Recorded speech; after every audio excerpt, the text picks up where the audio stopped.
Old New York by Edith Wharton. Recording by Nancy Halper. Section 1. False Dawn. Chapter 1.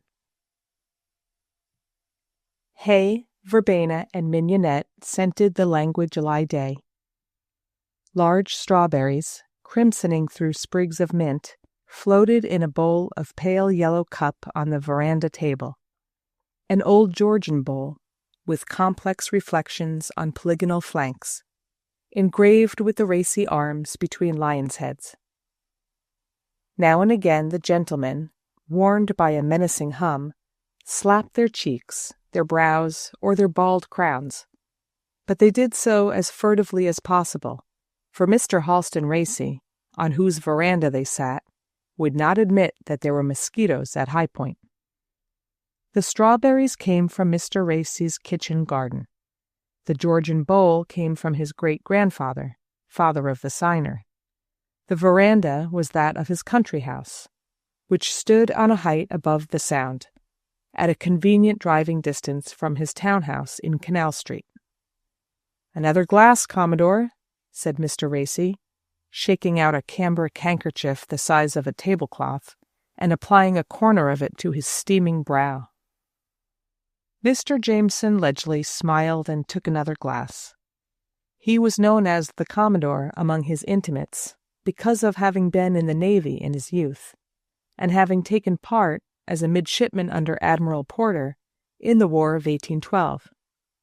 This jolly sunburnt bachelor, whose face resembled that of one of the bronze idols he might have brought back with him, had kept his naval air, though long retired from the service, and his white duck trousers, his gold-braided cap and shining teeth, still made him look as if he might be in command of a frigate. Instead of that, he had just sailed over a party of friends from his own place on the Long Island shore, and his trim white sloop was now lying in the bay below the point. The Halston Racy house overlooked a lawn sloping to the Sound. The lawn was Mr. Racy's pride. It was mown with a scythe once a fortnight, and rolled in the spring by an old white horse specially shod for the purpose. Below the veranda, the turf was broken by 3 round beds of rose geranium, heliotrope, and Bengal roses, which Mrs. Racy tended in gauntlet gloves, under a small hinged sunshade that folded back on its carved ivory handle. The house, remodeled and enlarged by Mr. Racy on his marriage, had played a part in the Revolutionary War as the settler's cottage where Benedict Arnold had had his headquarters. A contemporary print of it hung in Mr. Racy's study, but no one could have detected the humble outline of the old house in the majestic stone-colored dwelling built of tongued and grooved boards, with an angled tower, tall narrow windows, and a veranda on chamfered posts, that figured so confidently as a Tuscan villa in Downing's Landscape Gardening in America. There was the same difference between the rude lithograph of the earlier house and the fine steel engraving of its successor, with a specimen weeping beech on the lawn, as between the buildings themselves. Mr. Racy had reason to think well of his architect. He thought well of most things related to himself by ties of blood or interest. No one had ever been quite sure that he made Mrs. Racy happy, but he was known to have the highest opinion of her. So it was with his daughters, Sarah Ann and Mary Adeline, fresher replicas of the lymphatic Mrs. Racy. No one would have sworn that they were quite at ease with their genial parent, yet everyone knew how loud he was in their praises. But the most remarkable object within the range of Mr. Racy's self-approval was his son Louis. And yet, as Jameson Ledgely, who was given to speaking his mind, had once observed, you wouldn't have supposed young Louis was exactly the kind of craft Halston would have turned out if he'd had the designing of his son and heir. Mr. Racy was a monumental man. His extent in height, width, and thickness was so nearly the same that whichever way he was turned one had an almost equally broad view of him, and every inch of that mighty circumference was so exquisitely cared for that to a farmer's eye he might have suggested a great agricultural estate of which not an acre is untilled. Even his baldness, which was in proportion to the rest, looked as if it received a special daily polish, and on a hot day his whole person was like some wonderful example of the costliest irrigation. There was so much of him, and he had so many planes, that it was fascinating to watch each runnel of moisture follow its own particular watershed.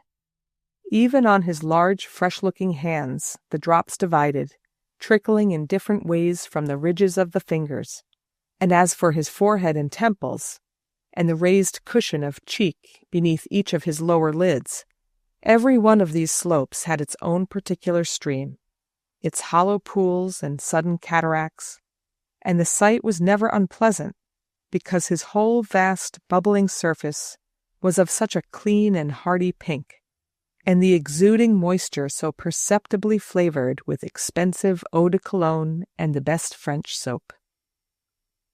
Mrs. Racy, though built on a less heroic scale, had a pale amplitude which, when she put on her best watered silk, the kind that stood alone, and framed her countenance in the innumerable blonde lace ruffles and clustered purple grapes of her newest Paris cap, almost balanced her husband's bulk. Yet from this full-rigged pair, as the Commodore would have put it, had issued the lean little runt of a Lewis, a shrimp of a baby, a shaver of a boy, and now a youth as scant as an ordinary man's midday shadow. All these things, Lewis himself mused, dangling his legs from the veranda rail, were undoubtedly passing through the minds of the four gentlemen grouped about his father's bowl of cup. Mr. Robert Huzzard, the banker, a tall, broad man, who looked big in any company but Mr. Racy's, leaned back, lifted his glass, and bowed to Lewis. "Here's to the grand tour." "Don't perch on that rail like a sparrow, my boy," Mr. Racy said reprovingly, and Lewis dropped to his feet and returned Mr. Huzzard's bow. "I wasn't thinking," he stammered. It was his too frequent excuse. Mr. Ambrose Huzzard, the banker's younger brother, Mr. Ledgely, and Mr. Donaldson Kent all raised their glasses and cheerily echoed, "The grand tour." Lewis bowed again and put his lips to the glass he had forgotten.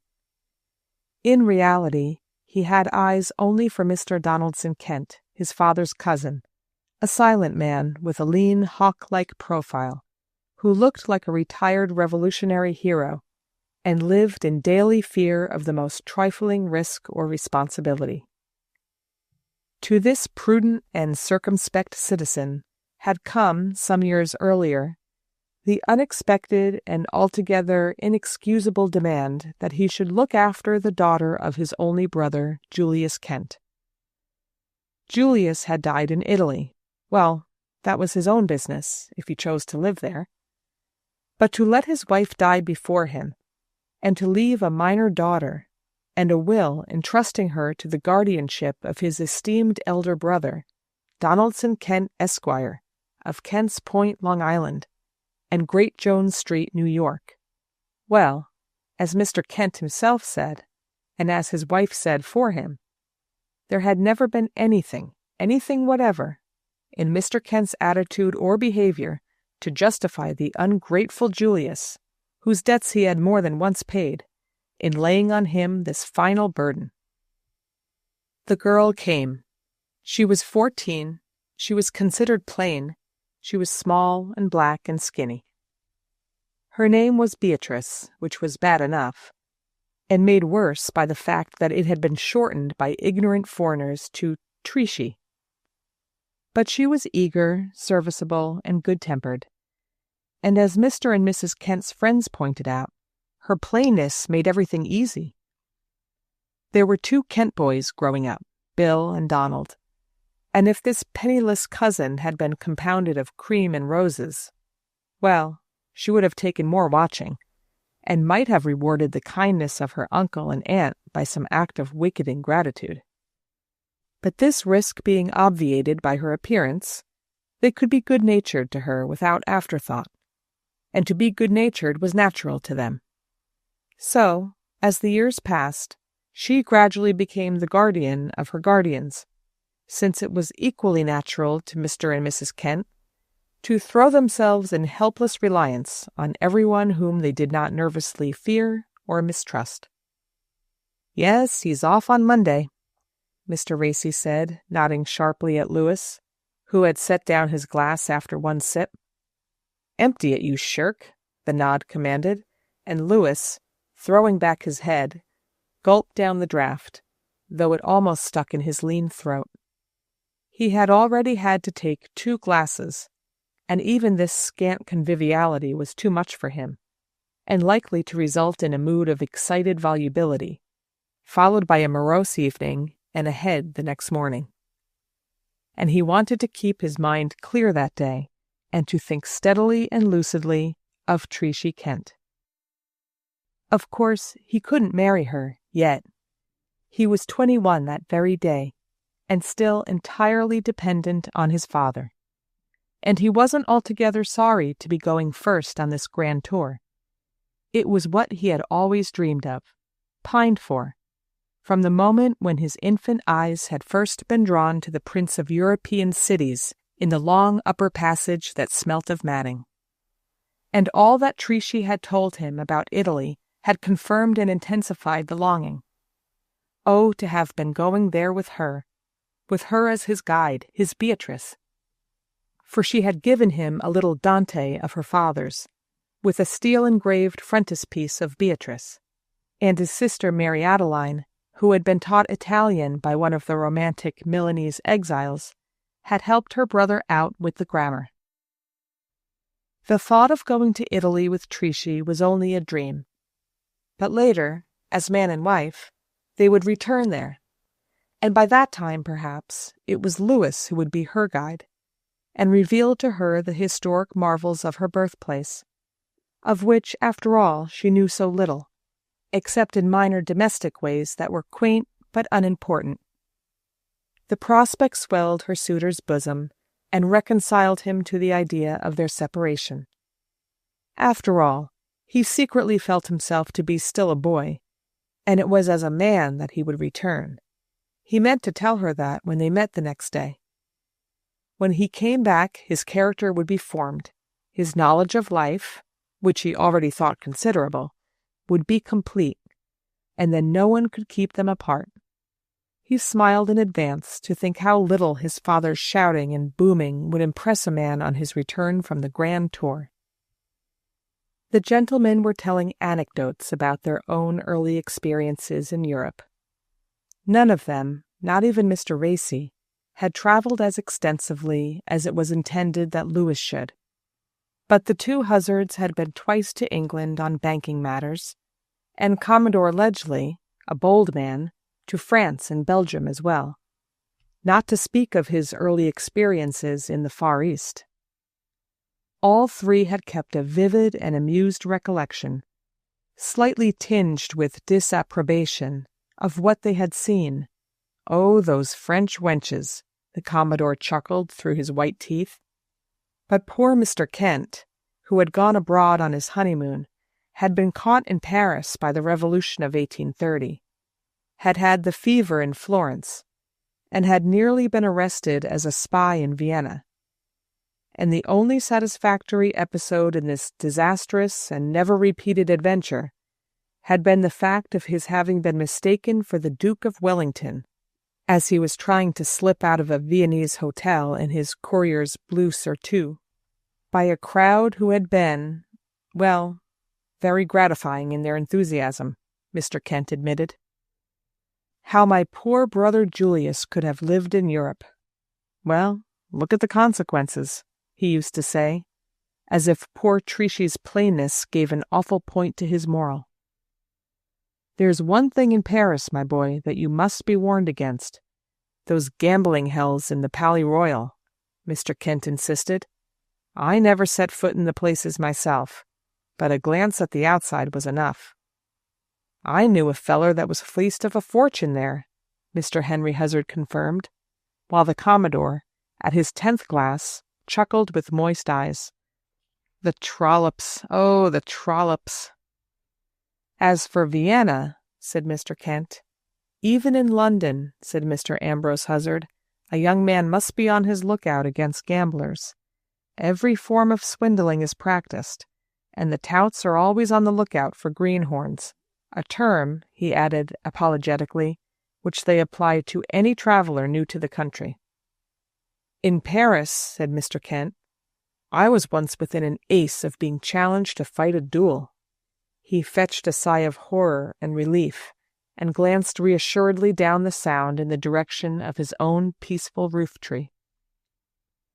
Oh, a duel, laughed the Commodore. A man can fight duels here. I fought a dozen when I was a young feller in New Orleans. The Commodore's mother had been a Southern lady, and after his father's death had spent some years with her parents in Louisiana, so that her son's varied experiences had begun early. About women, he smiled confidentially, holding out his empty glass to Mr. Racy. The ladies, exclaimed Mr. Kent in a voice of warning. The gentlemen rose to their feet, the Commodore quite as promptly and steadily as the others. The drawing-room window opened, and from it emerged Mrs. Racy, in a ruffled sarcenet dress and pointe-de-Paris cap, followed by her two daughters in starched organdie with pink spencers. Mr. Racy looked with proud approval at his womenkind. "Gentlemen," said Mrs. Racy in a perfectly even voice, "supper is on the table, and if you will do Mr. Racy and myself the favor—" "The favor, ma'am," said Mr. Ambrose Huzzard, "is on your side in so amiably inviting us." Mrs. Racy curtsied, the gentleman bowed, and Mr. Racy said, "Your arm to Mrs. Racy, Huzzard. This little farewell party is a family affair, and the other gentlemen must content themselves with my two daughters, Sarah Ann, Mary Adeline." The Commodore and Mr. John Huzzard advanced ceremoniously toward the two girls, and Mr. Kent, being a cousin, closed the procession between Mr. Racy and Lewis. Oh, that supper-table!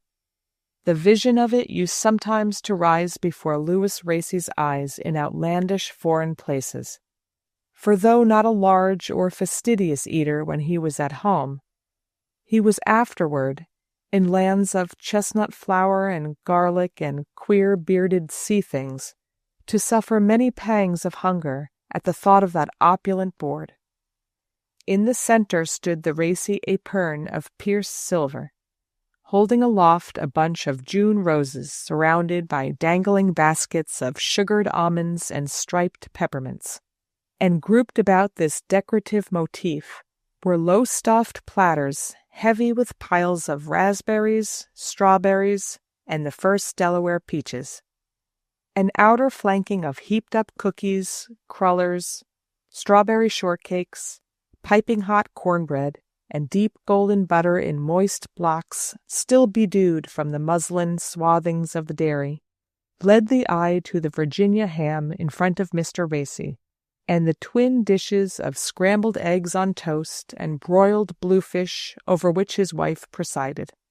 Lewis could never afterward fit into this intricate pattern the side dishes of deviled turkey legs and creamed chicken hash, the sliced cucumbers and tomatoes, the heavy silver jugs of buttered-colored cream, the floating island, slips, and lemon jellies that were somehow interwoven with the solider elements of the design. But they were all there, either together or successively, and so were the towering piles of waffles reeling on their foundations, and the slender silver jugs of maple syrup, perpetually escorting them about the table as Black Dinah replenished the supply. They ate, oh, how they all ate, though the ladies were supposed only to nibble, but the good things on Lewis's plate remained untouched until, ever and again, an admonishing glance from Mr. Racy, or an entreating one from Mary Adeline, made him insert a languid fork into the heap. And all the while Mr. Racy continued to hold forth. "A young man, in my opinion, before setting up for himself, must see the world, form his taste, fortify his judgment. He must study the most famous monuments, examine the organization of foreign societies, and the habits and customs of those older civilizations whose yoke it has been our glory to cast off. Though he may see in them much to deplore and to reprove, some of the gals, though, Commodore Ledgely was heard to interject. Much that will make him give thanks for the privilege of having been born and brought up under our own free institutions, yet I believe he will also, Mr. Racy conceded it with magnanimity, be able to learn much. The Sundays, though, Mr. Kent hazarded warningly, and Mrs. Racy breathed across to her son. Ah, that's what I say. Mr. Racy did not like interruption, and he met it by growing visibly larger. His huge bulk hung a moment, like an avalanche, above the silence which followed Mr. Kent's interjection and Mrs. Racy's murmur. Then he crashed down on both. The Sundays? The Sundays? Well, what of the Sundays? What is there to frighten a good Episcopalian in what we call the Continental Sunday? I presume that we're all churchmen here, eh? No puling Methodists or atheistical Unitarians at my table tonight that I'm aware of? Nor will I offend the ladies of my household by assuming that they have secretly lent an ear to the Baptist ranter in the chapel at the foot of our lane. No? I thought not. Well then, I say, what's all this flutter about the papists? Far be it from me to approve of their heathenish doctrines, but damn it, they go to church, don't they? And they have a real service, as we do, don't they? And real clergy, and not a lot of nondescripts dressed like laymen, and damn badly at that, who chat familiarly with the Almighty in their own vulgar lingo? No, sir. He swung about on the shrinking Mr. Kent. It's not the church I'm afraid of in foreign countries, it's the sewers, sir. Mrs. Racy had grown very pale. Lewis knew that she, too, was deeply perturbed about the sewers. And the night air, she scarce audibly sighed. But Mr. Racy had taken up his main theme again. In my opinion, if a young man travels at all, he must travel as extensively as his, means permit, must see as much of the world as he can. Those are my son's sailing orders, Commodore, and here's to his carrying them out to the best of his powers. Black Dinah, removing the Virginia ham, or rather, such of its bony structure as alone remained on the dish, had managed to make room for a bowl of punch, from which Mr. Racy poured deep ladlefuls of perfumed fire into the glasses ranged before him on a silver tray. The gentlemen rose, the ladies smiled and wept, and Lewis's health and the success of the grand tour were toasted with an eloquence which caused Mrs. Racy, with a hasty nod to her daughters, and a covering rustle of starched flounces, to shepherd them softly from the room. After all, Lewis heard her murmur to them on the threshold, your father's using such language shows that he's in the best of humor with dear Lewis. Section 2. False Dawn, Chapter 2. In spite of his enforced potations, Lewis Racy was up the next morning before sunrise. Unlatching his shutters without noise, he looked forth over the wet lawn merged in a blur of shrubberies, and the waters of the Sound dimly seen beneath a sky full of stars. His head ached, but his heart glowed. What was before him was thrilling enough to clear a heavier brain than his. He dressed quickly and completely, save for his shoes, and then, stripping the flowered quilt from his high mahogany bed, rolled it in a tight bundle under his arm. Thus enigmatically equipped, he was feeling his way, shoes in hand, through the darkness of the upper story to the slippery oak stairs, when he was startled by a candle gleam in the pitch blackness of the hall below. He held his breath, and leaning over the stair rail saw with amazement his sister Mary Adeline come forth, cloaked and bonneted, but also in stocking feet, from the passage leading to the pantry. She too carried a double burden, her shoes and the candle in one hand, in the other a large covered basket that weighed down her bare arm. Brother and sister stopped and stared at each other in the blue dusk. The upward slant of the candlelight distorted Mary Adeline's mild features, twisting them into a frightened grin as Louis stole down to join her. "Oh," she whispered, "what in the world are you doing here? I was just getting together a few things for that poor young Mrs. Poe down the lane, who's so ill, before Mother goes to the storeroom. You won't tell, will you?" Louis signaled his complicity and cautiously slid open the bolt of the front door. They durst not say more till they were out of earshot. On the doorstep they sat down to put on their shoes. Then they hastened on without a word, through the ghostly shrubberies till they reached the gate into the lane. "But you, Louis?" the sister suddenly questioned, with an astonished stare at the rolled-up quilt under her brother's arm. "Oh, Look here, Addie." He broke off and began to grope in his pocket. "I haven't much about me. The old gentleman keeps me as close as ever. But here's $1. If you think that poor Mrs. Poe could use it, I'd be too happy. Consider it a privilege." "Oh, Louis, how noble, how generous of you. Of course I can buy a few extra things with it. They never see meat unless I can bring them a bit, you know, and I fear she's dying of a decline. And she and her mother are so fiery proud." She wept with gratitude, and Louis drew a breath of relief. He had diverted her attention from the bedquilt. "Ah, there's the breeze," he murmured, sniffing the suddenly chilled air. "Yes, I must be off. I must be back before the sun is up," said Mary Adeline anxiously. "And it would never do if Mother knew."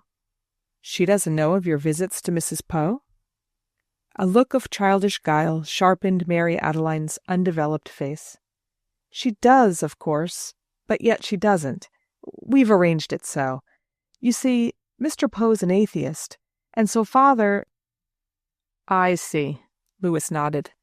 "Well, we part here. I'm off for a swim," he said glibly. But abruptly he turned back and caught his sister's arm. "Sister, tell Mrs. Poe, please, that I heard her husband give a reading from his poems in New York 2 nights ago."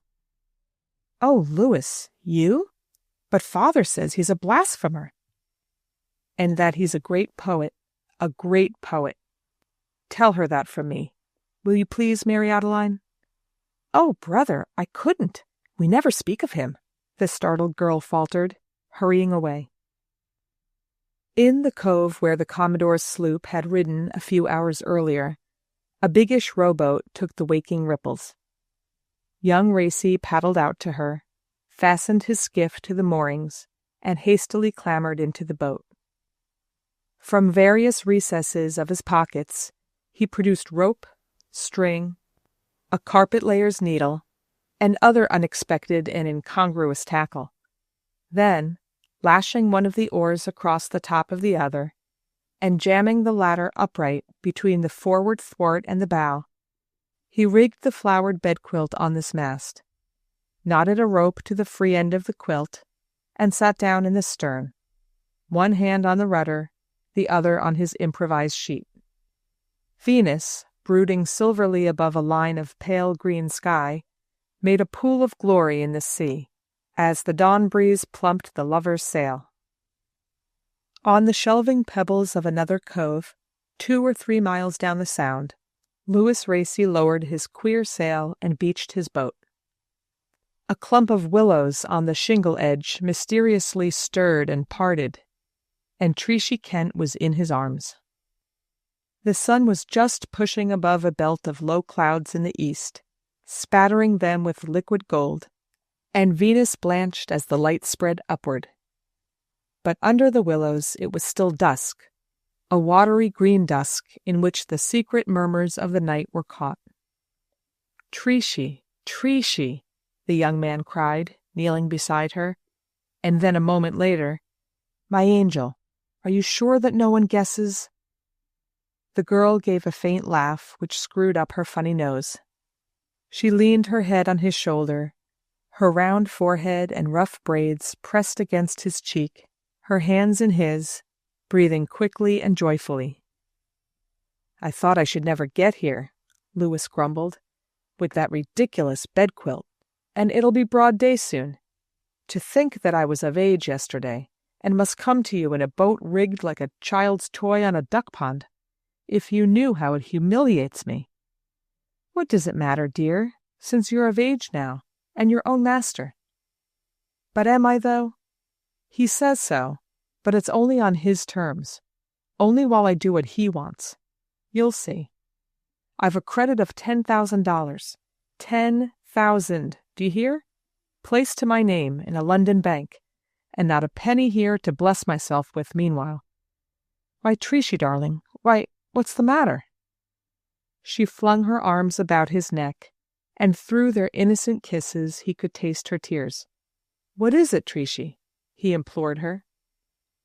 I'd forgotten it was to be our last day together till you spoke of London. Cruel, cruel," she reproached him, and through the green twilight of the willows her eyes blazed on him like two stormy stars.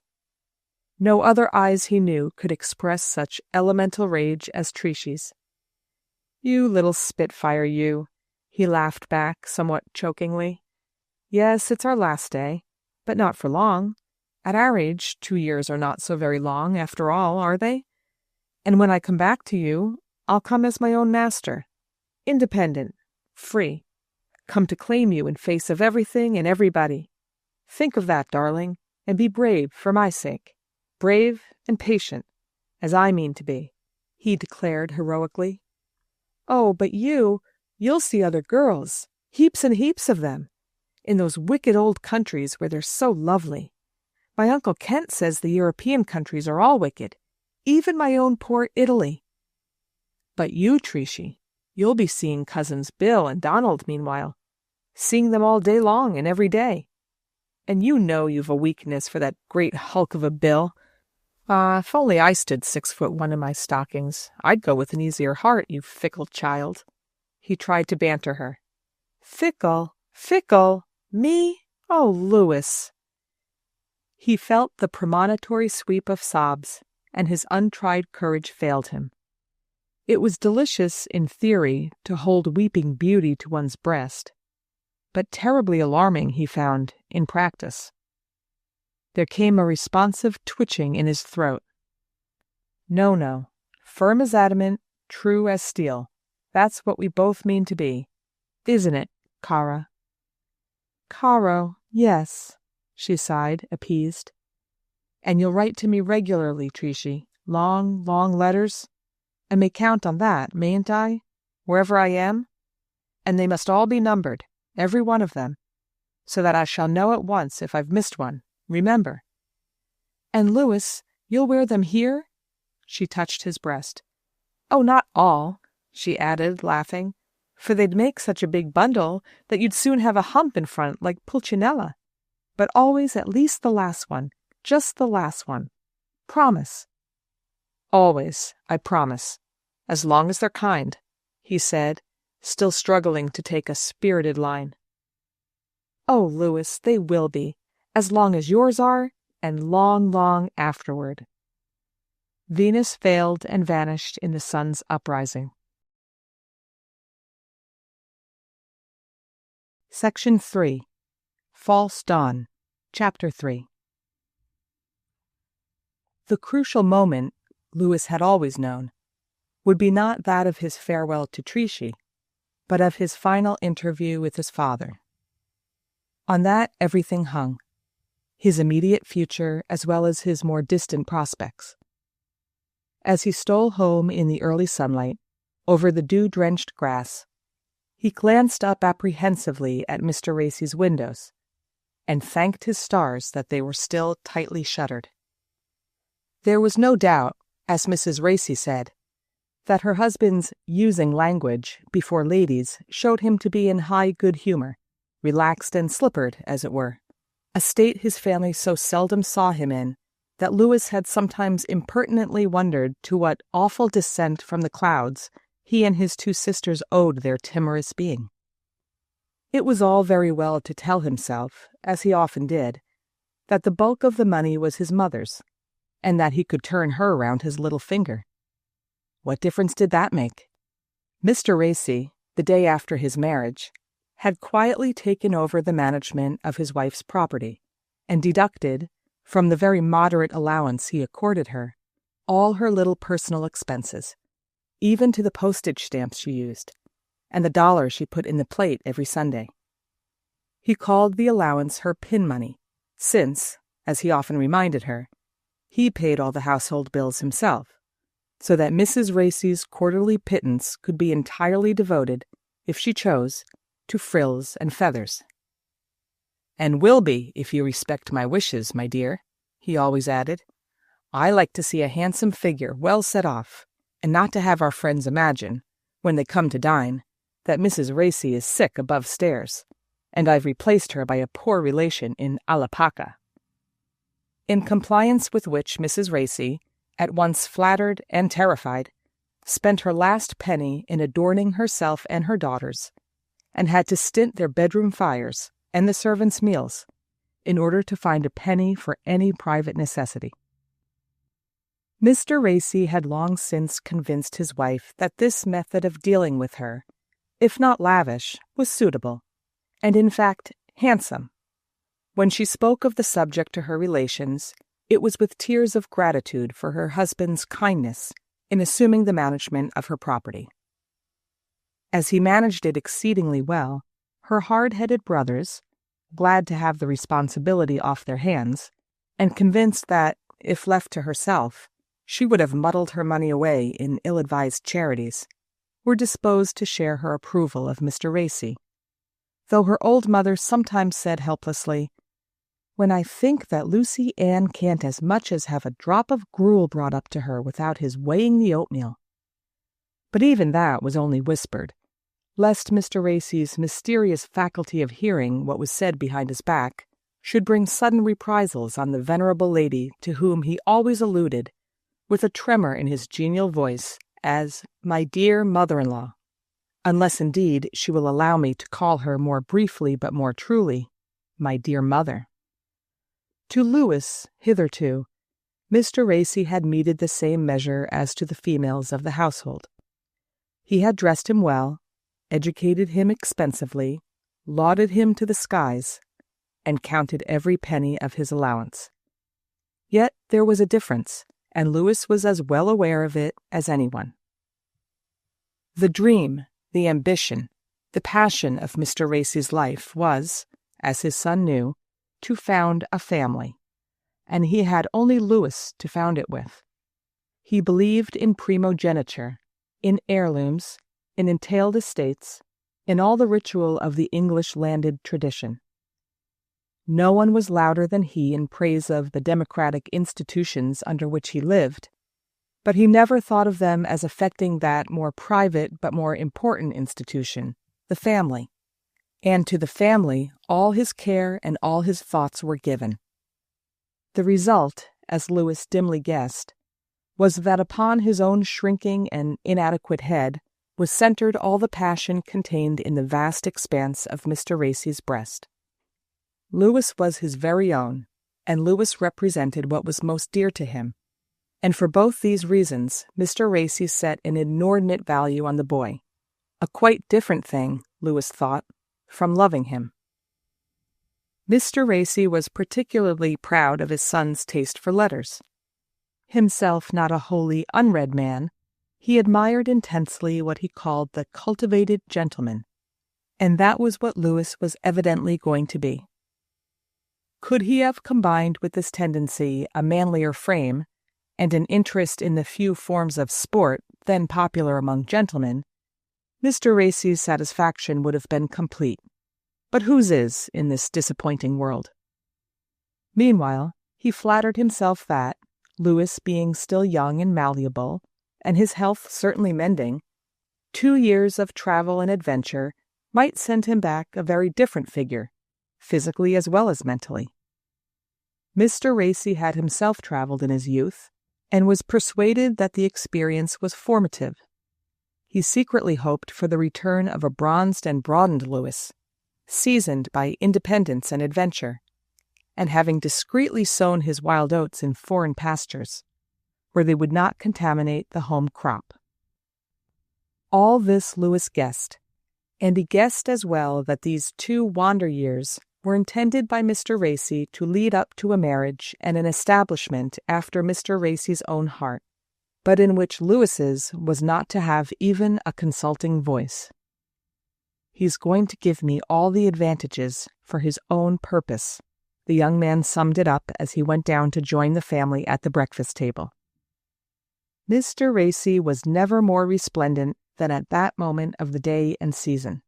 His spotless white duck trousers, strapped under kid boots, his thin kerseymere coat, and drab piqué waistcoat crossed below a snowy stock, made him look as fresh as the morning and as appetizing as the peaches and cream banked before him.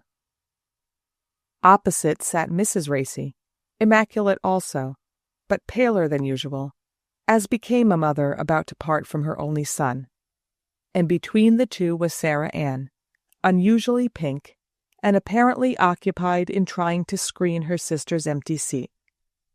Lewis greeted them and seated himself at his mother's right. Mr. Racy drew out his guilloche repeating watch, and detaching it from its heavy gold chain, laid it on the table beside him.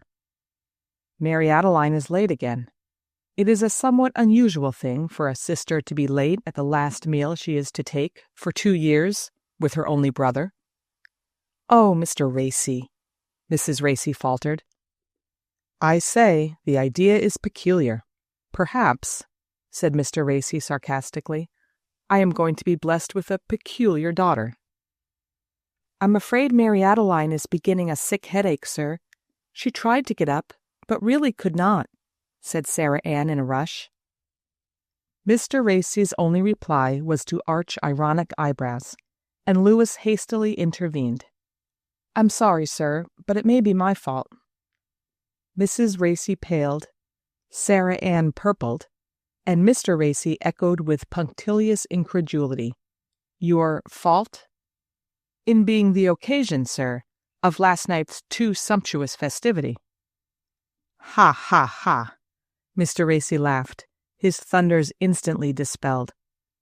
He pushed back his chair and nodded to his son with a smile, and the two, leaving the ladies to wash up the teacups, as was still the habit in genteel families, betook themselves to Mr. Racy's study. What Mr. Racy studied in this apartment, except the accounts and ways of making himself unpleasant to his family, Lewis had never been able to discover. It was a small, bare, formidable room, and the young man, who never crossed the threshold but with a sinking of his heart, felt it sink lower than ever. Now, he thought.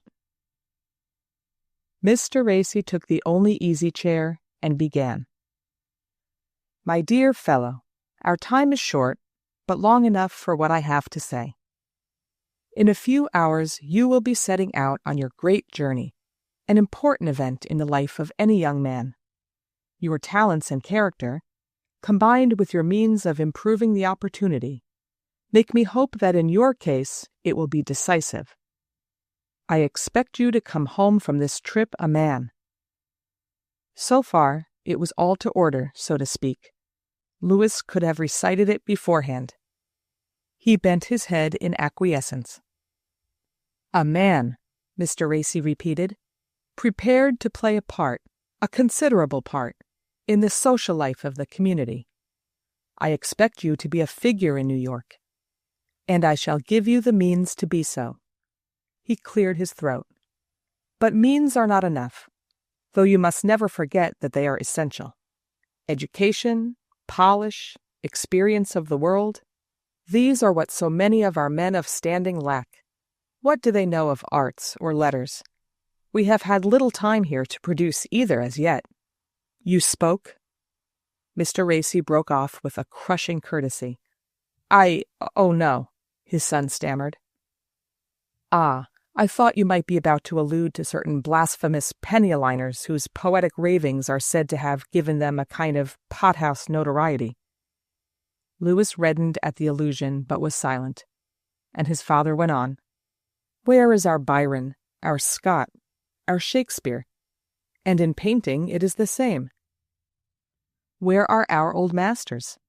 We are not without contemporary talent, but for works of genius we must still look to the past. We must, in most cases, content ourselves with copies. Ah, here, I know, my dear boy, I touch a responsive chord. Your love of the arts has not passed unperceived, and I desire, to do all I can to encourage it. Your future position in the world, your duties and obligations as a gentleman and a man of fortune, will not permit you to become, yourself, an eminent painter or a famous sculptor. But I shall raise no objection to your dabbling in these arts as an amateur, at least while you are traveling abroad. It will form your taste, strengthen your judgment, and give you, I hope, the discernment necessary to select for me a few masterpieces which shall not be copies. Copies," Mr. Racy pursued with a deepening emphasis, "are for the less discriminating, or for those less blessed with this world's goods. Yes, my dear Lewis, I wish to create a gallery of heirlooms. Your mother participates in this ambition. She desires to see on our walls a few original specimens of the Italian genius. Raphael, I fear, we can hardly aspire to, but a Domenichino, an Albano, a Carlo Dolci, a Guercino, a Carlo Maratta, one or two of Salvator Rosa's noble landscapes. You see my idea? There shall be a racy gallery, and it shall be your mission to get together its nucleus." Mr. Racy paused and mopped his flowing forehead. "I believe I could have given my son no task more to his liking." "Oh, no, sir, none indeed," Lewis cried, flushing and paling. He had, in fact, never suspected this part of his father's plan, and his heart swelled with the honor of so unforeseen a mission. Nothing, in truth, could have made him prouder or happier. For a moment he forgot love, forgot Trichy, forgot everything but the rapture of moving among the masterpieces of which he had so long dreamed, moving not as a mere hungry spectator, but as one whose privilege it should at least be to single out and carry away some of the lesser treasures. He could hardly take in what had happened, and the shock of the announcement left him, as usual, inarticulate. He heard his father booming on, developing the plan, explaining with his usual pompous precision that one of the partners of the London bank in which Lewis's funds were deposited was himself a noted collector, and had agreed to provide the young traveler with letters of introduction to other connoisseurs, both in France and Italy, so that Lewis's acquisitions might be made under the most enlightened guidance. "It is," Mr. Racy concluded, "in order to put you on the footing of equality with the best collectors that I have placed such a large sum at your disposal. I reckon that for $10,000 you can travel for 2 years in the very best style, and I mean to place another $5,000 to your credit." He paused and let the syllables drop slowly into his son's brain. $5,000 for the purchase of works of art, which eventually, remember, will be yours, and will be handed on, I trust, to your son's sons as long as the name of Racy survives. A length of time, Mr. Racy's tone seemed to imply, hardly to be measured in periods less extensive than those of the Egyptian dynasties. Lewis heard him with a whirling brain. $5,000. The sum seemed so enormous, even in dollars, and so incalculably larger when translated into any continental currency, that he wondered why his father, in advance, had given up all hope of a Raphael. "If I travel economically," he said to himself, "and deny myself unnecessary luxuries, I may yet be able to surprise him by bringing one back. And my mother, how magnanimous, how splendid! Now I see why she has consented to all the little economies that sometimes seemed so paltry and so humiliating." The young man's eyes filled with tears, but he was still silent, though he longed as never before to express his gratitude and admiration to his father. He had entered the study expecting a parting sermon on the subject of thrift, coupled with the prospective announcement of a suitable establishment. He could even guess the particular Hussard girl his father had in view, and instead he had been told to spend his princely allowance in a princely manner, and to return home with a gallery of masterpieces. At least, he murmured to himself, it shall contain a Correggio. "Well, sir?" Mr. Racy boomed. "Oh, sir!" his son cried, and flung himself on the vast slope of the parental waistcoat. Amid all these accumulated joys, there murmured deep down in him the thought that nothing had been said or done to interfere with his secret plans about Trichy. It seemed almost as if his father had tacitly accepted the idea of their unmentioned engagement, and Louis felt half guilty at not confessing to it then and there. But the gods are formidable even when they unbend, never more so, perhaps, than at such moments. Section 4. False Dawn, Chapter 4. Louis Racy stood on a projecting rock and surveyed the sublime spectacle of Mont Blanc. It was a brilliant August day, and the air at that height was already so sharp that he had had to put on his fur-lined pelisse. Behind him, at a respectful distance, was the traveling servant who, at a signal, had brought it up to him. Below, in the bend of the mountain road, stood the light and elegant carriage which had carried him thus far on his travels. Scarcely more than a year had passed since he had waved a farewell to New York from the deck of the packet ship headed down the bay. Yet to the young man confidently facing Mont Blanc, nothing seemed left in him of that fluid and insubstantial being, the former Louis Racy, save a lurking and abeyant fear of Mr. Racy Sr. Even that, however, was so attenuated by distance and time, so far sunk below the horizon, and anchored on the far side of the globe, that it stirred in its sleep only when a handsomely folded and wafered letter in his parents' writing was handed out across the desk of some continental counting-house. Mr. Racy Sr. did not write often, and when he did, it was in a bland and stilted strain. He felt at a disadvantage on paper, and his natural sarcasm was swamped in the rolling periods which it cost him hours of labor to bring forth, so that the dreaded quality lurked for his son only in the curve of certain letters, and in a positively awful way of writing out, at full length, the word Esquire. It was not that Louis had broken with all the memories of his past of a year ago. Many still lingered in him, or rather had been transferred to the new man he had become, as, for instance, his tenderness for Trichy Kent, which, somewhat to his surprise, had obstinately resisted all the assaults of English keepsake beauties and almond-eyed houris of the East. It startled him, at times, to find Trichy's short, dusky face, with its round forehead, the widely spaced eyes, and the high cheekbones, starting out at him suddenly in the street of some legendary town, or in a landscape of languid beauty, just as he had now and again been arrested in an exotic garden by the very scent of the verbena under the veranda at home. His travels had confirmed rather than weakened the family view of Trichy's plainness. She could not be made to fit into any of the patterns of female beauty so far submitted to him. Yet there she was, ensconced in his new heart and mind as deeply as in the old, though her kisses seemed less vivid, and the peculiar rough notes of her voice hardly reached him.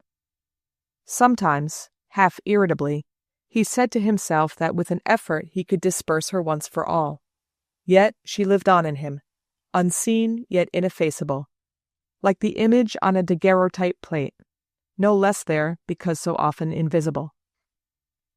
To the new Louis, however, the whole business was less important than he had once thought it.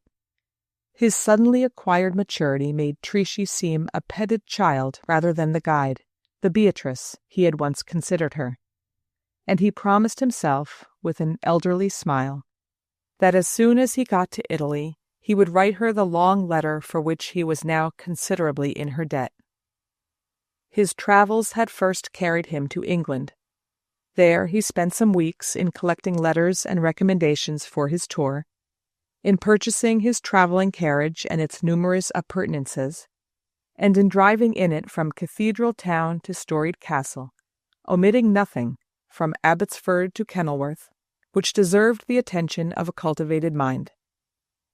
From England he crossed to Calais, moving slowly southwards to the Mediterranean, and there, taking ship for the Piraeus, he plunged into pure romance, and the tourist became a giaour. It was the East which had made him into a new Louis Racy, the East so squalid and splendid, so pestilent and so poetic, so full of knavery and romance, and fleas and nightingales, and so different, alike in its glories and its dirt, from what his studious youth had dreamed. After Smyrna and the bazaars, after Damascus and Palmyra, the Acropolis, Mytilene and Sunium, what could be left in his mind of Canal Street and the lawn above the Sound? Even the mosquitoes, which seemed at first the only connecting link, were different, because he fought with them in scenes so different, and a young gentleman who had journeyed across the desert in Arabian dress, slept under goat's hair tents, been attacked by robbers in the Peloponnesus, and despoiled by his own escort at Baalbek, and by customs officials everywhere, could not but look with a smile on the terrors that walk New York and the Hudson River. Encased in security and monotony, that other Louis Racy, when his little figure bobbed up to the surface, seemed like a newborn babe preserved in alcohol. Even Mr. Racy Sr.'s thunders were now no more than the far-off murmur of summer lightning on a perfect evening. Had Mr. Racy ever really frightened Louis? Why, now he was not even frightened by Mont Blanc.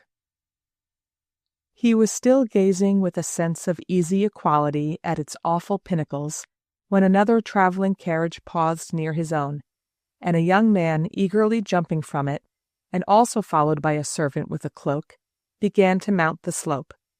Louis at once recognized the carriage, and the light springing figure of the young man in his blue coat and swelling stock, and the scar slightly distorting his handsome and eloquent mouth. It was the Englishman who had arrived at the Montanvert Inn the night before with a valet, a guide, and such a cargo of books, maps, and sketching materials as threatened to overshadow even Louis's outfit.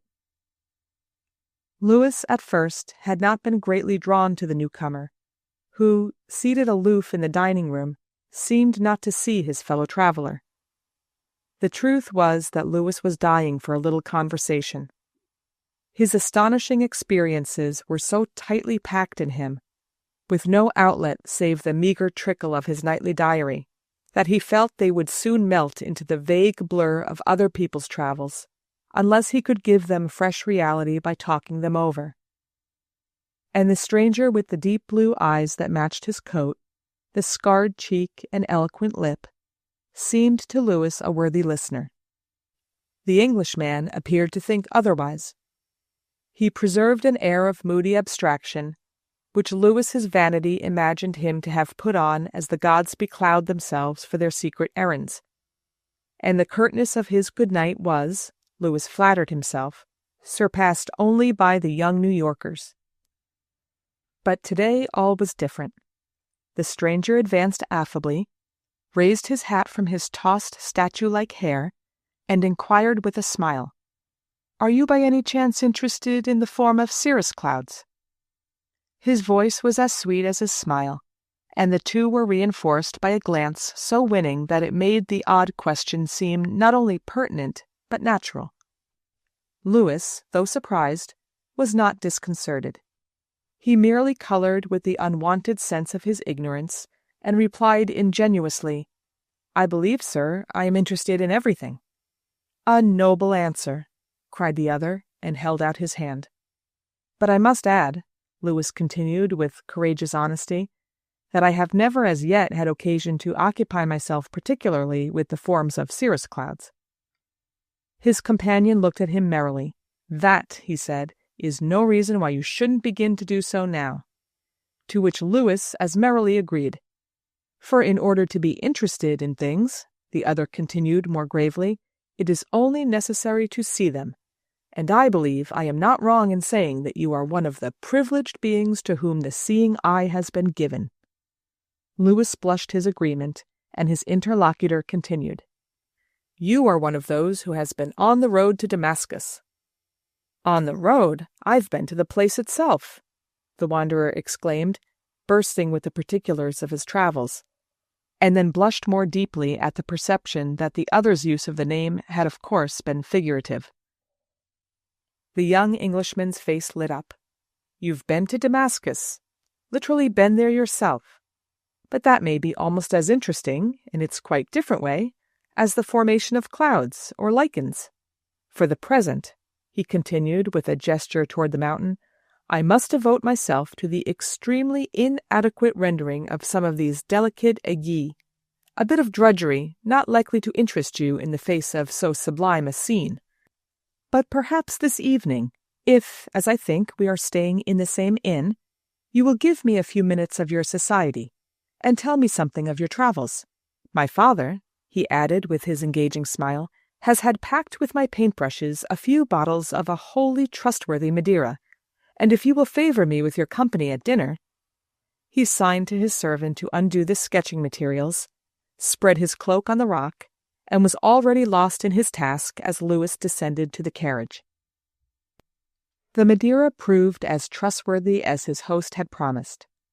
Perhaps it was its exceptional quality which threw such a golden luster over the dinner, unless it were rather the conversation of the blue-eyed Englishman, which made Lewis Racy, always a small drinker, feel that in his company every drop was nectar.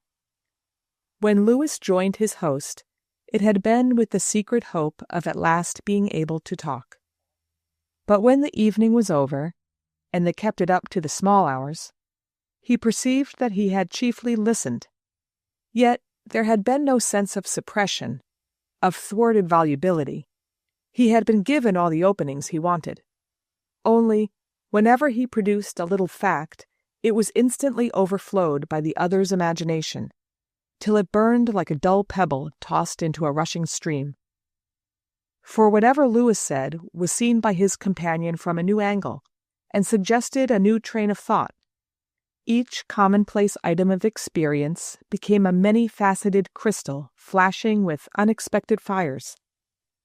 The young Englishman's mind moved in a world of associations and references far more richly peopled than Lewis's, but his eager communicativeness, his directness of speech and manner, instantly opened its gates to the simpler youth.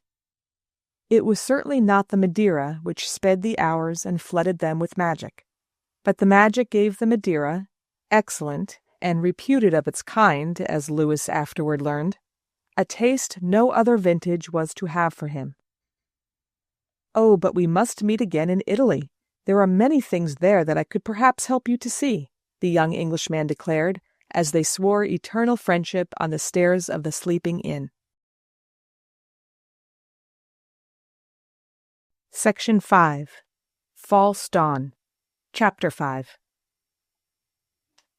It was in a tiny Venetian church, no more than a chapel, that Lewis Racy's eyes had been unsealed, in a dull-looking little church not even mentioned in the guidebooks. But for his chance encounter with the young Englishman in the shadow of Mont Blanc, Lewis would never have heard of the place. But then, what else that was worth knowing would he ever have heard of, he wondered. He had stood a long time looking at the frescoes, put off at first, he could admit it now, by a certain stiffness in the attitudes of the people, by the childish elaboration of their dress, so different from the noble draperies which Sir Joshua's discourses on art had taught him to admire in the great painters, and by the innocent, inexpressive look in their young faces, for even the graybeards seemed young. And then suddenly his gaze had lit on one of these faces in particular, that of a girl with round cheeks, high cheekbones, and widely set eyes under an intricate headdress of pearl-woven braids. Why, it was Treacy Kent to the life. And so far from being thought plain, the young lady was no other than the peerless princess about whom the tale revolved. And what a fairyland she lived in, full of lithe youths and round-faced pouting maidens, rosy old men and burnished blackamoors, pretty birds and cats and nibbling rabbits, and all involved and enclosed in golden balustrades and colonnades of pink and blue, laurel garlands festooned from ivory balconies, and domes and minarets against summer seas. Lewis's imagination lost itself in the scene. He forgot to regret the noble draperies, the exalted sentiments, the fuliginous backgrounds of the artists he had come to Italy to admire, forgot Sassoferrato, Guido Reni, Carlo Dolci, Lo Spagnoletto, the Carracci, and even the Transfiguration of Raphael, though he knew it to be the greatest picture in the world. After that, he had seen almost everything else that Italian art had to offer, had been to Florence, Naples, Rome, to Bologna to study the eclectic school, to Parma to examine the Correggios and the Giulio Romanos. But that first vision had laid a magic seed between his lips, the seed that makes you hear what the birds say and the grasses whisper. Even if his English friend had not continued at his side, pointing out, explaining, inspiring, Louis Racy flattered himself that the round face of the little Saint Ursula would have led him safely and confidently past all her rivals. She had become his touchstone, his star. How insipid seemed to him all the sheep-faced virgins draped in red and blue paint, after he had looked into her wondering girlish eyes and traced the elaborate pattern of her brocades. He could remember now quite distinctly the day when he had given up even Beatrice Cenci, and as for that fat naked Magdalene of Carlo Dolci's, lolling over the book she was not reading and ogling the spectator in the good old way, faugh! St. Ursula did not need to rescue him from her. His eyes had been opened to a new world of art, and this world it was his mission to reveal to others. He, the insignificant and ignorant Louis Racy, as but for the grace of God and that chance encounter on Mont Blanc, he might have gone on being to the end. He shuddered to think of the army of Neapolitan beggar boys, bituminous monks, whirling prophets, languishing Madonnas, and pink-rumped Amorini, who might have been traveling home with him in the hold of the fast new steam packet. His excitement had something of the apostle's ecstasy. He was not only in a few hours to embrace Treacy and be reunited to his honored parents, he was also to go forth and preach the new gospel to them that sat in the darkness of Salvator Rosa and Lo Spagnoletto. The first thing that struck Louis was the smallness of the house on the Sound and the largeness of Mr. Racy. He had expected to receive the opposite impression. In his recollection, the varnished Tuscan villa had retained something of its impressiveness, even when compared to its supposed originals. Perhaps the very contrast between their draughty distances and naked floors, and the expensive carpets and bright fires of High Point, magnified his memory of the latter. There were moments when the thought of its groaning board certainly added to the effect. But the image of Mr. Racy had meanwhile dwindled. Everything about him, as his son looked back, seemed narrow, juvenile, almost childish. His bluster about Edgar Poe, for instance, true poet still to Louis, though he had since heard richer notes. His fussy tyranny of his womenkind, his unconscious but total ignorance of most of the things, books, people, ideas that now filled his son's mind. Above all, the arrogance and incompetence of his artistic judgments. Beyond a narrow range of reading, mostly, Louis suspected, cold and drowsy after-dinner snatches from Knight's half-hours with the best authors, Mr. Racy made no pretense to book learning, left that, as he handsomely said, to the professors. But on matters of art he was dogmatic and explicit, prepared to justify his opinions by the citing of eminent authorities and of market prices, and quite clear, as his farewell talk with his son had shown, as to which old masters should be privileged to figure in the Racy collection. The young man felt no impatience of these judgments. America was a long way from Europe, and it was many years since Mr. Racy had traveled. He could hardly be blamed for not knowing that the things he admired were no longer admirable, still less for not knowing why.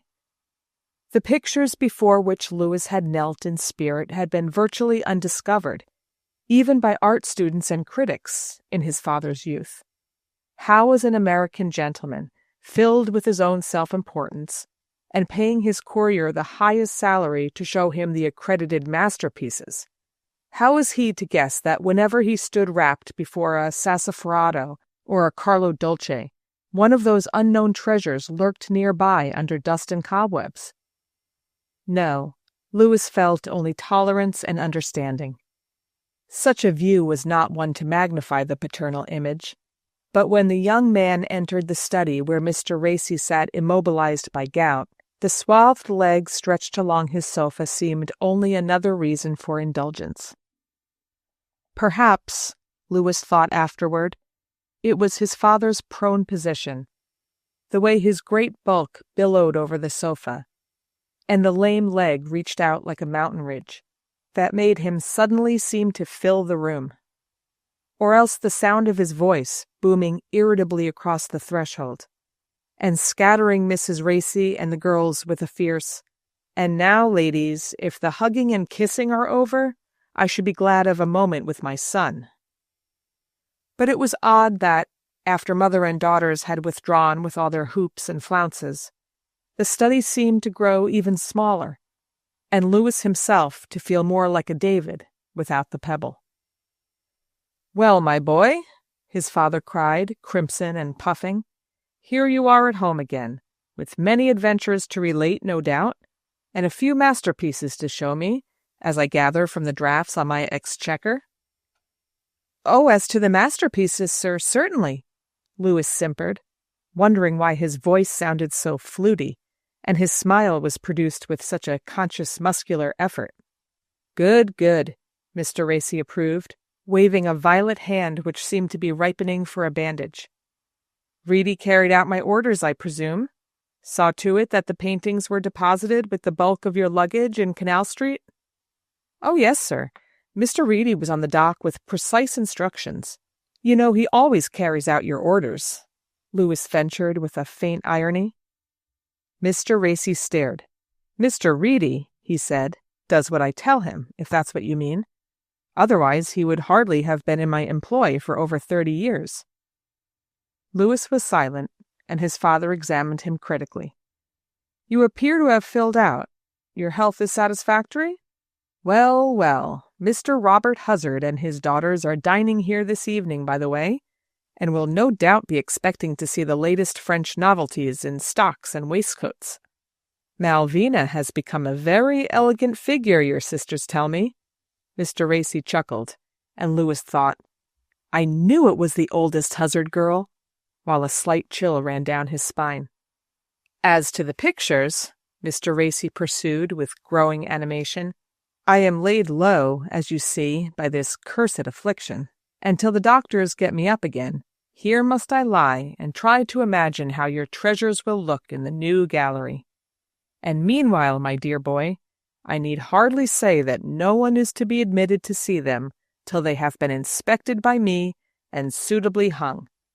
Reedy shall begin unpacking at once, and when we move to town next month, Mrs. Racy, God willing, shall give the handsomest evening party New York has yet seen, to show my son's collection, and perhaps, to celebrate another interesting event in his history."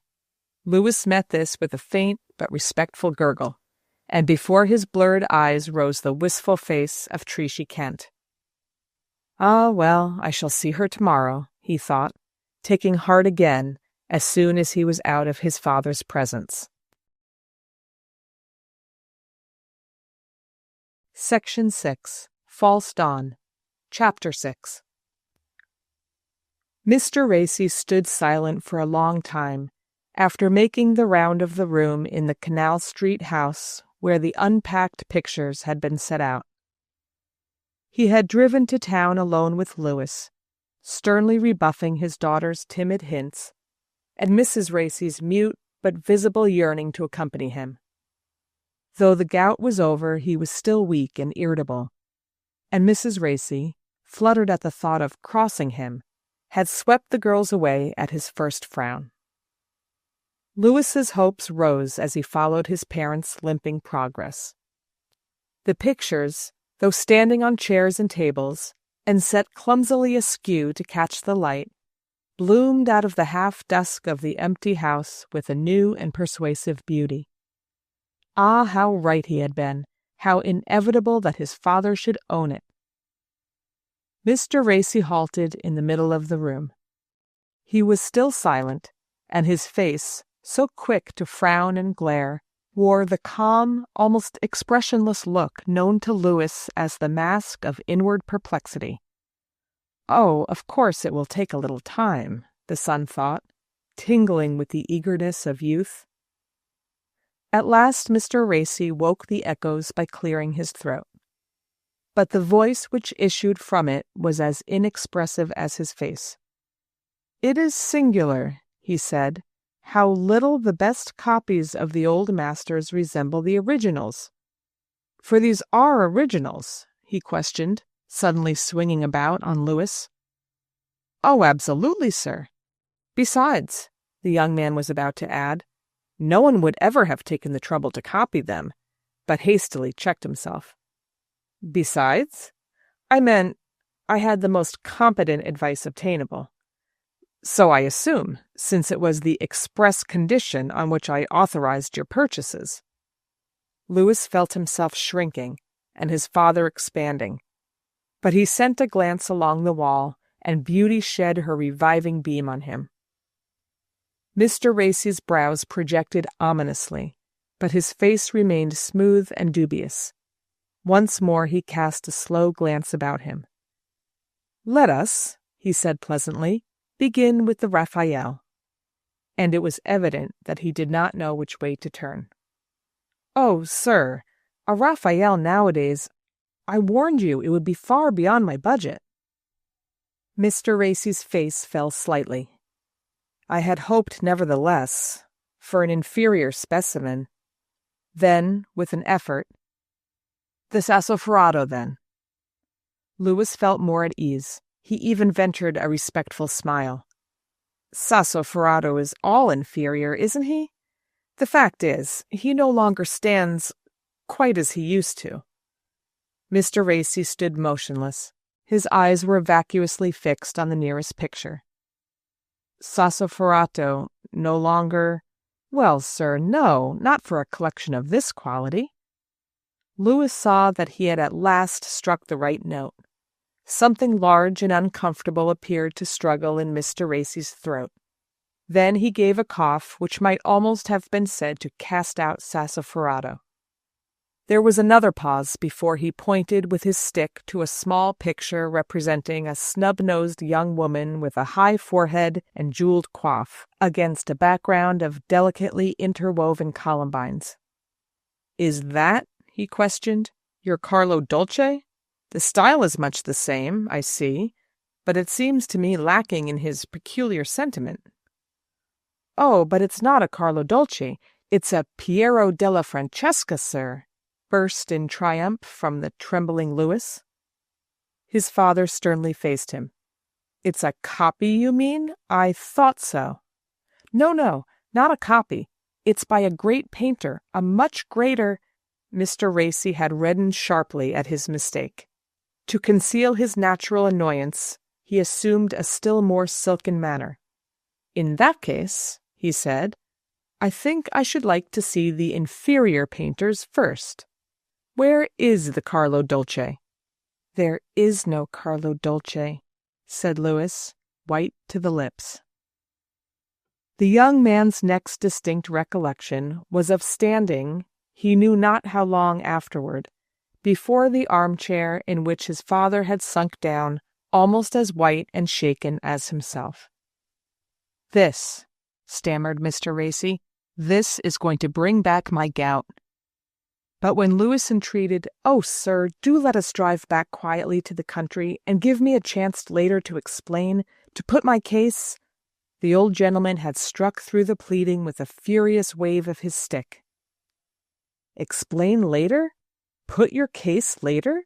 It's just what I insist upon your doing here and now." And Mr. Racy added hoarsely, and as if in actual physical anguish, "I understand that young John Huzzard returned from Rome last week with a Raphael." After that, Louis heard himself, as if with the icy detachment of a spectator, marshalling his arguments, pleading the cause he hoped his pictures would have pleaded for him, dethroning the old powers and principalities, and setting up these new names in their place. It was first of all the names that stuck in Mr. Racy's throat. After spending a lifetime in committing to memory the correct pronunciation of words like Lo Spagnoletto and Giulio Romano, it was bad enough, his wrathful eyes seemed to say, to have to begin a new set of verbal gymnastics before you could be sure of saying to a friend with careless accuracy, "And this is my Giotto da Bondoni." But that was only the first shock, soon forgotten in the rush of greater tribulation. For one might conceivably learn how to pronounce Giotto da Bondoni, and even enjoy doing so, provided the friend in question recognized the name and bowed to its authority. But to have your effort received by a blank stare, and the playful request, "You'll have to say that over again, please," to know that, in going the round of the gallery, the Racy Gallery, the same stare and the same request were likely to be repeated before each picture, the bitterness of this was so great that Mr. Racy, without exaggeration, might have likened his case to that of Agag. "God, God, God! Carpaccio, you say this other fellow's called? Kept him back till the last because it's the gem of the collection, did you? Carpaccio. Well, he'd have done better to stick to his trade. Something to do with those new European steam cars, I suppose, eh?" Mr. Racy was so incensed that his irony was less subtle than usual. "And Angelico, you say, did that kind of Noah's Ark soldier in pink armor on gold leaf? Well, there I've caught you tripping, my boy. Not Angelico, Angelica. Angelica Kaufman was a lady, and the damn swindler who foisted that barbarous daub on you as a picture of hers deserves to be drawn and quartered, and shall be, sir, by God, if the law can reach him. He shall disgorge every penny he's rooked you out of, or my name's not Halston Racy." "A bargain? You say the thing was a bargain? Why, the price of a clean postage stamp would be too dear for it. God, my son, do you realize you had a trust to carry out?" "Yes, sir, yes, and it's just because you might have written. You might at least have placed your views before me."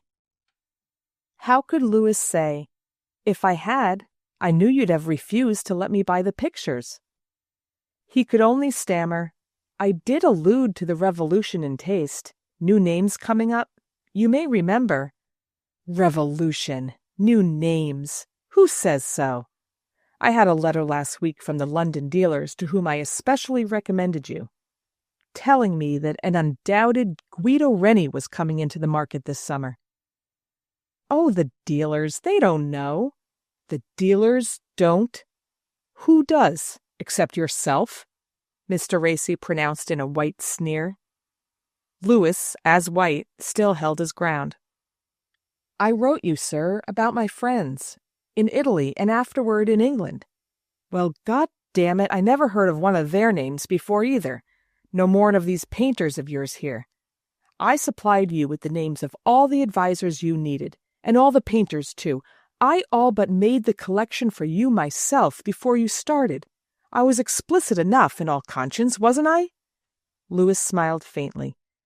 "That's what I hoped the pictures would be." "What? Be what? What do you mean?" "Be explicit. Speak for themselves.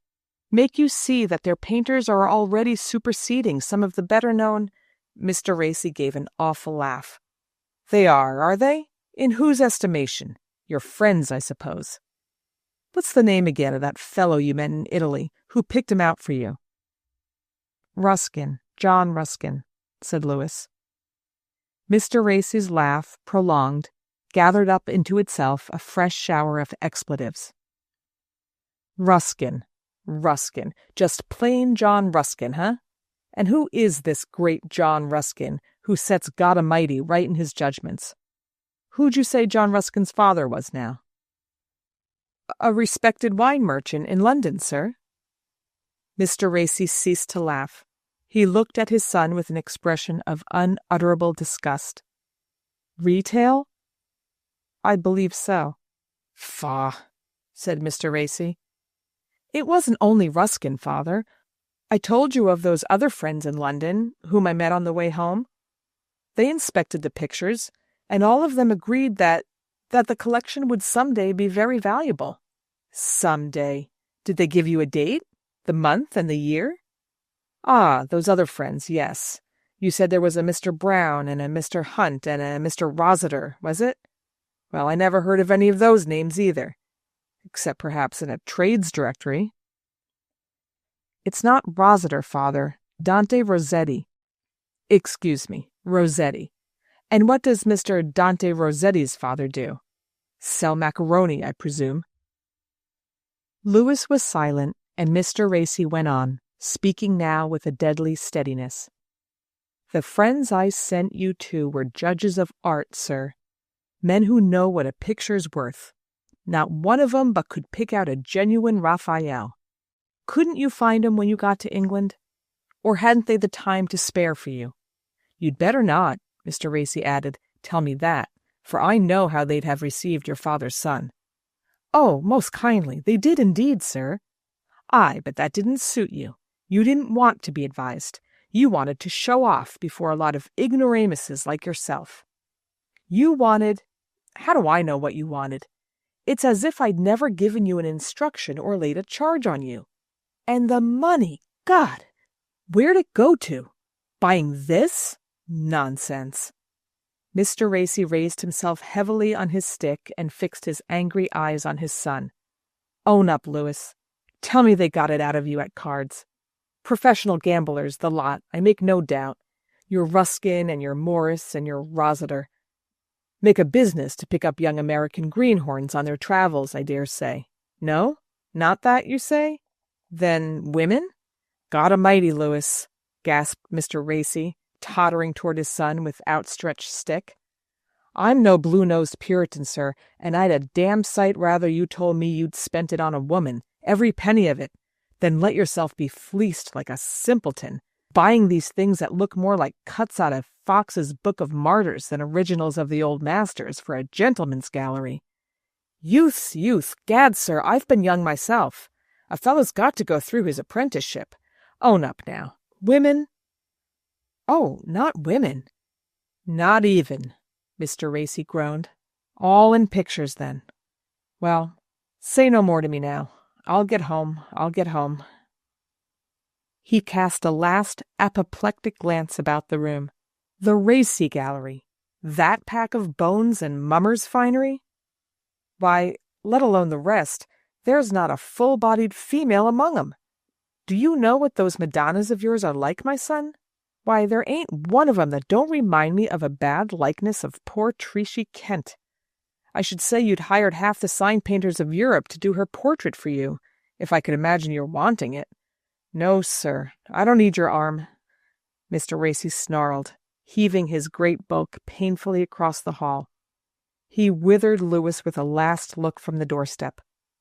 "And to buy that, you overdrew your account? No, I'll drive home alone." Section 7. False Dawn, Chapter 7. Mr. Racy did not die till nearly a year later, but New York agreed it was the affair of the pictures that had killed him. The day after his first and only sight of them, he sent for his lawyer, and it became known that he had made a new will. Then he took to his bed with the return of the gout, and grew so rapidly worse that it was thought only proper to postpone the party Mrs. Racy was to have given that autumn to inaugurate the gallery. This enabled the family to pass over in silence the question of the works of art themselves. But outside of the Racy house, where they were never mentioned, they formed that winter a frequent and fruitful topic of discussion. Only 2 persons besides Mr. Racy were known to have seen them. One was Mr. Donaldson Kent, who owed the privilege to the fact of having once been to Italy. The other, Mr. Reedy, the agent, who had unpacked the pictures. Mr. Reedy, beset by Racy cousins and old family friends, had replied with genuine humility, "Why, the truth is, I never was taught to see any difference between one picture and another, except as regards the size of them, and these struck me as smallish, on the small side, I would say."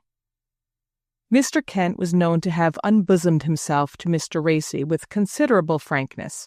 He went so far, it was rumored, as to declare that he had never seen any pictures in Italy like those brought back by Lewis, and begged to doubt if they really came from there. But in public he maintained that non-committal attitude which passed for prudence, but proceeded only from timidity. No one ever got anything from him but the guarded statement, "The subjects are wholly inoffensive." It was believed that Mr. Racy dared not consult the Huzzards. Young John Huzzard had just brought home a Raphael. It would have been hard not to avoid comparisons which would have been too galling. Neither to them nor to anyone else did Mr. Racy ever again allude to the Racy Gallery. But when his will was opened, it was found that he had bequeathed the pictures to his son. The rest of his property was left absolutely to his 2 daughters. The bulk of the estate was Mrs. Racy's, but it was known that Mrs. Racy had had her instructions, and among them, perhaps, was the order to fade away in her turn after 6 months of widowhood. When she had been laid beside her husband in Trinity Churchyard, her will, made in the same week as Mr. Racy's, and obviously at his dictation, was found to allow $5,000 a year to Lewis during his lifetime. The residue of the fortune, which Mr. Racy's thrift and good management had made into one of the largest in New York, was divided between the daughters. Of these, the one promptly married a Kent and the other a Huzzard, and the latter, Sarah Ann, who had never been Lewis's favorite, was wont to say in later years, "Oh, no, I never grudged my poor brother those funny old pictures. You see, we have a Raphael." The house stood on the corner of 3rd Avenue and 10th Street. It had lately come to Lewis Racy as his share in the property of a distant cousin, who had made an old New York will, under which all his kin benefited in proportion to their consanguinity. The neighborhood was unfashionable and the house in bad repair, but Mr. and Mrs. Lewis Racy, who, since their marriage, had been living in retirement at Tarrytown, immediately moved into it. Their arrival excited small attention. Within a year of his father's death, Lewis had married Treshie Kent. The alliance had not been encouraged by Mr. and Mrs. Kent, who went so far as to say that their niece might have done better. But as that one of their sons who was still unmarried had always shown a lively sympathy for Treshie, they yielded to the prudent thought that, after all, it was better than having her entangle Bill. The Lewis Racys had been 4 years married, and during that time had dropped out of the memory of New York as completely as if their exile had covered half a century. Neither of them had ever cut a great figure there. Treshie had been nothing but the Kent's Cinderella, and Lewis's ephemeral importance as heir to the Racy millions had been effaced by the painful episode which resulted in his being deprived of them. So secluded was their way of living, and so much had it come to be a habit, that when Lewis announced that he had inherited Uncle Ebenezer's house, his wife hardly looked up from the baby blanket she was embroidering. Uncle Ebenezer's house in New York? He drew a deep breath. Now I shall be able to show the pictures. Oh, Lewis, she dropped the blanket. Are we going to live there? Certainly, but the house is so large that I shall turn the 2 corner rooms on the ground floor into a gallery. They are very suitably lighted. It was there that Cousin Ebenezer was laid out. Oh, Lewis! If anything could have made Louis Racy believe in his own strength of will, it was his wife's attitude. Merely to hear that unquestioning murmur of submission was to feel something of his father's tyrannous strength arise in him, but with the wish to use it more humanely. "You'll like that, Trishy. It's been dull for you here, I know." She flushed up. "Dull? With you, darling? Besides, I like the country. But I shall like 10th Street, too. Only, you said there were repairs?" He nodded sternly. "I shall borrow money to make them. If necessary," he lowered his voice, "I shall mortgage the pictures." He saw her eyes fill. "Oh, but it won't be. There are so many ways still in which I can economize." He laid his hand on hers and turned his profile toward her, because he knew it was so much stronger than his full face. He did not feel sure that she quite grasped his intention about the pictures, was not even certain that he wished her to. He went into New York every week now, occupying himself mysteriously and importantly with plans, specifications, and other business transactions with long names, while Trishy, through the hot summer months, sat in Tarrytown and waited for the baby. A little girl was born at the end of the summer and christened Louisa, and when she was a few weeks old, the Louis Racys left the country for New York. "Now," thought Louis as they bumped over the cobblestones of 10th Street in the direction of Cousin Ebenezer's house. The carriage stopped, he handed out his wife, the nurse followed with the baby, and they all stood and looked up at the house front. "Oh, Louis!" Trishy gasped, and even little Louisa set up a sympathetic wail. Over the door, over Cousin Ebenezer's respectable, conservative, and intensely private front door, hung a large signboard bearing in gold letters on a black ground the inscription, "Gallery of Christian Art. Open on weekdays from 2 to 4. Admission 25 cents. Children 10 cents. Louis saw his wife turn pale and pressed her arm in his. "Believe me, it's the only way to make the pictures known, and they must be made known," he said with a thrill of his old ardor. "Yes, dear, of course. But to everyone? Publicly? If we showed them only to our friends, of what use would it be? Their opinion is already formed." She sighed her acknowledgement. "But the entrance fee?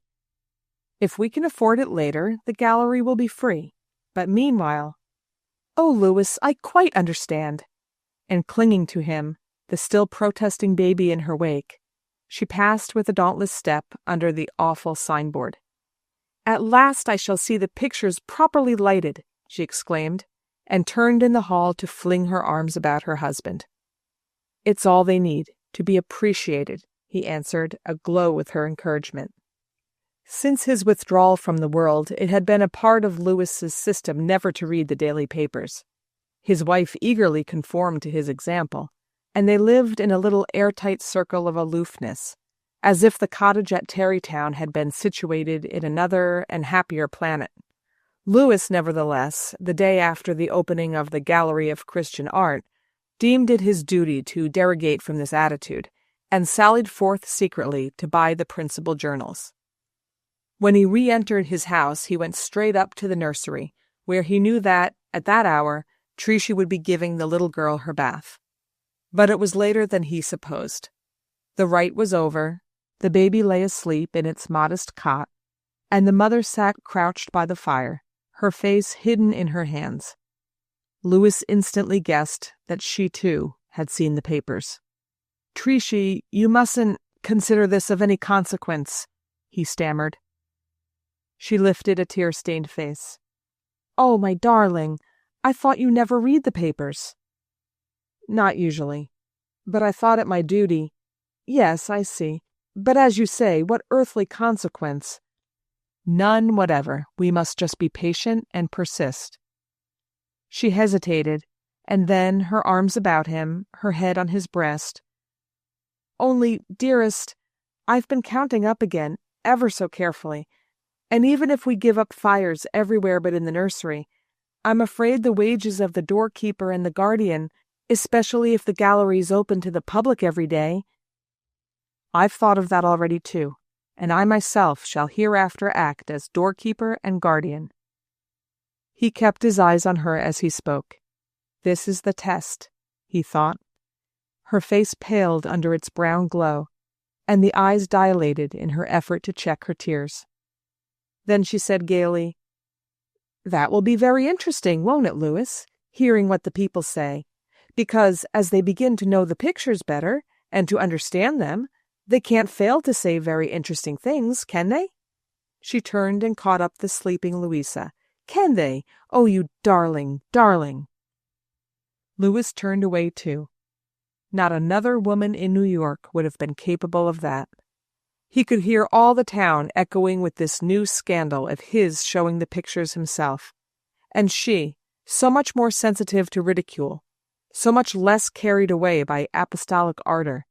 How much louder must that mocking echo ring in her ears? But his pang was only momentary. The one thought that possessed him for any length of time was that of vindicating himself by making the pictures known. He could no longer fix his attention on lesser matters. The derision of illiterate journalists was not a thing to wince at. Once let the pictures be seen by educated and intelligent people, and they would speak for themselves, especially if he were at hand to interpret them. Section 8. False Dawn. Chapter 8. For a week or two, a great many people came to the gallery. But even with Louis as interpreter, the pictures failed to make themselves heard.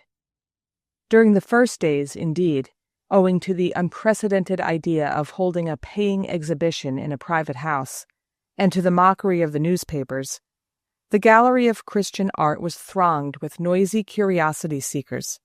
Once the astonished Metropolitan Police had to be invited in to calm their comments and control their movements. But the name of Christian art soon chilled this class of sightseer, and before long they were replaced by a dumb and respectable throng who roamed vacantly through the rooms and out again, grumbling that it wasn't worth the money.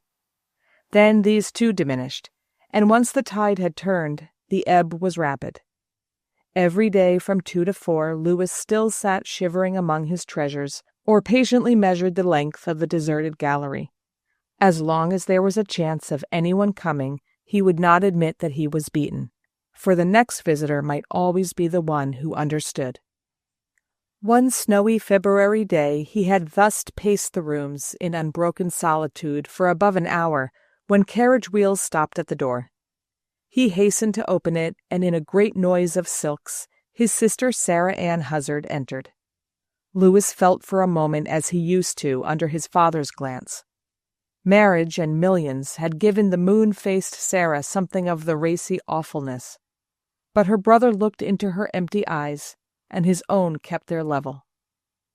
"Well, Louis," said Mrs. Huzzard with a simpering sternness, and caught her breath. "Well, Sarah Ann, I'm happy that you've come to take a look at my pictures." "I've come to see you and your wife." She gave another nervous gasp, shook out her flounces, and added in a rush, "and to ask you how much longer this spectacle is to continue." "The exhibition?" Louis smiled. She signed a flushed assent. "Well, there has been a considerable falling off lately in the number of visitors." "Thank heaven!" she interjected. "But as long as I feel that anyone wishes to come, I shall be here, to open the door, as you see." She sent a shuddering glance about her. "Louis, I wonder if you realize—" "Oh, fully." "Then why do you go on? Isn't it enough? Aren't you satisfied?" "With the effect they have produced?" "With the effect you have produced, on your family and on the whole of New York. With the slur on poor Papa's memory." "Papa left me the pictures, Sarah Ann." "Yes, but not to make yourself a mountebank about them." Louis considered this impartially. "Are you sure? Perhaps, on the contrary, he did it for that very reason." "Oh, don't heap more insults on our father's memory. Things are bad enough without that. How your wife can allow it I can't see. Do you ever consider the humiliation to her?" Louis gave another dry smile. She's used to being humiliated. The Kents accustomed her to that. Sarah Ann reddened.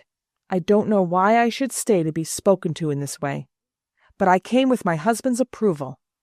Do you need that to come and see your brother? I need it to make the offer I'm about to make and which he authorizes. Louis looked at her in surprise, and she purpled up to the lace ruffles inside her satin bonnet. Have you come to make an offer for my collection? He asked her humorously. You seem to take pleasure in insinuating preposterous things, but anything is better than this public slight on our name. Again she ran a shuddering glance over the pictures. John and I, she announced, are prepared to double the allowance Mother left you, on condition that this ends, for good, that horrible sign is taken down tonight. Louis seemed mildly to weigh the proposal. Thank you very much, Sarah Ann, he said at length. I'm touched and surprised that you and John should have made this offer. But perhaps before I decline it, you will accept mine, simply to show you my pictures. When once you've looked at them, I think you'll understand. Mrs. Huzzard drew back hastily, her air of majesty collapsing. Look at the pictures? Oh, thank you, but I can see them very well from here. And besides, I don't pretend to be a judge. Then come up and see Treachy and the baby, said Louis quietly. She stared at him, embarrassed. Oh, thank you, she stammered again, and as she prepared to follow him, then it's no. Really no, Louis? Do consider, my dear. You say yourself that hardly anyone comes. What harm can there be in closing the place? What, when tomorrow the man may come who understands? Mrs. Huzzard tossed her plumes despairingly and followed him in silence. What, Mary Adeline? She exclaimed, pausing abruptly on the threshold of the nursery. Treachy, as usual, sat holding her baby by the fire, and from a low seat opposite her rose a lady as richly furred and feathered as Mrs. Huzzard, but with far less assurance to carry off her furbelows. Mrs. Kent ran to Louis and laid her plump cheek against his, while Treachy greeted Sarah Ann. I had no idea you were here, Mary Adeline, Mrs. Huzzard murmured. It was clear that she had not imparted her philanthropic project to her sister, and was disturbed at the idea that Louis might be about to do so. I just dropped in for a minute, she continued, to see that darling little pet of an angel child, and she enveloped the astonished baby in her ample rustlings and flutterings. I'm very glad to see you here, Sarah Ann, Mary Adeline answered with simplicity. It's not for want of wishing that I haven't come before. Treachy knows that, I hope. But the cares of a household like mine... Yes, and it's been so difficult to get about in the bad weather, Treachy suggested sympathetically. Mrs. Huzzard lifted the racy eyebrows. Has it really? With 2 pairs of horses, one hardly notices the weather. Oh, the pretty, pretty, pretty baby! Mary Adeline, Sarah Ann continued, turning severely to her sister, I shall be happy to offer you a seat in my carriage if you're thinking of leaving. But Mary Adeline was a married woman too. She raised her mild head and her glance crossed her sister's quietly. My own carriage is at the door, thank you kindly, Sarah Ann, she said, and the baffled Sarah Ann withdrew on Louis's arm. But a moment later the old habit of subordination reasserted itself. Mary Adeline's gentle countenance grew as timorous as a child's, and she gathered up her cloak in haste. Perhaps I was too quick. I'm sure she meant it kindly, she exclaimed, overtaking Louis as he turned to come up the stairs. And with a smile he stood watching his 2 sisters drive off together in the Huzzard coach. He returned to the nursery where Treachy was still crooning over her daughter. Well, my dear, he said, what do you suppose Sarah Ann came for? And in reply to her wondering gaze, to buy me off from showing the pictures. His wife's indignation took just the form he could have wished. She simply went on with her rich, cooing laugh and hugged the baby tighter.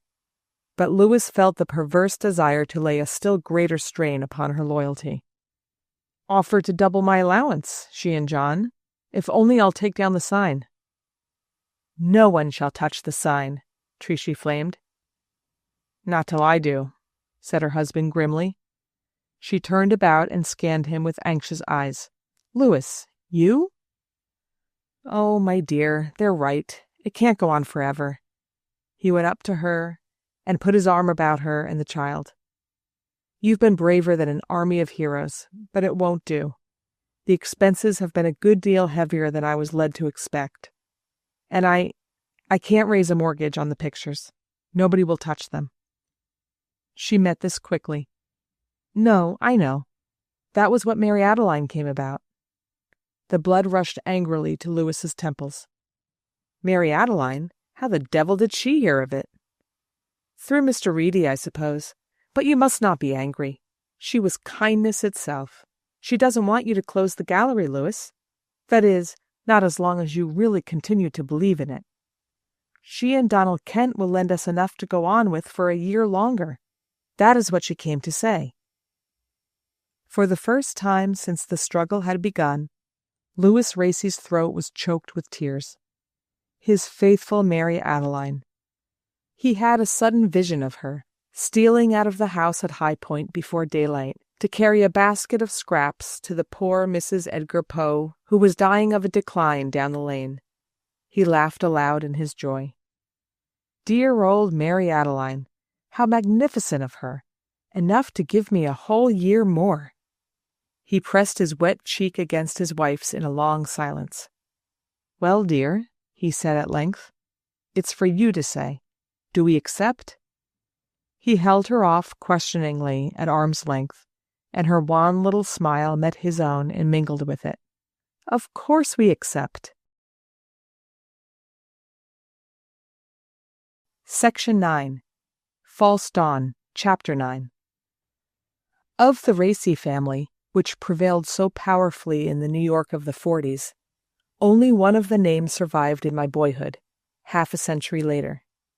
Like so many of the descendants of the proud little colonial society, the Racys had totally vanished, forgotten by everyone but a few old ladies, one or two genealogists, and the sexton of Trinity Church, who kept the record of their graves.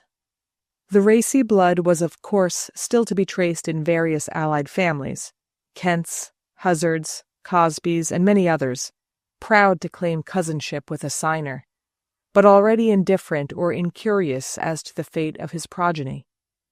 These old New Yorkers, who lived so well and spent their money so liberally, vanished like a pinch of dust when they disappeared from their pews and their dinner tables. If I happen to have been familiar with the name since my youth, it is chiefly because its one survivor was a distant cousin of my mother's, whom she sometimes took me to see on days when she thought I was likely to be good, because I had been promised a treat for the morrow. Old Miss Alethea Racy lived in a house I had always heard spoken of as Cousin Ebenezer's. It had evidently in its day been an admired specimen of domestic architecture, but was now regarded as the hideous though venerable relic of a bygone age. Miss Racy, being crippled by rheumatism, sat above stairs in a large cold room, meagerly furnished with beadwork tables, rosewood étagères, and portraits of pale, sad-looking people in odd clothes. She herself was large and saturnine, with a battlemented black lace cap, and so deaf that she seemed a survival of forgotten days, a Rosetta Stone to which the clue was lost. Even to my mother, nursed in that vanished tradition, and knowing instinctively to whom Miss Racy alluded when she spoke of Mary Adeline, Sarah Ann, or Uncle Doctor, intercourse with her was difficult and languishing, and my juvenile interruptions were oftener encouraged than reproved. In the course of one of these visits, my eye, listlessly roaming, singled out among the pallid portraits a 3-crayon drawing of a little girl with a large forehead and dark eyes, dressed in a plaid frock and embroidered pantalettes, and sitting on a grass bank. I pulled my mother's sleeve to ask who she was, and my mother answered, "Ah, that was poor little Louisa Racy, who died of a decline." "How old was little Louisa when she died, Cousin Alethea?" To batter this simple question into Cousin Alethea's brain was the affair of 10 laborious minutes. And when the job was done, and Miss Racy, with an air of mysterious displeasure, had dropped a deep 11, my mother was too exhausted to continue. So she turned to me to add, with one of the private smiles we kept for each other, it was the poor child who would have inherited the Racy Gallery. But to a little boy of my age, this item of information lacked interest, nor did I understand my mother's surreptitious amusement. This far-off scene suddenly came back to me last year, when, on one of my infrequent visits to New York, I went to dine with my old friend, the banker John Selwyn, and came to an astonished stand before the mantelpiece in his new library. "Hullo," I said, looking up at the picture above the chimney. My host squared his shoulders, thrust his hands into his pockets, and affected the air of modesty which people think it proper to assume when their possessions are admired. "The Macrino di Alba? Yes, it was the only thing I managed to capture out of the Racy collection." "The only thing? Well." "Ah, but you should have seen the Mantegna, and the Giotto, and the Piero della Francesca. Hang it, one of the most beautiful Piero della Francescas in the world, a girl in profile, with her hair in a pearl net against a background of columbines. That went back to Europe, the National Gallery, I believe. And the Carpaccio, the most exquisite little St. George, that went to California. Lord." He sat down with the sigh of a hungry man turned away from a groaning board. "Well, it nearly broke me buying this," he murmured, as if at least that fact were some consolation. I was turning over my early memories in quest of a clue to what he spoke of as the Racy collection, in a tone which implied that he was alluding to objects familiar to all art lovers. Suddenly, "They weren't poor little Louisa's pictures, by any chance?" I asked, remembering my mother's cryptic smile. Selwyn looked at me perplexedly. "Who the deuce is poor little Louisa?" And without waiting for my answer, he went on, "They were that fool Netta Cosby's until a year ago, and she never even knew it." We looked at each other, interrogatively, my friend perplexed at my ignorance, and I now absorbed in trying to run down the genealogy of Netta Cosby. I did so, finally. "Netta Cosby. You don't mean Netta Kent, the one who married Jim Cosby?" "That's it. They were cousins of the Racys, and she inherited the pictures." I continued to ponder. "I wanted awfully to marry her the year I left Harvard," I said presently, more to myself than to my hearer. "Well, if you had, you'd have annexed a prize fool, and one of the most beautiful collections of Italian primitives in the world." "In the world?" "Well, you wait till you see them, if you haven't already. And I seem to make out that you haven't, that you can't have. How long have you been in Japan? 4 years? I thought so. Well, it was only last winter that Netta found out." "Found out what?" "What there was in old Althea Racy's attic. You must remember the old Miss Racy who lived in that hideous house in 10th Street when we were children. She was a cousin of your mother's, wasn't she? Well, the old fool lived there for nearly half a century, with 5 millions worth of pictures shut up in that attic over her head. It seems they'd been there ever since the death of a poor young Racy who collected them in Italy years and years ago. I don't know much about the story. I never was strong on genealogy, and the Racys have always been rather dim to me. They were everybody's cousins, of course, but as far as one can make out, that seems to have been their principal, if not their only function. Oh, and I suppose the Racy building was called after them, only they didn't build it. But there was this one young fellow. I wish I could find out more about him. All that Netta seems to know, or to care for that matter, is that when he was very young, barely out of college, he was sent to Italy by his father to buy old masters. In the 40s it must have been, and came back with this extraordinary, this unbelievable collection, a boy of that age, and was disinherited by the old gentleman for bringing home such rubbish. The young fellow and his wife died ever so many years ago, both of them. It seems he was so laughed at for buying such pictures that they went away and lived like hermits in the depths of the country. There were some funny spectral portraits of them that old Alethea had up in her bedroom. Netta showed me one of them the last time I went to see her, a pathetic drawing of the only child, an anemic little girl with a big forehead. Jove, but that must have been your little Louisa.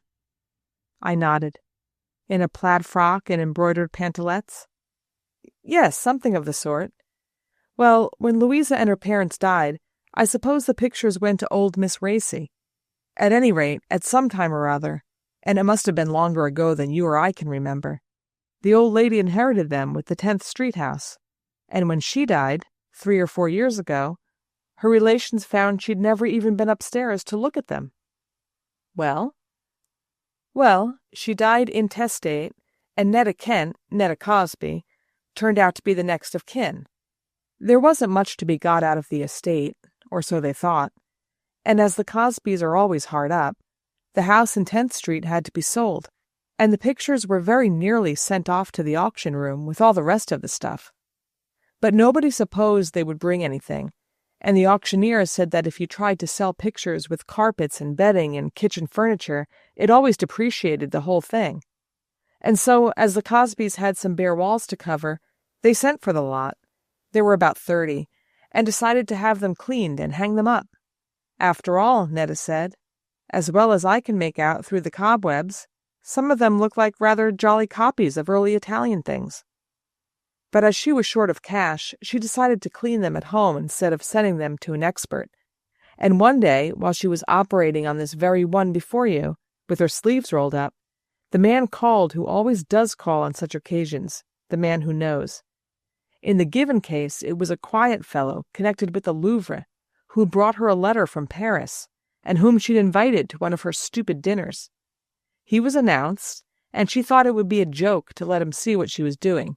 She has pretty arms, you may remember.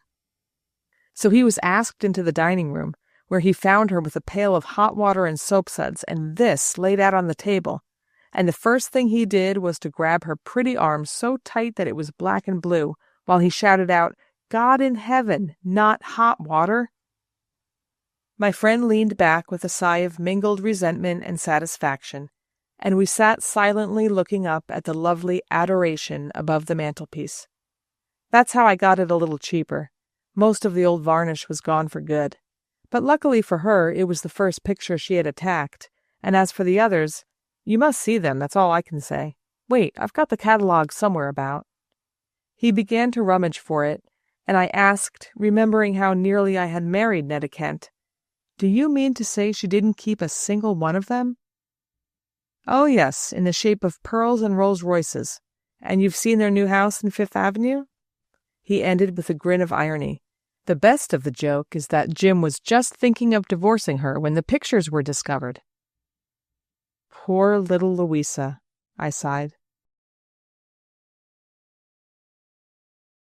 Section 10. The Old Maid. Chapter 1. In the old New York of the 50s, a few families ruled in simplicity and affluence. Of these were the Ralstons. The sturdy English and the rubicund and heavier Dutch had mingled to produce a prosperous, prudent, and yet lavish society.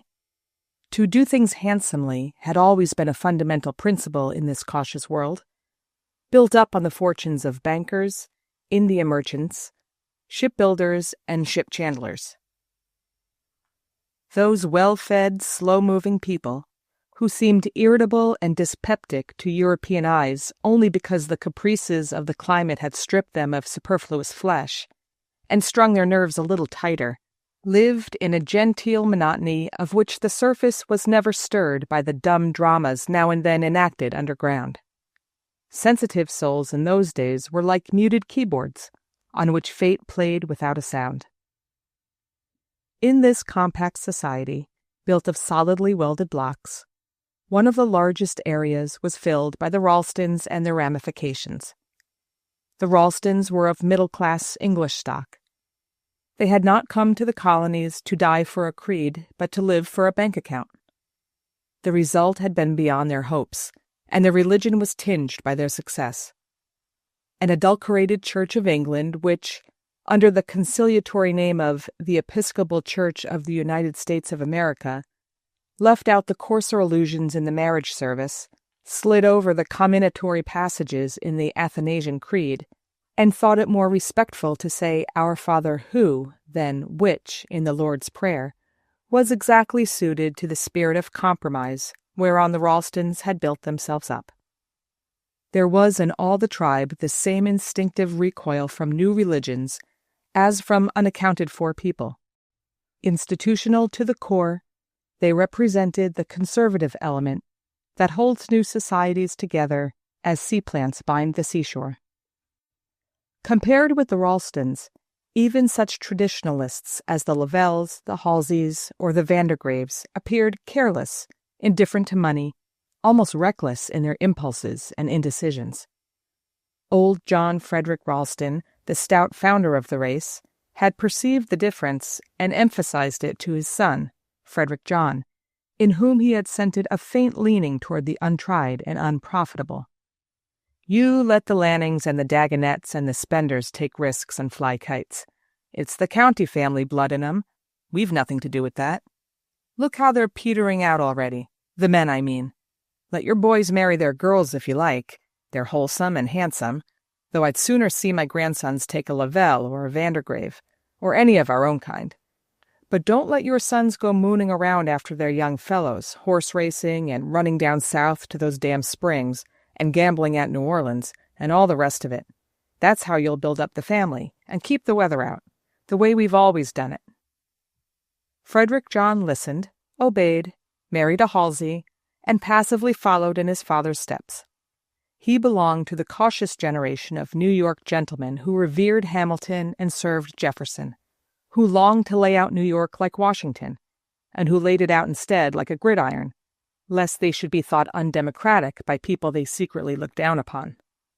Shopkeepers to the marrow, they put in their windows the wares there was most demand for, keeping their private opinions for the back shop, where through lack of use they gradually lost substance and color. The fourth generation of Ralstons had nothing left in the way of convictions, save an acute sense of honor in private and business matters. On the life of the community and the state, they took their daily views from the newspapers, and the newspapers they already despised. The Ralstons had done little to shape the destiny of their country, except to finance the cause when it had become safe to do so. They were related to many of the great men who had built the Republic, but no Ralston had so far committed himself as to be great. As old John Frederick said, it was safer to be satisfied with 3%. They regarded heroism as a form of gambling. Yet, by merely being so numerous and so similar, they had come to have a weight in the community. People said the Ralstons when they wished to invoke a precedent. This attribution of authority had gradually convinced the third generation of its collective importance, and the fourth, to which Delia Ralston's husband belonged, had the ease and simplicity of a ruling class. Within the limits of their universal caution, the Ralstons fulfilled their obligations as rich and respected citizens. They figured on the boards of all the old established charities, gave handsomely to thriving institutions, had the best cooks in New York, and when they traveled abroad ordered statuary of the American sculptors in Rome whose reputation was already established. The first Ralston who had brought home a statue had been regarded as a wild fellow, but when it became known that the sculptor had executed several orders for the British aristocracy, it was felt in the family that this too was a 3% investment. 2 marriages with the Dutch Vandergraves had consolidated these qualities of thrift and handsome living, and the carefully built-up Ralston character was now so congenital that Delia Ralston sometimes asked herself whether, were she to turn her own little boy loose in a wilderness, he would not create a small New York there, and be on all its boards of directors. Delia Lavelle had married James Ralston at 20. The marriage, which had taken place in the month of September, 1840, had been solemnized, as was then the custom, in the drawing-room of the bride's country home, at what is now the corner of Avenue A and 91st Street, overlooking the Sound.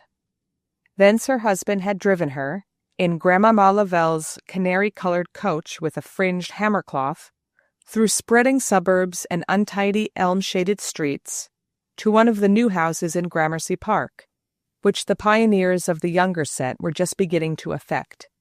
And there, at 25, she was established the mother of 2 children, the possessor of a generous allowance of pin money, and by common consent, one of the handsomest and most popular young matrons, as they were called, of her day.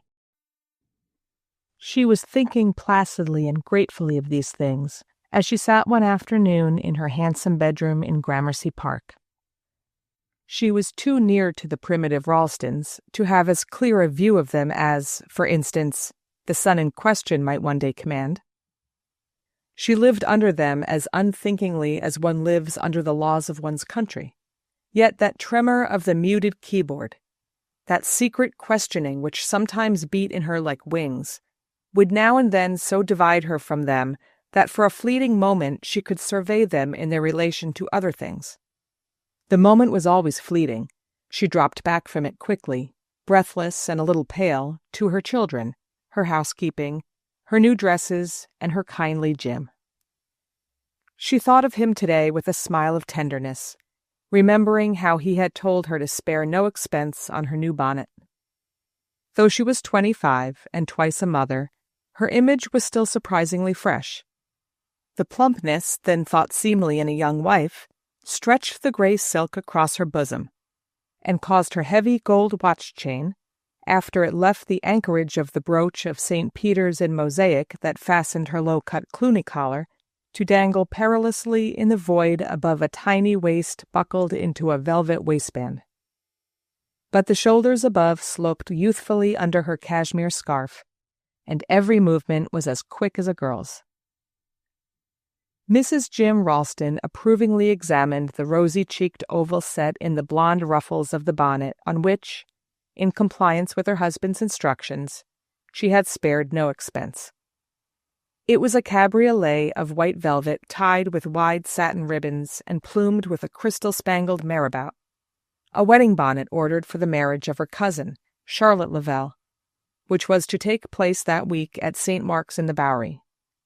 Charlotte was making a match exactly like Delia's own, marrying a Ralston of the Waverly Place branch, than which nothing could be safer, sounder, or more, well, usual.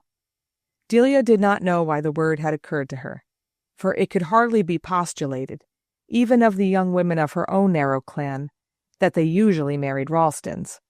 But the soundness, safeness, suitability of the arrangement did make it typical of the kind of alliance which a nice girl in the nicest set would serenely and blushingly forecast for herself. Yes. And afterward? Well, what? And what did this new question mean? Afterward. Why, of course there was the startled, puzzled surrender to the incomprehensible exigencies of the young man to whom one had at most yielded a rosy cheek in return for an engagement ring. There was the large double bed, the terror of seeing him shaving calmly the next morning in his shirt-sleeves through the dressing-room door. The evasions, insinuations, resigned smiles, and Bible texts of one's mamma, the reminder of the phrase "to obey" in the glittering blur of the marriage service, a week or a month of flushed distress, confusion, embarrassed pleasure, then the growth of habit, the insidious lulling of the matter of course, the dreamless double slumbers in the big white bed, the early morning discussions and consultations through that dressing-room door which had once seemed to open into a fiery pit, scorching the brow of innocence. And then the babies who were supposed to make up for everything, and didn't, though they were such darlings. And one had no definite notion as to what it was that one had missed, and that they were to make up for. Yes, Charlotte's fate would be just like hers. Joe Ralston was so like his second cousin Jim, Delia's James, that Delia could see no reason why life in the squat brick house in Waverly Place should not exactly resemble life in the tall brownstone house in Gramercy Park.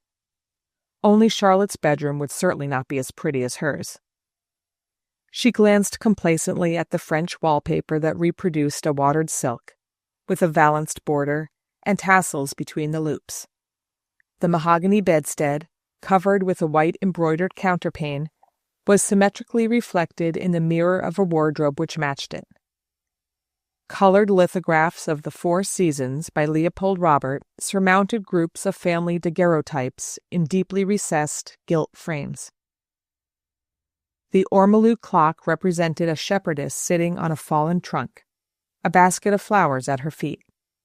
A shepherd, stealing up, surprised her with a kiss, while her little dog barked at him from a clump of roses. One knew the profession of the lovers by their crooks and the shape of their hats.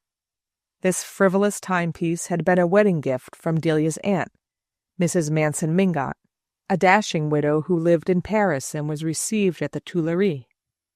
It had been entrusted by Mrs. Mingot to young Clement Spender, who had come back from Italy for a short holiday just after Delia's marriage, the marriage which might never have been, if Clem Spender could have supported a wife, or if he had consented to give up painting in Rome for New York and the law. The young man, who looked already so odd and foreign and sarcastic, had laughingly assured the bride that her aunt's gift was the newest thing in the Palais Royal, and the family, who admired Mrs. Manson Mingot's taste, though they disapproved of her foreignness, had criticized Delia's putting the clock in her bedroom instead of displaying it on the drawing-room mantel. But she liked, when she woke in the morning, to see the bold shepherd stealing his kiss. Charlotte would certainly not have such a pretty clock in her bedroom, but then she had not been used to pretty things. Her father, who had died at 30 of lung fever, was one of the poor Lavelles. His widow, burdened with a young family and living all the year round up the river, could not do much for her eldest girl, and Charlotte had entered society in her mother's turned garments, and shod with satin sandals handed down from a defunct aunt who had opened a ball with General Washington. The old-fashioned Ralston furniture, which Delia already saw herself banishing, would seem sumptuous to Chatty. Very likely she would think Delia's gay French timepiece somewhat frivolous, or even not quite nice.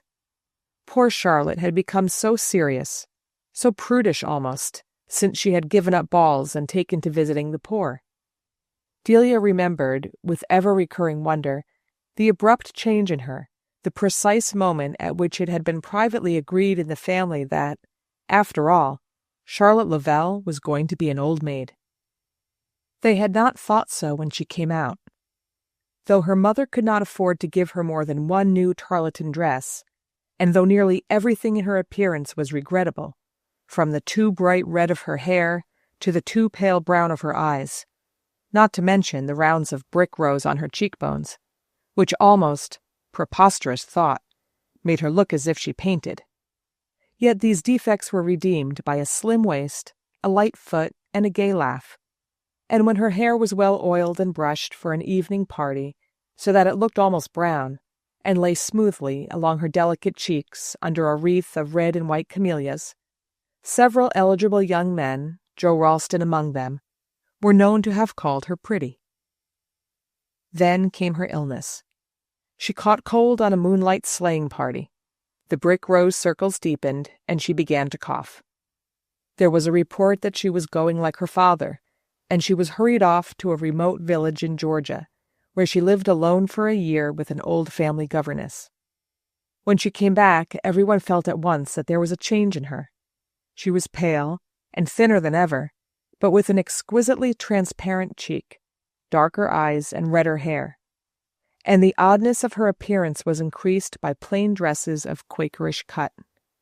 She had left off trinkets and watch chains, always wore the same gray cloak and small close bonnet, and displayed a sudden zeal for visiting the indigent. The family explained that during her year in the South she had been shocked by the hopeless degradation of the poor whites and their children, and that this revelation of misery had made it impossible for her to return to the light-hearted life of her young friends. Everyone agreed, with significant glances, that this unnatural state of mind would pass off in time. And meanwhile old Mrs. Lavelle, Chatty's grandmother, who understood her perhaps better than the others, gave her a little money for her paupers, and lent her a room in the Lavelle stables at the back of the old lady's Mercer Street house, where she gathered about her, in what would afterward have been called a day nursery, some of the destitute children of the neighborhood.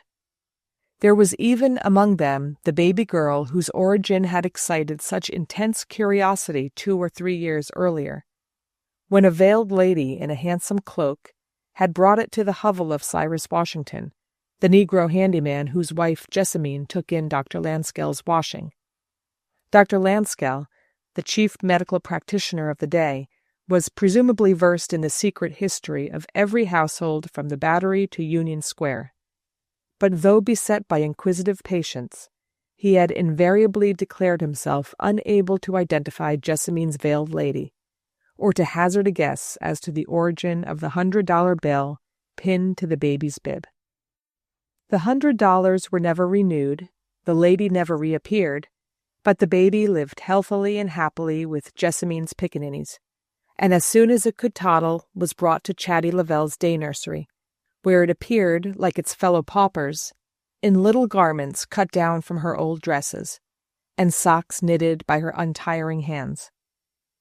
Delia, absorbed in her own babies, had nevertheless dropped in once or twice at the nursery, and had come away wishing that Chatty's maternal instinct might find its normal outlet in marriage. The married cousin confusedly felt that her own affection for her handsome children was a mild and measured sentiment compared with Chatty's fierce passion for the waifs in Grandmamma Lavelle's stable. And then, to the general surprise, Charlotte Lavelle engaged herself to Joe Ralston. It was known that Joe had admired her the year she came out. She was a graceful dancer, and Joe, who was tall and nimble, had footed it with her through many a reel and schottische. By the end of the winter, all the matchmakers were predicting that something would come of it. But when Delia sounded her cousin, the girl's evasive answer and burning brow seemed to imply that her suitor had changed his mind, and no further questions could be asked. Now it was clear that there had, in fact, been an old romance between them, probably followed by that exciting incident, a misunderstanding. But at last all was well, and the bells of St. Mark's were preparing to ring in happier days for Charlotte. Ah, when she has her first baby, the Ralston mothers chorused. "Chatty!" Delia exclaimed, pushing back her chair as she saw her cousin's image reflected in the glass over her shoulder. Charlotte Lavelle had paused in the doorway. "They told me you were here, so I ran up." "Of course, darling. How handsome you do look in your poplin. I always said you needed rich materials. I'm so thankful to see you out of gray cashmere." Delia, lifting her hands, removed the white bonnet from her dark, polished head and shook it gently to make the crystals glitter. "I hope you like it. It's for your wedding," she laughed. Charlotte Lavelle stood motionless. In her mother's old dove-colored poplin, freshly banded with narrow rows of crimson velvet ribbon, an ermine tippet crossed on her bosom, and a new beaver bonnet with a falling feather, she had already something of the assurance and majesty of a married woman. "And you know your hair certainly is darker, darling," Delia added, still hopefully surveying her. "Darker? It's gray," Charlotte suddenly broke out in her deep voice. She pushed back one of the pomaded bands that framed her face and showed a white lock on her temple. "You needn't save up your bonnet. I'm not going to be married," she added, with a smile that showed her small white teeth in a fleeting glare. Delia had just enough presence of mind to lay down the bonnet, marabout up, before she flung herself on her cousin. "Not going to be married? Charlotte, are you perfectly crazy?" "Why is it crazy to do what I think is right?" "But people said you were going to marry him the year you came out, and no one understood what happened then. And now, how can it possibly be right? You simply can't," Delia incoherently cried. "Oh, people," said Charlotte Lavelle wearily. Her married cousin looked at her with a start. Something thrilled in her voice that Delia had never heard in it, or in any other human voice before. Its echo seemed to set their familiar world rocking, and the Axminster carpet actually heaved under Delia's shrinking slippers. Charlotte Lavelle stood staring ahead of her with strained lids. In the pale brown of her eyes, Delia noticed the green specks that floated there when she was angry or excited. "Charlotte, where on earth have you come from?" she questioned, drawing the girl down to the sofa. "Come from?" "Yes. You look as if you had seen a ghost, an army of ghosts." The same snarling smile drew up Charlotte's lip. "I've seen Joe," she said. "Well? Oh, Chatty!" Delia exclaimed, abruptly illuminated. "You don't mean to say you're going to let any little thing in Joe's past? Not that I've ever heard the least hint, never. But even if there were," she drew a deep breath and bravely proceeded to extremities. "Even if you've heard that he's had a child, of course he would have provided for it before." The girl shook her head. "I know. You needn't go on. Men will be men. But it's not that. Tell me what it is." Charlotte Lavelle looked about the sunny, prosperous room as if it were the image of her world, and that world were a prison she must break out of. She lowered her head. "I want to get away," she panted. "Get away? From Joe?" "From his ideas, the Ralston ideas." Delia bridled. After all, she was a Ralston. "The Ralston ideas? I haven't found them so unbearably unpleasant to live with." She smiled a little tartly. "No, but it was different with you. They didn't ask you to give up things." "What things?" What in the world, Delia wondered, had poor Charlotte that anyone could want her to give up? She had always been in the position of taking rather than of having to surrender. "Can't you explain it to me, dear?" Delia urged. "My poor children. He says I'm to give them up," cried the girl in a stricken whisper. "Give them up? Give up helping them?" "Seeing them. Looking after them. Give them up altogether. He got his mother to explain it to me. After we have children, he's afraid our children might catch things. He'll give me money, of course, to pay someone, a hired person, to look after them. He thought that handsome," Charlotte broke out with a sob. She flung off her bonnet and smothered her prostrate, weeping in the cushions. Delia sat perplexed. Of all unforeseen complications, this was surely the least imaginable. And with all the acquired Ralston that was in her, she could not help seeing the force of Joe's objection, could almost find herself agreeing with him. No one in New York had forgotten the death of the poor Henry van der Luyden's only child, who had caught smallpox at the circus to which an unprincipled nurse had surreptitiously taken him. After such a warning as that, parents felt justified in every precaution against contagion. And poor people were so ignorant and careless, and their children, of course, so perpetually exposed to everything catching. No, Joe Ralston was certainly right, and Charlotte almost insanely unreasonable. But it would be useless to tell her so now. Instinctively, Delia temporized. "After all," she whispered to the prone ear, "if it's only after you have children, you may not have any for some time." "Oh, yes, I shall," came back in anguish from the cushions. Delia smiled with matronly superiority. "Really, Chatty, I don't quite see how you can know. You don't understand." Charlotte Lavelle lifted herself up. Her collar of Brussels lace had come undone and hung in a wisp on her crumpled bodice, and through the disorder of her hair the white lock glimmered haggardly. In her pale brown eyes the little green specks floated like leaves in a trout pool. Poor girl, Delia thought. How old and ugly she looks. More than ever like an old maid. And she doesn't seem to realize in the least that she'll never have another chance. "You must try to be sensible, Chatty dear. After all, one's own babies have the first claim." "That's just it." The girl seized her fiercely by the wrists. "How can I give up my own baby?" You're... Delia's world began to waver under her. "Which of the poor little waifs, dearest, do you call your own baby?" she questioned patiently. Charlotte looked her straight in the eyes. "I call my own baby my own baby."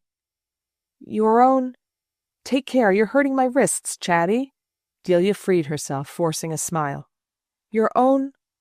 My own little girl. The one that Jessamine and Cyrus Oh! Delia Ralston gasped. The two cousins sat silent, facing each other, but Delia looked away. It came over her with a shudder of repugnance that such things, even if they had to be said, should not have been spoken in her bedroom, so near the spotless nursery across the passage. Mechanically, she smoothed the organ-like folds of her silk skirt, which her cousin's embrace had tumbled. Then she looked again at Charlotte's eyes, and her own melted. Oh, poor Chatty, my poor Chatty! She held out her arms to her cousin. Section 11. The Old Maid. Chapter 2. The shepherd continued to steal his kiss from the shepherdess, and the clock in the fallen trunk continued to tick out the minutes. Delia, petrified, sat unconscious of their passing. Her cousin clasped to her. She was dumb with the horror and amazement of learning that her own blood ran in the veins of the anonymous foundling, the $100 baby about whom New York had so long furtively jested and conjectured. It was her first contact with the nether side of the smooth social surface, and she sickened at the thought that such things were, and that she, Delia Ralston, should be hearing of them in her own house and from the lips of the victim. For Chatty, of course, was a victim. But whose? She had spoken no name, and Delia could put no question. The horror of it sealed her lips. Her mind had instantly raced back over Chatty's past, but she saw no masculine figure in it but Joe Ralston's. And to connect Joe with the episode was obviously unthinkable. Someone in the South, then. But no, Charlotte had been ill when she left. And in a flash, Delia understood the real nature of that illness, and of the girl's disappearance. But from such speculations, too, her mind recoiled, and instinctively she fastened on something she could still grasp, Joe Ralston's attitude about Chatty's paupers. Of course Joe could not let his wife risk bringing contagion into their home. That was safe ground to dwell on. Her own Jim would have felt in the same way, and she would certainly have agreed with him. Her eyes traveled back to the clock. She always thought of Clem Spender when she looked at the clock, and suddenly she wondered, if things had been different, what he would have said if she had made such an appeal to him as Charlotte had made to Joe. The thing was hard to imagine, yet in a flash of mental readjustment, Delia saw herself as Clem's wife. She saw her children as his. She pictured herself asking him to let her go on caring for the poor waifs in the Mercer Street stable. And she distinctly heard his laugh and his light answer. "Why on earth did you ask, you little goose? Do you take me for such a Pharisee as that?" Yes, that was Clem Spender all over. Tolerant, reckless, indifferent to consequences, always doing the kind thing at the moment, and too often leaving others to pay the score. "There's something cheap about Clem," Jim had once said in his heavy way. Delia Ralston roused herself and pressed her cousin closer. "Chatty, tell me," she whispered. "There's nothing more." "I mean, about yourself. This thing, this—" Clem Spender's voice was still in her ears. "You loved someone," she breathed. "Yes, that's over. Now it's only the child. And I could love Joe, in another way." Chatty Lavelle straightened herself, wan and frowning. "I need the money. I must have it for my baby, or else they'll send it to an institution." She paused. "But that's not all. I want to marry, to be a wife, like all of you. I should have loved Joe's children, our children. Life doesn't stop." "No, I suppose not. But you speak as if the person who took advantage of you—" "No one took advantage of me. I was lonely and unhappy. I met someone who was lonely and unhappy. People don't all have your luck. We were both too poor to marry each other, and Mother would never have consented. And so one day before he said goodbye—" "He said goodbye?" "Yes, he was going to leave the country." "He left the country, knowing?" "How was he to know? He doesn't live here. He'd just come back to see his family for a few weeks." She broke off, her thin lips pressed together upon her secret. There was a silence. Blindly, Delia stared at the bold shepherd. "Come back from where?" she asked at length in a low tone. "Oh, what does it matter? You wouldn't understand." Charlotte broke off in the very words her married cousin had compassionately addressed to her virginity. A slow blush rose to Delia's cheek. She felt oddly humiliated by the rebuke conveyed in that contemptuous retort. She seemed to herself shy, ineffectual, as incapable as an ignorant girl of dealing with the abominations that Charlotte was thrusting on her. But suddenly some fierce feminine intuition struggled and woke in her. She forced her eyes upon her cousin's. "You won't tell me who it was?" "What's the use? I haven't told anybody." "Then why have you come to me?" Charlotte's stony face broke up in weeping. "It's for my baby, my baby." Delia did not heed her. "How can I help you if I don't know?" she insisted in a harsh, dry voice. Her heartbeats were so violent that they seemed to send up throttling hands to her throat. Charlotte made no answer. "Come back from where?" Delia doggedly repeated, and at that, with a long wail, the girl flung her hands up, screening her eyes.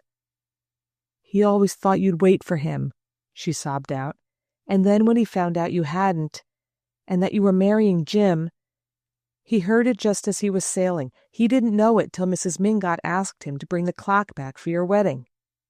"Stop, stop!" Delia cried, springing to her feet. She had provoked the avowal, and now that it had come, she felt that it had been gratuitously and indecently thrust upon her. Was this New York, her safe, friendly, hypocritical New York? Was this James Ralston's house? And this his wife listening to such revelations of dishonor? Charlotte Lavelle stood up in her turn. I knew it. You think worse of my baby now instead of better. Oh, why did you make me tell you? I knew you'd never understand. I'd always cared for him, ever since I came out. That was why I wouldn't marry anyone else. But I knew there was no hope for me. He never looked at anybody but you. And then, when he came back 4 years ago, and there was no you for him anymore, he began to notice me, to be kind, to talk to me about his life and his painting.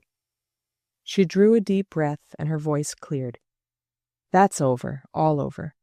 It's as if I couldn't either hate him or love him. There's only the child now, my child. He doesn't even know of it. Why should he? It's none of his business. It's nobody's business but mine. But surely you must see that I can't give up my baby. Delia Ralston stood speechless, looking away from her cousin in a growing horror. She had lost all sense of reality, all feeling of safety and self-reliance. Her impulse was to close her ears to the other's appeal as a child buries its head for midnight terrors. At last she drew herself up and spoke with dry lips. But what do you mean to do? Why have you come to me? Why have you told me all this?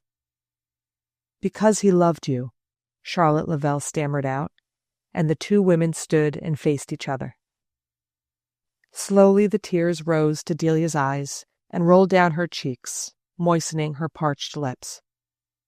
Through the tears she saw her cousin's haggard countenance waver and droop like a drowning face under water. Things half-guessed, obscurely felt, surged up from unsuspected depths in her. It was almost as if, for a moment, this other woman were telling her of her own secret past, putting into crude words all the trembling silences of her own heart. The worst of it was, as Charlotte said, that they must act now. There was not a day to lose. Chatty was right. It was impossible that she should marry Joe if to do so meant giving up the child. But in any case, how could she marry him without telling him the truth? And was it conceivable that after hearing it, he should not repudiate her? All these questions spun agonizingly through Delia's brain, and through them glimmered the persistent vision of the child, Clem Spender's child, growing up on charity in a Negro hovel, or herded in one of the plague houses they call asylums. No, the child came first. She felt it in every fiber of her body. But what should she do? Of whom take counsel? How advise the wretched creature who had come to her in Clement's name? Delia glanced about her desperately, and then turned back to her cousin. You must give me time. I must think. You ought not to marry him, and yet all the arrangements are made, and the wedding presents. There would be a scandal. It would kill Granny Lavelle. Charlotte answered in a low voice, There is no time. I must decide now. Delia pressed her hands against her breast. I tell you I must think. I wish you would go home. Or no, stay here. Your mother mustn't see your eyes. Jim's not coming home till late. You can wait in this room till I come back. She had opened the wardrobe and was reaching up for a plain bonnet and heavy veil. Stay here? But where are you going? I don't know. I want to walk, to get the air. I think I want to be alone. Feverishly, Delia unfolded her paisley shawl, tied on bonnet and veil, thrust her mittened hands into her muff. Charlotte, without moving, stared at her dumbly from the sofa. You'll wait, Delia insisted on the threshold. Yes, I'll wait. Delia shut the door and hurried down the stairs. Section 12. The Old Maid, Chapter 3. She had spoken the truth in saying that she did not know where she was going. She simply wanted to get away from Charlotte's unbearable face, and from the immediate atmosphere of her tragedy. Outside, in the open, perhaps it would be easier to think. As she skirted the park rails, she saw her rosy children playing under their nurse's eye, with the pampered progeny of other square dwellers. The little girl had on her new plaid velvet bonnet and white tippet, and the boy his Highland cap and broadcloth spencer. How happy and jolly they looked. The nurse spied her, but she shook her head, waved at the group, and hurried on. She walked and walked through the familiar streets decked with bright winter sunshine. It was early afternoon, an hour when the gentlemen had just returned to their offices, and there were few pedestrians in Irving Place and Union Square. Delia crossed the square to Broadway. The Lavelle house in Mercer Street was a sturdy, old-fashioned brick dwelling. A large stable adjoined it, opening on an alley such as Delia, on her honeymoon trip to England, had heard called a mews. She turned into the alley, entered the stable court, and pushed open a door. In a shabby whitewashed room, a dozen children, gathered about a stove, were playing with broken toys. The Irishwoman who had charge of them was cutting out small garments on a broken-legged deal table. She raised a friendly face, recognizing Delia as the lady who had once or twice been to see the children with Miss Charlotte. Delia paused, embarrassed. I came to ask if you need any new toys," she stammered. "That we do, ma'am, and many another thing, too, though Miss Charlotte tells me I'm not to beg of the ladies that comes to see our poor darlings." "Oh, you may beg of me, Bridget," Mrs. Ralston answered, smiling. "Let me see your babies. It's so long since I've been here." The children had stopped playing, and, huddled against their nurse, gazed up open-mouthed at the rich, rustling lady. One little girl with pale brown eyes and scarlet cheeks was dressed in a plaid alpaca frock trimmed with imitation coral buttons that Delia remembered. Those buttons had been on Charlotte's best dress the year she came out. Delia stopped and took up the child. Its curly hair was brown, the exact color of the eyes, thank heaven. But the eyes had the same little green spangles floating in their transparency. Delia sat down, and the little girl, standing on her knee, gravely fingered her watch chain. "Oh, ma'am, maybe her shoes'll soil your skirt. The floor here ain't none too clean." Delia shook her head and pressed the child against her. She had forgotten the other gazing babies and their war dress. The little creature on her knee was made of different stuff. It had not needed the plaid alpaca and coral buttons to single her out. Her brown curls grew in points on her high forehead, exactly as Clement Spender's did. Delia laid a burning cheek against the forehead. "Baby want my lovely yellow chain?" Baby did.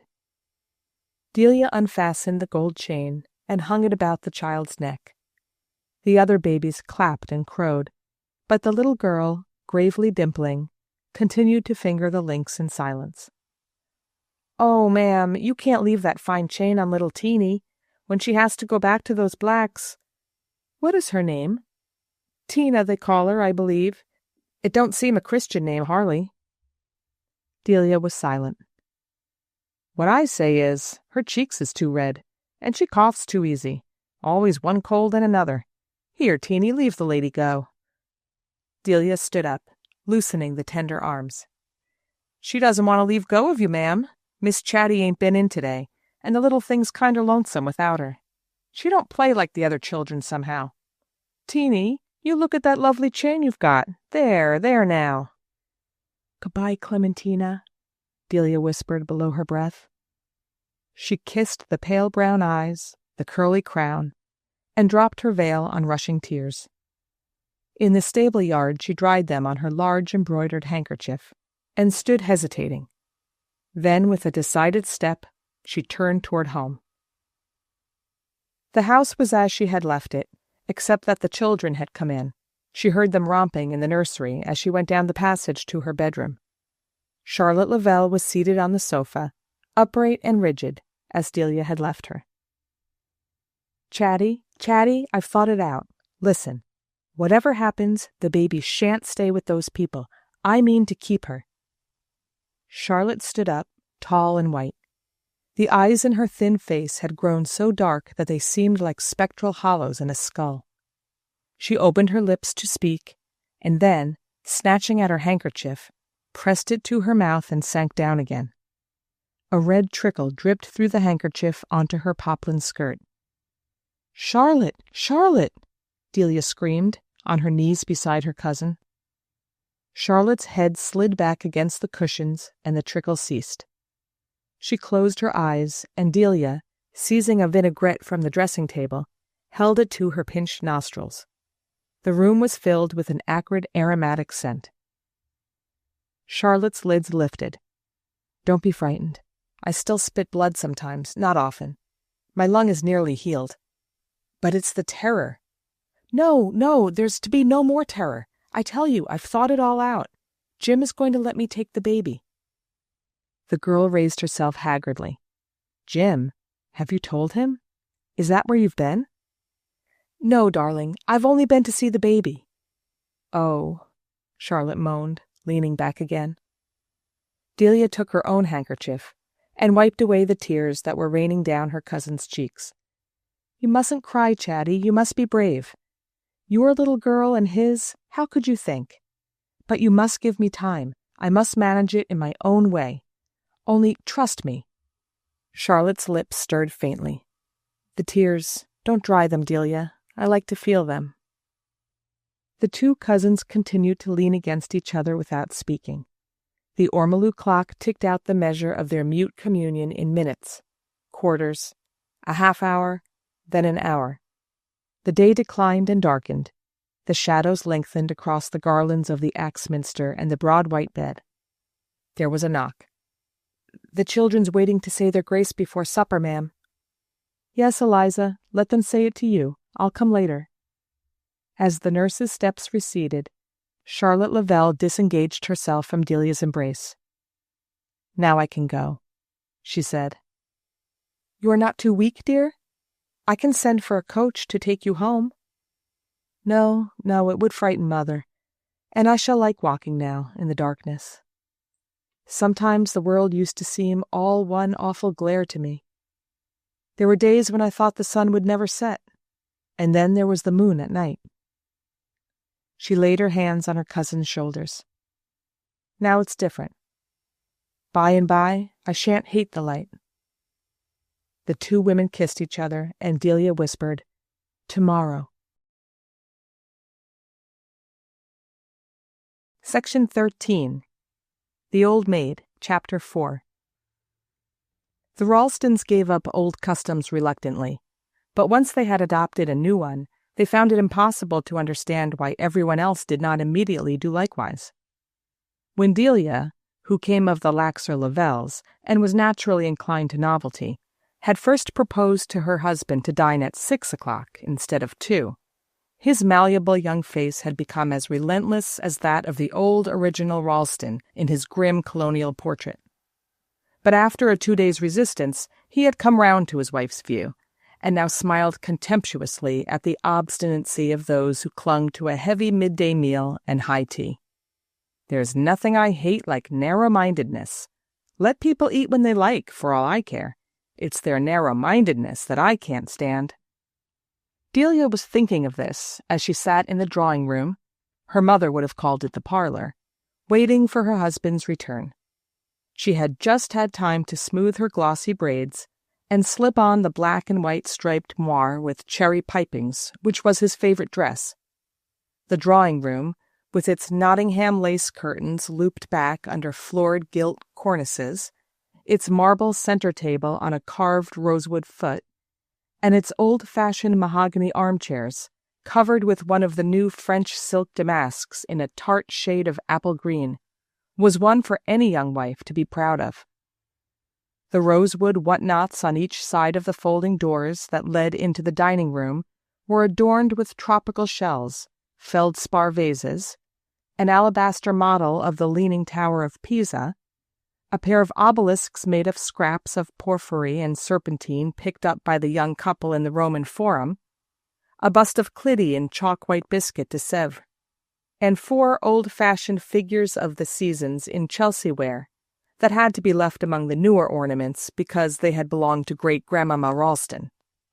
On the walls hung large dark steel engravings of Cole's Voyage of Life, and between the windows stood the life-size statue of a captive maiden, executed for Jim Ralston's father by the celebrated Harriet Hosmer, immortalized in Hawthorne's novel of the Marble Faun. On the table lay handsomely tooled copies of Turner's Rivers of France, Drake's Culprit Fay, Crabbe's Tales, and the Book of Beauty containing portraits of the British peeresses who had participated in the Earl of Eglinton's tournament. As Delia sat there, before the hard coal fire in its arched opening of black marble, her citron wood work table at her side, and one of the new French lamps shedding a pleasant light on the center table from under a crystal-fringed shade, she asked herself how she could have passed in such a short time, so completely out of her usual circle of impressions and convictions, so much farther than ever before beyond the Ralston horizon. Here it was, closing in on her again, as if the very plaster ornaments of the ceiling, the forms of the furniture, the cut of her dress, had been built out of Ralston prejudices, and turned to adamant by the touch of Ralston hands. She must have been mad, she thought, to have committed herself so far to Charlotte. Yet, turn about as she would in the ever-tightening circle of the problem, she could still find no other issue. Somehow, it lay with her to save Clem Spender's baby. She heard the sound of the latchkey, her heart had never beat so high at it, and the putting down of a tall hat on the hall console, or of 2 tall hats, was it? The drawing-room door opened, and 2 high-stocked and ample-coated young men came in, 2 Jim Ralstons, so to speak.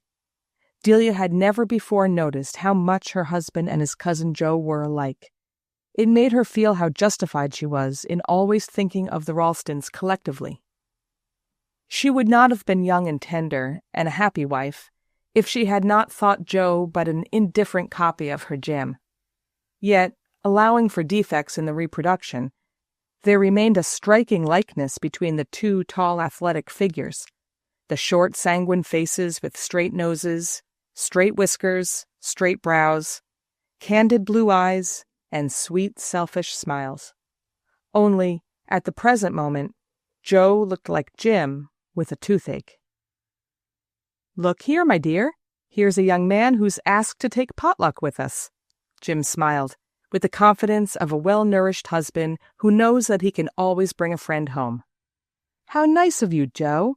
Do you suppose he can put up with oyster soup and a stuffed goose?" Delia beamed upon her husband. "I knew it. I told you so, my dear chap. He said you wouldn't like it, that you'd be fussed about the dinner. Wait till you're married, Joseph Ralston." Jim brought down a genial paw on his cousin's bottle-green shoulder and Joe grimaced as if the tooth had stabbed him. "It's excessively kind of you, Cousin Delia, to take me in this evening. The fact is—" "Dinner first, my boy, if you don't mind. A bottle of Burgundy will brush away the blue devils. Your arm to your cousin, please. I'll just go and see that the wine is brought up." Oyster soup, broiled bass, stuffed goose, apple fritters, and green peppers, followed by one of Grandmama Ralston's famous caramel custards.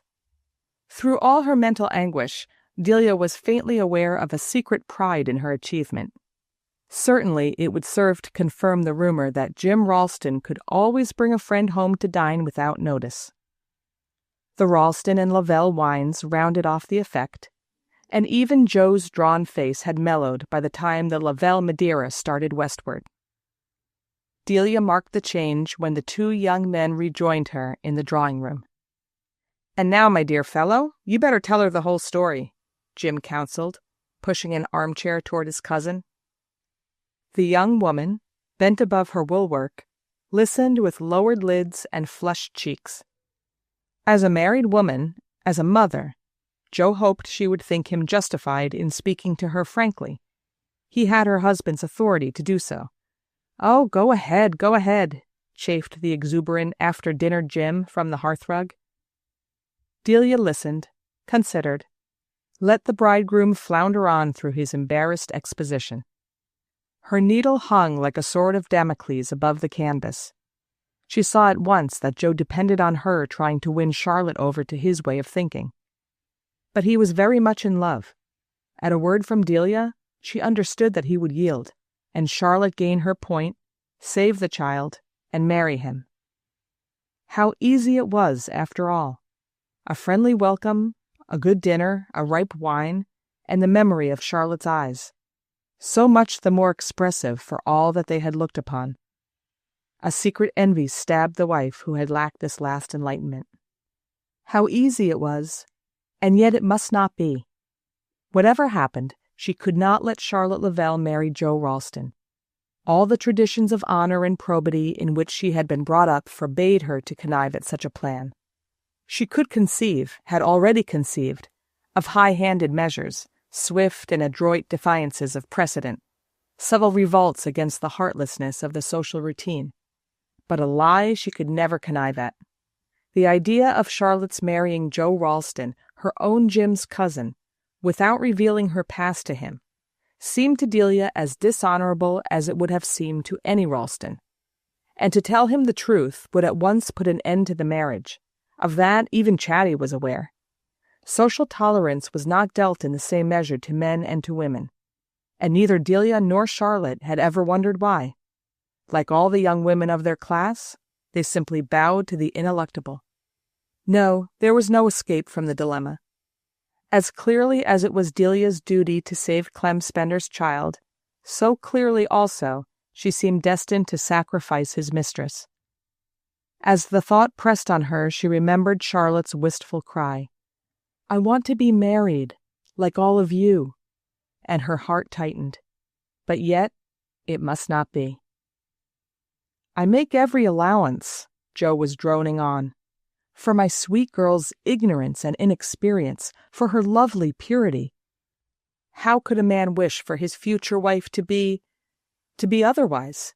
You with me, Jim? And Delia? I've told her, you understand, that she shall always have a special sum set apart for her poor children, in addition to her pin money. On that she may absolutely count. God, I'm willing to draw up a deed, a settlement, before a lawyer if she says so. I appreciate her generosity. But I ask you, Delia, as a mother, mind you now, I want your frank opinion. If you think I can stretch a point, can let her go on giving her personal care to these children until... A flush of pride suffused the potential father's brow. Till nearer duties claim her. Why, I'm more than ready, if you'll tell her so. I undertake, Joe proclaimed, suddenly tingling with the memory of his last glass, to make it right with my mother, whose prejudices, of course, while I respect them, I can never allow to come between me and my own convictions. He sprang to his feet and beamed on his dauntless double in the chimney mirror. "My convictions," he flung back at it. "Hear, hear!" cried Jim emotionally. Delia's needle gave the canvas a sharp prick, and she pushed her work aside. "I think I understand you both, Joe. Certainly in Charlotte's place, I could never give up those children." "There you are, my dear fellow," Jim triumphed, as proud of this vicarious courage as of the perfection of the dinner. "Never," said Delia. "Especially, the foundlings. There are 2, I think. Those children always die if they are sent to asylums. That is what is haunting Chatty. Poor innocents. How I love her for loving them. That there should be such scoundrels upon this earth unpunished. Delia, will you tell her that I'll do whatever—" "Gently, old man, gently," Jim admonished him with a flash of Ralston caution. "Well, that is to say, whatever, in reason." Delia lifted an arresting hand. "I'll tell her, Joe. She will be grateful. But it's of no use." "No use? What more?" "Nothing more, except this. Charlotte has had a return of her old illness. She coughed blood here today. You must not marry her." There. It was done. She stood up, trembling in every bone, and feeling herself pale to the lips. Had she done right? Had she done wrong? And would she ever know? Poor Joe turned on her a face as wan as hers. He clutched the back of his armchair, his head drooping forward like an old man's. His lips moved, but made no sound.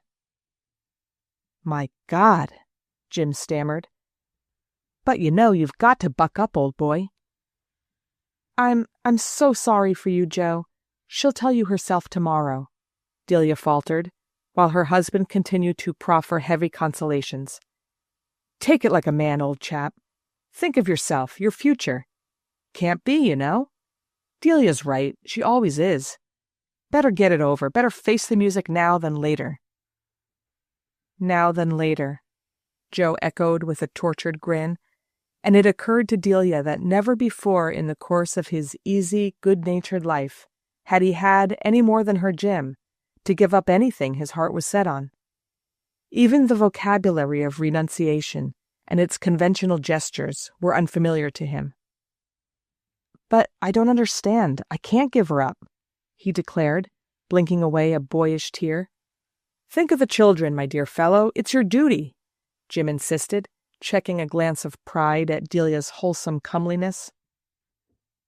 In the long conversation that followed between the cousins, argument, counter-argument, sage counsel, and hopeless protest, Delia took but an occasional part. She knew well enough what the end would be. The bridegroom, who had feared that his bride might bring home contagion from her visits to the poor, would not knowingly implant disease in his race. Nor was that all. Too many sad instances of mothers prematurely fading and leaving their husbands alone with a young flock to rear must be pressing upon Joe's memory. Ralstons, Lavelles, Lannings, Archers, Vanderleydens, which one of them had not some grave to care for in a distant cemetery, graves of young relatives in a decline, set abroad to be cured by balmy Italy? The Protestant graveyards of Rome and Pisa were full of New York names. The vision of that familiar pilgrimage with a dying wife was one to turn the most ardent Ralston cold. And all the while, as she listened with bent head, Delia kept repeating to herself, "This is easy, but how am I going to tell Charlotte?" When poor Joe, late that evening, wrung her hand with a stammered farewell, she called him back abruptly from the threshold. "You must let me see her first, please. You must wait till she sends for you." And she winced a little at the alacrity of his acceptance. But no amount of rhetorical bolstering up could make it easy for a young man to face what lay ahead of Joe, and her final glance at him was one of compassion.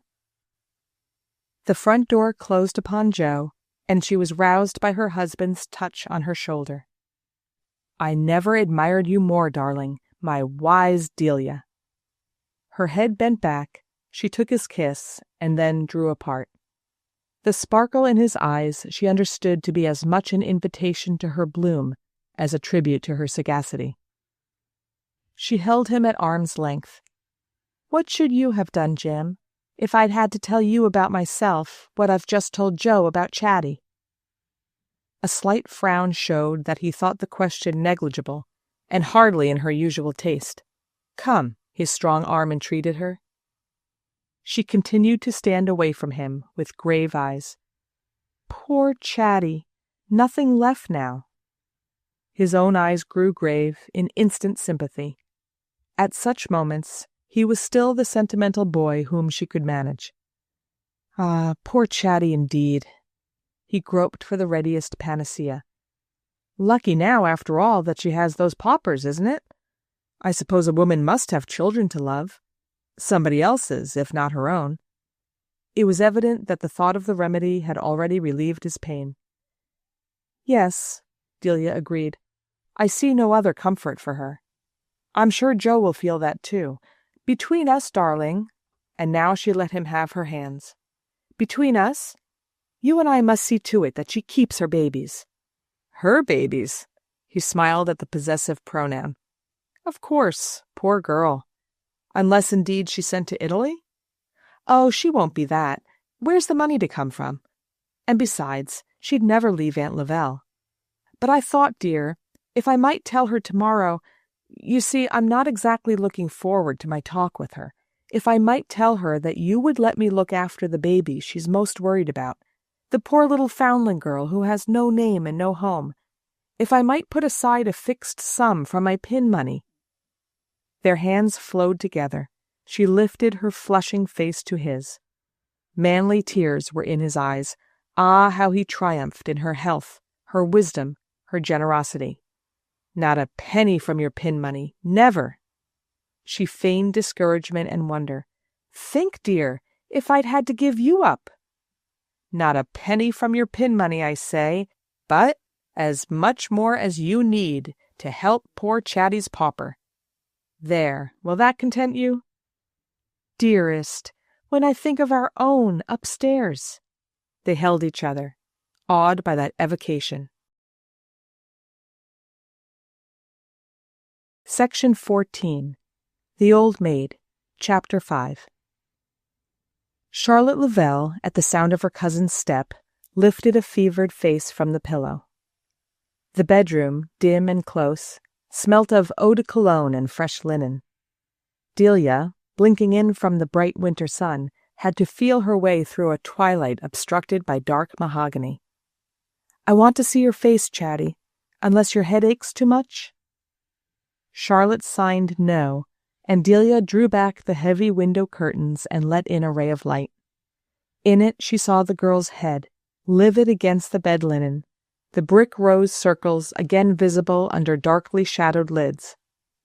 Just so, she remembered, poor cousin so-and-so had looked the week before she sailed for Italy.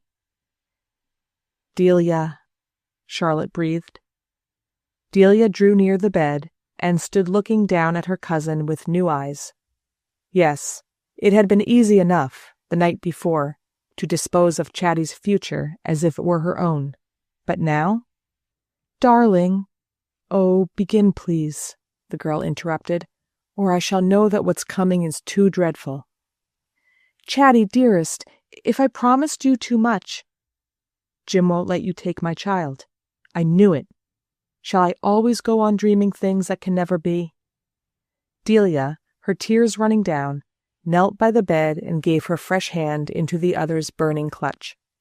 "Don't think that, dear. Think only of what you'd like best." "Like best?" The girl sat up sharply against her pillows, alive to the hot fingertips. "You can't marry Joe, dear, can you, and keep little Tina?" Delia continued. "Not keep her with me, no. But somewhere where I could slip off to see her. Oh, I had hoped such follies." "Give up follies, Charlotte. Keep her where? See your own child in secret? Always in dread of disgrace? Of wrong to your other children? Have you ever thought of that?" "Oh, my poor head won't think. You're trying to tell me that I must give her up? No, dear. But that you must not marry Joe. Charlotte sank back on the pillow, her eyes half closed. I tell you, I must make my child a home. Delia, you're too blessed to understand. Think yourself blessed too, Chatty. You shan't give up your baby. She shall live with you. You shall take care of her. For me. For you? I promised you I'd take her, didn't I? But not that you should marry Joe, only that I would make a home for your baby. Well, that's done. You two shall always be together. Charlotte clung to her and sobbed. But Joe, I can't tell him, I can't. She put back Delia suddenly. You haven't told him of my baby. I couldn't bear to hurt him as much as that. I told him that you coughed blood yesterday. He'll see you presently. He's dreadfully unhappy. He has been given to understand that, in view of your bad health, the engagement is broken by your wish, and he accepts your decision. But if he weakens, or if you weaken, I can do nothing for you or for little Tina. For heaven's sake, remember that. Delia released her hold, and Charlotte leaned back silent, with closed eyes and narrow lips. Almost like a corpse she lay there. On a chair near the bed hung the poplin with red velvet ribbons which had been made over in honor of her betrothal. A pair of new slippers of bronze kid peeped from beneath it. Poor Chatty. She had hardly had time to be pretty. Delia sat by the bed motionless, her eyes on her cousin's closed face. They followed the course of a tear that forced a way between Charlotte's tight lids, hung on the lashes, glittered slowly down the cheeks. As the tear reached the narrowed lips, they spoke. Shall I live with her somewhere, do you mean? Just she and I together? Just you and she. In a little house? In a little house. You're sure, Delia? Sure, my dearest. Charlotte once more raised herself on her elbow and sent a hand groping under the pillow. She drew out a narrow ribbon on which hung a diamond ring. I had taken it off already, she said simply, and handed it to Delia. Section 15. The Old Maid. Chapter 6. You could always have told, everyone agreed afterward, that Charlotte Lavelle was meant to be an old maid. Even before her illness, it had been manifest. There was something prim about her in spite of her fiery hair. Lucky enough for her, poor girl, considering her wretched health in her youth. Mrs. James Ralston's contemporaries, for instance, remembered Charlotte as a mere ghost, coughing her lungs out. That, of course, had been the reason for her breaking her engagement with Joe Ralston. True, she had recovered very rapidly, in spite of the peculiar treatment she was given. The Lavelles, as everyone knew, couldn't afford to send her to Italy. The previous experiment in Georgia had been unsuccessful, and so she was packed off to a farmhouse on the Hudson, a little place on the James Ralstons' property, where she lived for 5 or 6 years with an Irish servant woman and a foundling baby. The story of the foundling was another queer episode in Charlotte's history. From the time of her first illness, when she was only 22 or 23, she had developed an almost morbid tenderness for children, especially for the children of the poor. It was said, Dr. Lanskel was understood to have said, that the baffled instinct of motherhood was peculiarly intense in cases where lung disease prevented marriage. And so, when it was decided that Chatty must break her engagement to Joe Ralston and go to live in the country, the doctor had told her family that the only hope of saving her lay in not separating her entirely from her pauper children, but in letting her choose one of them, the youngest and most pitiable, and devote herself to its care. So the James Ralstons had lent her their little farmhouse, and Mrs. Jim, with her extraordinary gift of taking things in at a glance, had at once arranged everything, and even pledged herself to look after the baby if Charlotte died. Charlotte did not die. She lived to grow robust and middle-aged, energetic, and even tyrannical. And as the transformation in her character took place, she became more and more like the typical old maid, precise, methodical, absorbed in trifles, and attaching an exaggerated importance to the smallest social and domestic observances. Such was her reputation as a vigilant housewife that when poor Jim Ralston was killed by a fall from his horse and left Delia still young with a boy and girl to bring up, it seemed perfectly natural that the heartbroken widow should take her cousin to live with her and share her task. But Delia Ralston never did things quite like other people. When she took Charlotte's foundling, too, a dark-haired child with pale brown eyes and the odd, incisive manner of children who have lived too much with their elders. The little girl was called Tina Lavelle. It was vaguely supposed that Charlotte had adopted her. She grew up on terms of affectionate equality with her young Ralston cousins, and almost as much so, it might be said, with the two women who mothered her. But, impelled by an instinct of imitation which no one took the trouble to correct, she always called Delia Ralston Mama and Charlotte Lavelle Aunt Chatty. She was a brilliant and engaging creature, and people marveled at poor Chatty's luck in having chosen so interesting a specimen among her foundlings, for she was by this time supposed to have had a whole asylum full to choose from. The agreeable elderly bachelor, Sillerton Jackson, returning from a prolonged sojourn in Paris, where he was understood to have been made much of by the highest personages, was immensely struck by Tina's charms when he saw her at her coming-out ball, and asked Delia's permission to come some evening and dine alone with her and her young people. He complimented the widow on the rosy beauty of her own young Delia, but the mother's keen eye perceived that all the while he was watching Tina, and after dinner he confided to the older ladies that there was something very French in the girl's way of doing her hair, and that in the capital of all the elegances she would have been pronounced extremely stylish. "Oh," Delia deprecated, beamingly, while Charlotte Lavelle sat bent over her work with pinched lips.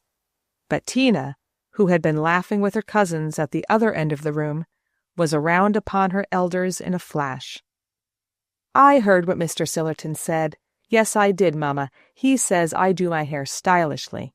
Didn't I always tell you so? I know it's more becoming to let it curl as it wants to than to plaster it down with bandolin like aunties." Tina, you always think people are admiring you," Miss Lavelle protested. "Why shouldn't I, when they do?"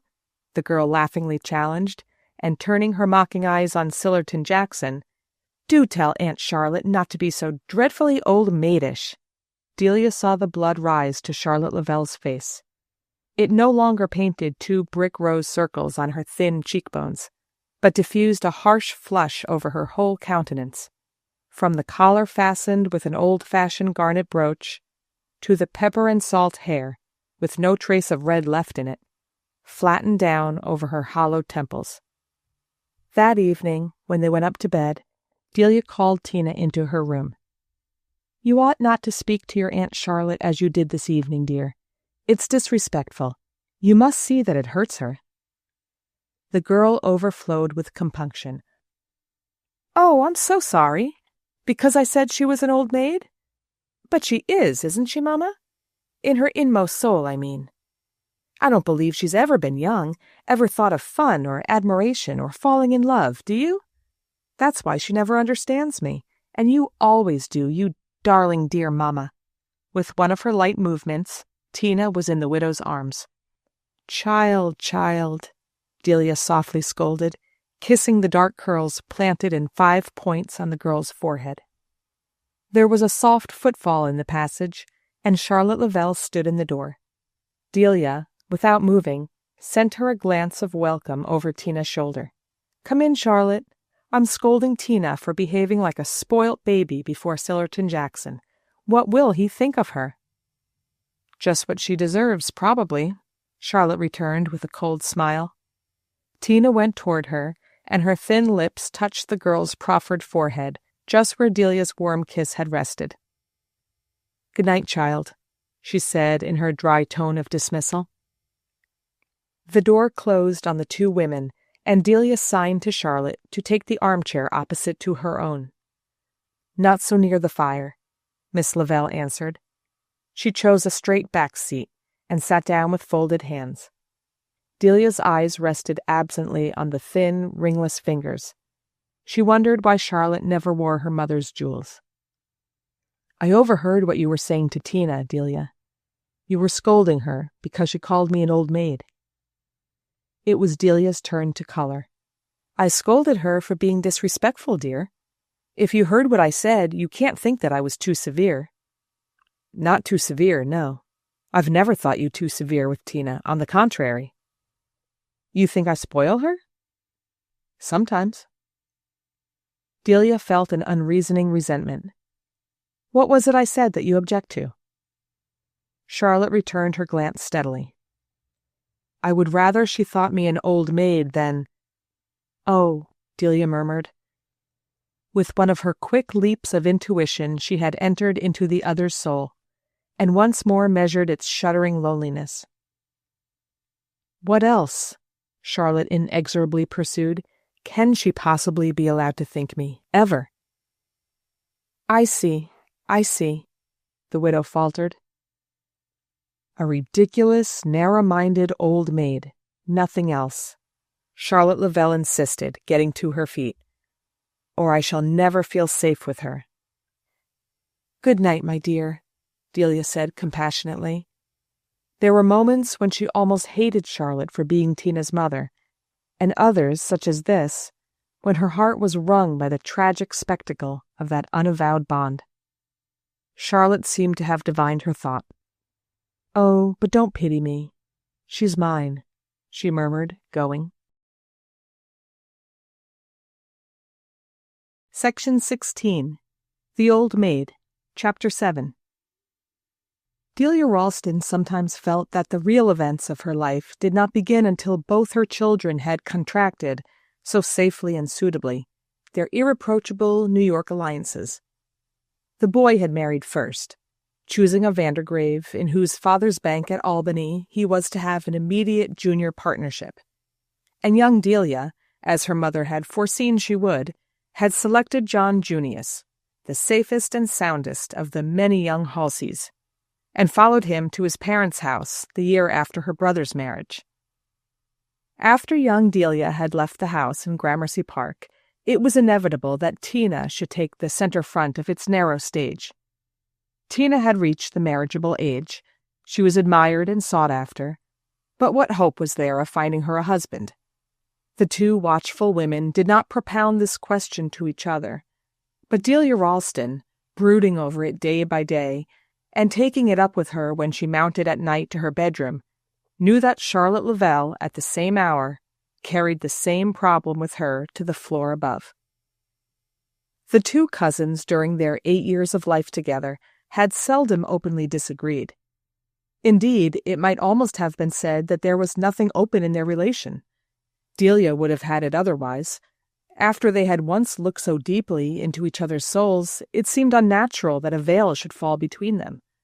But she understood that Tina's ignorance of her origin must at all costs be preserved, and that Charlotte Lavelle, abrupt, passionate, and inarticulate, knew of no other security than to wall herself up in perpetual silence. So far had she carried this self-imposed reticence that Mrs. Ralston was surprised at her suddenly asking, soon after young Delia's marriage, to be allowed to move down into the small bedroom next to Tina's that had been left vacant by the bride's departure. "But you'll be so much less comfortable there, Chatty. Have you thought of that? Or is it on account of the stairs?" "No, it's not the stairs," Charlotte answered with her usual bluntness. How could she avail herself of the pretext Delia offered her, when Delia knew that she still ran up and down the 3 flights like a girl? "It's because I should be next to Tina," she said, in a low voice that jarred like an untuned string. "Oh, very well, as you please." Mrs. Ralston could not tell why she felt suddenly irritated by the request, unless it were that she had already amused herself with the idea of fitting up the vacant room as a sitting room for Tina. She had meant to do it in pink and pale green, like an opening flower.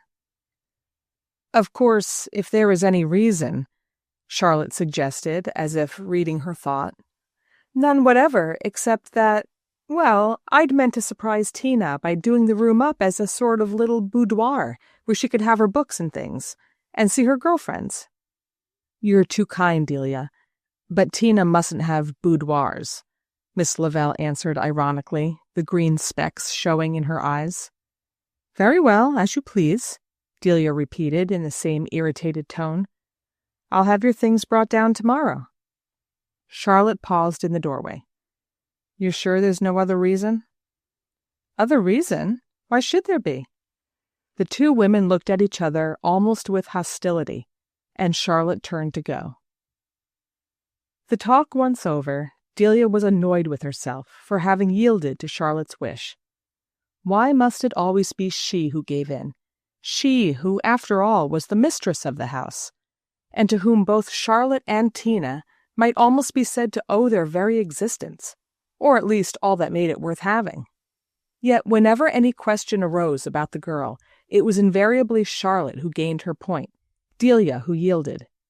It seemed as if Charlotte, in her mute, obstinate way, were determined to take every advantage of the dependence that made it impossible for a woman of Delia's nature to oppose her. In truth, Delia had looked forward more than she knew to the quiet talks with Tina, to which the little boudoir would have lent itself. While her own daughter inhabited the room, Mrs. Ralston had been in the habit of spending an hour there every evening, chatting with the two girls while they undressed, and listening to their comments on the incidents of the day. She always knew beforehand exactly what her own girl would say, but Tina's views and opinions were a perpetual, delicious shock to her. Not that they were strange or unfamiliar. There were moments when they seemed to well straight up from the dumb depths of Delia's own past. Only they expressed feelings she had never uttered, ideas she had hardly avowed to herself. Tina sometimes said things which Delia Ralston, in far-off self-communions, had imagined herself saying to Clement Spender. And now there would be an end to these evening talks. If Charlotte had asked to be lodged next to her daughter, might it not conceivably be because she wished them to end? It had never before occurred to Delia that her influence over Tina might be resented. Now the discovery flashed a light far down into the abyss which had always divided the two women. But a moment later Delia reproached herself for attributing feelings of jealousy to her cousin. Was it not rather to herself that she should have ascribed them? Charlotte, as Tina's mother, had every right to wish to be near her in all senses of the word. What claim had Delia to oppose to that natural privilege? The next morning she gave the order that Charlotte's things should be taken down to the room next to Tina's. That evening, when bedtime came, Charlotte and Tina went upstairs together, but Delia lingered in the drawing-room, on the pretext of having letters to write. In truth, she dreaded to pass the threshold, where evening after evening the fresh laughter of the two girls used to waylay her, while Charlotte Lavelle already slept her old maid sleep on the floor above. A pang went through Delia at the thought that henceforth she would be cut off from this means of keeping her hold on Tina. An hour later, when she mounted the stairs in her turn, she was guiltily conscious of moving as noiselessly as she could along the heavy carpet of the corridor, and of pausing longer than was necessary over the putting out of the gas jet on the landing. As she lingered, she strained her ears for the sound of voices from the adjoining doors behind which Charlotte and Tina slept. She would have been secretly hurt at hearing talk and laughter from within. But none came, nor was there any light beneath the doors. Evidently Charlotte, in her hard, methodical way, had said good night to her daughter and gone straight to bed as usual. Perhaps she had never approved of Tina's vigils, of the long undressing punctuated with mirth and confidences. She might have asked for the room next to her daughter's simply because she did not want the girl to miss her beauty sleep. Whenever Delia tried to explore the secret of her cousin's actions, she returned from the adventure humiliated and abashed by the base motives she found herself attributing to Charlotte. How was it that she, Delia Ralston, whose happiness had been open and avowed to the world, so often found herself envying poor Charlotte the secret of her scanted motherhood? She hated herself for this movement of envy whenever she detected it, and tried to atone for it by a softened manner and a more anxious regard for Charlotte's feelings. But the attempt was not always successful, and Delia sometimes wondered if Charlotte did not resent any show of sympathy as an indirect glance at her misfortune. The worst of suffering such as hers was that it left one sore to the gentlest touch. Delia, slowly undressing before the same lace-draped toilet glass which had reflected her bridal image, was turning over these thoughts when she heard a light knock. She opened the door, and there stood Tina, in a dressing gown, her dark curls falling over her shoulders. With a happy heartbeat, Delia held out her arms. "I had to say good night, Mama," the girl whispered. "Of course, dear." Delia pressed a long kiss on her lifted forehead. "Run off now, or you might disturb your aunt. You know she sleeps badly, and you must be as quiet as a mouse now she's next to you." "Yes, I know," Tina acquiesced, with a grave glance that was almost of complicity. She asked no further question. She did not linger. Lifting Delia's hand, she held it a moment against her cheek, and then stole out as noiselessly as she had come. Section 17. The Old Maid. Chapter 8. "But you must see," Charlotte Lavelle insisted, laying aside the Evening Post, "that Tina has changed. You do see that." The two women were sitting alone by the drawing-room fire in Gramercy Park. Tina had gone to dine with her cousin, young Mrs. John Junius Halsey, and was to be taken afterward to a ball at the Vandergraves, from which the John Juniuses had promised to see her home. Mrs. Ralston and Charlotte, their early dinner finished, had the long evening to themselves. Their custom on such occasions was for Charlotte to read the news aloud to her cousin, while the latter embroidered. But tonight, all through Charlotte's conscientious progress from column to column, without a slip or an omission, Delia had felt her, for some special reason, alert to take advantage of her daughter's absence. To gain time before answering, Mrs. Ralston bent over a stitch in her delicate white embroidery. "Tina changed? Since when?" she questioned. The answer flashed out instantly. "Since Lanning Halsey has been coming here so much." "Lanning? I used to think he came for Delia," Mrs. Ralston mused, speaking at random to gain still more time. "It's natural you should suppose that everyone came for Delia," Charlotte rejoined dryly.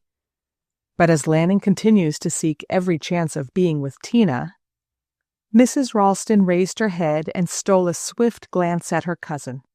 She had in truth noticed that Tina had changed, as a flower changes at the mysterious moment when the unopened petals flush from within. The girl had grown handsomer, shyer, more silent, at times more irrelevantly gay. But Delia had not associated these variations of mood with the presence of Lanning Halsey, one of the numerous youths who had haunted the house before young Delia's marriage. There had indeed been a moment when Mrs. Ralston's eye had been fixed, with a certain apprehension, on the handsome Lanning. Among all the sturdy and stolid Halsey cousins, he was the only one to whom a prudent mother might have hesitated to entrust her daughter. It would have been hard to say why, except that he was handsomer and more conversable than the rest, chronically unpunctual, and totally unperturbed by the fact. Clem Spender had been like that, and what if young Delia— But young Delia's mother was speedily reassured. The girl, herself arch and appetizing, took no interest in the corresponding graces except when backed by more solid qualities. A Ralston to the core, she demanded the Ralston virtues, and chose the Halsey most worthy of a Ralston bride. Mrs. Ralston felt that Charlotte was waiting for her to speak. "It will be hard to get used to the idea of Tina's marrying," she said gently. "I don't know what we two old women shall do, alone in this empty house, for it will be an empty house then. But I suppose we ought to face the idea." "I do face it," said Charlotte Lavelle gravely. "And you dislike Lanning? I mean, as a husband for Tina?" Miss Lavelle folded the evening paper and stretched out a thin hand for her knitting. She glanced across the citron wood work table at her cousin. "Tina must not be too difficult," she began. "Oh," Delia protested, reddening. "Let us call things by their names," the other evenly pursued. "That's my way when I speak at all. Usually, as you know, I say nothing." The widow made a sign of assent, and Charlotte went on. "It's better so. But I've always known a time would come when we should have to talk this thing out." "Talk this thing out? You and I? What thing?" "Tina's future." There was a silence. Delia Ralston, who always responded instantly to the least appeal to her sincerity, breathed a deep sigh of relief. At last, the ice in Charlotte's breast was breaking up. "My dear," Delia murmured, "you know how much Tina's happiness concerns me. If you disapprove of Lanning Halsey as a husband, have you any other candidate in mind?" Miss Lavelle smiled one of her faint, hard smiles. "I am not aware that there is a queue at the door. Nor do I disapprove of Lanning Halsey as a husband. Personally, I find him very agreeable. I understand his attraction for Tina." "Ah, Tina is attracted?" "Yes." Mrs. Ralston pushed aside her work and thoughtfully considered her cousin's sharply lined face. Never had Charlotte Lavelle more completely presented the typical image of the old maid than as she sat there, upright on her straight-backed chair, with narrowed elbows and clicking needles, and imperturbably discussed her daughter's marriage. "I don't understand, Chatty. Whatever Lanning's faults are, and I don't believe they're grave, I share your liking for him. After all," Mrs. Ralston paused, "what is it that people find so reprehensible in him? Chiefly, as far as I can hear, that he can't decide on the choice of a profession. The New York view about that is rather narrow, as we know. Young men may have other tastes, artistic, literary. They may even have difficulty in deciding."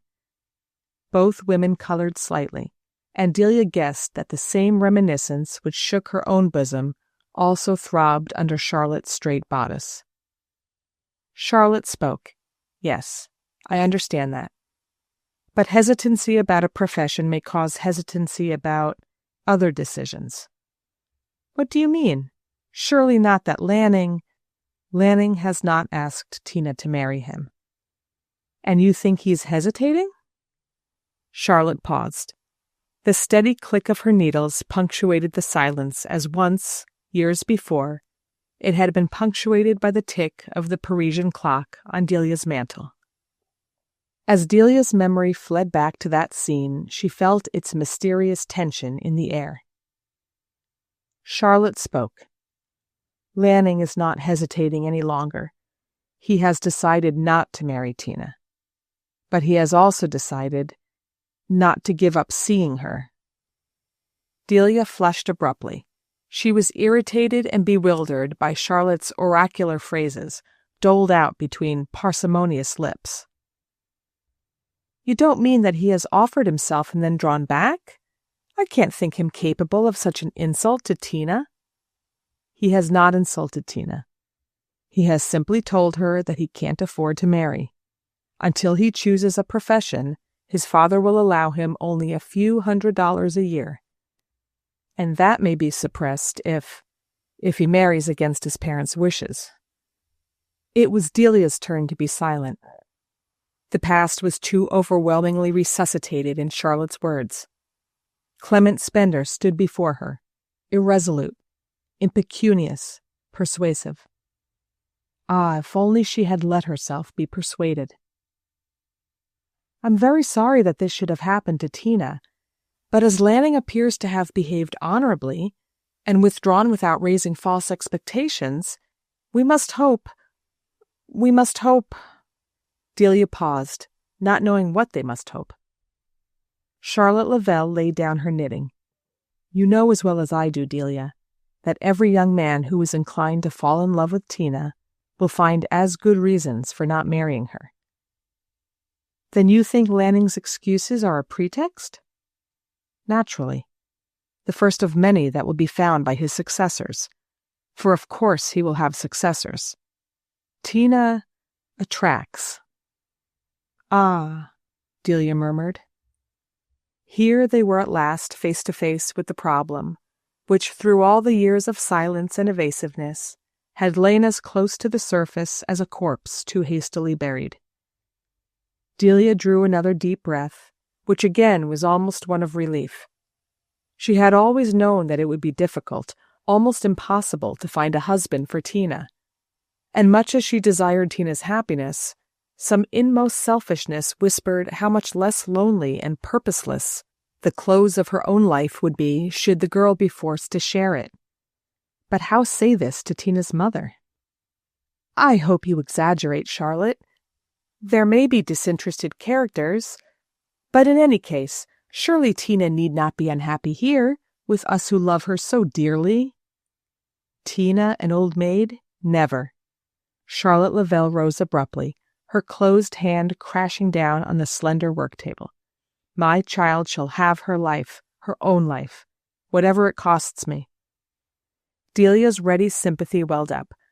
I understand your feeling. I should want also. Hard as it will be to let her go. But surely there is no hurry, no reason for looking so far ahead. The child is not 20. Wait. Charlotte stood before her motionless, perpendicular. At such moments she made Delia think of lava struggling through granite. There seemed no issue for the fires within. Wait? But what if she doesn't wait? But if he has withdrawn, what do you mean? He has given up marrying her, but not seeing her. Delia sprang up in her turn, flushed and trembling. Charlotte, do you know what you're insinuating? Yes, I know. But it's too outrageous. No decent girl. The words died on Delia's lips. Charlotte Lavelle held her eyes inexorably. Girls are not always what you call decent, she declared. Mrs. Ralston turned slowly back to her seat. Her tambour frame had fallen to the floor. She stooped heavily to pick it up. Charlotte's gaunt figure hung over her, relentless as doom.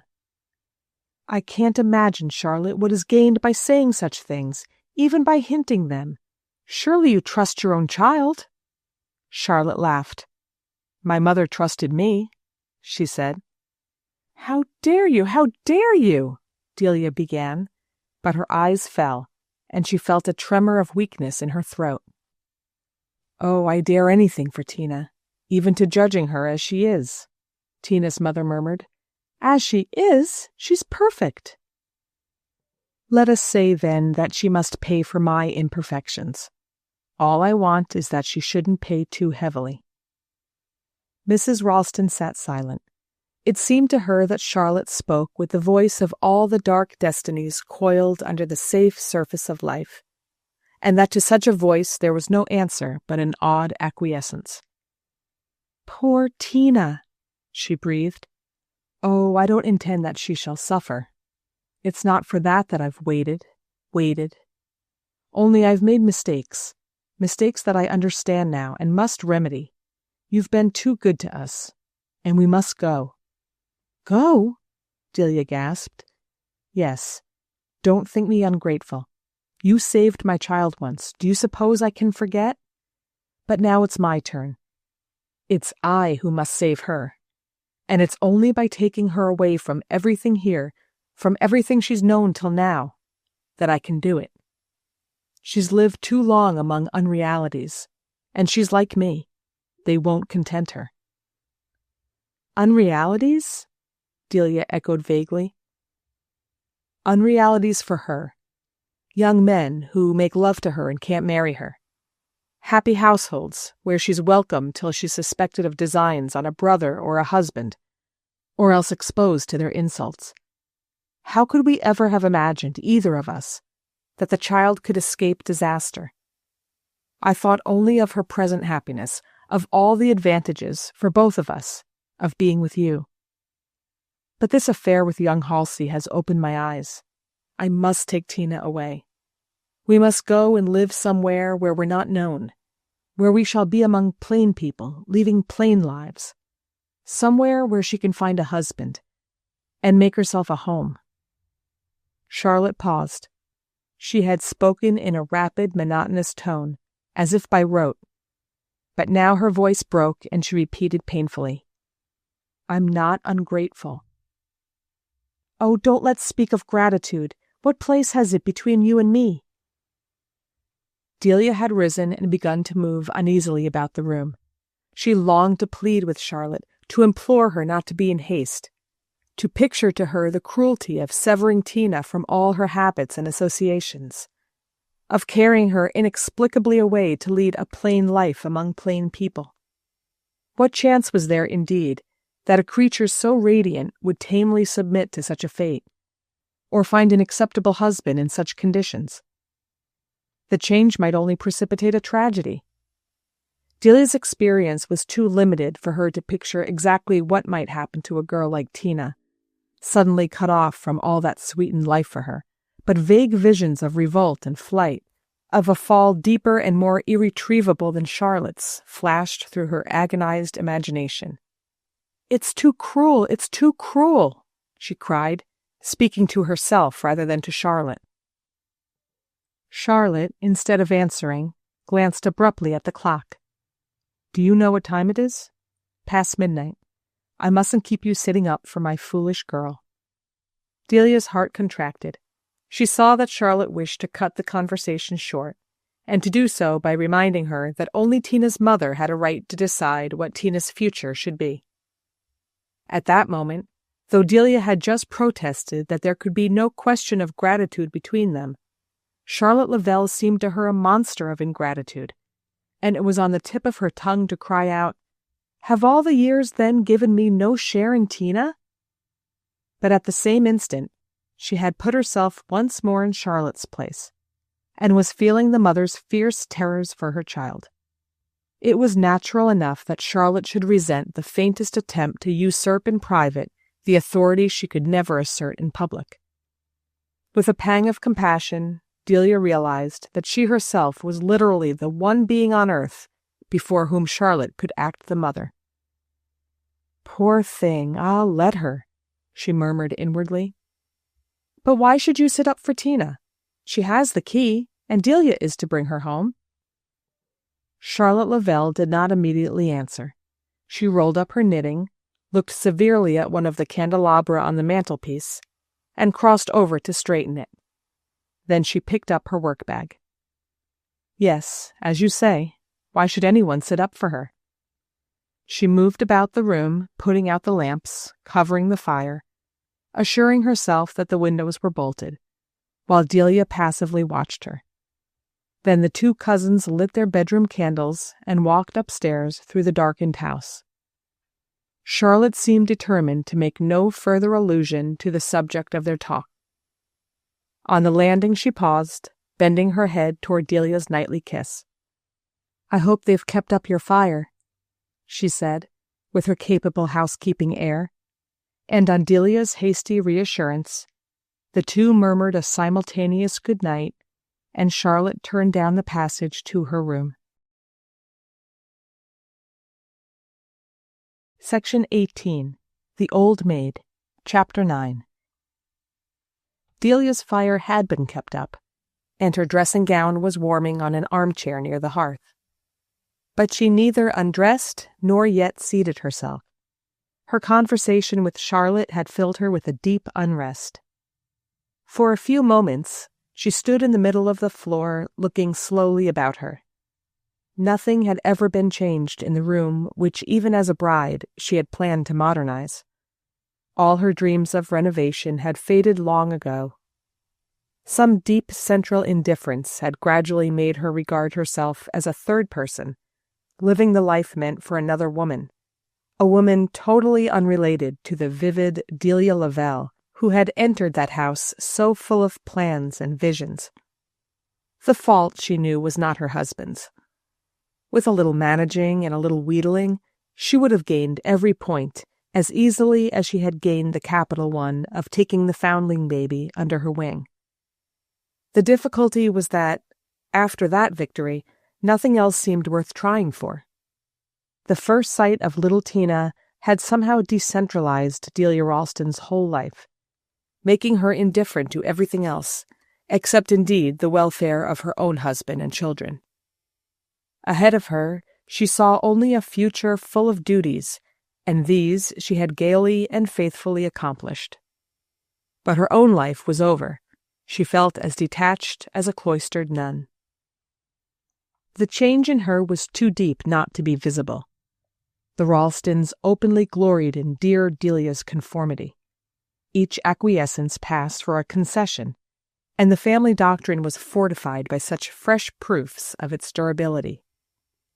Now, as Delia glanced about her at the Leopold Robert lithographs, the family daguerreotypes, the rosewood and mahogany, she understood that she was looking at the walls of her own grave.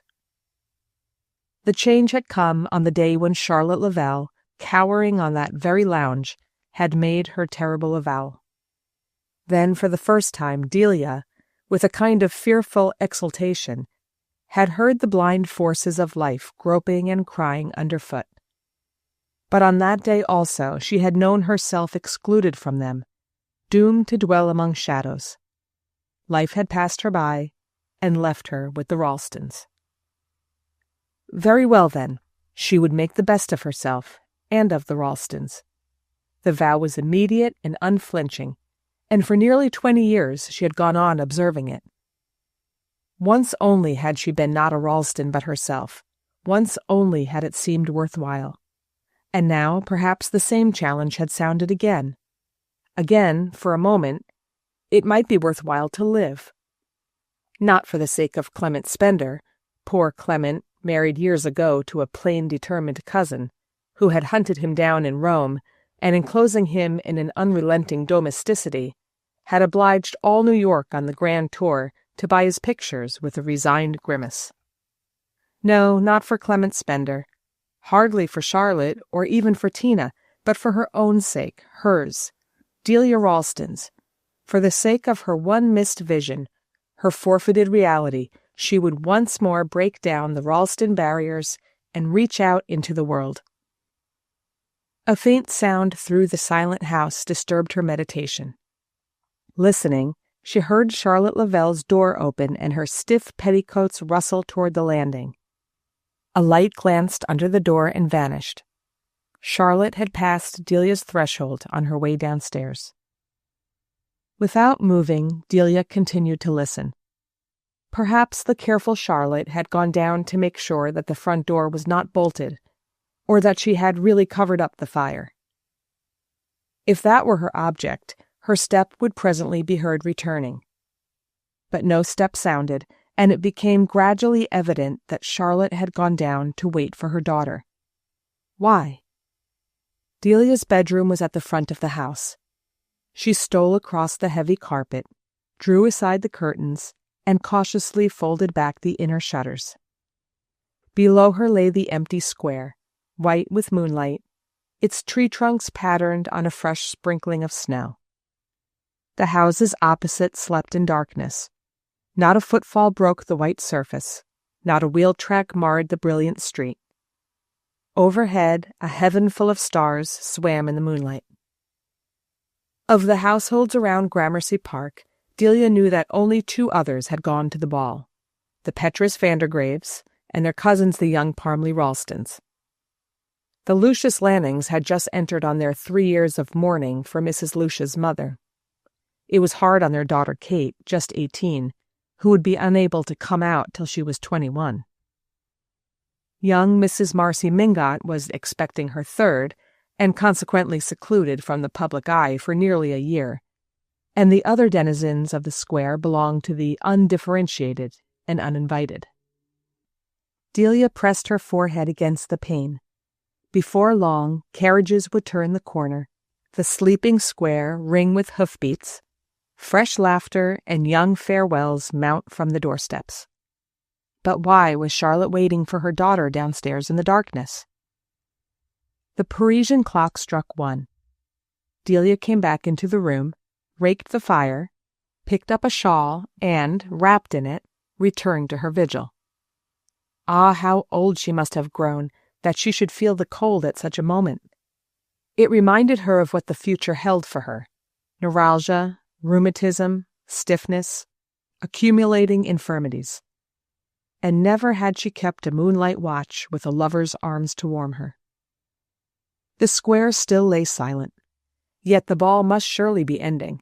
The gayest dances did not last long after 1 in the morning, and the drive from University Place to Gramercy Park was a short one. Delia leaned in the embrasure and listened. Hoofbeats, muffled by the snow, sounded in Irving Place, and the Petrus Vandergrave's family coach drew up before the opposite house. The Vandergrave girls and their brother sprang out and mounted the steps. Then the coach stopped again a few doors farther on, and the Parmley Ralstons, brought home by their cousins, descended at their own door. The next carriage that rounded the corner must therefore be the John Junius's, bringing Tina. The gilt clock struck 1:30. Delia wondered, knowing that young Delia, out of regard for John Junius's business hours, never stayed late at evening parties. Doubtless Tina had delayed her. Mrs. Ralston felt a little annoyed with Tina's thoughtlessness in keeping her cousin up. But the feeling was swept away by an immediate wave of sympathy. We must go away somewhere and lead plain lives among plain people. If Charlotte carried out her threat, and Delia knew she would hardly have spoken unless her resolve had been taken, it might be that at that very moment poor Tina was dancing her last valse. Another quarter of an hour passed. Then, just as the cold was finding a way through Delia's shawl, she saw 2 people turn into the deserted square from Irving Place. One was a young man in opera hat and ample cloak. To his arm clung a figure so closely wrapped and muffled that until the corner light fell on it, Delia hesitated. After that, she wondered that she had not at once recognized Tina's dancing step, and her manner of tilting her head a little sideways to look up at the person she was talking to. Tina and Lanning Halsey, walking home alone in the small hours from the Vandergrave ball. Delia's first thought was of an accident. The carriage might have broken down, or else her daughter been taken ill and obliged to return home. But no, in the latter case, she would have sent the carriage on with Tina. And if there had been an accident of any sort, the young people would have been hastening to apprise Mrs. Ralston. Instead of which, through the bitter, brilliant night, they sauntered like lovers in a midsummer glade, and Tina's thin slippers might have been falling on daisies instead of snow. Delia began to tremble like a girl. In a flash she had the answer to a question which had long been the subject of her secret conjectures. How did lovers like Charlotte and Clement Spender contrive to meet? What Latmian solitude hid their clandestine joys? In the exposed, compact little society to which they all belonged, how was it possible, literally, for such encounters to take place?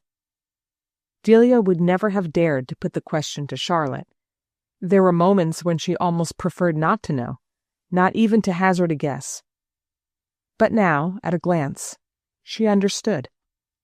How often Charlotte Lavelle, staying alone in town with her infirm grandmother, must have walked home from evening parties with Clement Spender.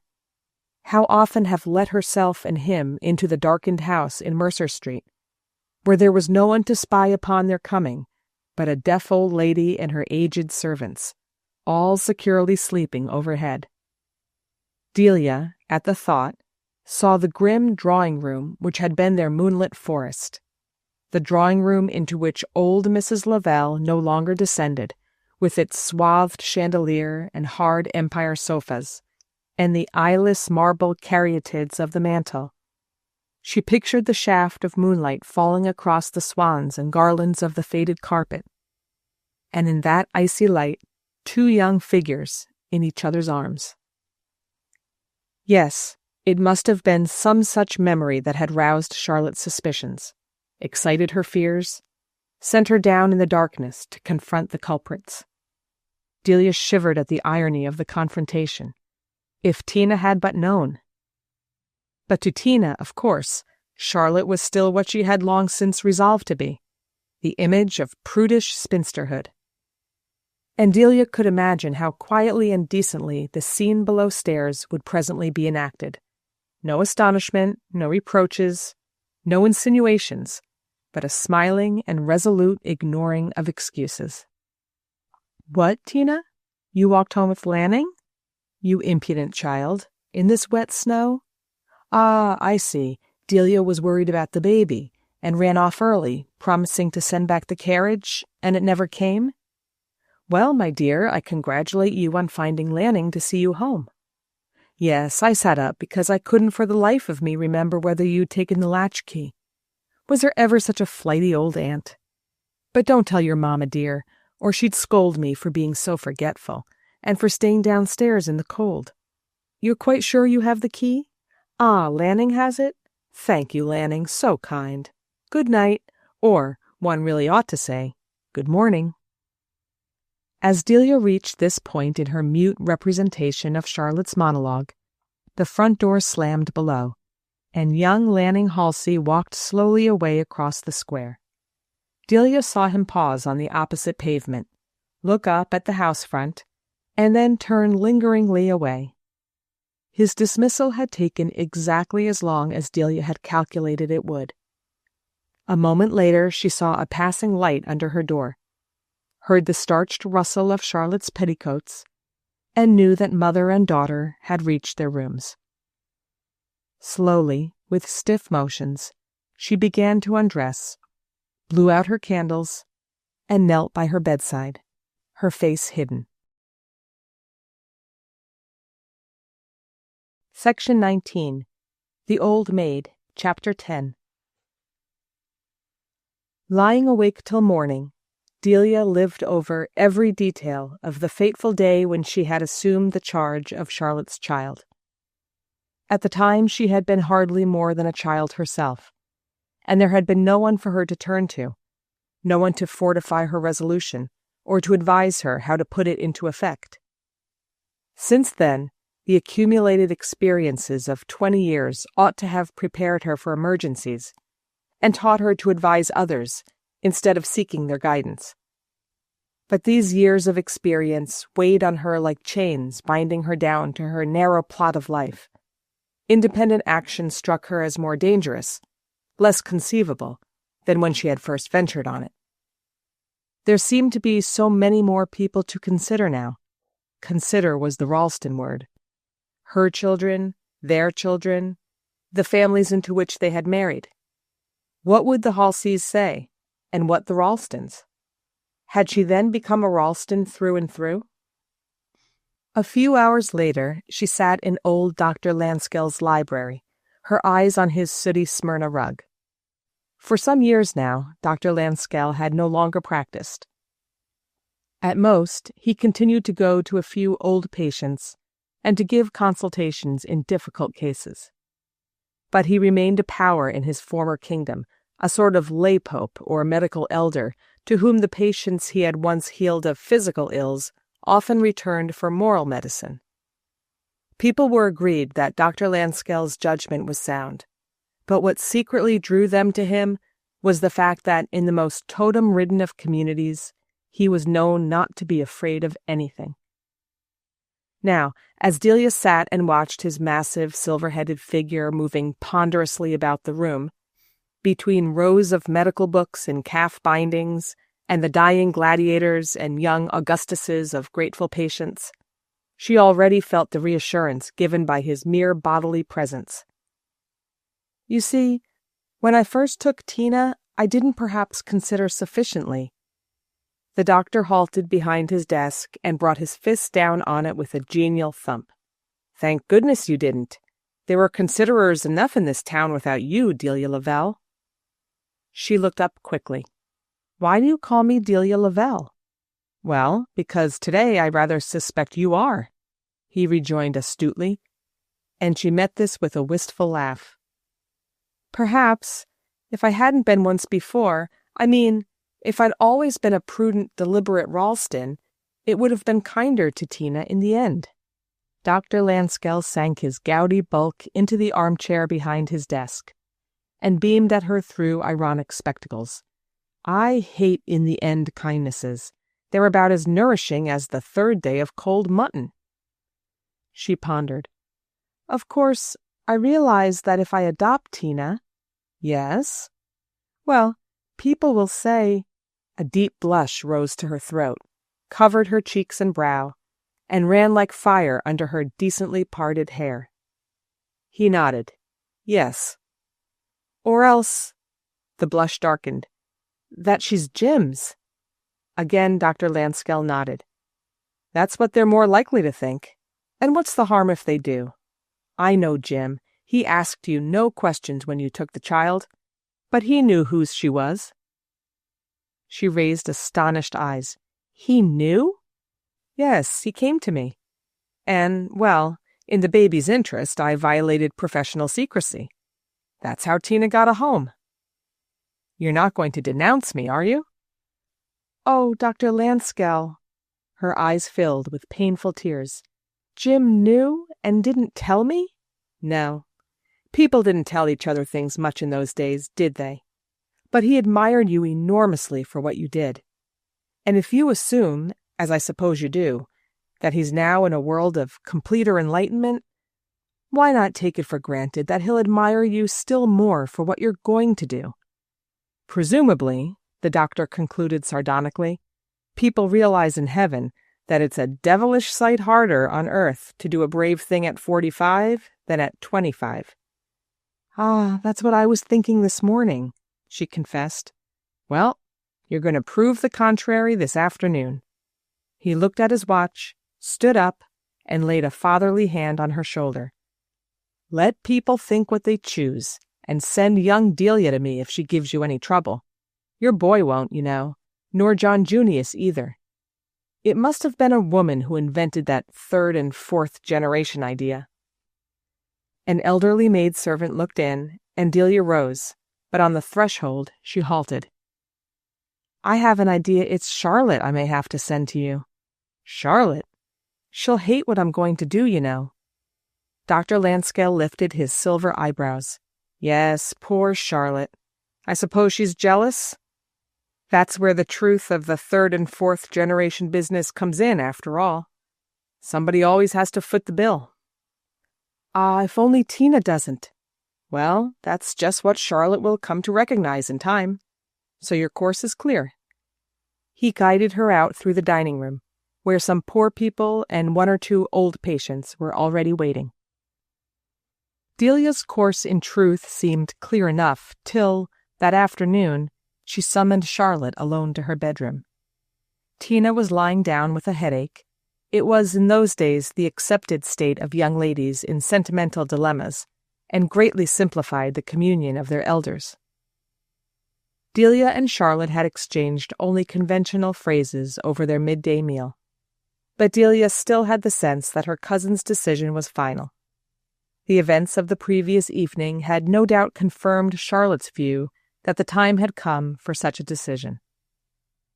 Miss Lavelle, closing the bedroom door with her dry deliberateness, advanced toward the chintz lounge between the windows. "You wanted to see me, Delia?" "Yes. Oh, don't sit there," Mrs. Ralston exclaimed uncontrollably. Charlotte stared. Was it possible that she did not remember the sobs of anguish she had once smothered in those very cushions? No, come nearer to me. Sometimes I think I'm a little deaf," Delia nervously explained, pushing a chair up to her own. "Ah," Charlotte seated herself. "I hadn't remarked it, but if you are, it may have saved you from hearing at what hour of the morning Tina came back from the Vandergraves last night." She would never forgive herself, inconsiderate as she is, if she thought she'd waked you. She didn't wake me, Delia answered. Inwardly she thought, Charlotte's mind is made up. I shan't be able to move her. I suppose Tina enjoyed herself very much at the ball? She continued. Well, she's paying for it with a headache. Such excitements are not meant for her, I've already told you. Yes, Mrs. Ralston interrupted. It's to continue our talk of last night that I've asked you to come up. To continue it? The brick-red circles appeared on Charlotte's dried cheeks. Is it worthwhile? I think I ought to tell you at once that my mind's made up. I suppose you'll admit that I know what's best for Tina. Yes, of course. But won't you at least allow me a share in your decision? A share? Delia leaned forward, laying a warm hand on her cousin's interlocked fingers. Charlotte, once in this room, years ago, you asked me to help you. You believed I could. Won't you believe it again? Charlotte's lips grew rigid. I believe the time has come for me to help myself. At the cost of Tina's happiness? No, but to spare her greater unhappiness. But Charlotte, Tina's happiness is all I want. Oh, I know. You've done all you could do for my child. No, not all. Delia rose and stood before her cousin with a kind of solemnity. But now I'm going to. It was as if she had pronounced a vow.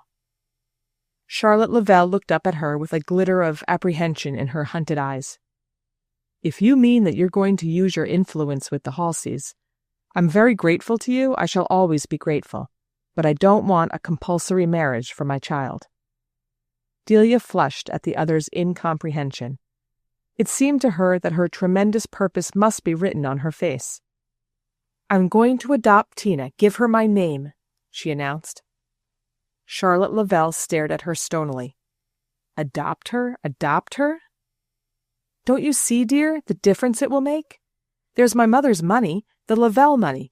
It's not much, to be sure, but Jim always wanted it to go back to the Lavelles. And my Delia and her brother are so handsomely provided for. There's no reason why my little fortune shouldn't go to Tina, and why she shouldn't be known as Tina Ralston. Delia paused. I think I know, that Jim would have approved of that too. Approved? Yes. Can't you see that when he let me take the child, he must have foreseen and accepted whatever might eventually come of it? Charlotte stood up also. Thank you, Delia, but nothing more must come of it, except our leaving you now. I'm sure that's what Jim would have approved. Mrs. Ralston drew back a step or two. Charlotte's cold resolution benumbed her courage, and she could find no immediate reply. Ah, then it's easier for you to sacrifice Tina's happiness than your pride, she exclaimed. My pride? I've no right to any pride, except in my child, and that I'll never sacrifice. No one asks you to. You're not reasonable. You're cruel. All I want is to be allowed to help Tina, and you speak as if I were interfering with your rights. My rights? Charlotte echoed the words with a desolate laugh. What are they? I have no rights, either before the law or in the heart of my own child. How can you say such things? You know how Tina loves you. Yes, compassionately, as I used to love my Old Maid aunts. There were 2 of them, you remember? Like withered babies. We children used to be warned never to say anything that might shock Aunt Josie or Aunt Noni, exactly as I heard you telling Tina the other night. Oh, Delia murmured. Charlotte Lavelle continued to stand before her, haggard, rigid, unrelenting. No, it's gone on long enough. I mean to tell her everything, and to take her away. To tell her about her birth? I was never ashamed of it, Charlotte panted. You do sacrifice her, then. Sacrifice her to your desire for mastery. The 2 women faced each other, both with weapons spent. Delia, through the tremor of her own indignation, saw her antagonist slowly waver, step backward, sink down with a broken murmur on the lounge. Charlotte hid her face in the cushions, clenching them with violent hands. The same fierce maternal passion that had once flung her down upon those same cushions was now bowing her still lower, in the throes of a bitterer renunciation. Delia seemed to hear the old cry, "But how can I give up my baby?" Her own momentary resentment melted, and she bent over the mother's laboring shoulders. "Chatty, it won't be like giving her up this time. Can't we just go on loving her together?" Charlotte did not answer. For a long time she lay silent, immovable, her face hidden. She seemed to fear to turn it to the face bent down to her. But presently Delia was aware of a gradual relaxing of the stretched muscles, and saw that one of her cousin's arms was faintly stirring and groping. She lowered her hand to the seeking fingers, and it was caught and pressed to Charlotte's lips. Section 20. The Old Maid. Chapter 11. Tina Lavelle, now Miss Clementina Ralston, was to be married in July to Lanning Halsey. The engagement had been announced only in the previous April, and the female elders of the tribe had begun by crying out against the indelicacy of so brief a betrothal. It was unanimously agreed in the New York of those times that young people should be given the chance to get to know each other, though the greater number of the couples constituting New York society had played together as children, and been born of parents as long and as familiarly acquainted. Yet some mysterious law of decorum required that the newly affianced should always be regarded as being also newly known to each other. In the Southern states, things were differently conducted. Headlong engagements, even runaway marriages, were not uncommon in their annals. But such rashness was less consonant with the sluggish blood of New York, where the pace of life was still set with a Dutch deliberateness. In a case as unusual as Tina Ralston's, however, it was no great surprise to anyone that tradition should have been disregarded. In the first place, everybody knew that she was no more Tina Ralston than you or I, unless, indeed, one were to credit the rumors about poor Jim's unsuspected past and his widow's magnanimity. But the opinion of the majority was against this. People were reluctant to charge a dead man with an offense from which he could not clear himself, and the Ralstons unanimously declared that, thoroughly as they disapproved of Mrs. James Ralston's action, they were convinced that she would not have adopted Tina if her doing so could have been construed as casting a slur on her late husband. No, the girl was perhaps a Lavelle, though even that idea was not generally held, but she was certainly not a Ralston. Her brown eyes and flighty ways too obviously excluded her from the clan for any formal excommunication to be needful. In fact, most people believed that, as Dr. Lanscale had always affirmed, her origin was really undiscoverable, that she represented one of the unsolved mysteries which occasionally perplex and irritate well-regulated societies, and that her adoption by Delia Ralston was simply one more proof of the Lavelle clannishness, since the child had been taken in by Mrs. Ralston only because her cousin Charlotte was so attached to it. To say that Mrs. Ralston's son and daughter were pleased with the idea of Tina's adoption would be an exaggeration, but they abstained from comment, minimizing the effect of their mother's whim by a dignified silence. It was the old New York way for families thus to screen the eccentricities of an individual member, and where there was money enough to go round, the heirs would have been thought vulgarly grasping to protest at the alienation of a small sum from the general inheritance. Nevertheless, Delia Ralston, from the moment of Tina's adoption, was perfectly aware of a different attitude on the part of both her children. They dealt with her patiently, almost parentally, as with a minor in whom one juvenile lapse has been condoned, but who must be subjected, in consequence, to a stricter vigilance, and society treated her in the same indulgent but guarded manner. She had, it was Sillerton Jackson who first phrased it, an undoubted way of carrying things off, since that dauntless woman, Mrs. Manson Mingott, had broken her husband's will. Nothing so like her attitude had been seen in New York. But Mrs. Ralston's method was different, and less easy to analyze. What Mrs. Manson Mingott had accomplished by dint of epigram, invective, insistency, and runnings to and fro, the other achieved without raising her voice or seeming to take a step from the beaten path. When she had persuaded Jim Ralston to take in the foundling baby, it had been done in the turn of a hand. One didn't know when or how, and the next day he and she were as untroubled and beaming as usual. And now, this adoption. Well, she had pursued the same method.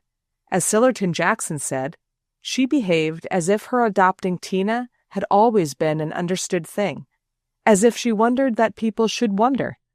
And in face of her wonder, theirs seemed foolish, and they gradually desisted. In reality, behind Delia's assurance there was a tumult of doubts and uncertainties. But she had once learned that one can do almost anything, perhaps even murder, if one does not attempt to explain it, and the lesson had never been forgotten.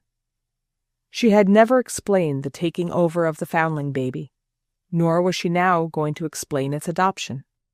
She was just going about her business as if nothing had happened that needed to be accounted for. And a long inheritance of moral modesty helped her to keep her questionings to herself. These questionings were in fact less concerned with public opinion than with Charlotte Lavell's private thoughts. Charlotte, after her first moment of tragic resistance, had shown herself pathetically, almost painfully grateful. That she had reason to be, Tina's attitude abundantly revealed. Tina, during the first days after her return from the Vandergrave ball, had shown a closed and darkened face that terribly reminded Delia of the ghastliness of Charlotte Lavell's sudden reflection, years before, in Delia's own bedroom mirror. The first chapter of the mother's history was already written in the daughter's eyes, and the spender blood in Tina might well precipitate the sequence. During those first days of silent observation, Delia discovered with terror and compassion the justification of Charlotte's fears. The girl had nearly been lost to them both. At all costs, such a risk must not be renewed. The Halseys, on the whole, had behaved admirably. Lanning wished to marry dear Delia Ralston's protégée, who was shortly, it was understood, to take her adopted mother's name and inherit her fortune. To what better could a Halsey aspire than one more alliance with a Ralston? The families had always intermarried. The Halsey parents gave their blessing with a precipitation which showed that they too had their anxieties, and that the relief of seeing Lanning settled would more than compensate for the conceivable drawbacks of the marriage, though, once it was decided on, they would not admit even to themselves that such drawbacks existed. Old New York always fought away whatever interfered with the perfect propriety of its arrangements. Charlotte Lavell, of course, perceived and recognized all this. She accepted the situation, in her private hours with Delia, as one more in the long list of mercies bestowed on an undeserving sinner. And one phrase of hers perhaps gave the clue to her acceptance. Now at least she'll never suspect the truth. It had come to be the poor creature's ruling purpose that her child should never guess the tie between them. But Delia's chief support was the sight of Tina. The older woman, whose whole life had been shaped and colored by the faint reflection of a rejected happiness, hung dazzled in the light of bliss accepted. Sometimes, as she watched Tina's changing face, she felt as though her own blood were beating in it, as though she could read every thought and emotion feeding those tumultuous currents. Tina's love was a stormy affair, with continual ups and downs of rapture and depression, arrogance and self-abasement. Delia saw displayed before her, with an artless frankness, all the visions, cravings, and imaginings of her own stifled youth. What the girl really thought of her adoption it was not easy to discover. She had been given, at 14, the current version of her origin, and had accepted it as carelessly as a happy child accepts some remote and inconceivable fact which does not alter the familiar order of things. And she accepted her adoption in the same spirit. She knew that the name of Ralston had been given to her to facilitate her marriage with Lanning Halsey, and Delia had the impression that all irrelevant questionings were submerged in an overwhelming gratitude. "I've always thought of you as my mamma, and now, you dearest, you really are," Tina had whispered, her cheek against Delia's, and Delia had laughed back. "Well, if the lawyers can make me so." But there the matter dropped, swept away on the current of Tina's bliss. They were all, in those days, Delia, Charlotte, even the gallant Lanning, rather like straws whirling about on a sunlit torrent. The golden flood bore them onward, nearer and nearer to the enchanted date, and Delia, deep in bridal preparations, wondered at the comparative indifference with which she had ordered and inspected her own daughter's 12 dozen of everything. There had been nothing to quicken the pulse in young Delia's placid bridal. But as Tina's wedding day approached, imagination burgeoned like the year. The wedding was to be celebrated at Lavelle Place, the old house on the Sound where Delia Lavelle had herself been married, and where, since her mother's death, she spent her summers. Although the neighborhood was already overspread with a network of mean streets, the old house, with its thin, colonnaded veranda, still looked across an uncurtailed lawn and leafy shrubberies to the narrows of Hellgate, and the drawing rooms kept their frail, slender settees, their Sheraton consoles and cabinets. It had been thought useless to discard them for more fashionable furniture, since the growth of the city made it certain that the place must eventually be sold. Tina, like Mrs. Ralston, was to have a house wedding, though Episcopalian society was beginning to disapprove of such ceremonies, which were regarded as the despised pis-aller of Baptists, Methodists, Unitarians, and the other altarless sects. In Tina's case, however, both Delia and Charlotte felt that the greater privacy of a marriage in the house made up for its more secular character, and the Halseys favored their decision.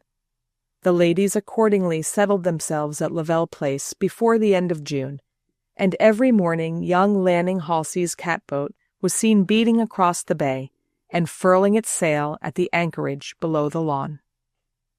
There had never been a fairer June in anyone's memory. The damask roses and mignonette below the veranda had never sent such a breath of summer through the tall French windows. The gnarled orange trees brought out from the old arcaded orange house had never been so thickly blossomed. The very haycocks on the lawn gave out whiffs of Araby. The evening before the wedding, Delia Ralston sat on the veranda watching the moon rise across the Sound. She was tired with the multitude of last preparations, and sad at the thought of Tina's going. On the following evening the house would be empty. Till death came, she and Charlotte would sit alone together beside the evening lamp. Such repinings were foolish. They were, she reminded herself, not like her. But too many memories stirred and murmured in her. Her heart was haunted. As she closed the door on the silent drawing room, already transformed into a chapel with its lace-hung altar, the tall alabaster vases awaiting their white roses and June lilies, the strip of red carpet dividing the rows of chairs from door to chancel, she felt that it had perhaps been a mistake to come back to Lavelle Place for the wedding. She saw herself again, in her high-waisted India mull, embroidered with daisies, her flat satin sandals, her Brussels veil.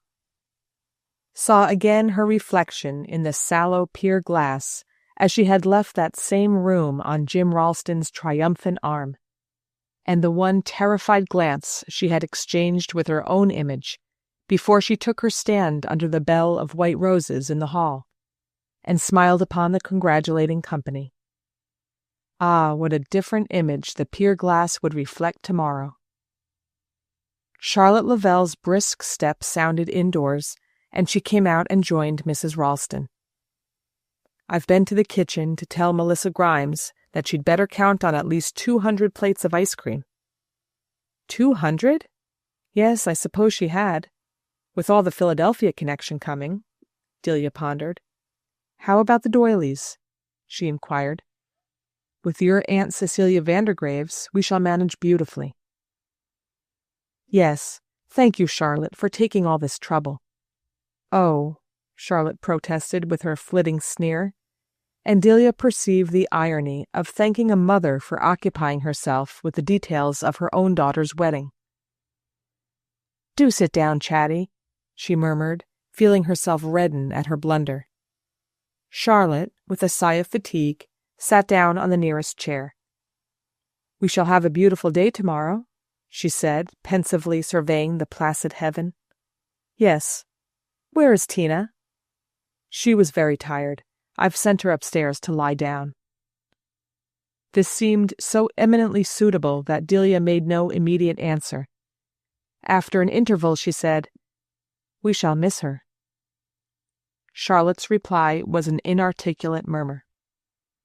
The two cousins remained silent, Charlotte as usual bolt upright, her thin hands clutched on the arms of her old-fashioned rush-bottom seat. Delia somewhat heavily sunk into the depths of a high-backed armchair. The two had exchanged their last remarks on the preparations for the morrow. Nothing more remained to be said as to the number of guests, the brewing of the punch, the arrangements for the robing of the clergy, and the disposal of the presents in the best spare room. Only one subject had not yet been touched upon, and Delia, as she watched her cousin's profile grimly cut upon the melting twilight, waited for Charlotte to speak. But Charlotte remained silent. "I have been thinking," Delia at length began, a slight tremor in her voice, "that I ought presently—" She fancied she saw Charlotte's hands tighten on the knobs of the chair arms. "You ought presently—" "Well, before Tina goes to bed, perhaps go up for a few minutes." Charlotte remained silent, visibly resolved on making no effort to assist her. "Tomorrow," Delia continued, "we shall be in such a rush from the earliest moment that I don't see how, in the midst of all the interruptions and excitement, I can possibly—" "Possibly?" Charlotte monotonously echoed. Delia felt her blush deepening through the dusk. "Well, I suppose you agree with me, don't you, that a word ought to be said to the child as to the new duties and responsibilities that, well, what is usual, in fact, at such a time?" she falteringly ended. "Yes, I have thought of that," Charlotte answered. She said no more, but Delia divined in her tone the stirring of that obscure opposition which, at the crucial moments of Tina's life, seemed automatically to declare itself. She could not understand why Charlotte should, at such times, grow so enigmatic and inaccessible. And in the present case, she saw no reason why this change of mood should interfere with what she deemed to be her own duty. Tina must long for her guiding hand into the new life, as much as she herself yearned for the exchange of half-confidences, which would be her real farewell to her adopted daughter. Her heart beating a little more quickly than usual, she rose and walked through the open window into the shadowy drawing-room.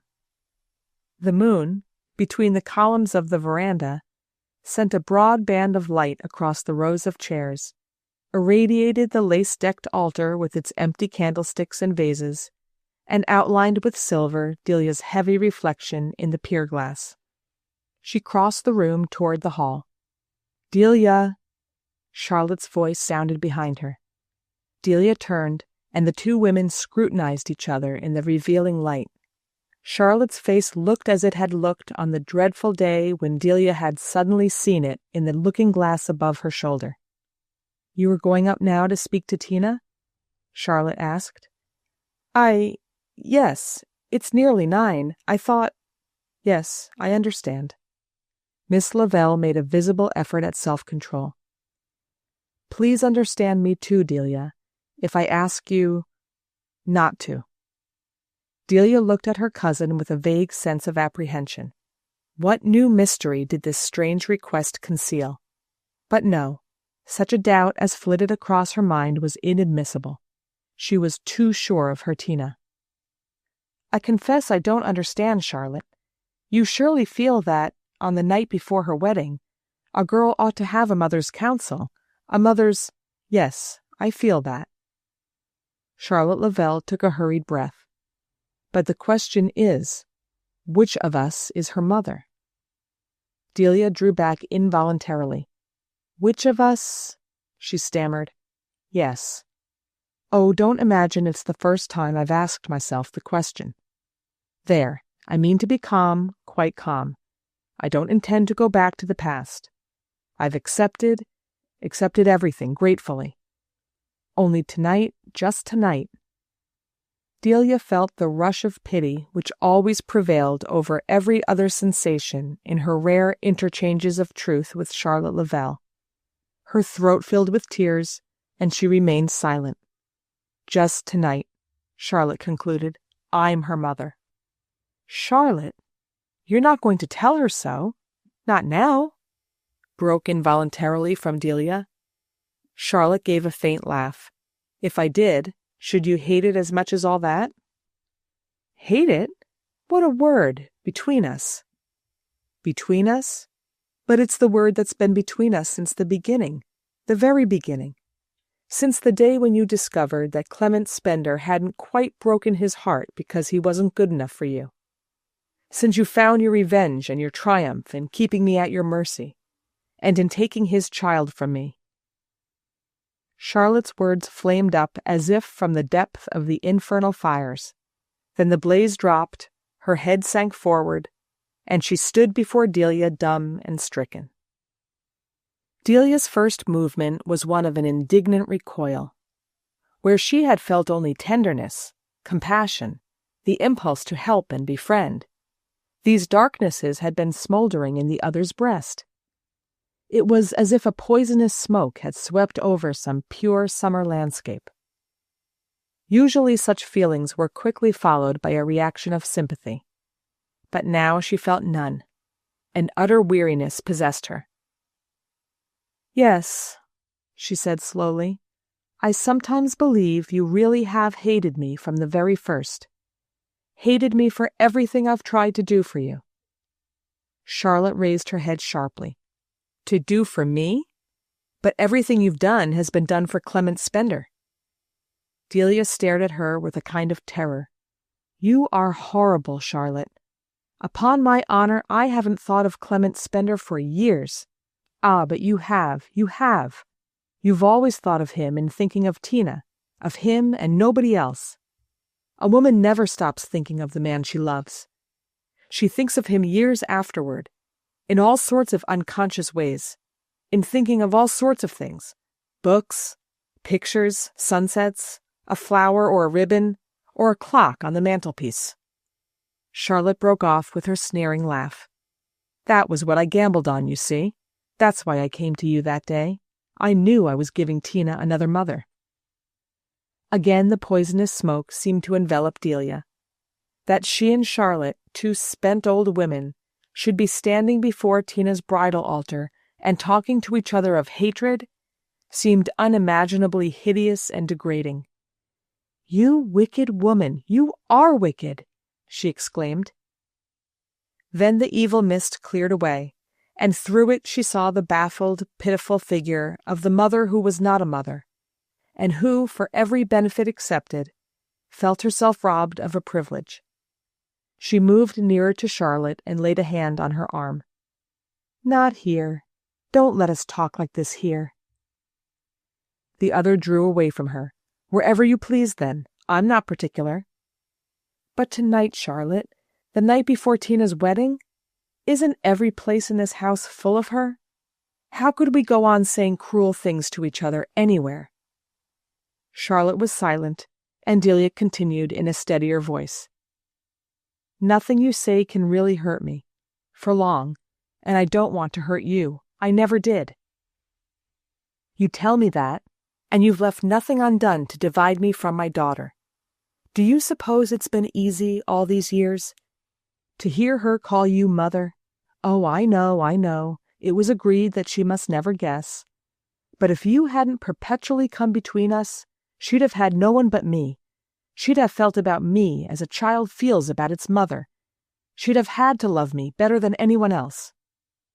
With all your forbearances and your generosities, you've ended by robbing me of my child. And I've put up with it all for her sake, because I knew I had to. But tonight she belongs to me.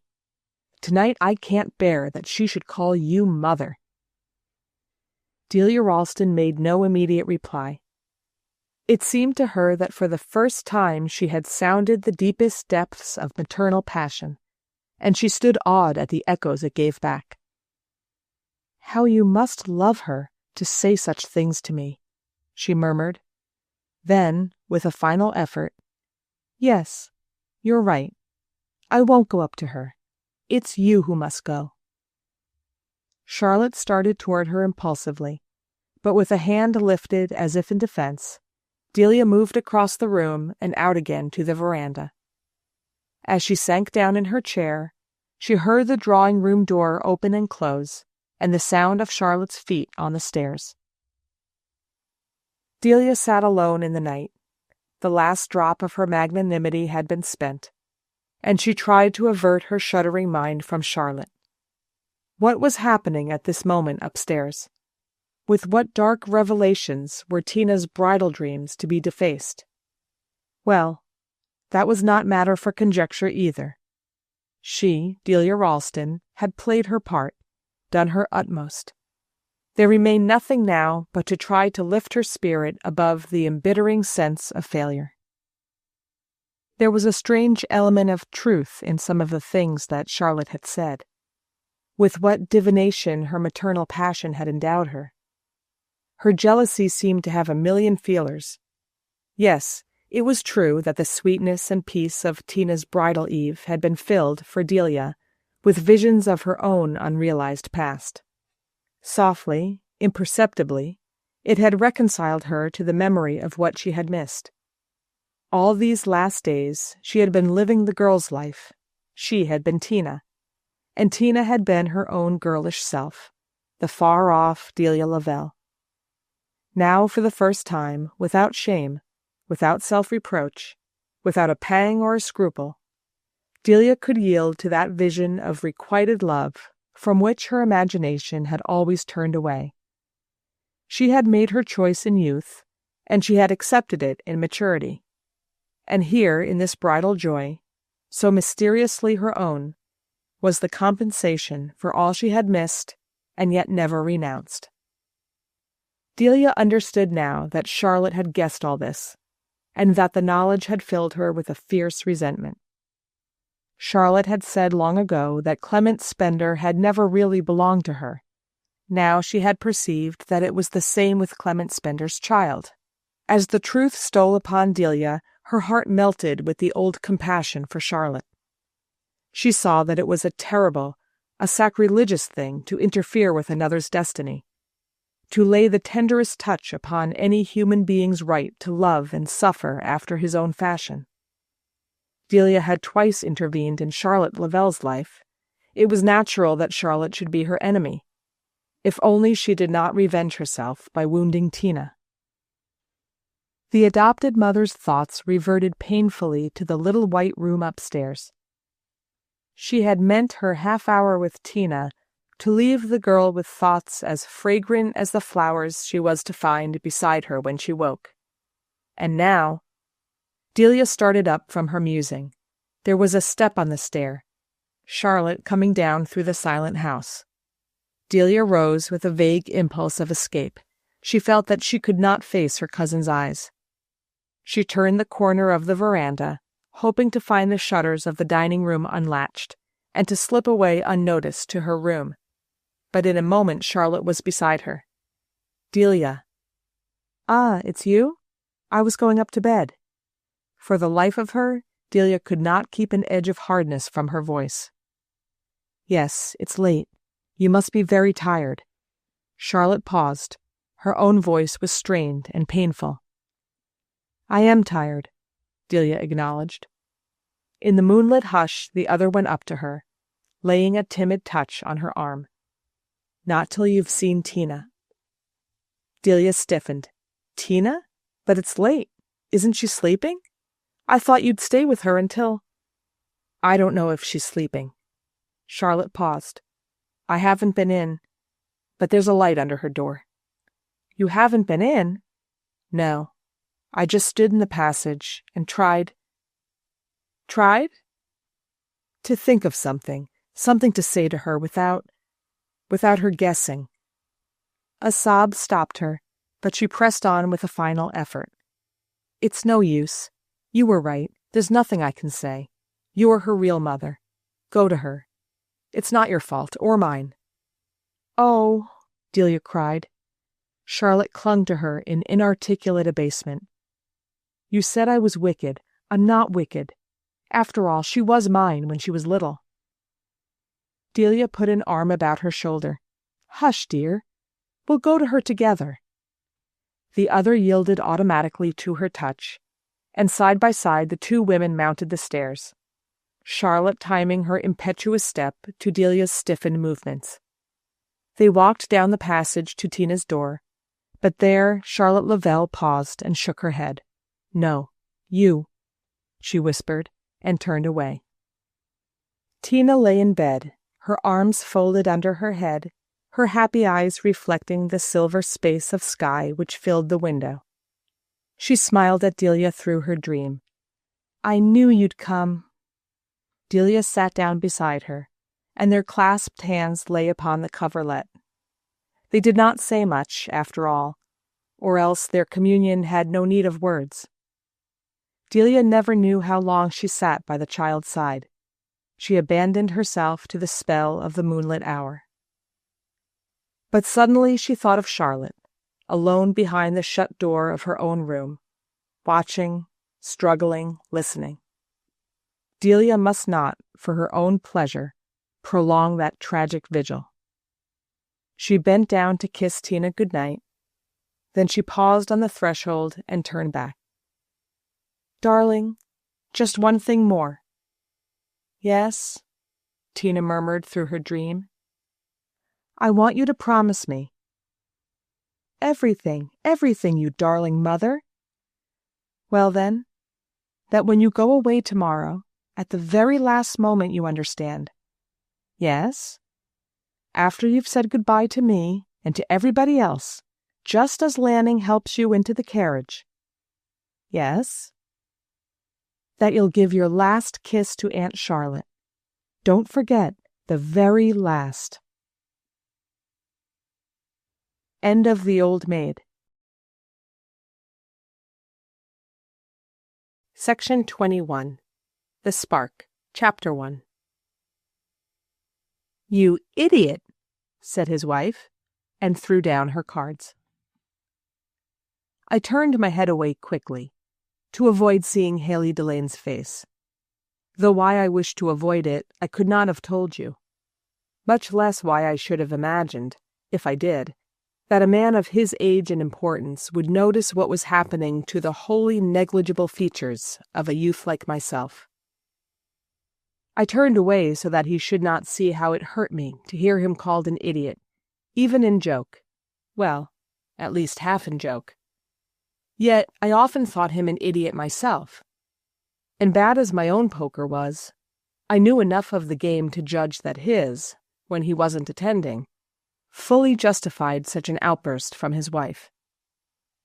Why her sally disturbed me I couldn't have said, nor why, when it was greeted by a shrill guffaw from her latest, young Bolton Byrne, I itched to cuff the little bounder, nor why, when Haley Delane, on whom banter always dawned slowly but certainly, at length gave forth his low, rich gurgle of appreciation, why then, most of all, I wanted to blot the whole scene from my memory. Why?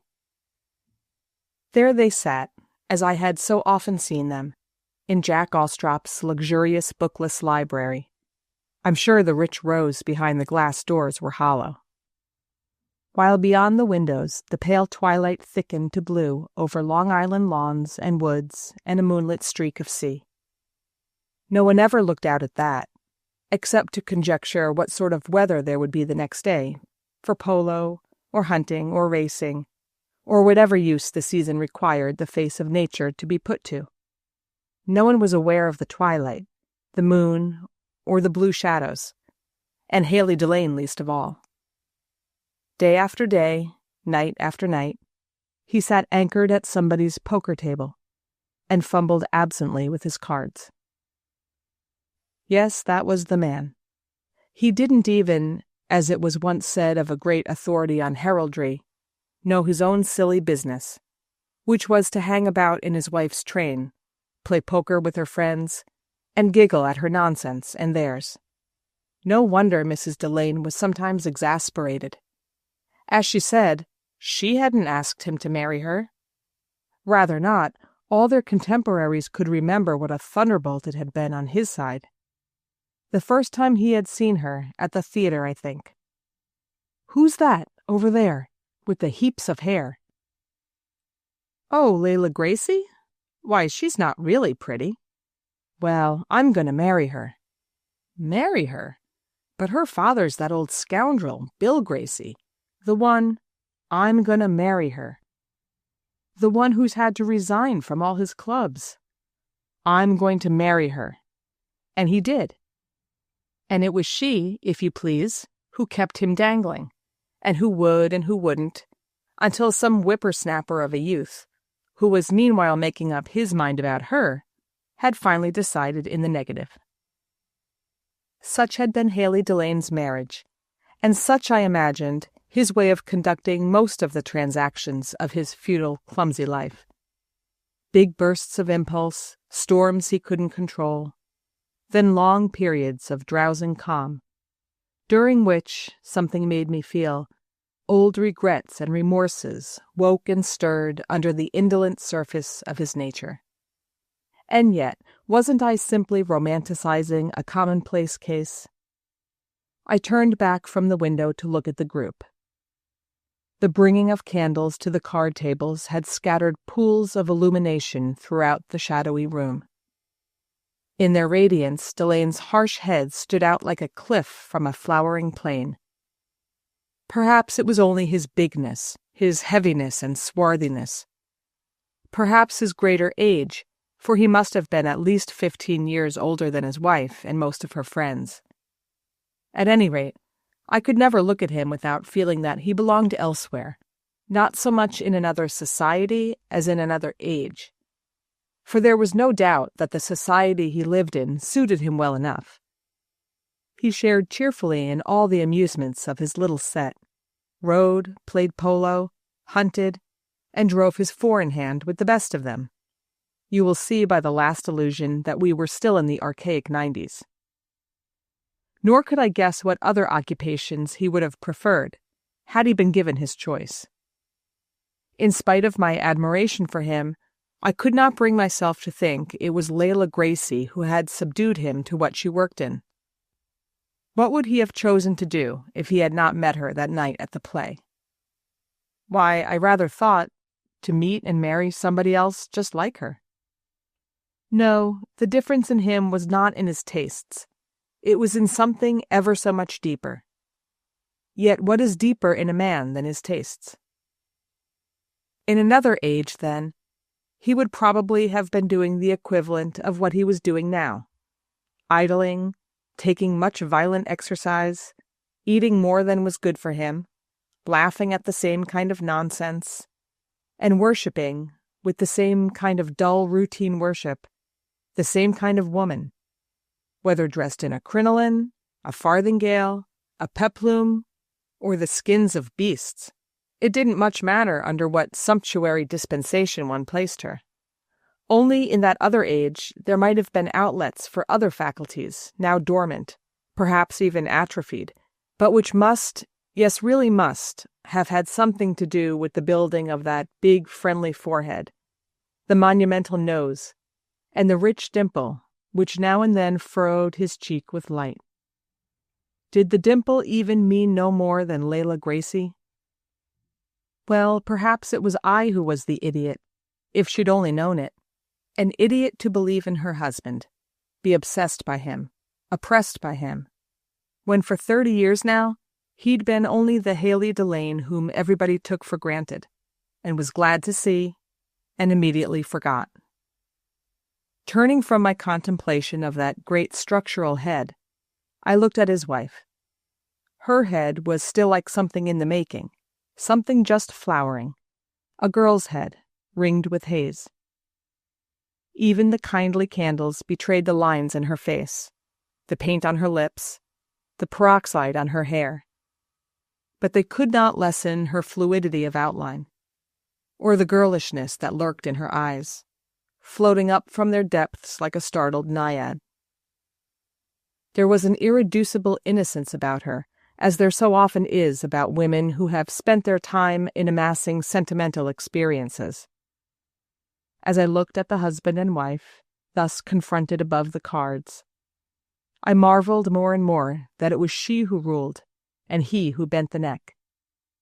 You will see by this how young I still was. So young indeed that Haley Delane had dawned on me in my school days as an accomplished fact, a finished monument, like Trinity Church, the Reservoir, or the Knickerbocker Club. A New Yorker of my generation could no more imagine him altered or away than any of those venerable institutions. And so I had continued to take him for granted, till, my Harvard days over, I had come back after an interval of world-wandering to settle down in New York. And he had broken on me afresh as something still not wholly accounted for, and more interesting than I had suspected. I don't say the matter kept me awake. I had my own business, in a downtown office, and the pleasures of my age. I was hard at work discovering New York.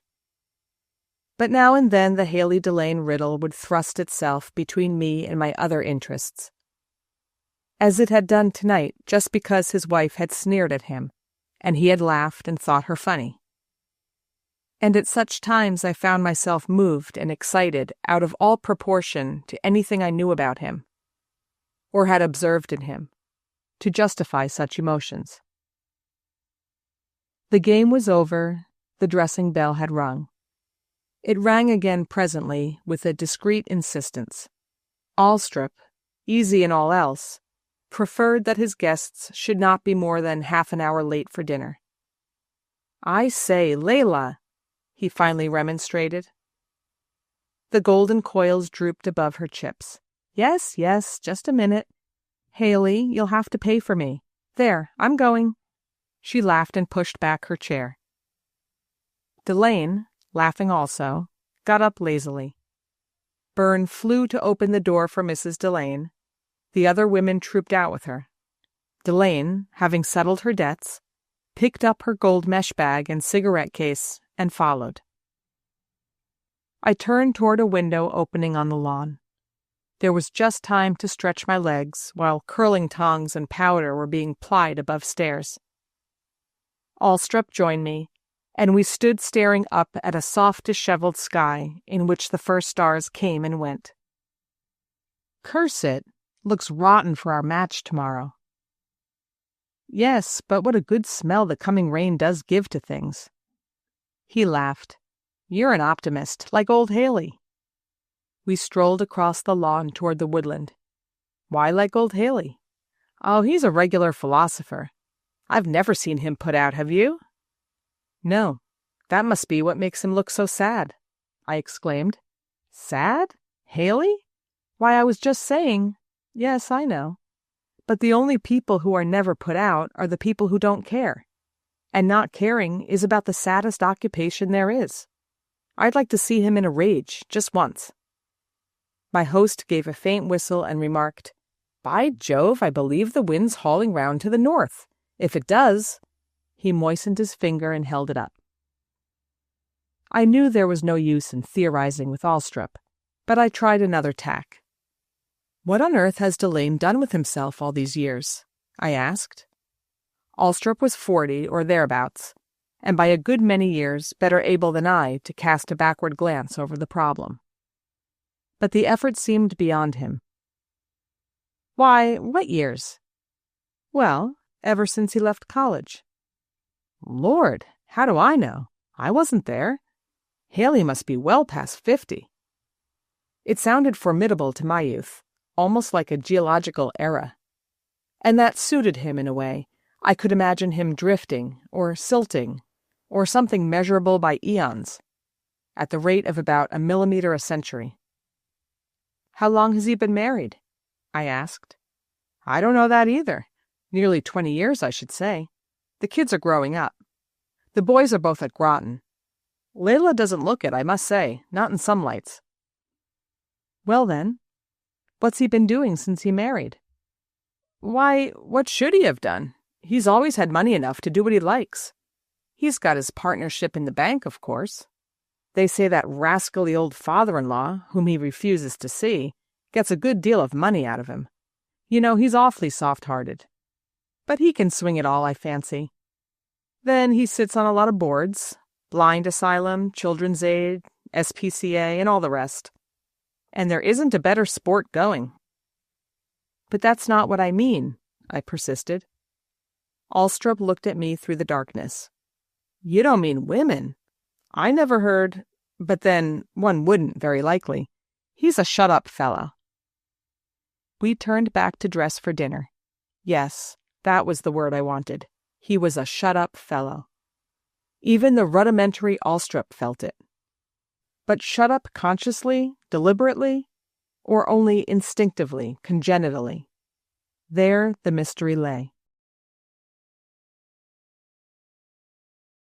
Section 22. The Spark. Chapter 2. The big polo match came off the next day. It was the first of the season, and taking respectful note of the fact, the barometer, after a night of showers, jumped back to fair. All Fifth Avenue had poured down to see New York versus Hempstead. The beautifully rolled lawns and freshly painted club stand were sprinkled with spring dresses and abloom with sunshades, and coaches and other vehicles without number enclosed the farther side of the field. Haley Delane still played polo, though he had grown so heavy that the cost of providing himself with mounts must have been considerable. He was, of course, no longer regarded as in the first rank. Indeed, in these later days, when the game has become an exact science, I hardly know to what use such a weighty body as his could be put. But in that far-off dawn of the sport, his sureness and swiftness of stroke caused him to be still regarded as a useful back, besides being esteemed for the part he had taken in introducing and establishing the game. I remember little of the beginning of the game, which resembled many others I had seen. I never played myself, and I had no money on. For me, the principal interest of the scene lay in the May weather, the ripple of spring dresses over the turf, the sense of youth, fun, gaiety, of young manhood and womanhood weaving their eternal pattern under the conniving sky. Now and then they were interrupted for a moment by a quick "oh," which turned all those tangled glances the same way, as two glittering streaks of men and horses dashed across the green, locked, swayed, rayed outward into starry figures, and rolled back.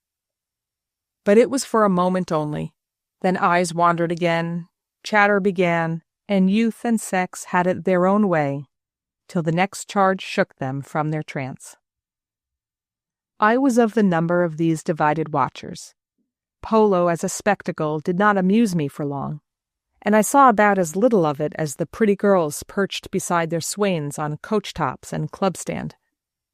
But by chance my vague wanderings brought me to the white palings enclosing the field, and there, in a cluster of spectators, I caught sight of Layla Delane.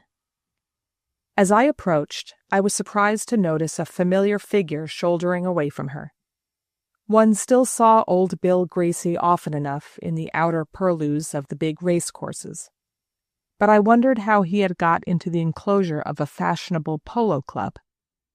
There he was, though, unmistakably. Who could forget that swelling chest under the shabby smart racing coat?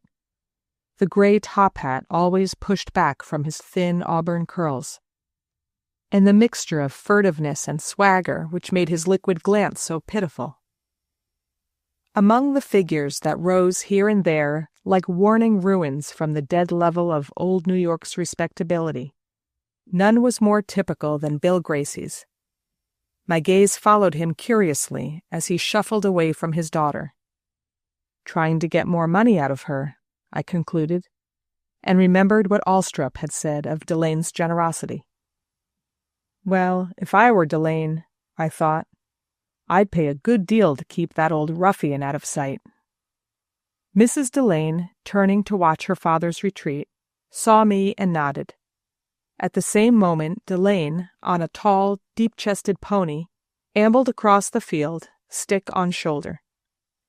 As he rode thus, heavily yet mightily, in his red and black shirt and white breeches, his head standing out like a bronze against the turf, I whimsically recalled the figure of Guidoreccio da Foligno, the famous mercenary, riding at a slow, powerful pace across the fortressed fresco of the town hall of Siena.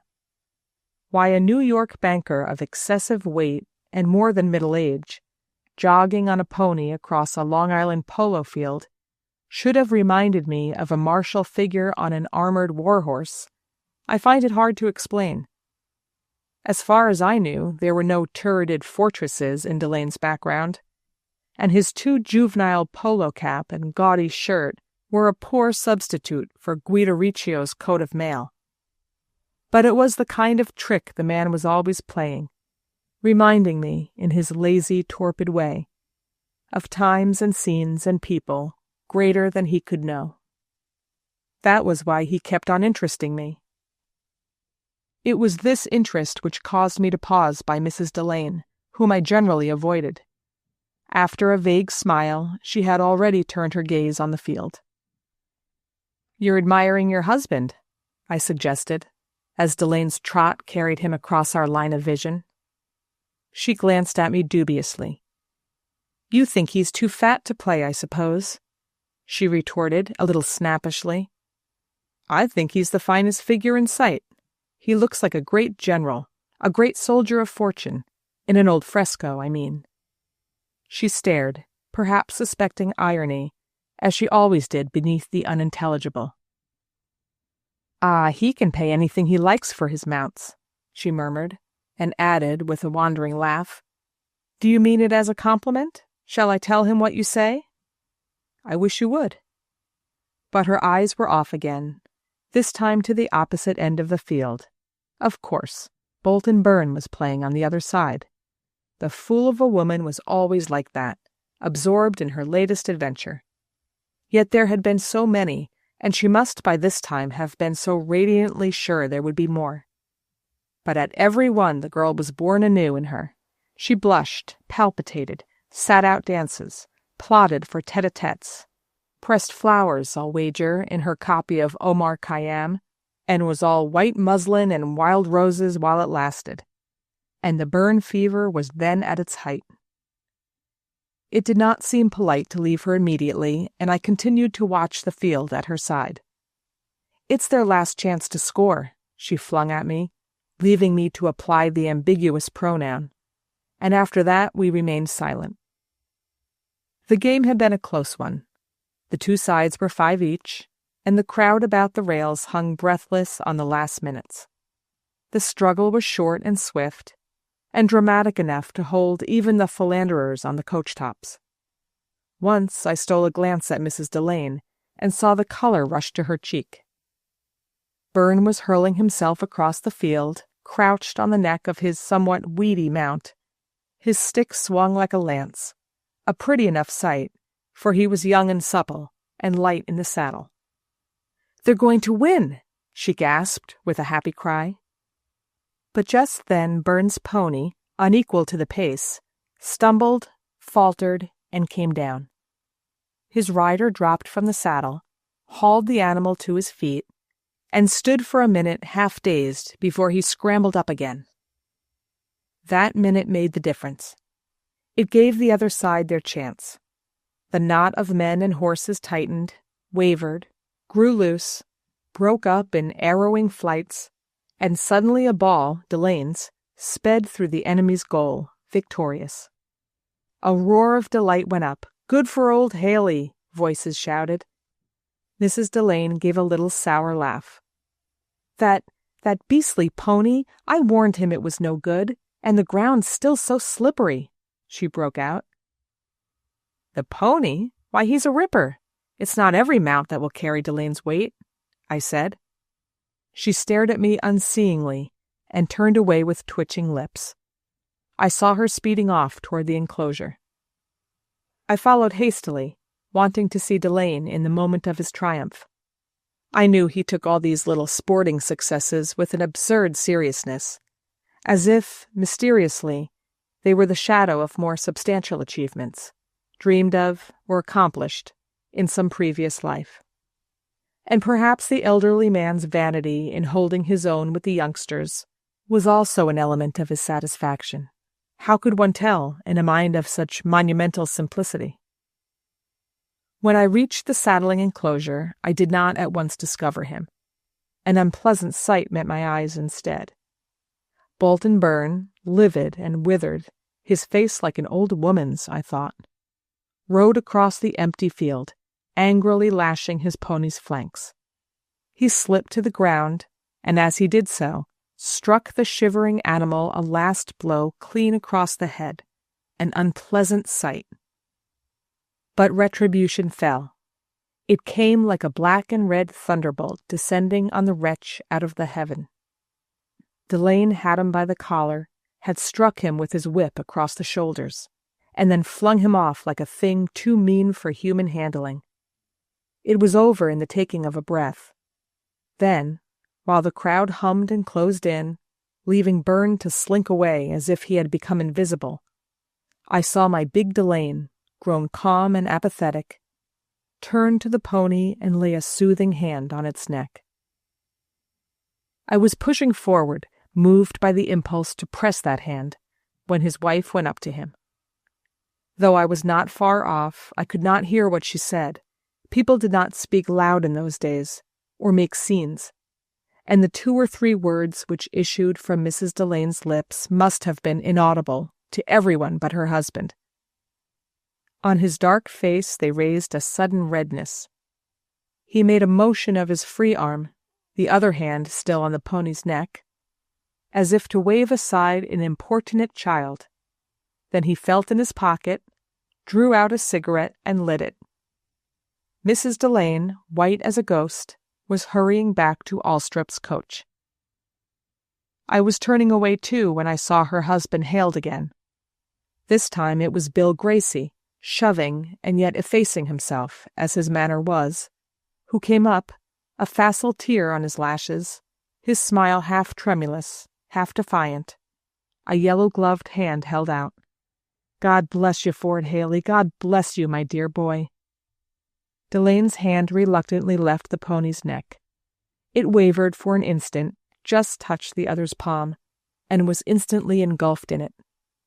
Then Delane, without speaking, turned toward the shed where his mounts were being rubbed down, while his father-in-law swaggered from the scene. I had promised on the way home to stop for tea at a friend's house halfway between the Polo Club and Alstrup's. Another friend, who was also going there, offered me a lift and carried me on to Alstrup's afterward. During our drive and about the tea table, the talk of course dwelt mainly on the awkward incident of Bolton Byrne's thrashing. The women were horrified or admiring as their humor moved them, but the men all agreed that it was natural enough. In such a case any pretext was permissible, they said, though it was stupid of Haley to air his grievance on a public occasion. But then he was stupid. That was the consensus of opinion. If there was a blundering way of doing a thing that needed to be done, trust him to hit on it. For the rest, everyone spoke of him affectionately, and agreed that Layla was a fool. And nobody particularly liked Byrne, an outsider who had pushed himself into society by means of cheek and showy horsemanship. But Layla, it was agreed, had always had a weakness for outsiders, perhaps because their admiration flattered her extreme desire to be thought in. "Wonder how many of the party you'll find left. This affair must have caused a good deal of a shake-up," my friend said, as I got down at Alstrup's door, and the same thought was in my own mind. Byrne would be gone, of course, and no doubt in another direction, Delane and Layla. I wished I had a chance to shake that blundering hand of Haley's. Hall and drawing room were empty. The dressing bell must have sounded its discreet appeal more than once, and I was relieved to find it had been heated. I didn't want to stumble on any of my fellow guests till I had seen our host. As I was dashing upstairs, I heard him call me from the library and turned back. "No hurry, dinner put off till 9, he said cheerfully, and added on a note of inexpressible relief, "We've had a tough job of it, oof." The room looked as if they had. The card tables stood untouched, and the deep armchairs, gathered into confidential groups, seemed still deliberating on the knotty problem. I noticed that a good deal of whiskey and soda had gone toward its solution. "What happened? Has Byrne left?" "Byrne? No, thank goodness." Alstrup looked at me almost reproachfully. "Why should he? That was just what we wanted to avoid." "I don't understand. You don't mean that he's stayed and the Delanes have gone?" "Lord forbid. Why should they either? Haley's apologized." My jaw fell, and I returned my host's stare. Apologized? To that hound? For what? Alstrup gave an impatient shrug. "Oh, for God's sake, don't reopen the cursed question," it seemed to say. Aloud he echoed, "For what? Why, after all, a man's got a right to thrash his own pony, hasn't he? It was beastly unsportsmanlike, of course. But it's nobody's business if Byrne chooses to be that kind of a cad." That's what Haley saw when he cooled down. "Then I'm sorry he cooled down." Alstrup looked distinctly annoyed. "I don't follow you. We had a hard enough job. You said you wanted to see him in a rage just once, but you don't want him to go on making an ass of himself, do you?" "I don't call it making an ass of himself to thrash Byrne." "And to advertise his conjugal difficulties all over Long Island, with 20 newspaper reporters at his heels?" I stood silent, baffled but incredulous. I don't believe he ever gave that a thought. I wonder who put it to him first in that way. Alstrup twisted his unlit cigarette about in his fingers. We all did, as delicately as we could. But it was Layla who finally convinced him. I must say Layla was very game. I still pondered. The scene in the paddock rose again before me, the quivering, agonized animal, and the way Delane's big hand had been laid reassuringly on its neck. "Nonsense. I don't believe a word of it," I declared. "A word of what I've been telling you?" "Well, of the official version of the case." To my surprise, Alstrup met my glance with an eye neither puzzled nor resentful. A shadow seemed to be lifted from his honest face. "What do you believe?" he asked. "Why, that Delane thrashed that cur for ill-treating the pony, and not in the least for being too attentive to Mrs. Delane. I was there, I tell you. I saw him." Alstrup's brow cleared completely. "There's something to be said for that theory," he agreed, smiling over the match he was holding to his cigarette. "Well then, what was there to apologize for?" "Why, for that. Butting in between Byrne and his horse. Don't you see, you young idiot? If Haley hadn't apologized, the mud was bound to stick to his wife. Everybody would have said the row was on her account. It's as plain as the knob on the door. There wasn't anything else for him to do. He saw it well enough after she'd said a dozen words to him." "I wonder what those words were," I muttered. "Don't know. He and she came downstairs together. He looked 100 years old, poor old chap. It's the cruelty, he kept saying. I hate cruelty. I rather think he knows we're all on his side. Anyhow, it's all patched up and well patched up, and I've ordered my last 84 Georges Goulet brought up for dinner. Meant to keep it for my own wedding breakfast, but since this afternoon, I've rather lost interest in that festivity. Alstrup concluded with a celibate grin. Well, I repeated, as though it were a relief to say, I could swear he did it for the pony. Oh, so could I, my host acquiesced as we went upstairs together. On my threshold, he took me by the arm and followed me in. I saw there was still something on his mind. Look here, old chap. You say you were in there when it happened? Yes, close by. Well, he interrupted, for the Lord's sake, don't allude to the subject tonight, will you? Of course not. Thanks a lot. Truth is, it was a narrow squeak, and I couldn't help admiring the way Layla played up. She was in a fury with Haley, but she got herself in hand in no time and behaved very decently. She told me privately he was often like that, flaring out all of a sudden like a madman. You wouldn't imagine it, would you, with that quiet way of his? She says she thinks it's his old wound. What old wound? Didn't you know he was wounded? Where was it? Bull Run, I believe, in the head.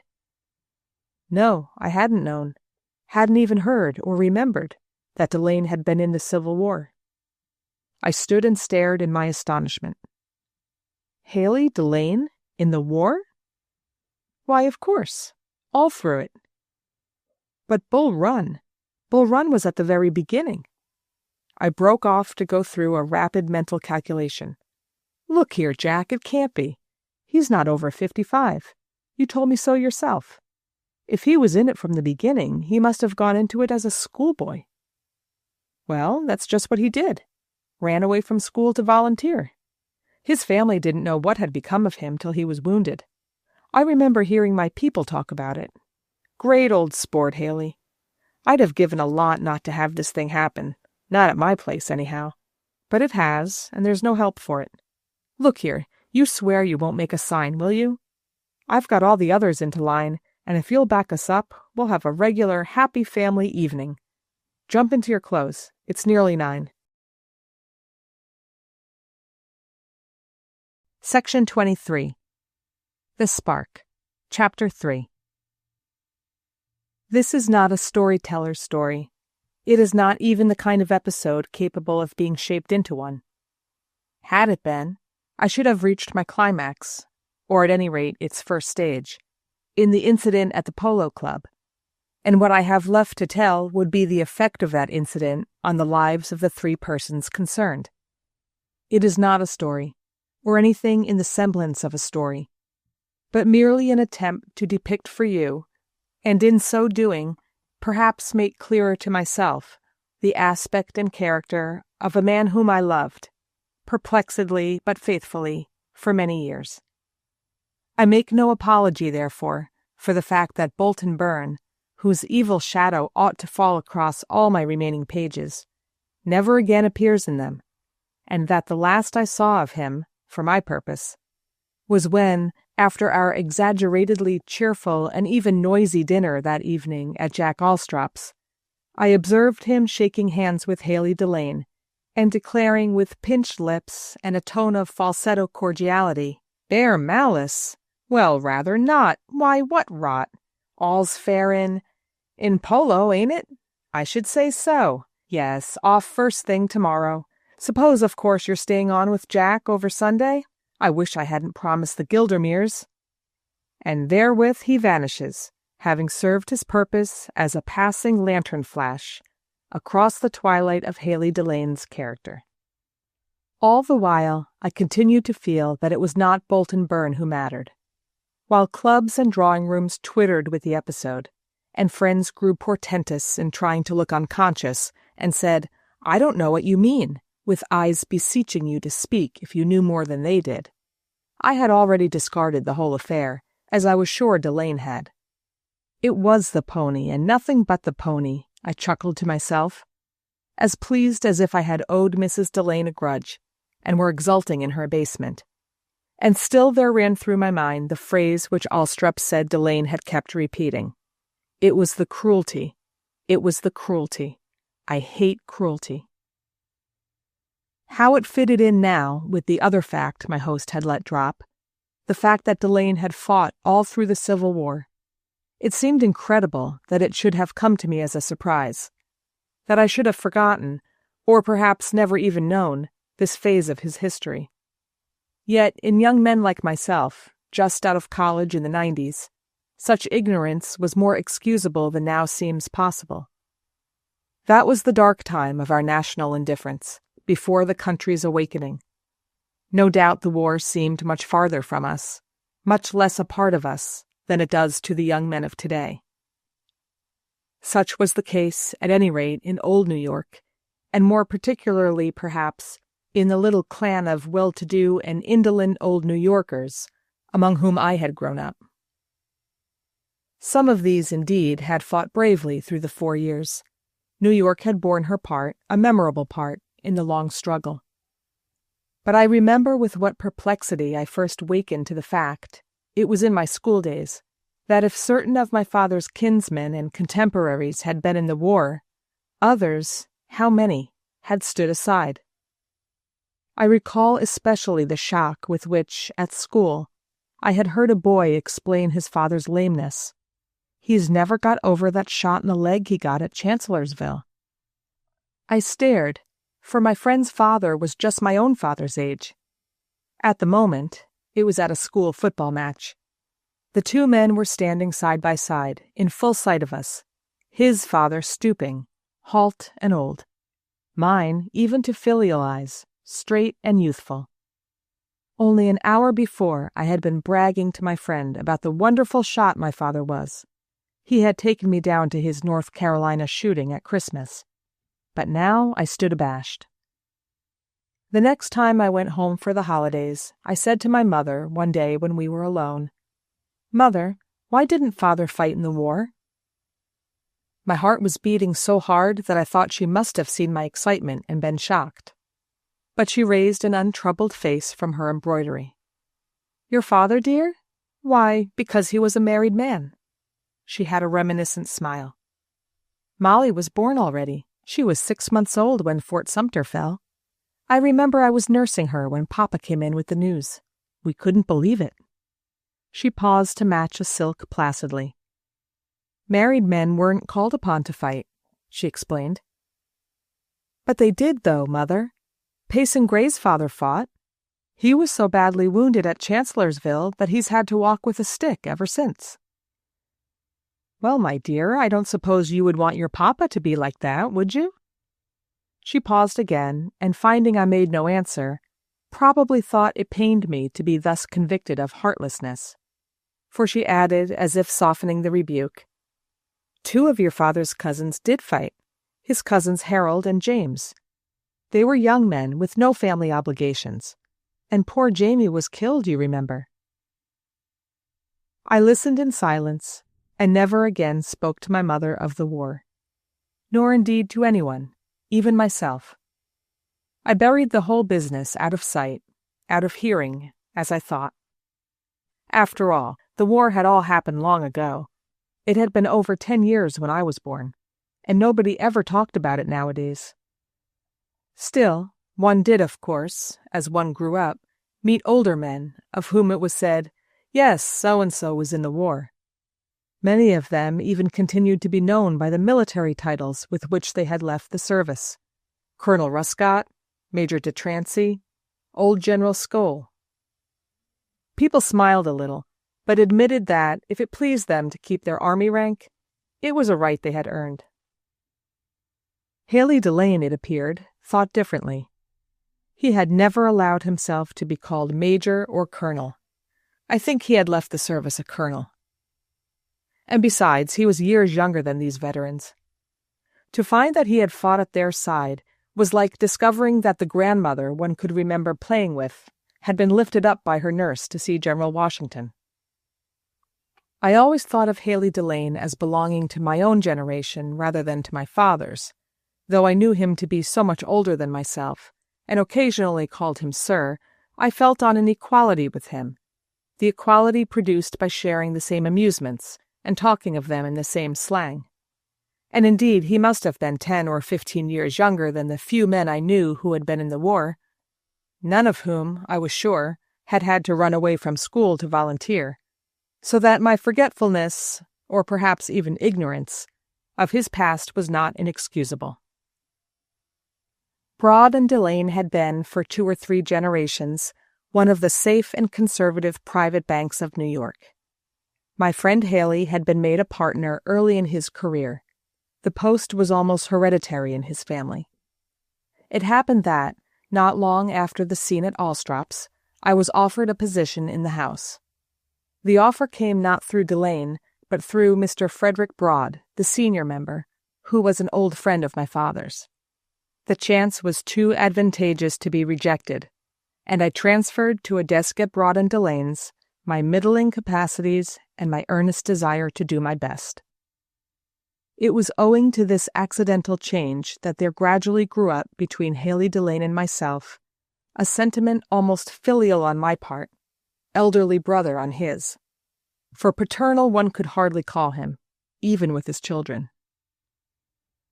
My job need not have thrown me in his way, for his business duties sat lightly on him, and his hours at the bank were neither long nor regular. But he appeared to take a liking to me, and soon began to call on me for the many small services which, in the world of affairs, a young man can render his elders. His great perplexity was the writing of business letters. He knew what he wanted to say. His sense of the proper use of words was clear and prompt. I never knew anyone more impatient of the hazy verbiage with which American primary culture was already corrupting our speech. He would put his finger at once on these laborious inaccuracies, growling, "For God's sake, translate it into English." But when he had to write, or worse still dictate, a letter, his friendly forehead and big hands grew damp, and he would mutter, half to himself and half to me, "How the devil shall I say, 'Your letter of the blanks came yesterday, and after thinking over what you propose, I don't like the looks of it.'" "Why, say just that," I would answer, but he would shake his head and object. "My dear fellow, you're as bad as I am. You don't know how to write good English." In his mind there was a gulf fixed between speaking and writing the language.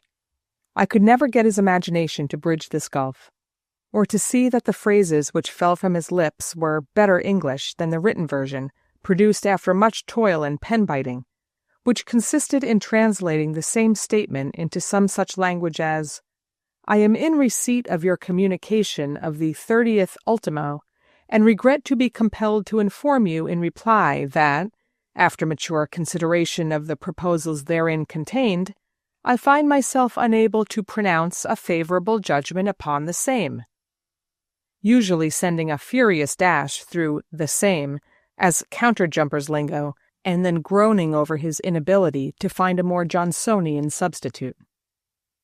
"The trouble with me," he used to say, "is that both my parents were martinets on grammar, and never let any of us children use a vulgar expression without correcting us." By vulgar he meant either familiar or inexact. "We were brought up on the best books, Scott and Washington Irving, old what's-his-name who wrote The Spectator, and Gibbon, and so forth. And though I'm not a literary man, and never set up to be, I can't forget my early training, and when I see the children reading a newspaper fellow like Kipling, I want to tear the rubbish out of their hands. Cheap journalism, that's what most modern books are. And you'll excuse my saying, dear boy, that even you are too young to know how English ought to be written." It was quite true, though I had at first found it difficult to believe, that Delane must once have been a reader. He surprised me one night, as we were walking home from a dinner where we had met, by apostrophizing the moon as she rose, astonished, behind the steeple of the heavenly rest, with, "She walks in beauty like the night." And he was fond of describing a victorious charge in a polo match by saying, "Tell you what, we came down on 'em like the Assyrian." Nor had Byron been his only fare. there had evidently been a time when he had known the whole of Gray's elegy by heart, and I once heard him murmuring to himself, as we stood together one autumn evening on the terrace of his country house, "Now fades the glimmering landscape on the sight, and all the air a solemn stillness holds." Little sympathy as I felt for Mrs. Delane, I could not believe it was his marriage which had checked Delane's interest in books. To judge from his very limited stock of allusions and quotations, his reading seemed to have ceased a good deal earlier than his first meeting with Leila Gracie. Exploring him like a geologist, I found for several layers under the Leila stratum no trace of any interest in letters, and I concluded that, like other men I knew, his mind had been receptive up to a certain age, and then had snapped shut on what it possessed, like a replete crustacean never reached by another high tide. People, I had by this time found, all stopped living at one time or another, however many years longer they continued to be alive, and I suspected that Delane had stopped at about 19. That date would roughly coincide with the end of the Civil War and with his return to the commonplace existence, from which he had never since deviated. Those 4 years had apparently filled to the brim every crevice of his being, for I could not hold that he had gone through them unawares, as some famous figures, puppets of fate, have been tossed from heights to depths of human experience, without once knowing what was happening to them, forfeiting a crown by the insistence on some prescribed ceremonial, or by carrying on their flight a certain monumental dressing case. No, Haley Delane had felt the war, had been made different by it. How different I saw only when I compared him to the other veterans, who, from being regarded by me as the dullest of my father's dinner guests, were now becoming figures of absorbing interest. Time was when, at my mother's announcement that General Skoll or Major de Trancey was coming to dine, I had invariably found a pretext for absenting myself. Now, when I knew they were expected, my chief object was to persuade her to invite Delane. "But he's so much younger. He cares only for the sporting set. He won't be flattered at being asked with old gentlemen." And my mother, with a slight smile, would add, "If Haley has a weakness, it's the wish to be thought younger than he is. On his wife's account, I suppose." Once, however, she did invite him, and he accepted, and we got over having to ask Mrs. Delane, who undoubtedly would have been bored, by leaving out Mrs. Skoll and Mrs. Ruscott, and making it a man's dinner of the old-fashioned sort, with canvas-backs, a bowl of punch, and my mother the only lady present, the kind of evening my father still liked best. I remember at that dinner how attentively I studied the contrasts, and tried to detect the points of resemblance between General Skoll, old de Trancey, and Delane. Allusions to the war, anecdotes of Bull Run and Andersonville, of Lincoln, Seward, and McClellan, were often on Major de Trancey's lips, especially after the punch had gone round. "When a fellow's been through the war," he used to say as a preface to almost everything, from expressing his opinion of last Sunday's sermon to praising the roasting of a canvasback. Not so General Skoll. No one knew exactly why he had been raised to the rank he bore, but he tacitly proclaimed his right to it by never alluding to the subject. He was a tall and silent old gentleman with a handsome shock of white hair, half-shut blue eyes glinting between veined lids, and an impressively upright carriage. His manners were perfect, so perfect that they stood him in lieu of language, and people would say afterward how agreeable he had been when he had only bowed and smiled, and got up and sat down again, with an absolute mastery of those difficult arts. He was said to be a judge of horses and Madeira, but he never rode, and was reported to give very indifferent wines to the rare guests he received in his grim old house in Irving Place. He and Major de Trancey had one trait in common, the extreme caution of the old New Yorker. They viewed with instinctive distrust anything likely to derange their habits, diminish their comfort, or lay on them any unwanted responsibilities, civic or social.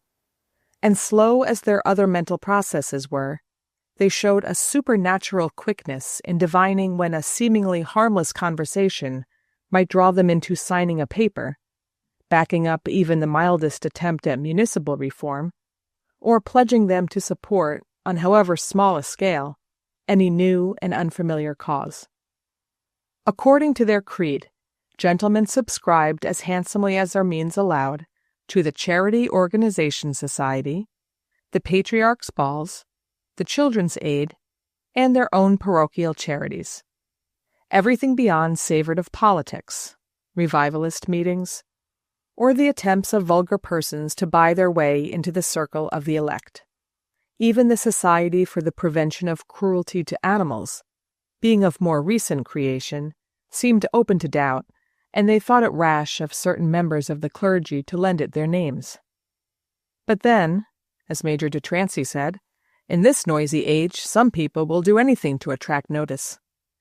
And they breathed a joint sigh over the vanished old New York of their youth, the exclusive and impenetrable New York to which Rubini and Jenny Lind had sung and Mr. Thackeray lectured, the New York which had declined to receive Charles Dickens, and which, out of revenge, he had so scandalously ridiculed. Yet Major de Trancy and General Skoll had fought all through the war, had participated in horrors and agonies untold, endured all manner of hardships and privations, suffered the extremes of heat and cold, hunger, sickness, and wounds, and it had all faded like an indigestion comfortably slept off, leaving them perfectly commonplace and happy. The same was true, with a difference, of Colonel Ruscott, who, though not by birth of the same group, had long since been received into it, partly because he was a companion in arms, partly because of having married a Haley connection. I can see Colonel Ruscott still, a dapper, handsome little fellow, rather too much of both, with a lustrous wave to his hair, or was it a wig, and a dash too much of cologne on too fine cambric. He had been in the New York militia in his youth, had gone out with the great Seventh, and the Seventh, ever since, had been the source and center of his being, as still, to some octogenarians, their university dinner is. Colonel Ruscott specialized in chivalry. For him, the war was the blue and the gray, the rescue of lovely Southern girls, anecdotes about Old Glory, and the carrying of vital dispatches through the enemy lines. Enchantments seemed to have abounded in his path during the 4 years which had been so drab and desolate to many, and the punch, to the amusement of us youngsters, who were not above drawing him, always evoked from his memory countless situations in which, by prompt, respectful yet insinuating action, he had stamped his image indelibly on some proud Southern heart, while at the same time discovering where Jackson's guerrillas lay, or at what point the river was fordable. And there sat Haley Delane, so much younger than the others, yet seeming at such times so much their elder that I thought to myself, but if he stopped growing up at 19, they're still in long clothes. But it was only morally that he had gone on growing. Intellectually, they were all on a par. When the last new play at Wallack's was discussed, or my mother tentatively alluded to the last new novel by the author of Robert Elsmere, it was her theory that as long as the hostess was present at a man's dinner, she should keep the talk at the highest level. Delane's remarks were no more penetrating than his neighbors, and he was almost sure not to have read the novel. It was when any social question was raised, any of the problems concerning club administration, charity, or the relation between gentlemen and the community, that he suddenly stood out from them, not so much opposed as aloof. He would sit listening, stroking my sister's long Skye Terrier, who, defying all rules, had jumped up to his knees at dessert, with a grave half-absent look on his heavy face. And just as my mother, I knew, was thinking how bored he was, that big smile of his would reach out and light up his dimple, and he would say, with enough diffidence to mark his respect for his elders, yet a complete independence of their views, "After all, what does it matter who makes the first move? The thing is to get the business done." That was always the gist of it. To everyone else, my father included, what mattered in everything, from diocesan meetings to patriarchs' balls, was just what Delane seemed so heedless of, the standing of the people who made up the committee or headed the movement. To Delane, only the movement itself counted. If the thing was worth doing, he pronounced in his slow, lazy way, get it done somehow, even if its backers were Methodists or Congregationalists, or people who dined in the middle of the day. If they were convicts from Sing Sing, I shouldn't care, he affirmed, his hand lazily flattering the dog's neck, as I had seen it caress Burn's terrified pony. Or lunatics out of Bloomingdale, as these reformers usually are, my father added, softening the remark with his indulgent smile. Oh, well, Delane murmured, his attention flagging. I dare say we're well enough off as we are. Especially, added Major de Trancy with a playful sniff, with the punch in the offing as I perceive it to be. The punch struck the note for my mother's withdrawal. She rose with her shy circular smile, while the gentlemen, all on their feet, protested gallantly at her desertion. Abandoning us to go back to Mr. Ellesmere, we shall be jealous of the gentleman, Colonel Ruscott declared, chivalrously reaching the door first, and as he opened it, my father said again with his indulgent smile, Ah, my wife, she's a great reader. Then the punch was brought. Section 24. The Spark. Chapter 4. You'll admit, Mrs. Delane challenged me, that Haley's perfect. Don't imagine you have yet done with Mrs. Delane, any more than Delane had, or I. Hitherto I have shown you only one side, or rather one phase of her, that during which, for obvious reasons, Haley became an obstacle or a burden. In the intervals between her great passions, when somebody had to occupy the vacant throne in her bosom, her husband was always reinstated there, and during these interlunar periods, he and the children were her staple subjects of conversation. If you had met her then for the first time, you would have taken her for the perfect wife and mother, and wondered if Haley ever got a day off, and you would not have been far wrong in conjecturing that he seldom did.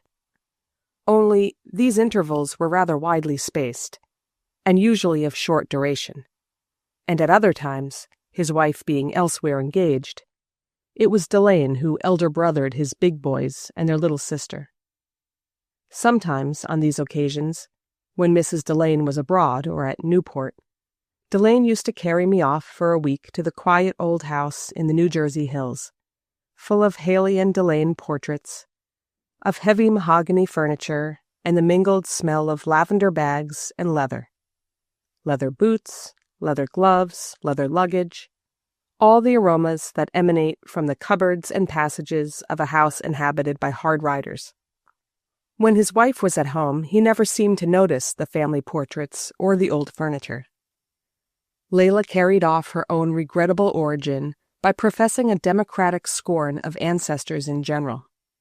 I know enough bores in the flesh without bothering to remember all the dead ones, she said one day, when I had asked her the name of a stern-visaged old forebear in breastplate and buff jerkin who hung on the library wall. And Delane, so practiced in sentimental duplicities, winked jovially at the children as who should say, There's the proper American spirit for you, my dears. That's the way we all ought to feel. Perhaps, however, he detected a tinge of irritation in my own look, for that evening, as we sat over the fire after Layla had yawned herself off to bed, he glanced up at the armored image and said, That's old Durwood Haley, the friend of Sir Harry Vane the Younger and all that lot. I have some curious letters somewhere. But Layla's right, you know, he added loyally. In not being interested? In regarding all that old past as dead. It is dead. We've got no use for it over here. That's what that queer fellow in Washington always used to say to me. What queer fellow in Washington? Oh, a sort of big backwoodsman who was awfully good to me when I was in hospital, after Bull Run. I sat up abruptly. It was the first time that Delane had mentioned his life during the war. I thought my hand was on the clue, but it wasn't. You were in hospital in Washington? Yes, for a longish time. They didn't know much about disinfecting wounds in those days. But Layla, he resumed with his smiling obstinacy, Layla's dead right, you know. It's a better world now. Think of what has been done to relieve suffering since then. When he pronounced the word suffering, the vertical furrows in his forehead deepened, as though he felt the actual pang of his old wound. Oh, I believe in progress every bit as much as she does. I believe we're working out towards something better. If we weren't, he shrugged his mighty shoulders, reached lazily for the adjoining tray, and mixed my glass of whiskey and soda. But the war, you were wounded at Bull Run? Yes. He looked at his watch. But I'm off to bed now.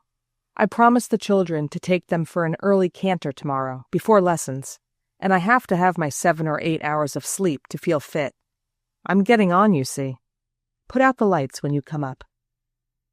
No, he wouldn't talk about the war. It was not long afterward that Mrs. Delane appealed to me to testify to Haley's perfection. She had come back from her last absence, a 6 weeks' flutter at Newport, rather painfully subdued and pinched-looking. For the first time I saw in the corners of her mouth that middle-aged droop which has nothing to do with the loss of teeth. How common-looking she'll be in a few years, I thought uncharitably. Perfect, perfect, she insisted, and then plaintively, and yet, I echoed coldly. And yet? With the children, for instance. He's everything to them. He's cut me out with my own children. She was half joking, half whimpering. Presently she stole an eyelashed look at me and added, and at times he's so hard. Delane? Oh, I know you won't believe it. But in business matters, have you never noticed? You wouldn't admit it, I suppose. But there are times when one simply can't move him. We were in the library, and she glanced up at the breast-plated forebear. He's as hard to the touch as that. She pointed to the steel convexity. Not the Delane I know, I murmured, embarrassed by these confidences. Ah, you think you know him? She half sneered. Then, with a dutiful accent, I've always said he was a perfect father, and he's made the children think so. And yet... He came in, and dropping a pale smile on him, she drifted away, calling to her children. I thought to myself, she's getting on, and something has told her so at Newport. Poor thing. Delane looked as preoccupied as she did, but he said nothing till after she had left us that evening. Then he suddenly turned to me. Look here, you're a good friend of ours. Will you help me to think out a rather bothersome question? Me, sir? I said, surprised by the hours, and overcome by so solemn an appeal from my elder. He made a wan grimace. Oh, don't call me sir, not during this talk. He paused and then added, You're remembering the difference in our ages. Well, that's just why I'm asking you. I want the opinion of somebody who hasn't had time to freeze into his rut, as most of my contemporaries have. The fact is, I'm trying to make my wife see that we've got to let her father come and live with us. My open-mouthed amazement must have been marked enough to pierce his gloom, for he gave a slight laugh. Well, yes. I sat dumbfounded. All New York knew what Delane thought of his suave father-in-law. He had married Layla in spite of her antecedents, but Bill Gracie, at the outset, had been given to understand that he would not be received under the Delane roof. Mollified by the regular payment of a handsome allowance, the old gentleman, with tears in his eyes, was wont to tell his familiars that personally he didn't blame his son-in-law. Our tastes differ, that's all. Haley's not a bad chap at heart. Give you my word he isn't. And the familiars, touched by such magnanimity, would pledge Haley in the champagne provided by his last remittance. Delane, as I still remained silent, began to explain. You see, somebody's got to look after him. Who else is there? But, I stammered, you'll say he's always needed looking after. Well, I've done my best, short of having him here. For a long time that seemed impossible. I quite agree with Layla." So it was Layla who had banished her father. "But now," Delane continued, "it's different. The poor old chap's getting on. He's been breaking up very fast this last year, and some bloodsucker of a woman has got hold of him and threatened to rake up old racecourse rows and I don't know what. If we don't take him in, he's bound to go under. It's his last chance. He feels it is. He's scared. He wants to come." I was still silent, and Delane went on. "You think, I suppose, what's the use? Why not let him stew in his own juice? With a decent allowance, of course. Well, I can't tell you, only I feel it mustn't be." "And Mrs. Delane?" "Oh, I see her point. The children are growing up. They've hardly known their grandfather. And having him in the house isn't going to be like having a nice old lady in a cap knitting by the fire. He takes up room, Gracie does. It's not going to be pleasant. She thinks we ought to consider the children first. But I don't agree. The world's too ugly a place. Why should anyone grow up thinking it's a flower garden? Let 'em take their chance." And then, he hesitated, as if embarrassed. "Well, you know her. She's fond of society. Why shouldn't she be? She's made for it. And of course, it'll cut us off, prevent our inviting people. She won't like that, though she doesn't admit that it has anything to do with her objecting." So, after all, he judged the wife he still worshipped. I was beginning to see why he had that great structural head, those large, quiet movements. There was something. "What alternative does Mrs. Delane propose?" He colored. "Oh, more money. I sometimes fancy," he brought out, hardly above a whisper, "that she thinks I've suggested having him here because I don't want to give more money. She won't understand, you see, that more money would just precipitate things." I colored too, ashamed of my own thought. Had she not perhaps understood? Was it not her perspicacity which made her hold out? If her father was doomed to go under, why prolong the process? I could not be sure now that Delane did not suspect this also and allow for it. There was apparently no limit to what he allowed for. "You'll never be frozen into a rut," I ventured, smiling. "Perhaps not frozen, but sunk down deep. I'm that already. Give me a hand up, do," he answered my smile. I was still in the season of cocksureness, and at a distance could no doubt have dealt glibly with the problem. But at such short range, and under those melancholy eyes, I had a chastening sense of inexperience. "You don't care to tell me what you think?" He spoke almost reproachfully. "Oh, it's not that. I'm trying to. But it's so awfully evangelical," I brought out, for some of us were already beginning to read the Russians. "Is it? Funny that, too. For I have an idea I got it, with other things, from an old heathen, that chap I told you about, who used to come and talk to me by the hour in Washington." My interest revived. That chap in Washington, was he a heathen? Well, he didn't go to church. Delane did, regularly taking the children, while Layla slept off the previous night's poker, and joining in the hymns in a robust baritone, always half a tone flat. He seemed to guess that I found his reply inadequate, and added helplessly, "You know I'm no scholar. I don't know what you'd call him." He lowered his voice to add, "I don't think he believed in our Lord. Yet he taught me Christian charity." He must have been an unusual sort of man to have made such an impression on you. What was his name? There's the pity. I must have heard it, but I was all foggy with fever most of the time and can't remember. Nor what became of him, either. One day he didn't turn up, that's all I recall. And soon afterward I was off again, and didn't think of him for years. Then one day I had to settle something with myself, and by George, there he was, telling me the right and wrong of it. Queer, he comes like that, at long intervals. Turning points, I suppose. He frowned, his heavy head sunk forward, his eyes distant, pursuing the vision. Well, hasn't he come this time? Rather, that's my trouble. I can't see things in any way but his, and I want another eye to help me. My heart was beating rather excitedly. I felt small, trivial, and inadequate, like an intruder on some grave exchange of confidences. I tried to postpone my reply, and at the same time to satisfy another curiosity. Have you ever told Mrs. Delane about him? Delane roused himself and turned to look at me. He lifted his shaggy eyebrows slightly, protruded his lower lip, and sank once more into abstraction.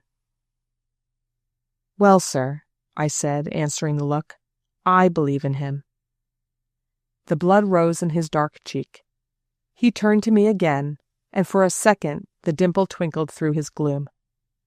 That's your answer? I nodded breathlessly. He got up, walked the length of the room, and came back, pausing in front of me. He just vanished. I never even knew his name.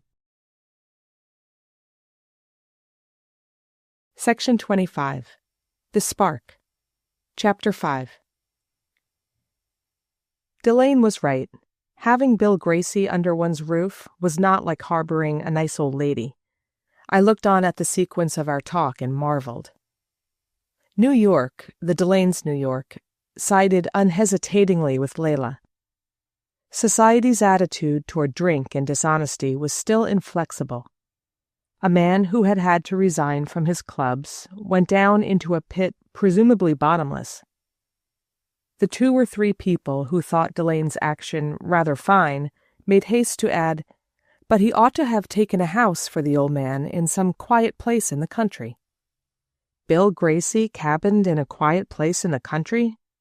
Within a week he would have set the neighborhood on fire. He was simply not to be managed by proxy. Delane had understood that and faced it. Nothing in the whole unprecedented situation was more odd, more unexpected, and interesting than Mr. Gracie's own perception of it. He too had become aware that his case was without alternative. They had to have me here, by gad. I see that myself. Old firebrand like me couldn't be trusted. Haley saw it from the first. Fine fellow, my son-in-law. He made no bones about telling me so. Said, I can't trust you, father. Said it right out to me. By gad, if he'd talked to me like that a few years sooner, I don't answer for the consequences. But I ain't my own man any longer. I've got to put up with being treated like a baby. I forgave him on the spot, sir, on the spot. His fine eye filled, and he stretched a soft old hand, netted with veins and freckles, across the table to me. In the virtual seclusion imposed by his presence, I was one of the few friends the Delanes still saw. I knew Layla was grateful to me for coming, but I did not need that incentive. It was enough that I could give even a negative support to Delane. The first months were horrible, but he was evidently saying to himself, things will settle down gradually, and just squaring his great shoulders to the storm. Things didn't settle down. As embodied in Bill Gracie, they continued in a state of effervescence. Filial care, good food, and early hours restored the culprit to comparative health. He became exuberant, arrogant, and sly. Happily, his first imprudence caused a relapse alarming even to himself. He saw that his powers of resistance were gone, and tremulously tender over his own plight, he relapsed into a plaintive burden. But he was never a passive one. Some part or other he had to play, usually to somebody's detriment. One day, a strikingly dressed lady forced her way in to see him, and the house echoed with her recriminations.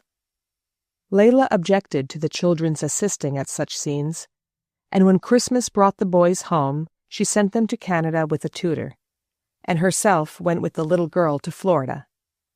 Delane, Gracie, and I sat down alone to our Christmas turkey, and I wondered what Delane's queer friend of the Washington hospital would have thought of that festivity. Mr. Gracie was in a melting mood, and reviewed his past with an edifying prolixity. "After all, women and children have always loved me," he summed up, a tear on his lashes. "But I've been a curse to you and Layla, and I know it, Haley. That's my only merit, I suppose, that I do know it. Well, here's to turning over a new leaf," and so forth. One day, a few months later, Mr. Broad, the head of the firm, sent for me. I was surprised and somewhat agitated at the summons, for I was not often called into his august presence.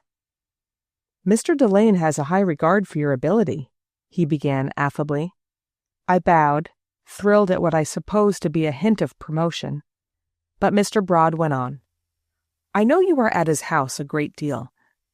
In spite of the difference in age, he always speaks of you as an old friend." Hopes of promotion faded, yet left me unregretful.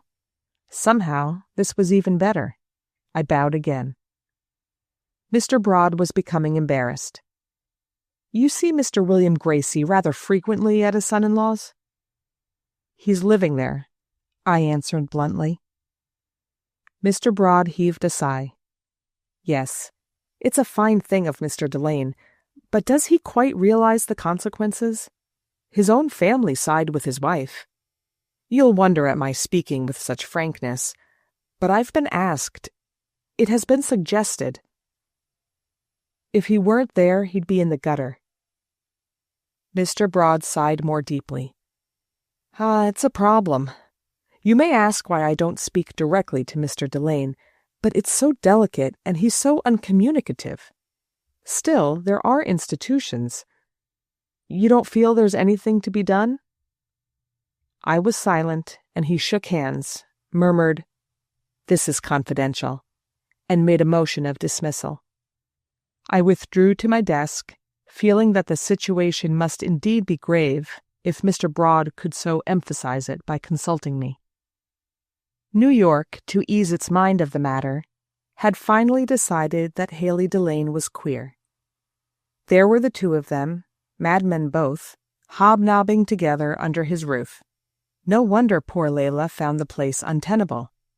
That view, brooded about, as such things are, with a mysterious underground rapidity, prepared me for what was to follow.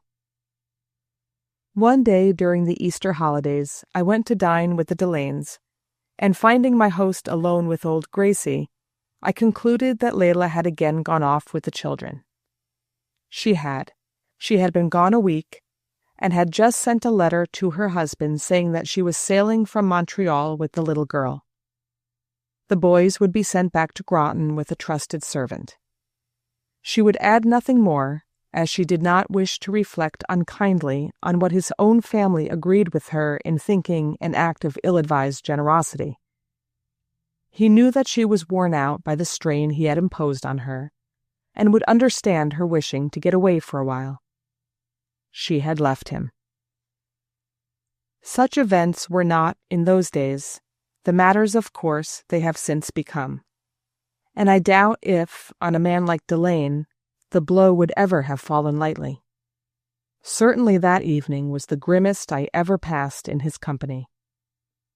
I had the same impression as on the day of Bolton Burns' chastisement, the sense that Delane did not care a fig for public opinion. His knowing that it sided with his wife did not, I believe, affect him in the least, nor did her own view of his conduct, and for that I was unprepared. What really ailed him, I discovered, was his loneliness. He missed her. He wanted her back. Her trivial, irritating presence was the thing in the world he could least dispense with. But when he told me what she had done, he simply added, "I see no help for it. We've both of us got a right to our own opinion." Again I looked at him with astonishment. Another voice seemed to be speaking through his lips, and I had it on mind to say, "Was that what your old friend in Washington would have told you?" But at the door of the dining room where we had lingered, Mr. Gracie's flushed countenance and unreverend auburn locks appeared between us. "Look here, Haley, what about our little game? If I'm to be packed off to bed at 10 like a naughty boy, you might at least give me my hand of poker first." He winked faintly at me as we passed into the library, and added in a hoarse aside, "If he thinks he's going to boss me like Layla, he's mistaken. Flesh and blood's one thing. Now she's gone, I'll be damned if I take any bullying." That threat was the last flare of Mr. Gracie's indomitable spirit. The act of defiance which confirmed it brought on a severe attack of pleurisy. Delane nursed the old man with dogged patience, and he emerged from the illness diminished, wizened, the last trace of auburn gone from his scant curls, and nothing left of his old self but a harmless dribble of talk. Delane taught him to play patience, and he used to sit for hours by the library fire, puzzling over the cards, or talking to the children's parrot, which he fed and tended with a touching regularity. He also devoted a good deal of time to collecting stamps for his youngest grandson, and his increasing gentleness and playful humor so endeared him to the servants that a trusted housemaid had to be dismissed for smuggling cocktails into his room. On fine days, Delane, coming home earlier from the bank, would take him for a short stroll. And one day, happening to walk up Fifth Avenue behind them, I noticed that the younger man's broad shoulders were beginning to stoop like the others, and that there was less lightness in his gait than in Bill Gracie's jaunty shamble. They looked like two old men doing their daily mile on the sunny side of the street. Bill Gracie was no longer a danger to the community, and Layla might have come home. But I understood from Delane that she was still abroad with her daughter. Society soon grows used to any state of things which is imposed upon it without explanation. I had noticed that Delane never explained. His chief strength lay in that negative quality. He was probably hardly aware that people were beginning to say, "Poor old Gracie. After all, he's making a decent end. It was the proper thing for Haley to do, but his wife ought to come back and share the burden with him." In important matters, he was so careless of public opinion that he was not likely to notice its veering. He wanted Layla to come home. He missed her and the little girl more and more. But for him, there was no ought about the matter. And one day she came. Absence had rejuvenated her. She had some dazzling new clothes. She had made the acquaintance of a charming Italian nobleman who was coming to New York on the next steamer. She was ready to forgive her husband, to be tolerant, resigned, and even fond. Delane, with his amazing simplicity, took all this for granted. The effect of her return was to make him feel he had somehow been in the wrong, and he was ready to bask in her forgiveness. Luckily for her own popularity, she arrived in time to soothe her parents' declining moments. Mr. Gracie was now a mere mild old pensioner, and Layla used to drive out with him regularly, and refuse dull invitations because she had to be with Papa. After all, people said, she had a heart. Her husband thought so too, and triumphed in the conviction.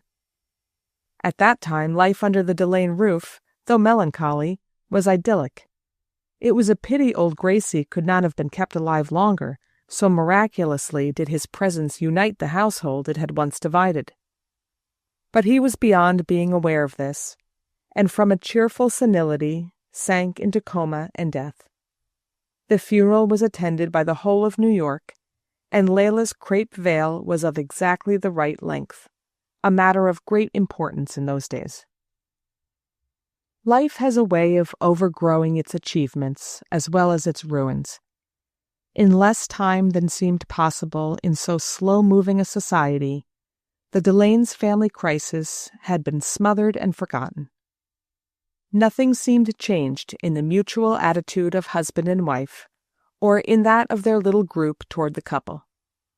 If anything, Layla had gained in popular esteem by her assiduity at her father's bedside, though as a truthful chronicler, I am bound to add that she partly forfeited this advantage by plunging into a flirtation with the Italian nobleman before her crepe trimmings had been replaced by passementerie. On such fundamental observances, old New York still took its stand. As for Haley Delane, he emerged older, heavier, more stooping, but otherwise unchanged from the ordeal. I am not sure that anyone except myself was aware that there had been an ordeal. But my conviction remained. His wife's return had changed him back into a card-playing, ball-going, race-frequenting elderly gentleman. But I had seen the waters part, and a granite rock thrust up from them. Twice the upheaval had taken place, and each time in obedience to motives unintelligible to the people he lived among. Almost any man can take a stand on a principle his fellow citizens are already occupying, but Haley Delane held out for things his friends could not comprehend, and did it for reasons he could not explain. The central puzzle subsisted. Does it subsist for me to this day? Sometimes, walking uptown from the bank, where in my turn I have become an institution, I glance through the rails of Trinity Churchyard and wonder. He has lain there 10 years or more now. His wife has married the president of a rising Western university and grown intellectual and censorious. His children are scattered and established. Does the old Delane vault hold his secret? Or did I surprise it one day? Did he and I surprise it together? It was one Sunday afternoon, I remember, not long after Bill Gracie's edifying end. I had not gone out of town that weekend, and after a long walk in the frosty blue twilight of Central Park, I let myself into my little flat. To my surprise, I saw Haley Delane's big overcoat and tall hat in the hall. He used to drop in on me now and then, but mostly on the way home from a dinner where we happened to have met, and I was rather startled at his appearance at that hour and on a Sunday. But he lifted an untroubled face from the morning paper. You didn't expect a call on a Sunday? Fact is, I'm out of a job. I wanted to go down to the country, as usual, but there's some grand concert or other that Layla was booked for this afternoon, and a dinner tonight at Allstrop's. So I dropped in to pass the time of day. What is there to do on a Sunday afternoon, anyhow? There he was, the same old usual Haley, as much put to it as the merest fribble of his set to employ an hour unfilled by poker. I was glad he viewed me as a possible alternative, and laughingly told him so. He laughed too. We were on terms of brotherly equality, and told me to go ahead and read 2 or 3 notes which had arrived in my absence. Gad, how they shower down on a fellow at your age, he chuckled. I broke the seals and was glancing through the letters when I heard an exclamation at my back. By Jove, there he is! Haley Delane shouted. I turned to see what he meant. He had taken up a book, an unusual gesture, but it lay at his elbow, and I suppose he had squeezed the newspapers dry. He held the volume out to me without speaking, his forefinger resting on the open page. His swarthy face was in a glow. His hand shook a little. The page to which his finger pointed bore the steel engraving of a man's portrait. It's him to the life! I'd know those old clothes of his again anywhere, Delane exulted, jumping up from his seat.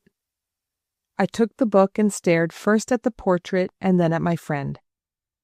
Your pal in Washington? He nodded excitedly. That chap I've often told you about. Yes. I shall never forget the way his smile flew out and reached the dimple. There seemed a network of them spangling his happy face. His eyes had grown absent, as if gazing down invisible vistas. At length they traveled back to me. How on earth did the old boy get his portrait in a book? Has somebody been writing something about him? His sluggish curiosity awakened. He stretched his hand for the volume, but I held it back. Lots of people have written about him, but this book is his own. You mean he wrote it? He smiled incredulously. Why, the poor chap hadn't any education. Perhaps he had more than you think. Let me keep the book a moment longer and read you something from it. He signed in assent, though I could see the apprehension of the printed page already clouding his interest. What sort of things did he write? Things for you. Now listen. He settled back into his armchair, composing a painfully attentive countenance, and I sat down and began. A sight in camp in the daybreak gray and dim. As from my tent I emerge so early, sleepless. As slow I walk in the cool, fresh air, the path nearby the hospital tent. 3 forms I see on stretchers lying, brought out there, untended lying. Over each the blanket spread, ample brownish woolen blanket, gray and heavy blanket, folding, covering all. Curious I halt and silent stand, then with light fingers I from the face of the nearest, the first, just lift the blanket. Who are you, elderly man, so gaunt and grim, with well-grayed hair and flesh all sunken about the eyes? Who are you, my dear comrade? Then to the second I step, and who are you, my child and darling? Who are you, sweet boy, with cheeks yet blooming? Then to the third, a face nor child nor old, very calm, as of beautiful yellow-white ivory. Young man, I think I know you. I think this face of yours is the face of the Christ himself, dead and divine, and brother of all, and here again he lies. I laid the open book on my knee and stole a glance at Delane. His face was a blank, still composed in the heavy folds of enforced attention. No spark had been struck from him. Evidently the distance was too great between the far-off point at which he and English poetry had parted company, and this new strange form it had put on. I must find something which would bring the matter closely enough home to surmount the unfamiliar medium. Vigil strange I kept on the field one night, when you, my son and my comrade, dropped at my side. The starlit murmur of the verse flowed on, muffled, insistent. My throat filled with it, my eyes grew dim. I said to myself, as my voice sank on the last line, he's reliving it all now, seeing it again, knowing for the first time that someone else saw it as he did. Delane stirred uneasily in his seat and shifted his crossed legs one over the other. One hand absently stroked the fold of his carefully ironed trousers.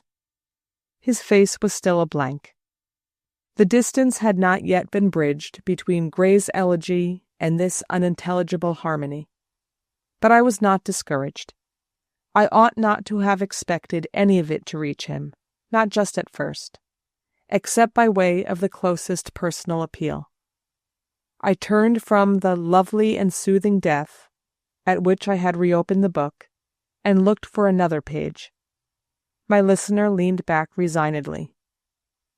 Bearing the bandages, water and sponge, straight and swift to my wounded I go.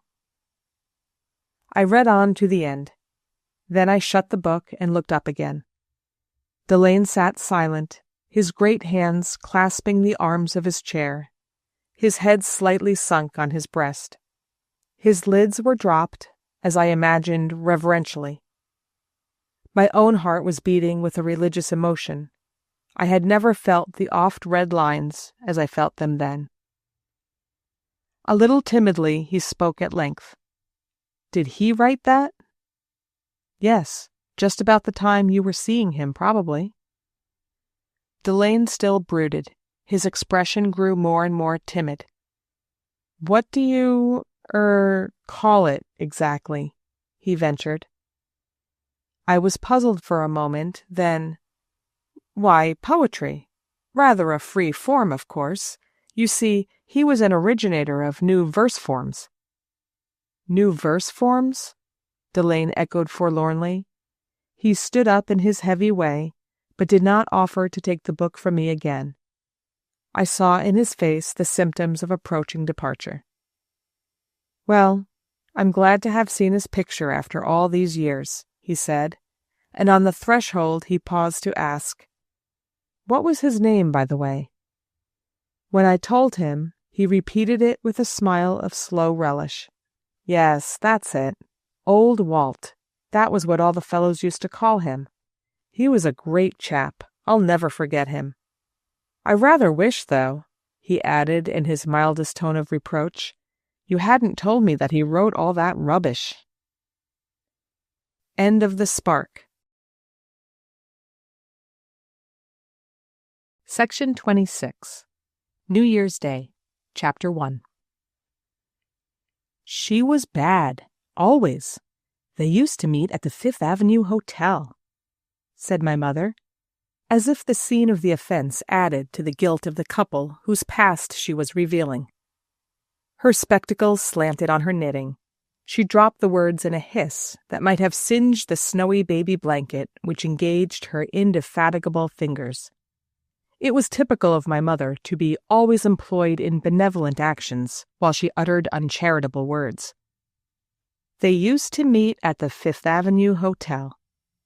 How the precision of the phrase characterized my old New York. A generation later, people would have said, in reporting an affair such as Lizzie Hazeldene's with Henry Prest, they met in hotels. And today, who but a few superannuated spinsters, still feeding on the venom secreted in their youth, would take any interest in the tracing of such topographies? Life has become too telegraphic for curiosity to linger on any given point in a sentimental relation. As old Sillerton Jackson, in response to my mother, grumbled through his perfect china set, "Fifth Avenue Hotel? They might meet in the middle of Fifth Avenue nowadays, for all that anybody cares." But what a flood of light my mother's tart phrase had suddenly focused on an unremarked incident of my boyhood. The Fifth Avenue Hotel. Mrs. Hazeldene and Henry Prest. The conjunction of these names had arrested her darting talk on a single point of my memory, as a searchlight, suddenly checked in its gyrations, is held motionless while one notes each of the unnaturally sharp and lustrous images it picks out. At the time, I was a boy of 12, at home from school for the holidays. My mother's mother, Grandmama Perrette, still lived in the house in West 23rd Street, which Grandpapa had built in his pioneering youth, in days when people shuddered at the perils of living north of Union Square. Days that Grandmama and my parents looked back to with a joking incredulity, as the years passed and the new houses advanced steadily parkward, outstripping the 30th Streets, taking the reservoir at a bound, and leaving us in what, in my school days, was already a dullish backwater between aristocracy to the south and money to the north. Even then, fashion moved quickly in New York, and my infantile memory barely reached back to the time when Grandmama, in lace lappets and creaking moiré, used to receive on New Year's Day, supported by her handsome married daughters. As for old Sillerton Jackson, who, once a social custom had dropped into disuse, always affected never to have observed it, he stoutly maintained that the New Year's Day ceremonial had never been taken seriously except among families of Dutch descent, and that was why Mrs. Henry van der Luyden had clung to it, in a reluctant, half-apologetic way, long after her friends had closed their doors on the 1st of January, and the date had been chosen for those out-of-town parties which are so often used as a pretext for absence when the unfashionable are celebrating their rights. Grandmama, of course, no longer received, but it would have seemed to her an exceedingly odd thing to go out of town in winter, especially now that the New York houses were luxuriously warmed by the new hot-air furnaces and searchingly illuminated by gas chandeliers. No, thank you, no country winters for the chilblained generation of prunella sandals and low-necked sarcenet, the generation brought up in unwarmed and unlit houses, and shipped off to die in Italy when they proved unequal to the struggle of living in New York. Therefore, Grandmama, like most of her contemporaries, remained in town on the 1st of January, and marked the day by a family reunion, a kind of supplementary Christmas, though to us juniors, the absence of presents and plum pudding made it but a pale and moon-like reflection of the feast. Still, The day was welcome as a lawful pretext for overeating, dawdling, and looking out of the window, a Dutch habit still extensively practiced in the best New York circles. On the day in question, however, we had not yet placed ourselves behind the plate glass whence it would presently be so amusing to observe the funny gentlemen who trotted about, their evening ties hardly concealed behind their overcoat collars, darting in and out of chocolate-colored house fronts on their sacramental round of calls. We were still engaged in placidly digesting around the ravaged luncheon table when a servant dashed in to say that the Fifth Avenue Hotel was on fire. Oh, then the fun began, and what fun it was!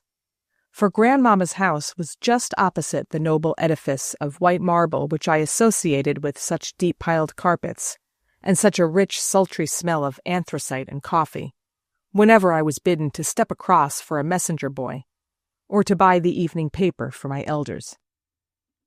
The hotel, for all its sober state, was no longer fashionable. No one, in my memory, had ever known anyone who went there.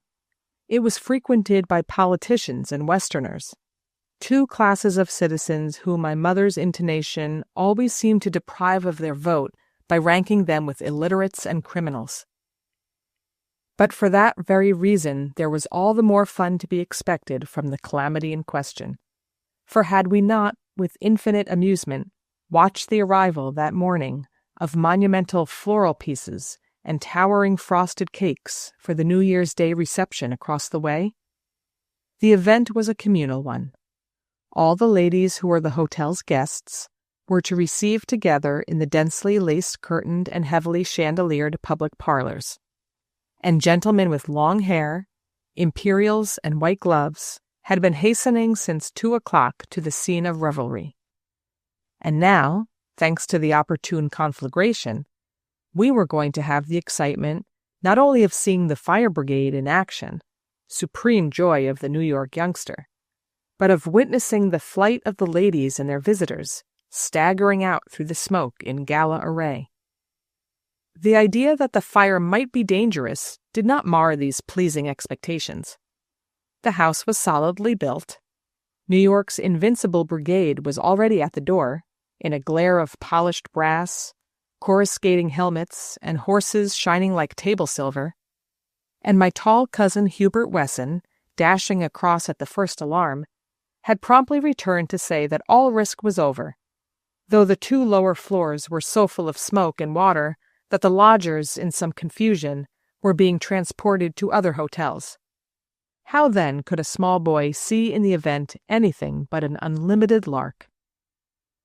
Our elders, once reassured, were of the same mind. As they stood behind us in the windows, looking over our heads, we heard chuckles of amusement mingled with ironic comment.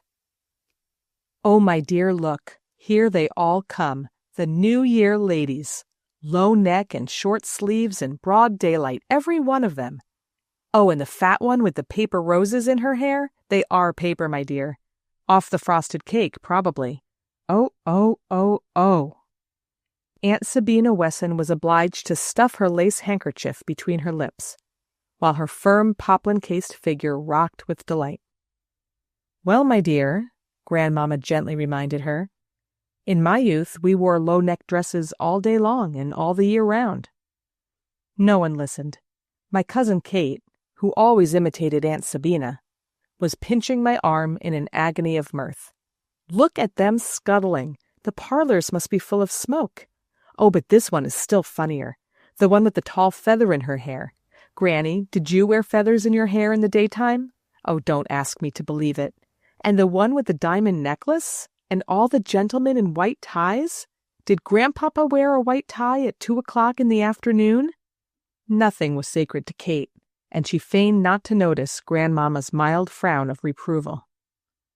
"Well, they do in Paris, to this day, at weddings, wear evening clothes and white ties," said Sillerton Jackson with authority. "When Minnie Transome of Charleston was married at the Madeleine to the Duc de—" But no one listened even to Sillerton Jackson. One of the party had abruptly exclaimed, "Oh, there's a lady running out of the hotel who's not in evening dress." The exclamation caused all our eyes to turn toward the person indicated, who had just reached the threshold, and someone added in an odd voice, "Why, her figure looks like Lizzie Hazeldene's."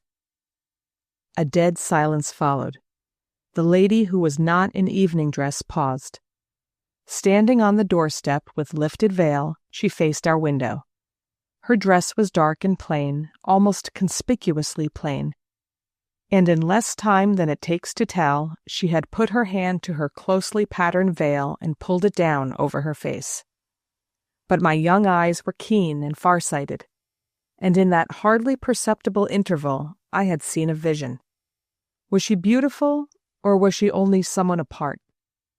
I felt the shock of a small, pale oval, dark eyebrows curved with one sure stroke, lips made for warmth, and now drawn up in a grimace of terror. And it seemed as if the mysterious something, rich, secret, and insistent, that broods and murmurs behind a boy's conscious thoughts, had suddenly peered out at me. As the dart reached me, her veil dropped. "But it is Lizzie Hazeldene," Aunt Sabina gasped. She had stopped laughing, and her crumpled handkerchief fell to the carpet. "Lizzie? Lizzie?"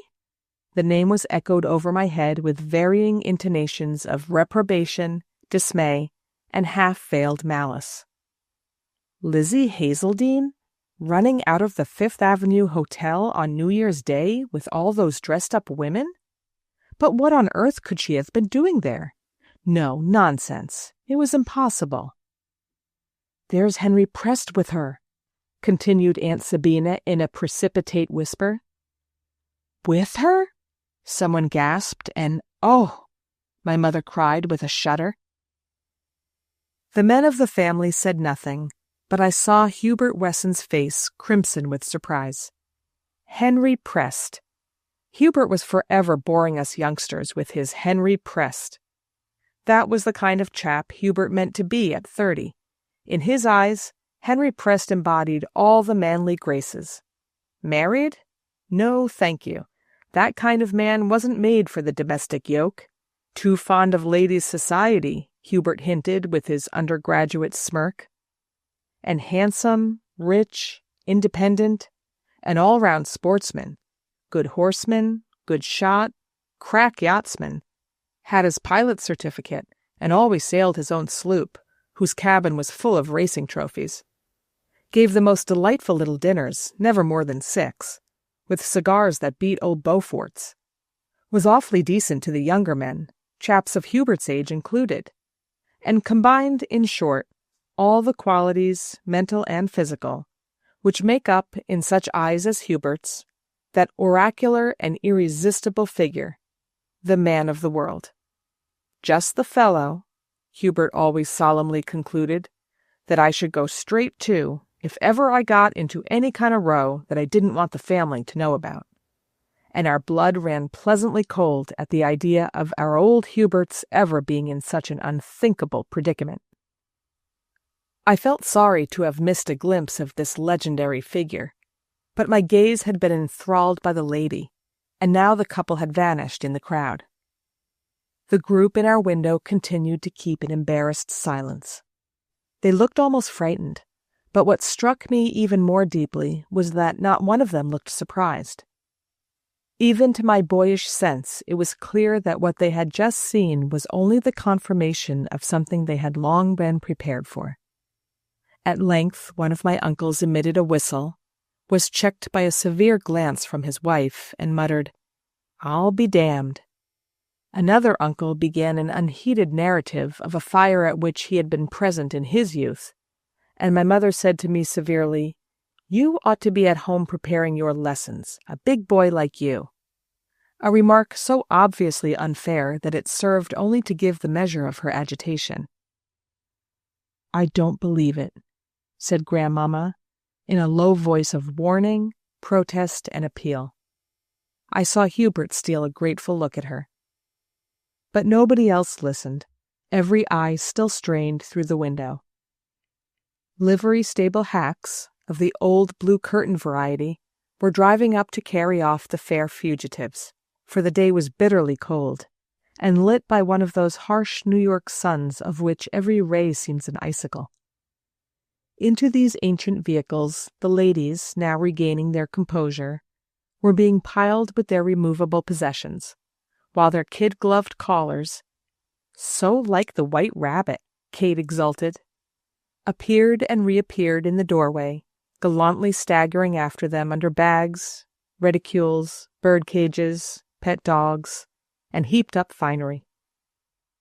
But to all this, as even I, a little boy, was aware, nobody in Grandmamma's window paid the slightest attention. The thoughts of one and all, with a mute and guarded eagerness, were still following the movements of those two who were so obviously unrelated to the rest. The whole business, discovery, comment, silent visual pursuit, could hardly, all told, have filled a minute, perhaps not as much.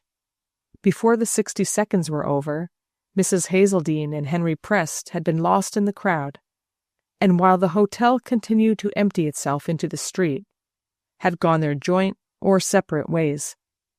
But in my grandmother's window, the silence continued unbroken. "Well, it's over. Here are the firemen coming out again," someone said at length. We youngsters were all alert at that, yet I felt that the grown-ups lent but a half-hearted attention to the splendid sight which was New York's only pageant, the piling of scarlet ladders on scarlet carts, the leaping up on the engine of the helmeted flame-fighters, and the disciplined plunge forward of each pair of broad-chested black steeds, as one after another the chariots of fire rattled off.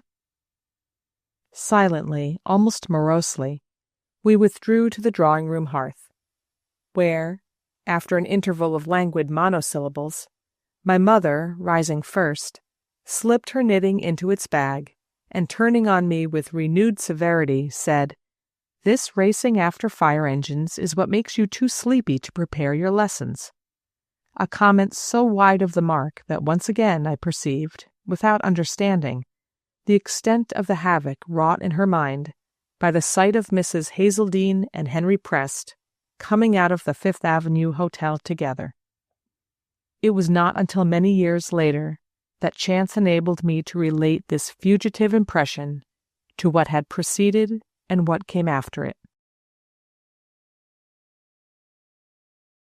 Section 27, New Year's Day, Chapter 2. Mrs. Hazeldine paused at the corner of Fifth Avenue and Madison Square.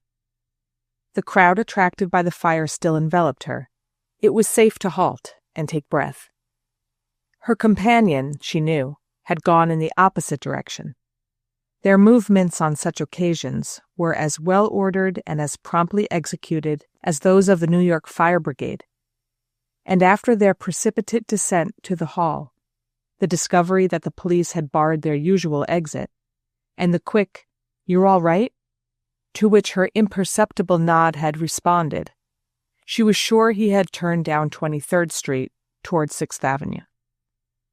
The Peretz windows were full of people, was her first thought. She dwelt on it a moment and then reflected, yes, but in all that crowd and excitement, nobody would have been thinking of me. Instinctively, she put her hand to her veil, as though recalling that her features had been exposed when she ran out, and unable to remember whether she had covered them in time or not. What a fool I am! It can't have been off my face for more than a second.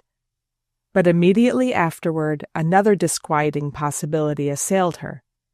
I'm almost sure I saw Sillerton Jackson's head in one of the windows, just behind Sabina Wesson's. No one else has that particularly silvery gray hair. She shivered, for everyone in New York knew that Sillerton Jackson saw everything, and could piece together seemingly unrelated fragments of fact with the art of a skilled Chinamender. Meanwhile, after sending through her veil the circular glance which she always shot about her at that particular corner, she had begun to walk up Broadway.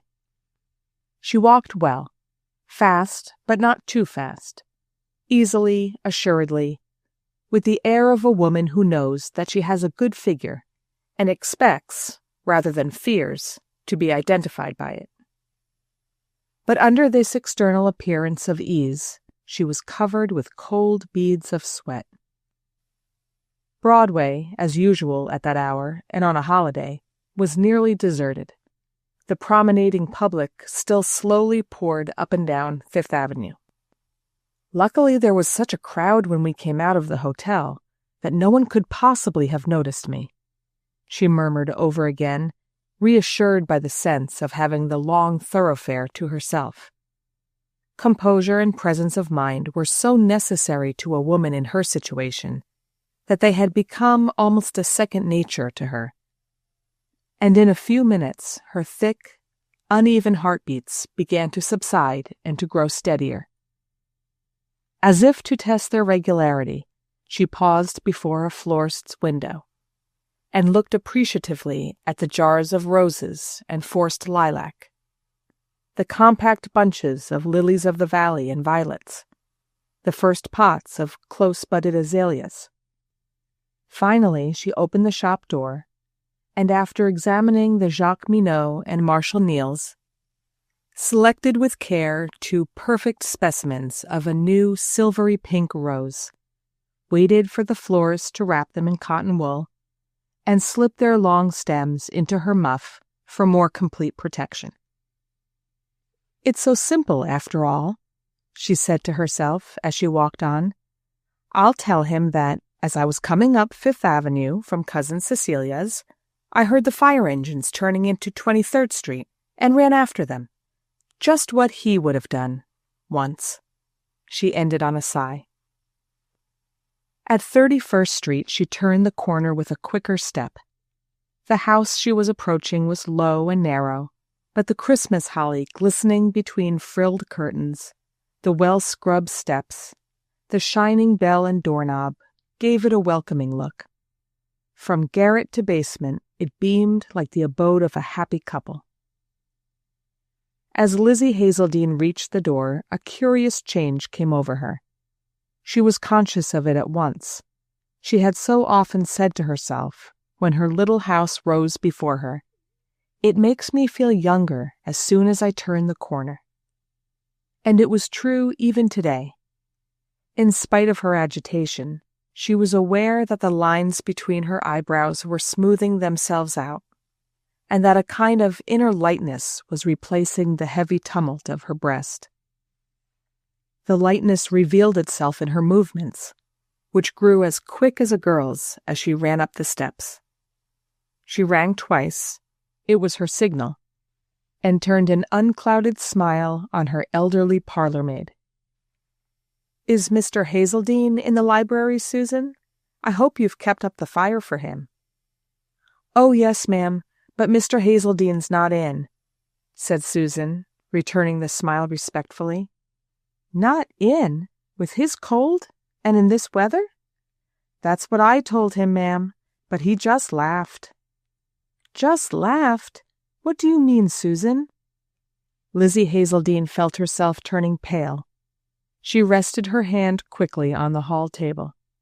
"Well, ma'am, the minute he heard the fire engine, off he rushed like a boy.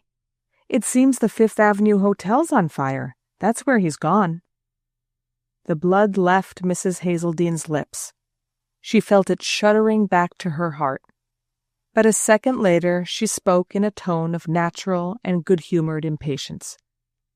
"What madness! How long ago? Can you remember?" Instantly she felt the possible imprudence of the question, and added, "The doctor said he ought not to be out more than a quarter of an hour, and only at the sunniest time of the day." "I know that, ma'am, and so I reminded him. But he's been gone nearly an hour, I should say." A sense of deep fatigue overwhelmed Mrs. Hazeldine. She felt as if she had walked for miles against an icy gale. Her breath came laboriously. "How could you let him go?" she wailed. Then, as the parlor-maid again smiled respectfully, she added, "Oh, I know. Sometimes one can't stop him. He gets so restless, being shut up with these long colds." "That's what I do feel, ma'am." Mistress and maid exchanged a glance of sympathy, and Susan felt herself emboldened to suggest, "Perhaps the outing will do him good," with the tendency of her class to encourage favored invalids in disobedience. Mrs. Hazeldene's look grew severe. "Susan, I've often warned you against talking to him in that way." Susan reddened and assumed a pained expression. "How can you think it, ma'am? Me, that never says anything to anybody, as all in the house will bear witness." Her mistress made an impatient movement. "Oh, well, I dare say he won't be long. The fire's over." "Ah, you knew of it too, then, ma'am?" "Of the fire? Why, of course. I saw it, even." Mrs. Hazeldene smiled. "I was walking home from Washington Square, from Miss Cecilia Winter's, and at the corner of 23rd Street there was a huge crowd and clouds of smoke. It's very odd that I shouldn't have run across Mr. Hazeldene." She looked limpidly at the parlor maid. "But then, of course, in all that crowd and confusion—" Halfway up the stairs, she turned to call back, "Make up a good fire in the library, please, and bring the tea up. It's too cold in the drawing room." The library was on the upper landing. She went in, drew the 2 roses from her muff, tenderly unswathed them, and put them in a slim glass on her husband's writing table. In the doorway, she paused to smile at this touch of summer in the firelit wintry room. But a moment later, her frown of anxiety reappeared. She stood listening intently for the sound of a latchkey, then, hearing nothing, passed on to her bedroom. It was a rosy room, hung with one of the new English chintzes, which also covered the deep sofa and the bed with its rose-lined pillow covers. The carpet was cherry red, the toilet table ruffled and looped like a ball dress. Ah, how she and Susan had ripped and sewn and hammered and pieced together old scraps of lace and ribbon and muslin in the making of that airy monument. For weeks after she had done over the room, her husband never came into it without saying, "I can't think how you managed to squeeze all this loveliness out of that last check of your stepmother's." On the dressing table, Lizzie Hazeldene noticed a long florist's box, one end of which had been cut open to give space to the still longer stems of a bunch of roses. She snipped the string and extracted from the box an envelope which she flung into the fire without so much as a glance at its contents. Then she pushed the flowers aside, and after rearranging her dark hair before the mirror, carefully dressed herself in a loose garment of velvet and lace, which lay awaiting her on the sofa, beside her high-heeled slippers and stockings of open-work silk. She had been one of the first women in New York to have tea every afternoon at 5, and to put off her walking dress for a tea gown. Section 28, New Year's Day, Chapter 3. She returned to the library, where the fire was beginning to send a bright blaze through the twilight. It flashed on the bindings of Hazeldene's many books, and she smiled absently at the welcome it held out. A latchkey rattled, and she heard her husband's step and the sound of his cough below in the hall. "What madness, what madness!" she murmured. Slowly, how slowly for a young man, he mounted the stairs, and still coughing, came into the library. She ran to him and took him in her arms. "Charlie, how could you? In this weather, it's nearly dark." His long, thin face lit up with a deprecating smile. "I suppose Susan's betrayed me, eh? Don't be cross. You've missed such a show. The Fifth Avenue Hotel's been on fire." "Yes, I know." She paused just perceptibly. "I didn't miss it, though. I rushed across Madison Square for a look at it myself." "You did? You were there, too? What fun!" The idea appeared to fill him with boyish amusement. "Naturally I was. On my way home from Cousin Cecilia's." "Ah, of course, I'd forgotten you were going there. But how odd, then, that we didn't meet." "If we had, I should have dragged you home long ago. I've been in at least half an hour, and the fire was already over when I got there. What a baby you are to have stayed out so long, staring at smoke and a fire engine." He smiled, still holding her, and passed his gaunt hand softly and wistfully over her head. "Oh, don't worry. I've been indoors, safely sheltered, and drinking old Mrs. Perrette's punch. The old lady saw me from her window, and sent one of the Wesson boys across the street to fetch me in. They had just finished a family luncheon, and Sillerton Jackson, who was there, drove me home. So you see—" He released her and moved toward the fire, and she stood motionless, staring blindly ahead, while the thoughts spun through her mind like a mill race. "Sillerton Jackson," she echoed, without in the least knowing what she said. "Yes, he has the gout again, luckily for me, and his sister's brougham came to the Perrettes to fetch him." She collected herself. "You're coughing more than you did yesterday," she accused him. "Oh, well, the air's sharpish, but I shall be all right presently. Oh, those roses!" He paused in admiration before his writing table. Her face glowed with a reflected pleasure, though all the while the names he had pronounced, the Perrettes, the Wessons, Sillerton Jackson, were clanging through her brain like a death knell. "They are lovely, aren't they?" she beamed. "Much too lovely for me. You must take them down to the drawing-room." "No, we're going to have tea up here." "That's jolly. It means there'll be no visitors, I hope." She nodded, smiling. "Good. But the roses, no, they mustn't be wasted on this desert air. You'll wear them in your dress this evening." She started perceptibly and moved slowly back toward the hearth. "This evening? Oh, I'm not going to Mrs. Struther's," she said, remembering. "Yes, you are. Dearest, I want you to." "But what shall you do alone all evening? With that cough, you won't go to sleep till late." "Well, if I don't, I've a lot of new books to keep me busy." "Oh, your books." She made a little gesture, half teasing, half impatient, in the direction of the freshly cut volumes stacked up beside his student lamp. It was an old joke between them that she had never been able to believe anyone could really care for reading.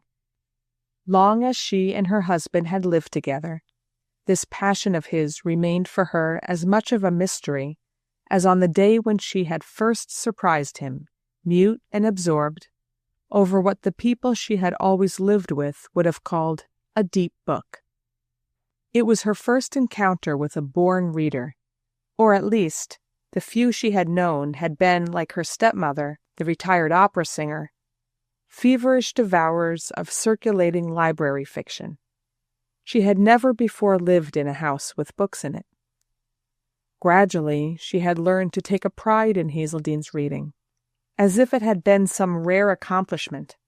She had perceived that it reflected credit on him, and was even conscious of its adding to the charm of his talk, a charm she had always felt without being able to define it. But still, in her heart of hearts, she regarded books as a mere expedient, and felt sure that they were only an aid to patience, like jackstraws or a game of patience, with the disadvantage of requiring a greater mental effort. "Shan't you be too tired to read tonight?" she questioned wistfully. "Too tired? Why, you goose, reading is the greatest rest in the world. I want you to go to Mrs. Struther's, dear. I want to see you again in that black velvet dress," he added with his coaxing smile. The parlor maid brought in the tray, and Mrs. Hazeldene busied herself with the tea caddy. Her husband had stretched himself out in the deep armchair which was his habitual seat. He crossed his arms behind his neck, leaning his head back wearily against them, so that, as she glanced at him across the hearth, she saw the salient muscles in his long neck and the premature wrinkles about his ears and chin. The lower part of his face was singularly ravaged. Only the eyes, those quiet, ironic gray eyes, and the white forehead above them, reminded her of what he had been 7 years before. Only 7 years. She felt a rush of tears. No, there were times when fate was too cruel, the future too horrible to contemplate. And the past, oh, how much worse. And there he sat, coughing, and thinking God knows what, behind those quiet, half-closed lids. At such times, he grew so mysteriously remote that she felt lonelier than when he was not in the room. "Charlie!" He roused himself. "Yes?" "Here's your tea." He took it from her in silence, and she began, nervously, to wonder why he was not talking. Was it because he was afraid it might make him cough again, afraid she would be worried and scold him? Or was it because he was thinking of things he had heard at old Mrs. Perrette's, or on the drive home with Sillerton Jackson? Hints they might have dropped, insinuations, she didn't know what, or of something he had seen, perhaps, from old Mrs. Perrette's window? She looked across at his white forehead, so smooth and impenetrable in the lamplight, and thought, "Oh God, it's like a locked door. I shall dash my brains out against it some day." For after all, it was not impossible that he had actually seen her from Mrs. Perrette's window, or even from the crowd around the door of the hotel. For all she knew, he might have been near enough in that crowd to put out his hand and touch her. And he might have held back, benumbed, aghast, not believing his own eyes. She couldn't tell. She had never yet made up her mind how he would look, how he would behave, what he would say, if ever he did see or hear anything. No, that was the worst of it. They had lived together for nearly 9 years, and how closely, and nothing that she knew of him, or had observed in him, enabled her to forecast exactly what, in that particular case, his state of mind and his attitude would be. In his profession, she knew, he was celebrated for his shrewdness and insight. In personal matters, he often seemed, to her alert mind, oddly absent-minded and indifferent. Yet that might be merely his instinctive way of saving his strength for things he considered more important. There were times when she was sure he was quite deliberate and self-controlled enough to feel in one way and behave in another, perhaps even to have thought out a course in advance, just as, at the first bad symptoms of illness, he had calmly made his will and planned everything about her future, the house and the servants. No, she couldn't tell. There always hung over her the thin, glittering menace of a danger she could neither define nor localize, like that avenging lightning which groped for the lovers in the horrible poem he had once read aloud to her. What a choice! On a lazy afternoon of their wedding journey, as they lay stretched under Italian stone pines. The maid came in to draw the curtains and light the lamps. The fire glowed, the scent of the roses drifted on the warm air, and the clock ticked out the minutes, and softly struck a half-hour, while Mrs. Hazeldine continued to ask herself, as she so often had before, "Now, what would be the natural thing for me to say?" And suddenly the words escaped from her, she didn't know how. "I wonder you didn't see me coming out of the hotel, for I actually squeezed my way in." Her husband made no answer. Her heart jumped convulsively. Then she lifted her eyes and saw that he was asleep. How placid his face looked, years younger than when he was awake. The immensity of her relief rushed over her in a warm glow, the counterpart of the icy sweat which had sent her chattering homeward from the fire. After all, if he could fall asleep, fall into such a peaceful sleep as that, tired, no doubt, by his imprudent walk and the exposure to the cold, It meant beyond all doubt, beyond all conceivable dread, that he knew nothing, had seen nothing, suspected nothing, that she was safe, safe, safe. The violence of the reaction made her long to spring to her feet and move about the room. She saw a crooked picture that she wanted to straighten. She would have liked to give the roses another tilt in their glass.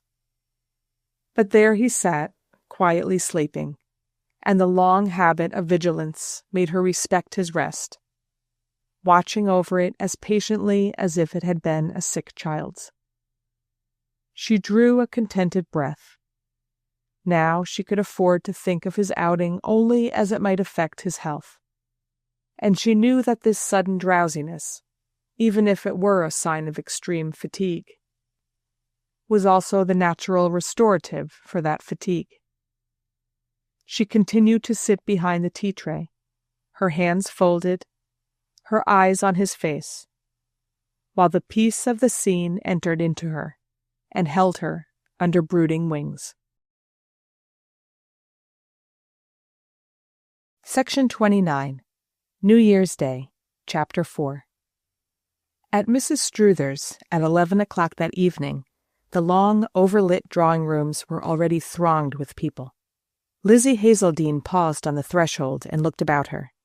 The habit of pausing to get her bearings, of sending a circular glance around any assemblage of people, any drawing room, concert hall, or theater that she entered, had become so instinctive that she would have been surprised had anyone pointed out to her the unobservant expression and careless movements of the young women of her acquaintance, who also looked about them, it is true, but with the vague, unseeing stare of youth, and of beauty conscious only of itself.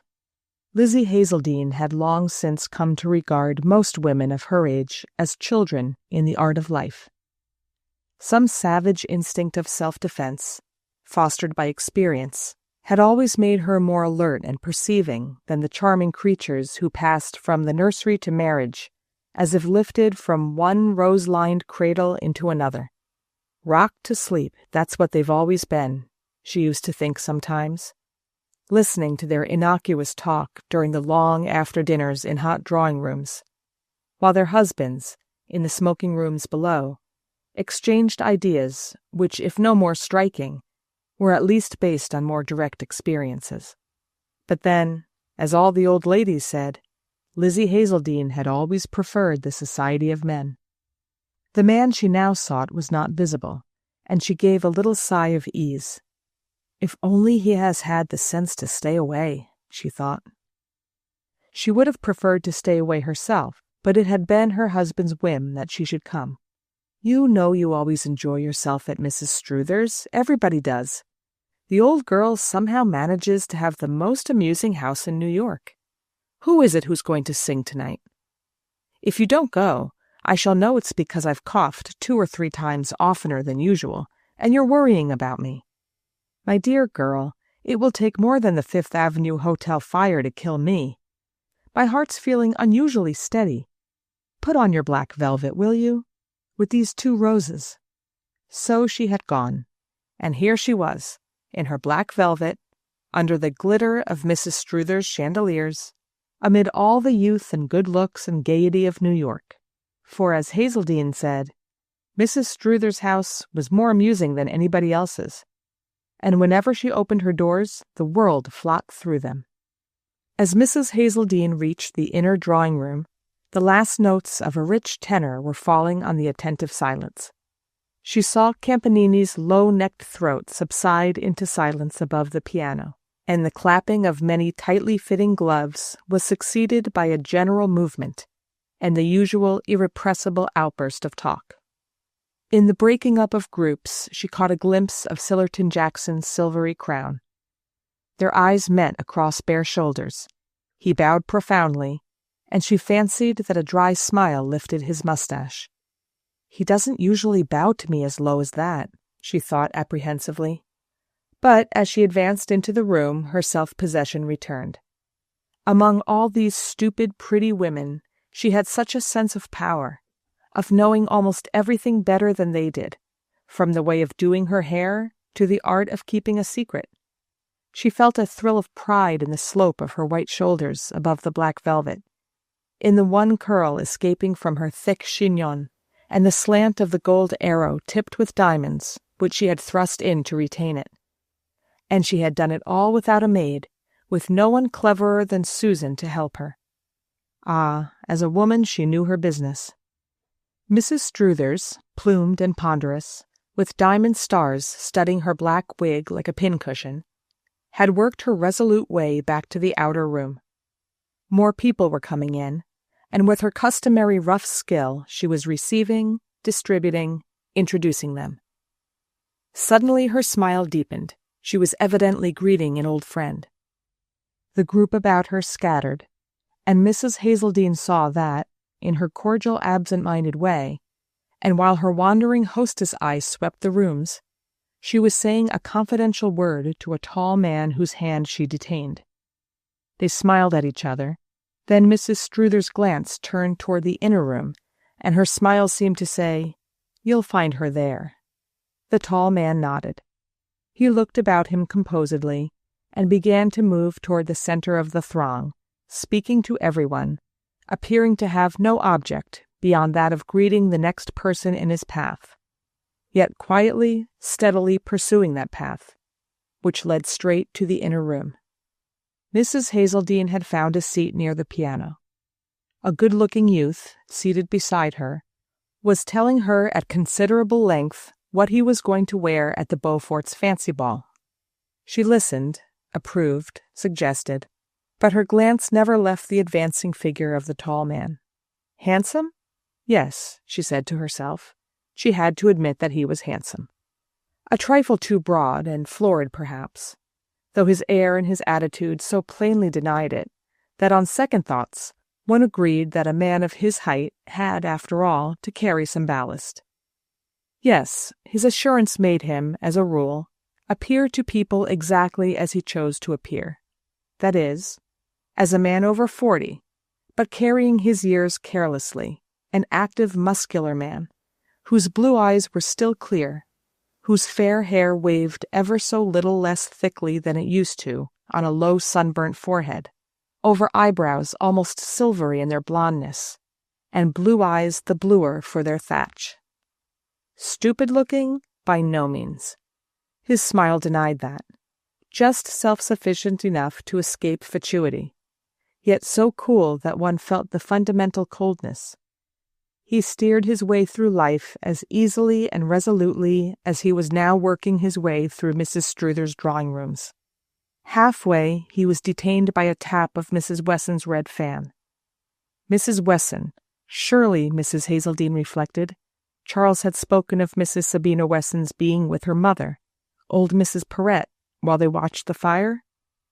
Sabina Wesson was a redoubtable woman, one of the few of her generation and her clan who had broken with tradition, and gone to Mrs. Struthers's almost as soon as the shoe-polish queen had bought her house in Fifth Avenue, and issued her first challenge to society. Lizzie Hazeldine shut her eyes for an instant. Then, rising from her seat, she joined the group about the singer. From there she wandered on to another knot of acquaintances. "Look here, the fellow's going to sing again. Let's get into that corner over there." She felt ever so slight a touch on her arm, and met Henry Prest's composed glance. A red-lit and palm-shaded recess divided the drawing-rooms from the dining-room, which ran across the width of the house at the back. Mrs. Hazeldine hesitated. Then she caught Mrs. Wesson's watchful glance, lifted her head with a smile, and followed her companion. They sat down on a small sofa under the palms, and a couple who had been in search of the same retreat paused on the threshold, and with an interchange of glances passed on. Mrs. Hazeldine smiled more vividly. "Where are my roses? Didn't you get them?" Prest asked. He had a way of looking her over from beneath lowered lids, while he affected to be examining a glove button or contemplating the tip of his shining boot. "Yes, I got them," she answered. "You're not wearing them. I didn't order those." "No." "Whose are they, then?" She unfolded her mother-of-pearl fan and bent above its complicated traceries. "Mine," she pronounced. "Yours? Well, obviously. But I suppose someone sent them to you." "I did." She hesitated a second. "I sent them to myself." He raised his eyebrows a little. "Well, they don't suit you, that washy pink. May I ask why you didn't wear mine?" "I've already told you. I've often asked you never to send flowers. On the day—" "Nonsense. That's the very day. What's the matter? Are you still nervous?" She was silent for a moment. Then she lowered her voice to say, "You ought not to have come here tonight." "My dear girl, how unlike you. You are nervous." "Didn't you see all those people in the Peretz window?" "What, opposite? Lord, no, I just took to my heels. It was the deuce, the back way being barred. But what of it? In all that crowd, do you suppose for a moment—" "My husband was in the window with them," she said, still lower. His confident face fell for a moment, and then almost at once regained its look of easy arrogance. "Well?" "Oh, nothing, as yet.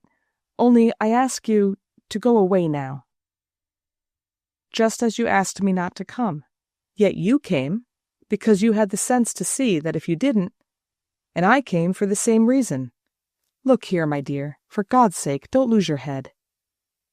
The challenge seemed to rouse her.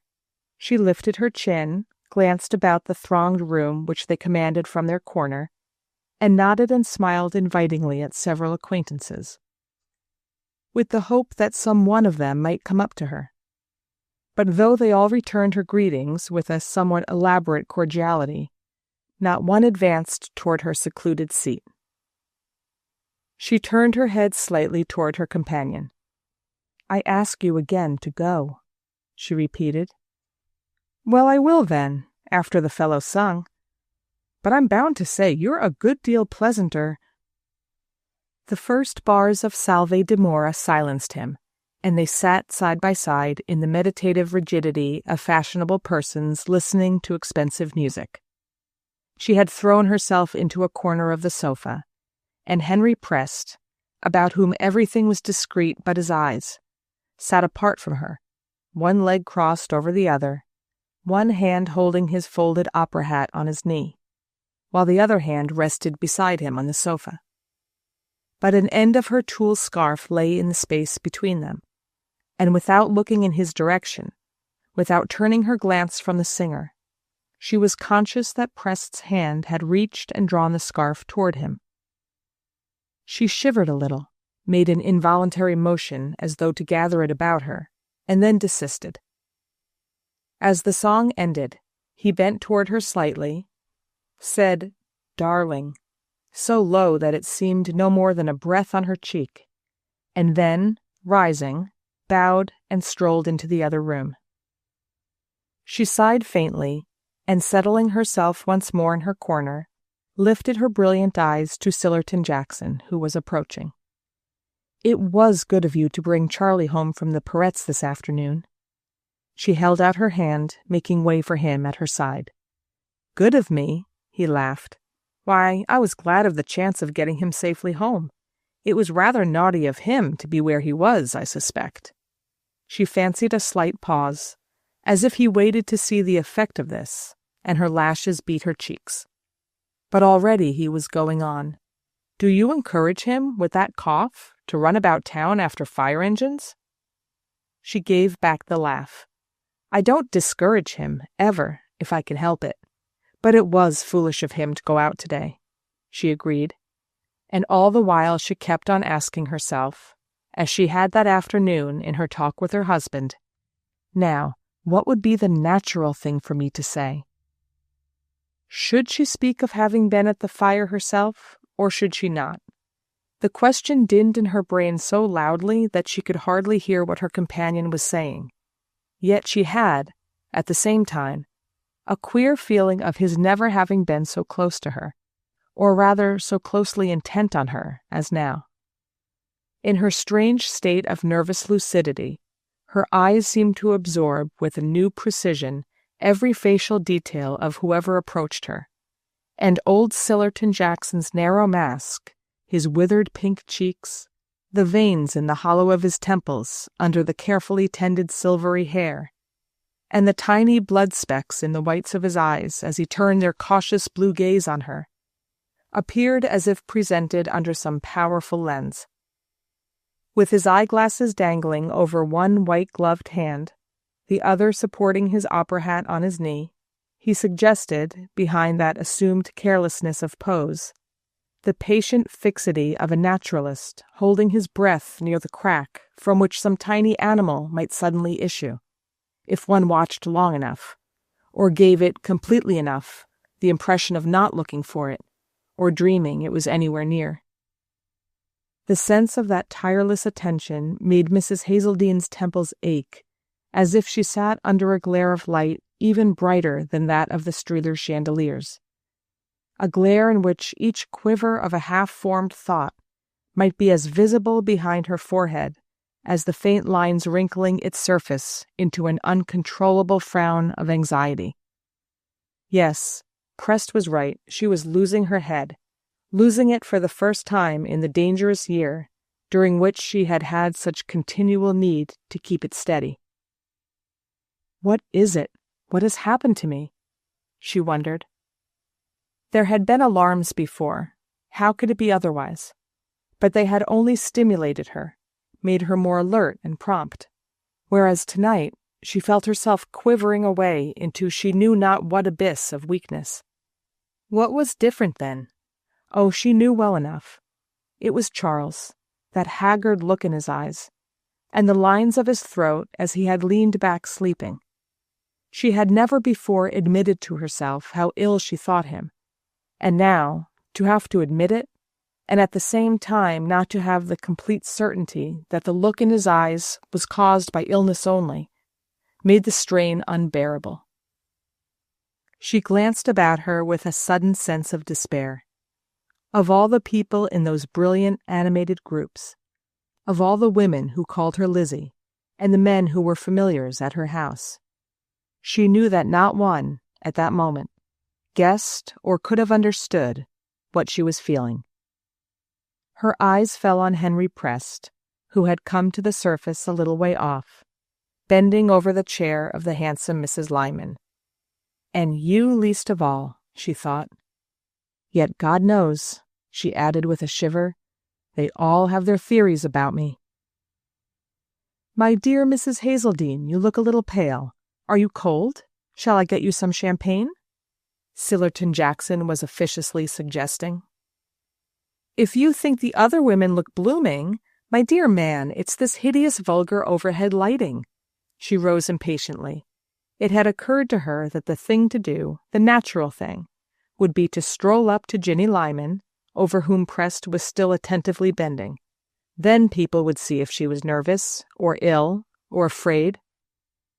But halfway she stopped and thought, suppose the Peretts and Wessons did see me.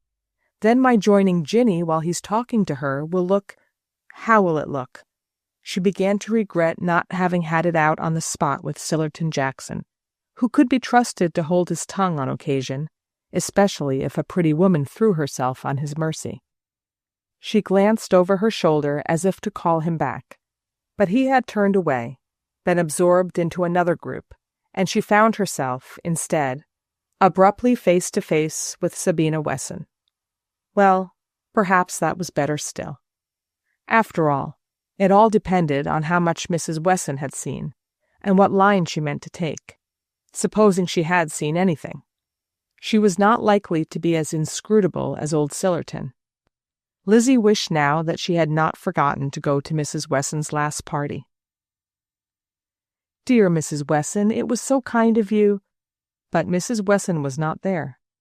By the exercise of that mysterious protective power which enables a woman desirous of not being waylaid to make herself invisible, or to transport herself by means imperceptible to another part of the earth's surface, Mrs. Wesson, who 2 seconds earlier appeared in all her hard handsomeness to be bearing straight down on Mrs. Hazeldene, with a scant yard of clear parquet between them, Mrs. Wesson, as her animated back and her active red fan now called on all the company to notice, had never been there at all, had never seen Mrs. Hazeldine.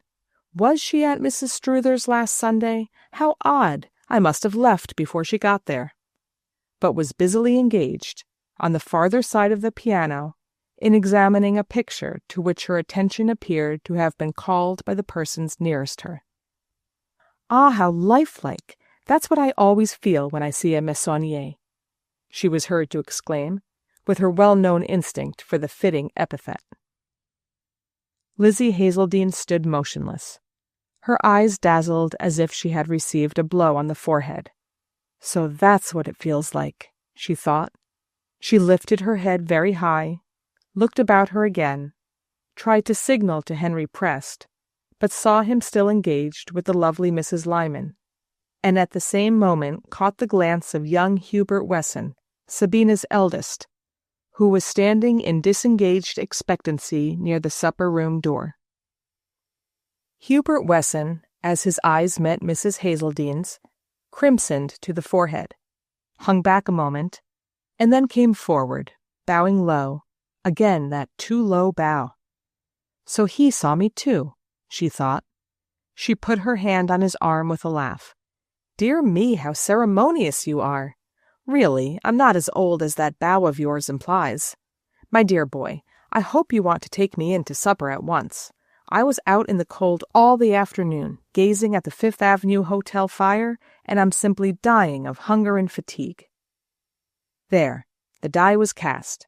She had said it loud enough for all the people nearest her to hear, and she was sure now that it was the right, the natural thing to do. Her spirits rose, and she sailed into the supper-room like a goddess, steering Hubert to an unoccupied table in a flowery corner. "No, I think we're very well by ourselves, don't you? Do you want that fat old bore of a Lucy Vanderlow to join us? If you do, of course. I can see she's dying to. But then, I warn you, I shall ask a young man. Let me see, shall I ask Henry Prest? You see he's hovering. No, it is jollier with just you and me, isn't it?"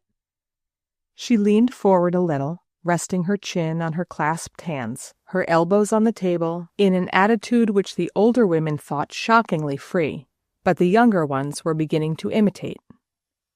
"And now some champagne, please, and hot terrapin. But I suppose you were at the fire yourself, weren't you?"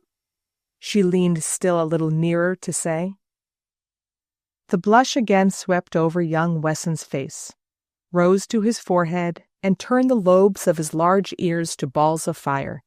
It looks, she thought, as if he had on huge coral earrings. But she forced him to look at her, laughed straight into his eyes, and went on. "Did you ever see such a funnier sight than all those dressed-up absurdities rushing out into the cold? It looked like the end of an inauguration ball.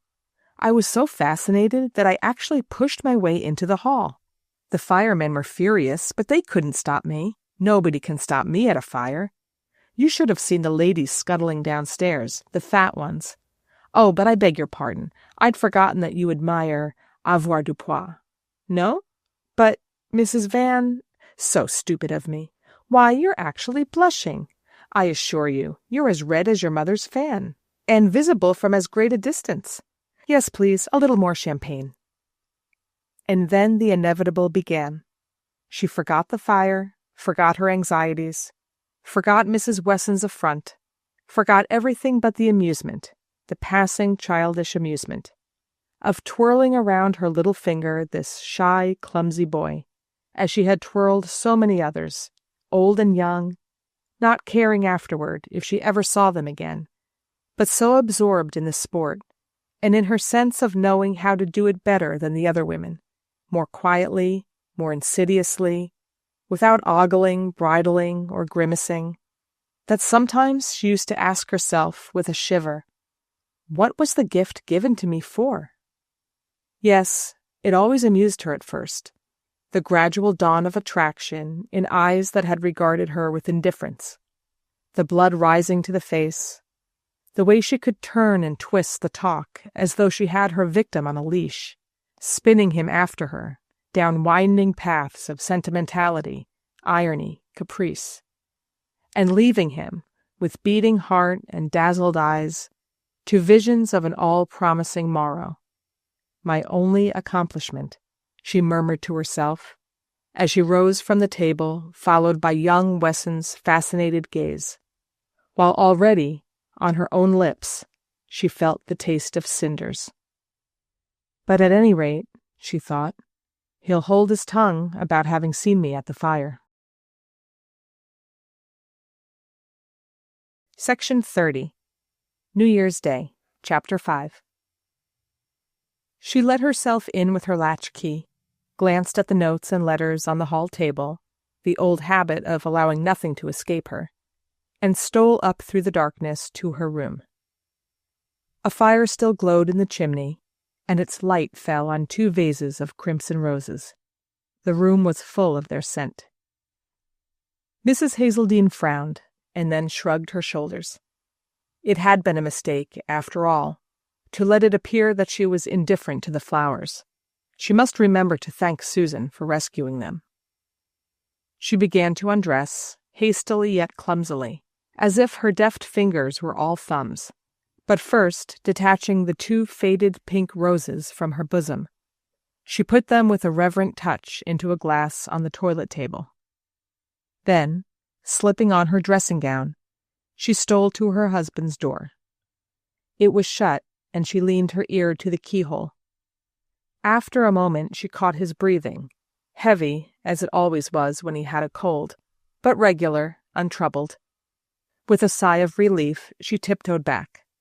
Her uncovered bed, with its fresh pillows and satin coverlet, sent her a rosy invitation, but she cowered down by the fire, hugging her knees and staring into the coals.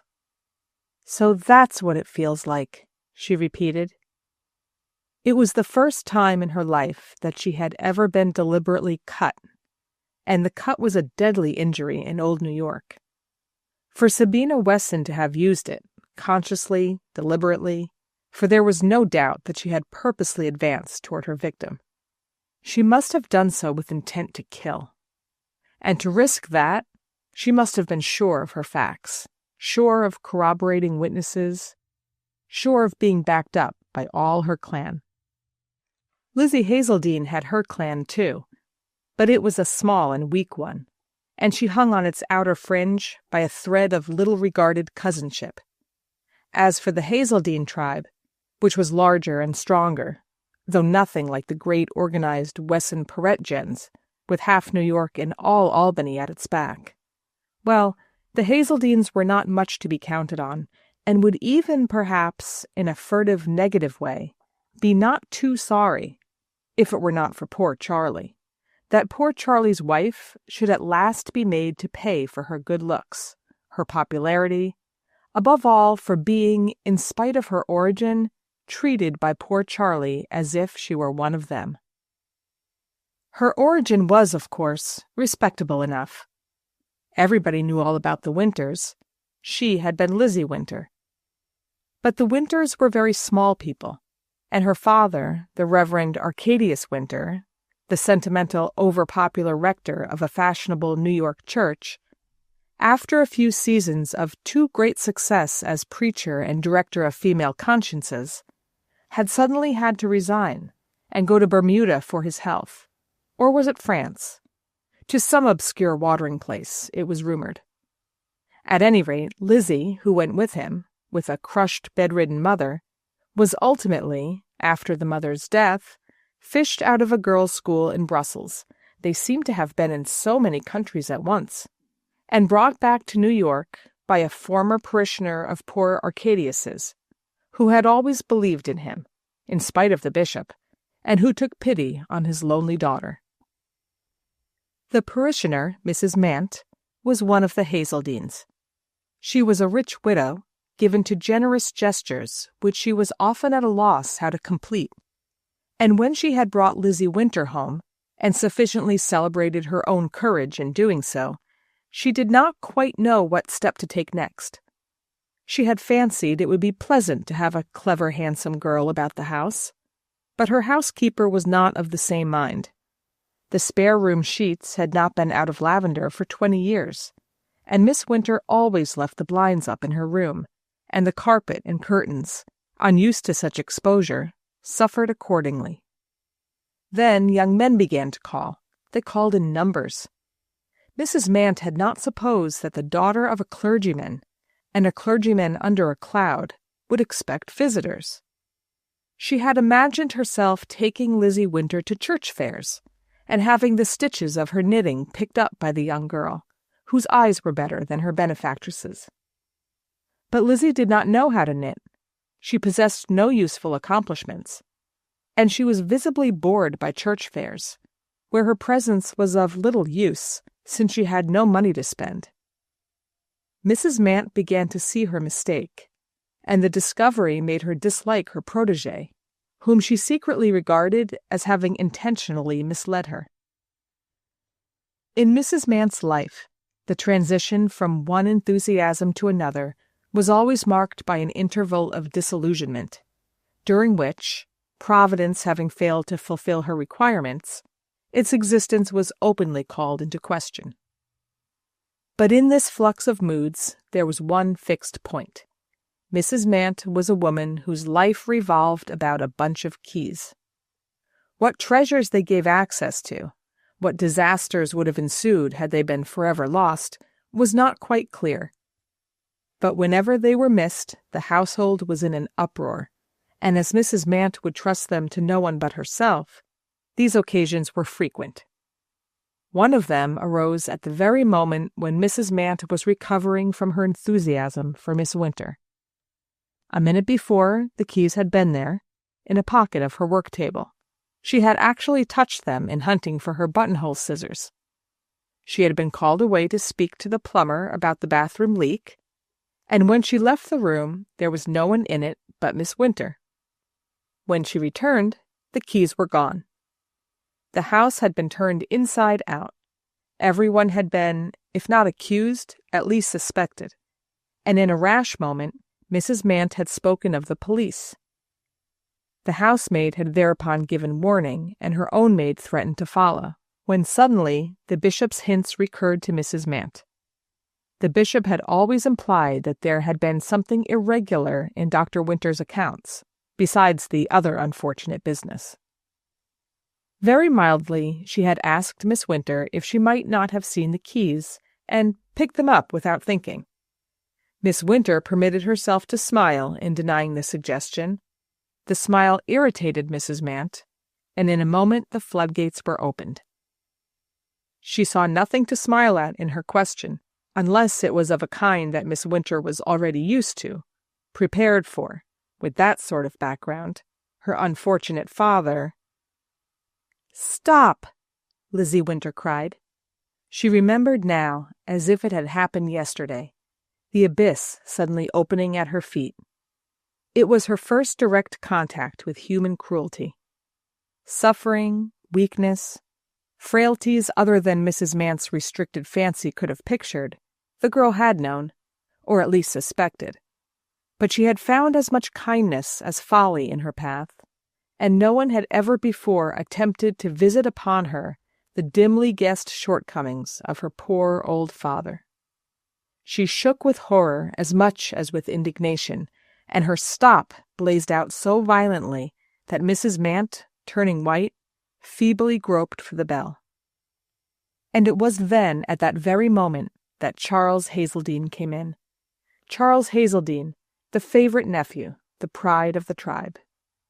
Lizzie had seen him only once or twice, for he had been absent since her return to New York. She had thought him distinguished-looking, but rather serious and sarcastic. And he had apparently taken little notice of her, which perhaps accounted for her opinion. "Oh, Charles, dearest Charles, that you should be here to hear such things said to me," his aunt gasped, her hand on her outraged heart. "What things? Said by whom? I see no one here to say them but Miss Winter," Charles had laughed, taking the girl's icy hand. "Don't shake hands with her. She has insulted me. She has ordered me to keep silence in my own house. Stop, she said, when I was trying, in the kindness of my heart, To get her to admit privately, well, if she prefers to have the police. "I do. I ask you to send for them," Lizzie cried. How vividly she remembered all that followed: the finding of the keys, Mrs. Mant's reluctant apologies, her own cold acceptance of them, and the sense on both sides of the impossibility of continuing their life together. She had been wounded to the soul, and her own plight first revealed to her in all its destitution. Before that, despite the ups and downs of a wandering life, her youth, her good looks, the sense of a certain bright power over people and events, had hurried her along on a spring tide of confidence. She had never thought of herself as the dependent, the beneficiary of the persons who were kind to her. Now she saw herself, at 20, a penniless girl, with a feeble, discredited father carrying his snowy head, his unctuous voice, his edifying manner from one cheap watering place to another, through an endless succession of sentimental and pecuniary entanglements. To him, she could be of no more help than he to her, and save for him, she was alone. The Winter cousins, as much humiliated by his disgrace as they had been puffed up by his triumphs, let it be understood, when the breach with Mrs. Mant became known, that they were not in a position to interfere, and among Dr. Winter's former parishioners, none was left to champion him. Almost at the same time, Lizzie heard that he was about to marry a Portuguese opera singer and be received into the Church of Rome, and this crowning scandal too promptly justified his family. The situation was a grave one, and called for energetic measures. Lizzie understood it, and a week later she was engaged to Charles Hazeldine. She always said afterward that but for the keys he would never have thought of marrying her, while he laughingly affirmed that, on the contrary, but for the keys she would never have looked at him. But what did it all matter in the complete and blessed understanding which was to follow on their hasty union? If all the advantages on both sides had been weighed and found equal by judicious advisers, harmony more complete could hardly have been predicted. As a matter of fact, the advisers, had they been judicious, would probably have found only elements of discord in the characters concerned. Charles Hazeldine was by nature an observer and a student, brooding and curious of mind.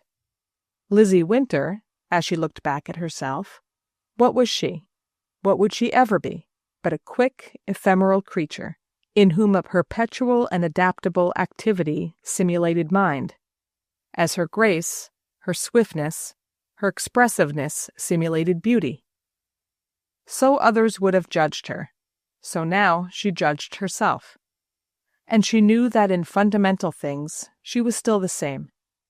And yet she had satisfied him to all appearances, as completely in the quiet later years as in the first flushed hours. As completely, or perhaps even more so. In the early months, dazzled gratitude made her the humbler, fonder worshipper, but as her powers expanded in the warm air of comprehension, as she felt herself grow handsomer, cleverer, more competent and more companionable than he had hoped, or she had dreamed herself capable of becoming, the balance was imperceptibly reversed, and the triumph in his eyes when they rested on her. The Hazeldines were conquered, they had to admit it. Such a brilliant recruit to the clan was not to be disowned. Mrs. Mant was left to nurse her grievance in solitude, till she too fell into line, carelessly but handsomely forgiven. Ah, those first years! There had been barely 6, but even now there were moments when their sweetness drenched her to the soul. Barely 6. And then the sharp reawakening of an inherited weakness of the heart that Hazeldine and his doctors had imagined to be completely cured. Once before, for the same cause, he had been sent off suddenly for a year of travel in mild climates and distant scenes. and his first return had coincided with the close of Lizzie's sojourn at Mrs. Mant's. The young man felt sure enough of the future to marry and take up his professional duties again, and for the following 6 years he had led, without interruption, the busy life of a successful lawyer. Then had come a second breakdown, more unexpectedly, and with more alarming symptoms. The Hazeldine heart was a proverbial boast in the family. The Hazeldines privately considered it more distinguished than the Sillerton gout, and far more refined than the Wesson liver, and it had permitted most of them to survive, in valetudinarian ease, to a ripe old age, when they died of some quite other disorder. But Charles Hazeldine had defied it, and it took its revenge, and took it savagely. One by one, hopes and plans faded. The Hazeldines went south for a winter. He lay on a deck chair in a Florida garden, and read and dreamed, and was happy with Lizzie beside him. So the months passed, and by the following autumn he was better, returned to New York, and took up his profession.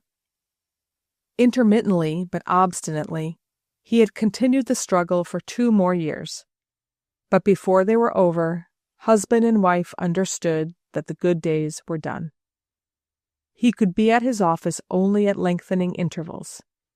He sank gradually into invalidism without submitting to it. His income dwindled, and indifferent for himself, he fretted ceaselessly at the thought of depriving Lizzie of the least of her luxuries. At heart she was indifferent to them too, but she could not convince him of it. He had been brought up in the old New York tradition, which decreed that a man, at whatever cost, must provide his wife with what she had always been accustomed to, and he had gloried too much in her prettiness, her elegance, her easy way of wearing her expensive dresses, and his friend's enjoyment of the good dinners she knew how to order, not to accustom her to everything which could enhance such graces. Mrs. Mant's secret satisfaction rankled in him. She sent him Baltimore terrapin and her famous clam broth, and a dozen of the old Hazeldine port, and said, "I told you so," to her confidants when Lizzie was mentioned, and Charles Hazeldine knew it and swore at it. "I won't be pauperized by her," he declared, but Lizzie smiled away his anger and persuaded him to taste the terrapin and sip the port. She was smiling faintly at the memory of the last passage between him and Mrs. Mant, when the turning of the bedroom door-handle startled her. She jumped up, and he stood there. The blood rushed to her forehead. His expression frightened her. For an instant she stared at him as if he had been an enemy. Then she saw that the look in his face was only the remote, lost look of excessive physical pain. She was at his side at once, supporting him, guiding him to the nearest armchair. He sank into it, and she flung a shawl over him and knelt at his side while his inscrutable eyes continued to repel her. "Charles, Charles," she pleaded.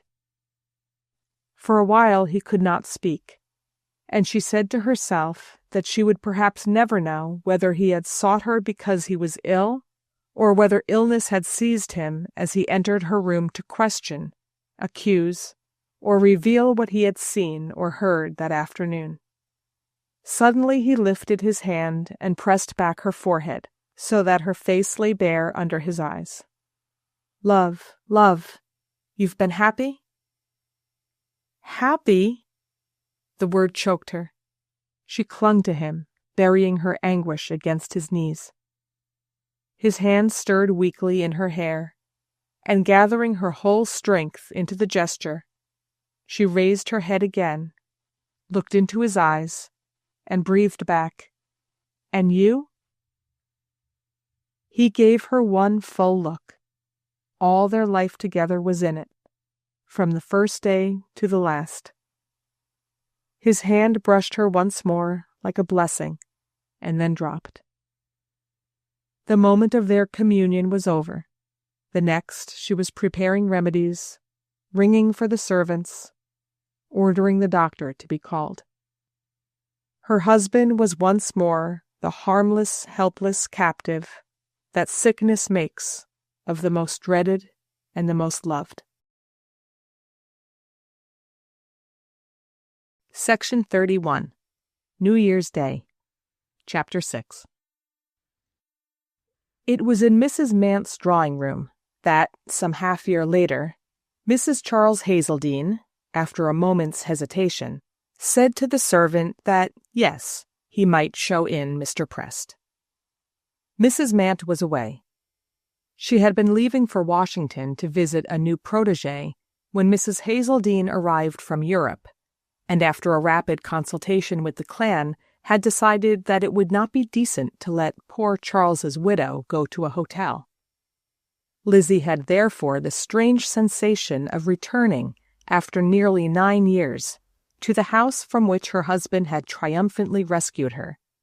Of returning there, to be sure, in comparative independence, and without danger of falling into her former bondage, yet with every nerve shrinking from all that the scene revived. Mrs. Mant, the next day, had left for Washington, but before starting she had tossed a note across the breakfast table to her visitor. "Very proper. He was one of Charlie's oldest friends, I believe," she said, with her mild, frosty smile. Mrs. Hazeldine glanced at the note, turned it over as if to examine the signature, and restored it to her hostess. "Yes, but I don't think I care to see anyone just yet." There was a pause, during which the butler brought in fresh griddle cakes, replenished the hot milk, and withdrew. As the door closed on him, Mrs. Mant said with a dangerous cordiality, "No one would misunderstand your receiving an old friend of your husband's, like Mr. Prest." Lizzie Hazeldine cast a sharp glance at the large, empty, mysterious face across the table. They wanted her to receive Henry Prest, then? Ah, well, perhaps she understood. "Shall I answer this for you, my dear, or will you?" Mrs. Mant pursued. "Oh, as you like. But don't fix a day, please. Later." Mrs. Mant's face again became vacuous. She murmured, "You must not shut yourself up too much. It will not do to be morbid. I'm sorry to have to leave you here alone." Lizzie's eyes filled. Mrs. Mant's sympathy seemed more cruel than her cruelty. Every word that she used had a veiled taunt for its counterpart. "Oh, you mustn't think of giving up your visit." "My dear, how can I? It's a duty. I'll send a line to Henry Prest, then. If you would sip a little port at luncheon and dinner, we should have you looking less like a ghost." Mrs. Mant departed, and 2 days later, the interval was decent, Mr. Henry Prest was announced. Mrs. Hazeldine had not seen him since the previous New Year's Day. Their last words had been exchanged in Mrs. Struther's crimson boudoir, and since then 1/2 a year had elapsed. Charles Hazeldine had lingered for a fortnight. But though there had been ups and downs, and intervals of hope when none could have criticized his wife for seeing her friends, her door had been barred against everyone. She had not excluded Henry Prest more rigorously than the others. He had simply been one of the many who received, day by day, the same answer. Mrs. Hazeldine sees no one but the family. Almost immediately after her husband's death, she had sailed for Europe on a long-deferred visit to her father, who was now settled at Nice. But from this expedition she had presumably brought back little comfort, for when she arrived in New York, her relations were struck by her air of ill health and depression. It spoke in her favor, however. They were agreed that she was behaving with propriety. She looked at Henry Prest as if he were a stranger. So difficult was it, at the first moment, to fit his robust and splendid person into the region of twilight shades, which for the last months she had inhabited. She was beginning to find that everyone had an air of remoteness. She seemed to see people and life through the confusing blur of the long crape veil in which it was a widow's duty to shroud her affliction. But she gave him her hand without perceptible reluctance. He lifted it toward his lips in an obvious attempt to combine gallantry with condolence, and then, halfway up, seemed to feel that the occasion required him to release it. "Well, you'll admit that I've been patient," he exclaimed. "Patient? Yes, what else was there to be?" she rejoined with a faint smile, as he seated himself beside her, a little too near. "Oh, well, of course, I understood all that, I hope you'll believe. But mightn't you at least have answered my letters, one or two of them?" She shook her head. "I couldn't write." "Not to anyone, or not to me?" he queried with ironic emphasis. "I wrote only the letters I had to, no others." "Ah, I see." He laughed slightly. "And you didn't consider that letters to me were among them?" She was silent, and he stood up and took a turn across the room. His face was redder than usual, and now and then a twitch passed over it.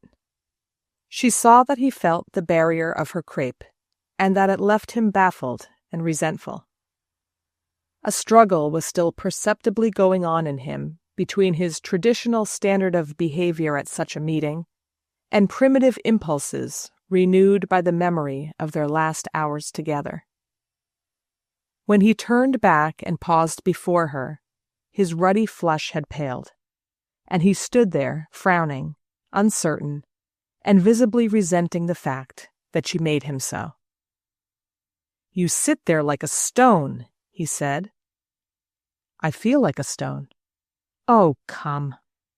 She knew well enough what he was thinking, that the only way to bridge over such a bad beginning was to get the woman into your arms and talk afterward. It was the classic move.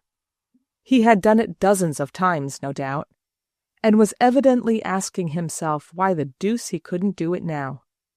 But something in her look must have benumbed him. He sat down again beside her. "What you must have been through, dearest." He waited and coughed. "I can understand your being all broken up. But I know nothing, remember, I know nothing as to what actually happened." "Nothing happened." "As to what we feared? No hint?" She shook her head. He cleared his throat before the next question. "And you don't think that in your absence he may have spoken to anyone?" "Never." "Then, my dear, we seem to have had the most unbelievable good luck, and I can't see—" He had edged slowly nearer, and now laid a large ringed hand on her sleeve. How well she knew those rings, the two dull gold snakes with malevolent jeweled eyes. She sat as motionless as if their coils were about her, till slowly his tentative grasp relaxed. "Lizzie, you know," his tone was discouraged, "this is morbid." "Morbid?" "When you're safe out of the worst scrape, and free, my darling, free. Don't you realize it? I suppose the strain's been too much for you. But I want you to feel that now—" She stood up suddenly and put half the length of the room between them. "Stop, stop, stop!" she almost screamed, as she had screamed long ago at Mrs. Mant. He stood up also, darkly red under his rich sunburn, and forced a smile. "Really," he protested, "all things considered, and after a separation of 6 months." She was silent. "My dear," he continued mildly, "will you tell me what you expect me to think?" "Oh, don't take that tone," she murmured. "What tone?" As if you still imagined we could go back." She saw his face fall. Had he ever before, she wondered, stumbled upon an obstacle in that smooth walk of his? It flashed over her that this was the danger besetting men who had a way with women. The day came when they might follow it too blindly. The reflection evidently occurred to him almost as soon as it did to her. He summoned another propitiatory smile, and drawing near, took her hand gently.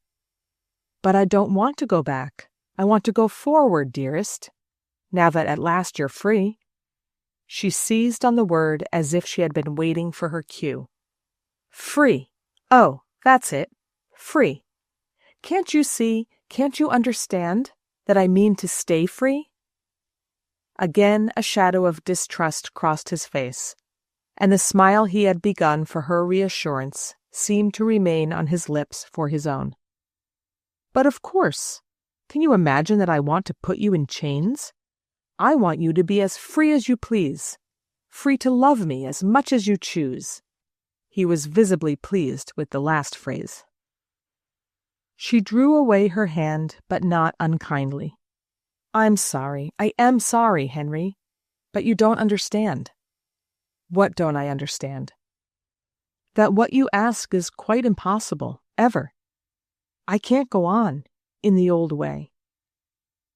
She saw his face working nervously. "In the old way? You mean—" Before she could explain, he hurried on with an increasing majesty of manner. "Don't answer. I see. I understand. When you spoke of freedom just now, I was misled for a moment.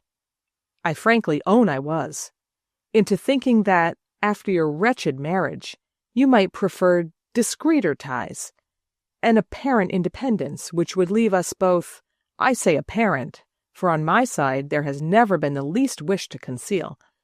But if I was mistaken, if on the contrary what you wish is to take advantage of your freedom to regularize our attachment—" She said nothing, not because she had any desire to have him complete the phrase, but because she found nothing to say. To all that concerned their common past, she was aware of offering a numbed soul. But her silence evidently perplexed him, and in his perplexity he began to lose his footing and to flounder in a sea of words. "Lizzie, do you hear me? If I was mistaken, I say, and I hope I'm not above owning that at times I may be mistaken.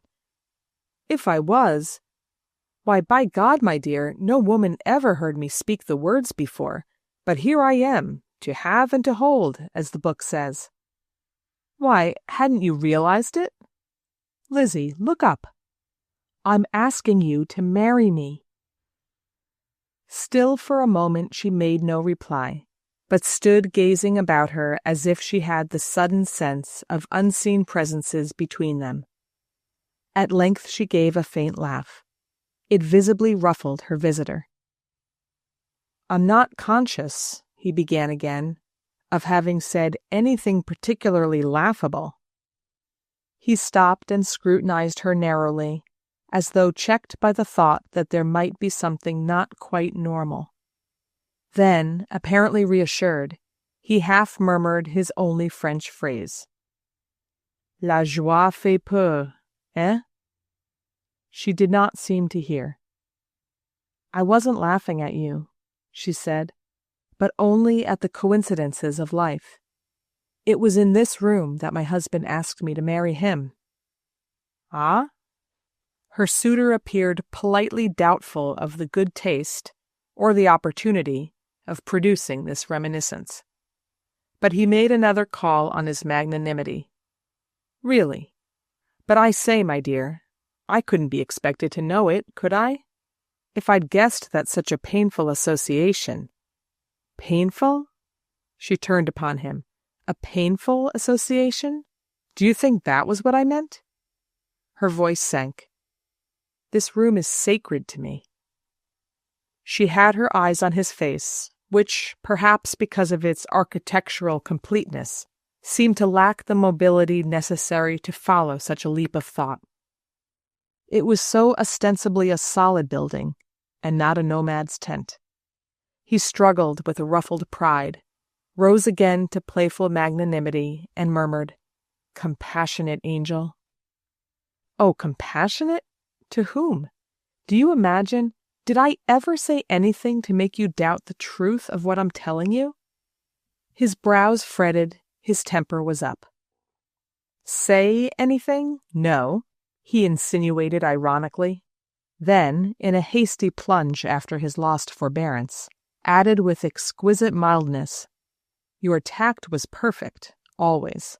I've invariably done you that justice. No one could have been more thoroughly the lady.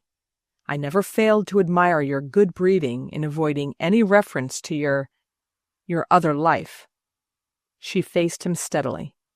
"Well, that other life was my life, my only life. Now you know." There was a silence. Henry Press drew out a monogrammed handkerchief and passed it over his dry lips. As he did so, a whiff of his eau de cologne reached her, and she winced a little. It was evident that he was seeking what to say next, wondering, rather helplessly, how to get back his lost command of the situation. He finally induced his features to break again into a persuasive smile. "Not your only life, dearest," he reproached her. She met it instantly. "Yes, so you thought, because I chose you should." "You chose?" The smile became incredulous.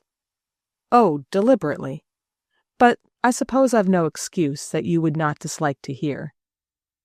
Why shouldn't we break off now?" "Break off this conversation?" His tone was aggrieved. "Of course, I've no wish to force myself." She interrupted him with a raised hand. "Break off for good, Henry." "For good?" He stared and gave a quick swallow, as though the dose were choking him. "For good? Are you really? You and I? Is this serious, Lizzie?" "Perfectly. But if you prefer to hear what can only be painful—" He straightened himself, threw back his shoulders, and said in an uncertain voice, "I hope you don't take me for a coward." She made no direct reply, but continued, "Well then, you thought I loved you, I suppose." He smiled again, revived his mustache with a slight twist, and gave a hardly perceptible shrug. "You, managed to produce the illusion." "Oh, well, yes, a woman can, so easily. That's what men often forget. You thought I was a lovelorn mistress, and I was only an expensive prostitute." "Elizabeth!" he gasped, pale now to the ruddy eyelids. She saw that the word had wounded more than his pride, and that before realizing the insult to his love, he was shuddering at the offense to his taste. Mistress, prostitute, such words were banned. No one reproved coarseness of language in women more than Henry Press. One of Mrs. Hazeldene's greatest charms, as he had just told her, had been her way of remaining, through it all, so ineffably the lady. He looked at her as if a fresh doubt of her sanity had assailed him. "Shall I go on?" She smiled. He bent his head stiffly. "I am still at a loss to imagine for what purpose you made a fool of me." "Well, then, it was as I say.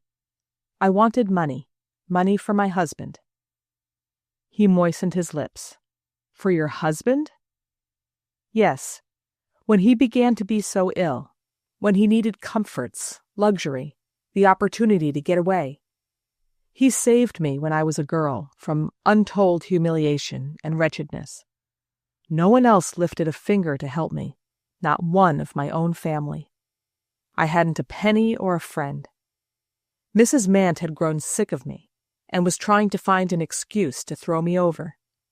Oh, you don't know what a girl has to put up with, a girl alone in the world, who depends for her clothes and her food and the roof over her head on the whims of a vain, capricious old woman. It was because he knew, because he understood, that he married me. He took me out of misery, into blessedness. He put me up above them all. He put me beside himself. I didn't care for anything but that. I didn't care for the money or the freedom. I cared only for him. I would have followed him into the desert. I would have gone barefoot to be with him. I would have starved, begged, done anything for him, anything. She broke off, her voice lost in a sob. She was no longer aware of Prest's presence. All her consciousness was absorbed in the vision she had evoked. It was he who cared, who wanted me to be rich and independent and admired. He wanted to heap everything on me. During the first years, I could hardly persuade him to keep enough money for himself. And then he was taken ill. And as he got worse, and gradually dropped out of affairs, his income grew smaller, and then stopped altogether. And all the while there were new expenses piling up. Nurses, doctors, travel. And he grew frightened. Frightened not for himself, but for me. And what was I to do? I had to pay for things somehow. For the first year I managed to put off paying. Then I borrowed small sums here and there. But that couldn't last. And all the while I had to keep on looking pretty and prosperous. Or else he began to worry, and think we were ruined, and wonder what would become of me if he didn't get well. By the time you came, I was desperate. I would have done anything. He thought the money came from my Portuguese stepmother. She really was rich, as it happens. Unluckily, my poor father tried to invest her money and lost it all. But when they were first married, she sent $1,000. And all the rest, all you gave me, I built on that. She paused pantingly, as if her tale were at an end. Gradually her consciousness of present things returned, and she saw Henry Prest, as if far off, a small, indistinct figure looming through the mist of her blurred eyes. She thought to herself, "He doesn't believe me," and the thought exasperated her. "You wonder, I suppose," she began again, "that a woman should dare confess such things about herself." He cleared his throat. "About herself? No, perhaps not. But about her husband." The blood rushed to her forehead. "About her husband? But you don't dare to imagine—" "You leave me," he rejoined icily, "no other inference that I can see." She stood dumbfounded, and he added, "At any rate, it certainly explains your extraordinary coolness. Pluck, I used to think it. I perceive that I needn't have taken such precautions." She considered this. "You think, then, that he knew? You think, perhaps, that I knew he did?" She pondered again painfully, and then her face lit up. "He never knew. Never. That's enough for me. And for you, it doesn't matter. Think what you please. He was happy to the end. That's all I care for." "There can be no doubt about your frankness," he said with pinched lips. "There's no longer any reason for not being frank." He picked up his hat and studiously considered its lining. Then he took the gloves he had laid in it and drew them thoughtfully through his hands. She thought, "Thank God he's going." But he set the hat and gloves down on a table and moved a little nearer to her. His face looked as ravaged as a reveler's at daybreak. "You leave positively nothing to the imagination," he murmured. "I told you it was useless," she began, but he interrupted her. "Nothing, that is, if I believed you." He moistened his lips again and tapped them with his handkerchief. Again she had a whiff of the eau de cologne. "But I don't," he proclaimed. "Too many memories. Too many proofs, my dearest." He stopped, smiling somewhat convulsively. She saw that he imagined the smile would soothe her. She remained silent, and he began once more, as if appealing to her against her own verdict. "I know better, Lizzie. In spite of everything, I know you're not that kind of woman." "I took your money as a favor. I knew the difficulties of your position. I understood completely. I beg of you never again to allude to all that." It dawned on her that anything would be more endurable to him than to think he had been a dupe. and one of two dupes. The part was not one that he could conceive of having played. His pride was up in arms to defend her, not so much for her sake as for his own. The discovery gave her a baffling sense of helplessness. Against that impenetrable self-sufficiency, all her affirmations might spend themselves in vain. No man who has had the privilege of being loved by you could ever for a moment— She raised her head and looked at him. You have never had that privilege, she interrupted. His jaw fell. She saw his eyes pass from uneasy supplication to a cold anger. He gave a little inarticulate grunt before his voice came back to him. You spare no pains in degrading yourself in my eyes. I am not degrading myself. I am telling you the truth. I needed money. I knew no way of earning it. You were willing to give it, for what you call the privilege. Lizzie, he interrupted solemnly, don't go on. I believe I enter into all your feelings. I believe I always have. In so sensitive, so hypersensitive a nature, there are moments when every other feeling is swept away by scruples. For those scruples, I only honor you the more. But I won't hear another word now. If I allowed you to go on in your present state of nervous exultation, you might be the first to deplore. I wish to forget everything you have said. I wish to look forward, not back. He squared his shoulders, took a deep breath, and fixed her with a glance of recovered confidence. How little you know me if you believe that I could fail you now. She returned his look with a weary steadiness. You are kind. You mean to be generous, I'm sure. But don't you see that I can't marry you? I only see that in the natural rush of your remorse— Remorse? Remorse? She broke in with a laugh. Do you imagine I feel any remorse? I'd do it all over again tomorrow, for the same object. I got what I wanted. I gave him that last year, that last good year. It was the relief from anxiety that kept him alive, that kept him happy. Oh, he was happy. I know that. She turned to Prest with a strange smile. I do thank you for that. I'm not ungrateful. You ungrateful? This is really indecent. He took up his hat again and stood in the middle of the room as if waiting to be waked from a bad dream. You are rejecting an opportunity, he began. She made a faint motion of assent. You do realize it. I'm still prepared to help you if you should— She made no answer, and he continued.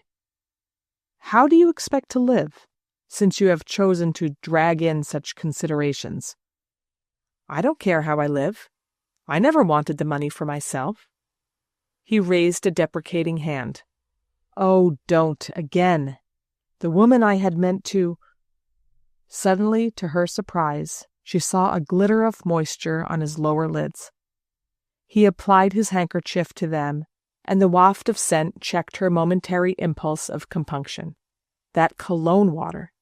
It called up picture after picture with a hideous precision. Well, it was worth it, she murmured doggedly. Henry Prest restored his handkerchief to his pocket.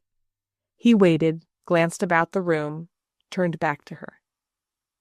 If your decision is final— Oh, final. He bowed. There is one thing more, which I should have mentioned if you had ever given me the opportunity of seeing you after last New Year's Day. Something I preferred not to commit to writing.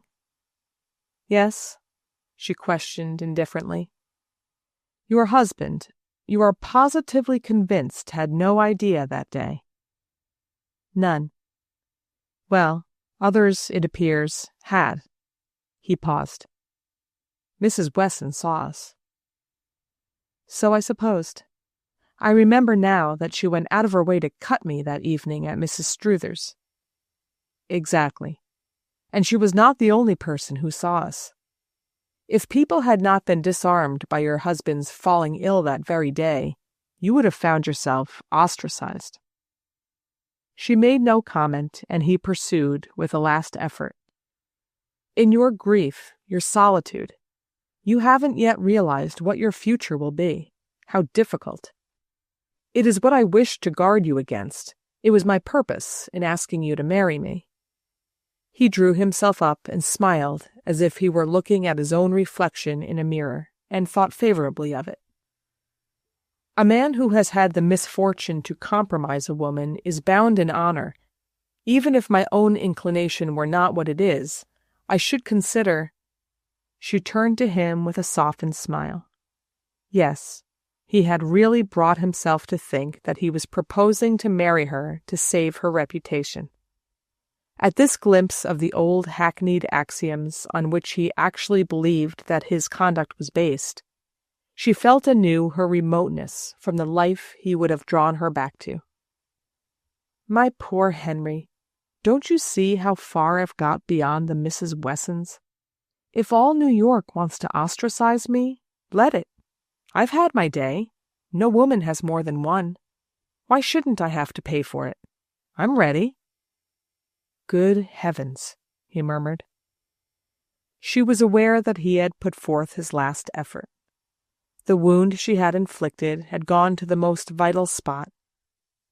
She had prevented his being magnanimous, and the injury was unforgivable. He was glad, yes, actually glad now, to have her know that New York meant to cut her. But strive as she might, she could not bring herself to care either for the fact or for his secret pleasure in it. Her own secret pleasures were beyond New York's reach, and his. "I'm sorry," she reiterated gently. He bowed, without trying to take her hand, and left the room. As the door closed, she looked after him with a dazed stare. "He's right, I suppose. I don't realize yet." She heard the shutting of the outer door and dropped to the sofa, pressing her hands against her aching eyes. At that moment, for the first time, she asked herself what the next day and the next would be like. "If only I cared more about reading," she moaned, remembering how vainly she had tried to acquire her husband's tastes, and how gently and humorously he had smiled at her efforts.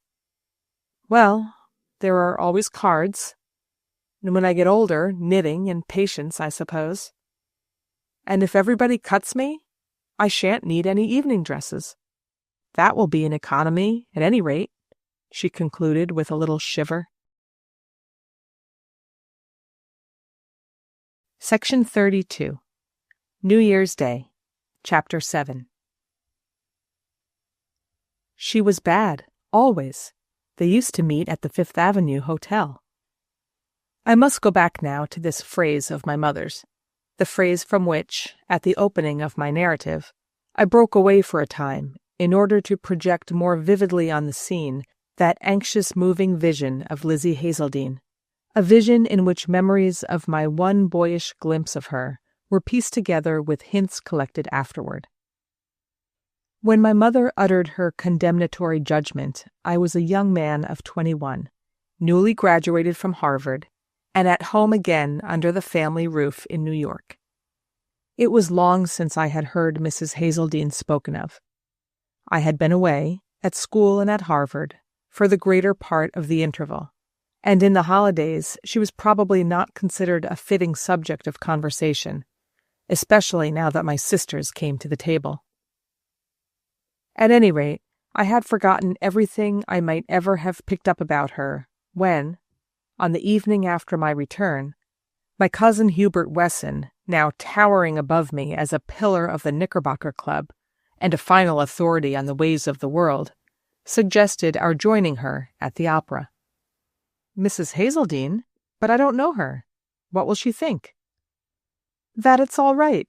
Come along. She's the jolliest woman I know. We'll go back afterward and have supper with her. Jolliest house I know."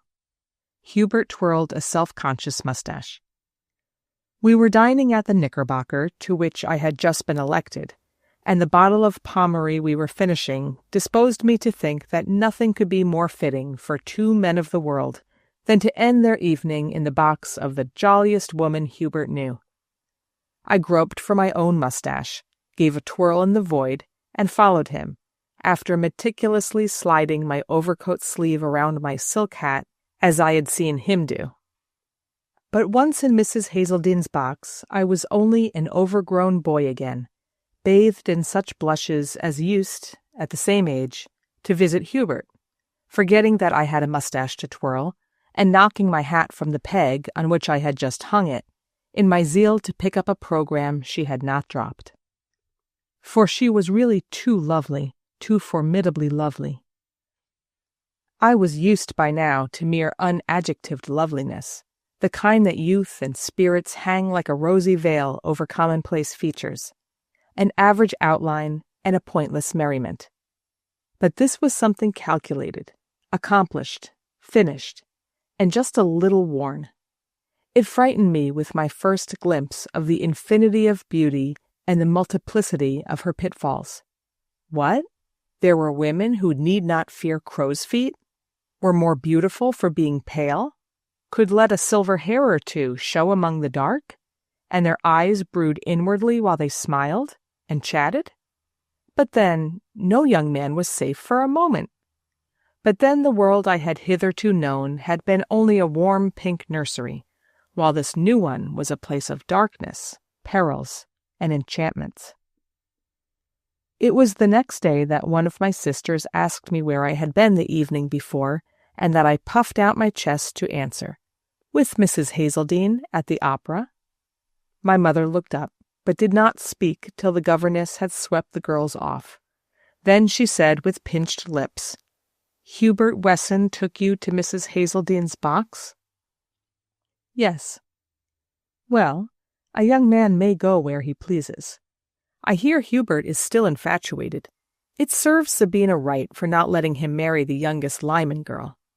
But don't mention Mrs. Hazeldene again before your sisters. They say her husband never knew. I suppose if he had, she would have never got old Miss Cecilia Winter's money." And it was then that my mother pronounced the name of Henry Prest, and added that phrase about the Fifth Avenue Hotel which suddenly woke my boyish memories. In a flash I saw again, under its quickly lowered veil, the face with the exposed eyes and the frozen smile, and felt through my grown-up waistcoat the stab to my boy's heart and the loosened murmur of my soul, felt all this, and at the same moment tried to relate that former face, so fresh and clear despite its anguish, to the smiling guarded countenance of Hubert's jolliest woman I know. I was familiar with Hubert's indiscriminate use of his one adjective, and had not expected to find Mrs. Hazeldene jolly in the literal sense. In the case of the lady he happened to be in love with, the epithet simply meant that she justified his choice. Nevertheless, as I compared Mrs. Hazeldene's earlier face to this one, I had my first sense of what may befall in the long years between youth and maturity, and of how short a distance I had traveled on that mysterious journey. If only she would take me by the hand. I was not wholly unprepared for my mother's comment. There was no other lady in Mrs. Hazeldene's box when we entered. None joined her during the evening, and our hostess offered no apology for her isolation. In the New York of my youth, everyone knew what to think of a woman who was seen alone at the opera. If Mrs. Hazeldene was not openly classed with Fanny Ring, our one conspicuous professional, it was because, out of respect for her social origin, New York preferred to avoid such juxtapositions. Young as I was, I knew this social law, and had guessed, before the evening was over, that Mrs. Hazeldene was not a lady on whom other ladies called, though she was not, on the other hand, a lady whom it was forbidden to mention to other ladies. So I did mention her, with bravado. No ladies showed themselves at the opera with Mrs. Hazeldene, but one or two dropped in to the jolly supper announced by Hubert, an entertainment whose jollity consisted in a good deal of harmless banter over broiled canvasbacks and celery with the best of champagne. These same ladies I sometimes met at her house afterward. They were mostly younger than their hostess, and still, though precariously, within the social pale. Pretty, trivial creatures, bored with a monotonous prosperity, and yearning for such unlawful joys as cigarettes, plain speaking, and a drive home in the small hours with the young man of the moment. But such daring spirits were few in old New York, their appearances infrequent and somewhat furtive. Mrs. Hazeldene's society consisted mainly of men of all ages, from her bald or gray-headed contemporaries to youths of Hubert's accomplished years and raw novices of mine. A great dignity and decency prevailed in her little circle. It was not the oppressive respectability which weighs on the reformed déclassé, but the air of ease imparted by a woman of distinction who has wearied of society and closed her doors to all save her intimates. One always felt at Lizzie Hazeldene's that the next moment one's grandmother and aunts might be announced, and yet so pleasantly certain that they wouldn't be. What is there in the atmosphere of such houses that makes them so enchanting to a fastidious and imaginative youth? Why is it that those women, as the others call them, alone know how to put the awkward at ease, check the familiar, smile a little at the over-knowing, and yet encourage naturalness in all? The difference of atmosphere is felt on the very threshold. The flowers grow differently in their vases. The lamps and easy-chairs have found a cleverer way of coming together. The books on the table are the very ones that one is longing to get hold of. The most perilous coquetry may not be in a woman's way of arranging her dress, but in her way of arranging her drawing-room, and in this art Mrs. Hazeldene excelled. I have spoken of books. Even then, they were usually the first objects to attract me in a room, whatever else of beauty it contained, and I remember on the evening of that first jolly supper, coming to an astonished pause before the crowded shelves that took up one wall of the drawing-room. What? The goddess read, then? She could accompany one on those flights, too? Lead one, no doubt. My heart beat high. But I soon learned that Lizzie Hazeldene did not read. She turned but languidly even the pages of the last Ouida novel, and I remember seeing Mallock's New Republic uncut on her table for weeks. It took me no long time to make the discovery. At my very next visit, she caught my glance of surprise in the direction of the rich shelves, smiled, colored a little, and met it with the confession, "No, I can't read them. I have tried, but print makes me sleepy. Even novels do." They were the accumulated treasures of English poetry, and a rich and varied selection of history, criticism, letters, in English, French, and Italian. She spoke these languages, I knew, books evidently assembled by a sensitive and widely ranging reader. We were alone at the time, and Mrs. Hazeldene went on in a lower tone. I kept just the few he liked best, my husband, you know. It was the first time that Charles Hazeldene's name had been spoken between us, and my surprise was so great that my candid cheek must have reflected the blush on hers. I had fancied that women in her situation avoided alluding to their husbands, but she continued to look at me, wistfully, humbly almost, as if there were something more that she wanted to say, and was inwardly entreating me to understand. He was a great reader, a student, and he tried so hard to make me read too. He wanted to share everything with me. And I did like poetry, some poetry, when he read it aloud to me. After his death, I thought, they'll be his books. I can go back to them. I shall find him there. And I tried, oh, so hard, but it's no use. They've lost their meaning, as most things have. She stood up, lit a cigarette, pushed back a log on the hearth. I felt that she was waiting for me to speak. If life had but taught me how to answer her, what was there of her story I might not have learned? But I was too inexperienced. I could not shake off my bewilderment. What? This woman whom I had been pitying for matrimonial miseries, which seemed to justify her seeking solace elsewhere, this woman could speak of her husband in such a tone? I had instantly perceived that the tone was not feigned, and a confused sense of the complexity, or the chaos, of human relations held me as tongue-tied as a schoolboy to whom a problem beyond his grasp is suddenly propounded. Before the thought took shape, she had read it, and with the smile which drew such sad lines about her mouth, had continued gaily, "What are you up to this evening, by the way? What do you say to going to the Black Crook with your cousin Hubert and one or two others? I have a box." It was inevitable that, not long after this candid confession, I should have persuaded myself that a taste for reading was boring in a woman, and that one of Mrs. Hazeldene's chief charms lay in her freedom from literary pretensions. The truth was, of course, that it lay in her sincerity, in her humble yet fearless estimate of her own qualities and shortcomings. I had never met its like in a woman of any age, and coming to me in such early days, and clothed in such looks and intonations, it saved me, in after years, from all peril of meaner beauties. But before I had come to understand that, or to guess what falling in love with Lizzie Hazeldene was to do for me, I had quite unwittingly and fatuously done the falling. The affair turned out, in the perspective of the years, to be but an incident of our long friendship, and if I touch on it here, it is only to illustrate another of my poor friend's gifts.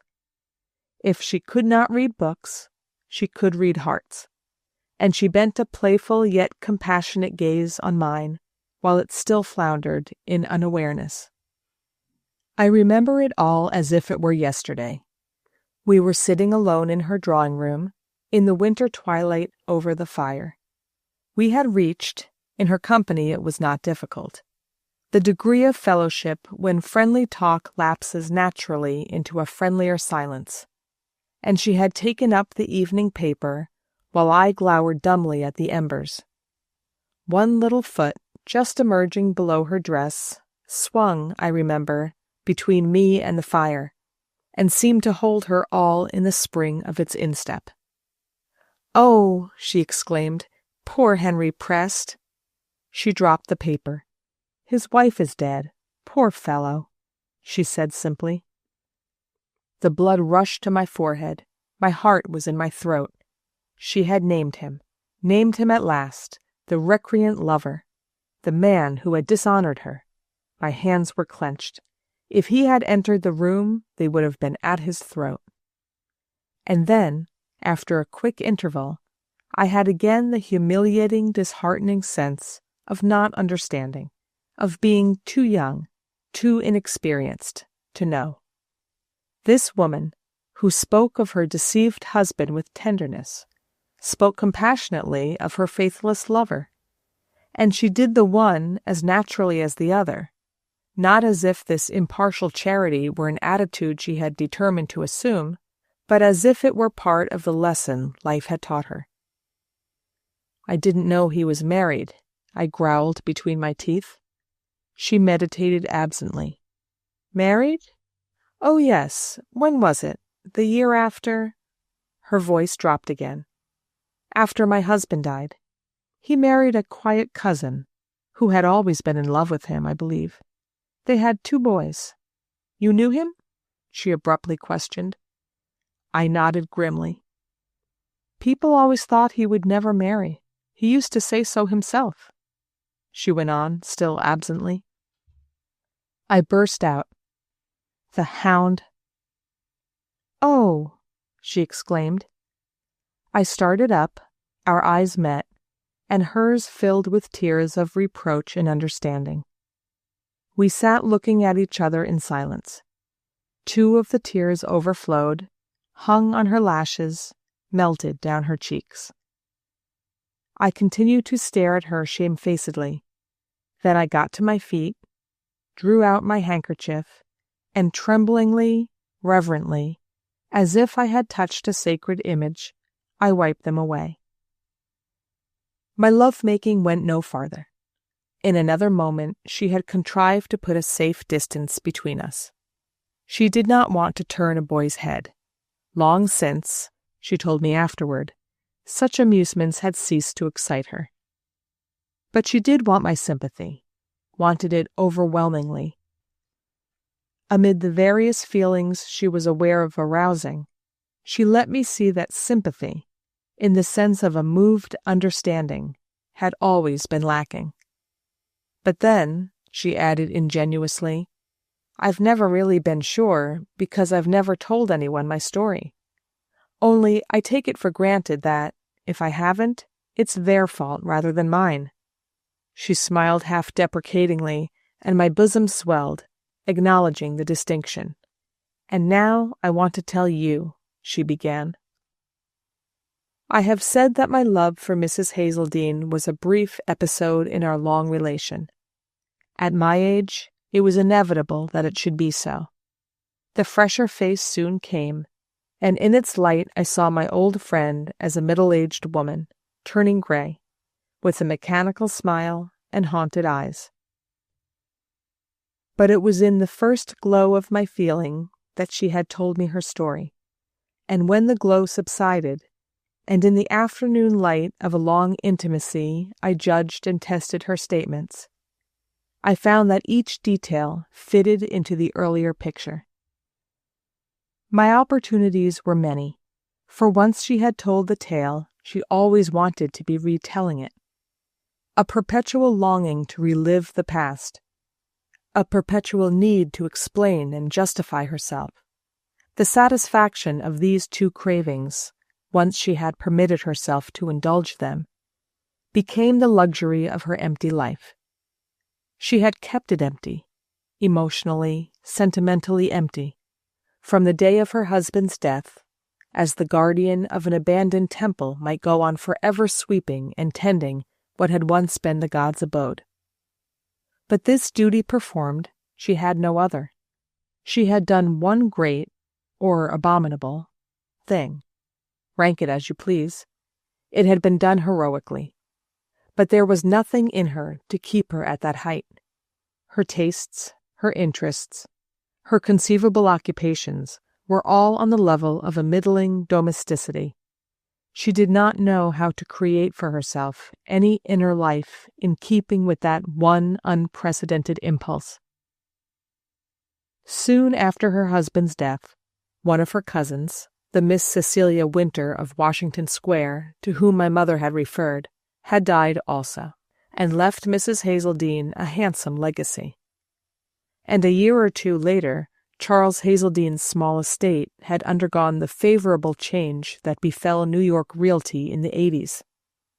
The property he had bequeathed to his wife had doubled, then tripled in value, and she found herself, after a few years of widowhood, in possession of an income large enough to supply her with all the luxuries which her husband had struggled so hard to provide.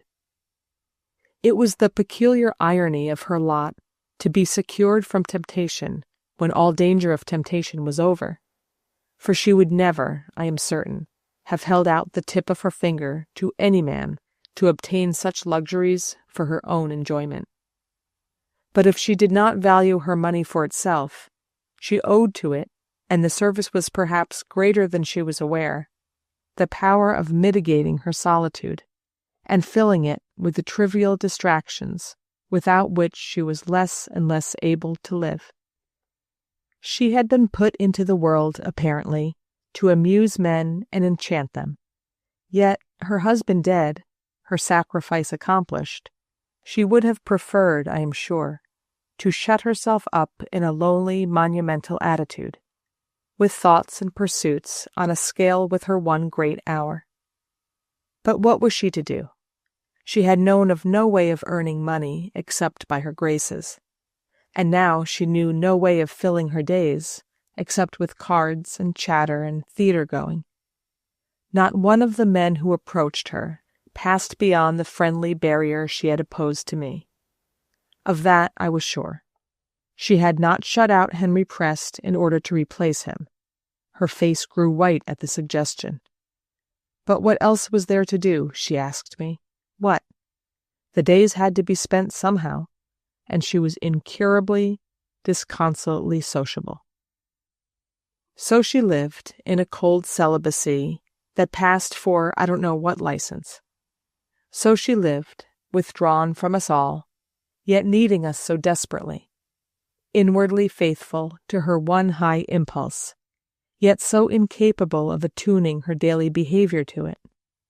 And so, at the very moment when she ceased to deserve the blame of society, she found herself cut off from it, and reduced to the status of the fast widow noted for her jolly suppers. I bent bewildered over the depths of her plight. What else, at any stage of her career, could she have done? I often wondered. Among the young women now growing up about me, I find none with enough imagination to picture the helpless incapacity of the pretty girl of the 70s. The girl without money or vocation, seemingly put into the world only to please, and unlearned in any way of maintaining herself there by her own efforts. Marriage alone could save such a girl from starvation, unless she happened to run across an old lady who wanted her dogs exercised, and her churchmen read aloud to her.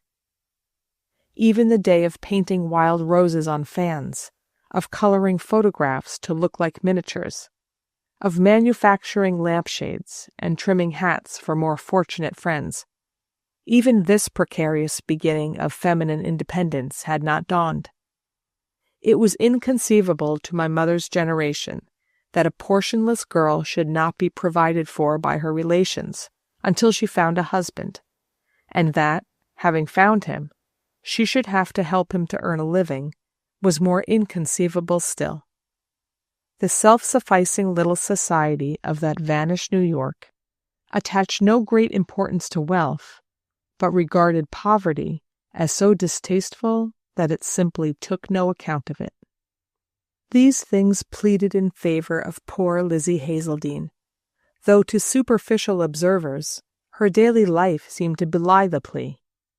She had known no way of smoothing her husband's last years but by being false to him. But once he was dead, she expiated her betrayal by a rigidity of conduct for which she asked no reward but her own inner satisfaction.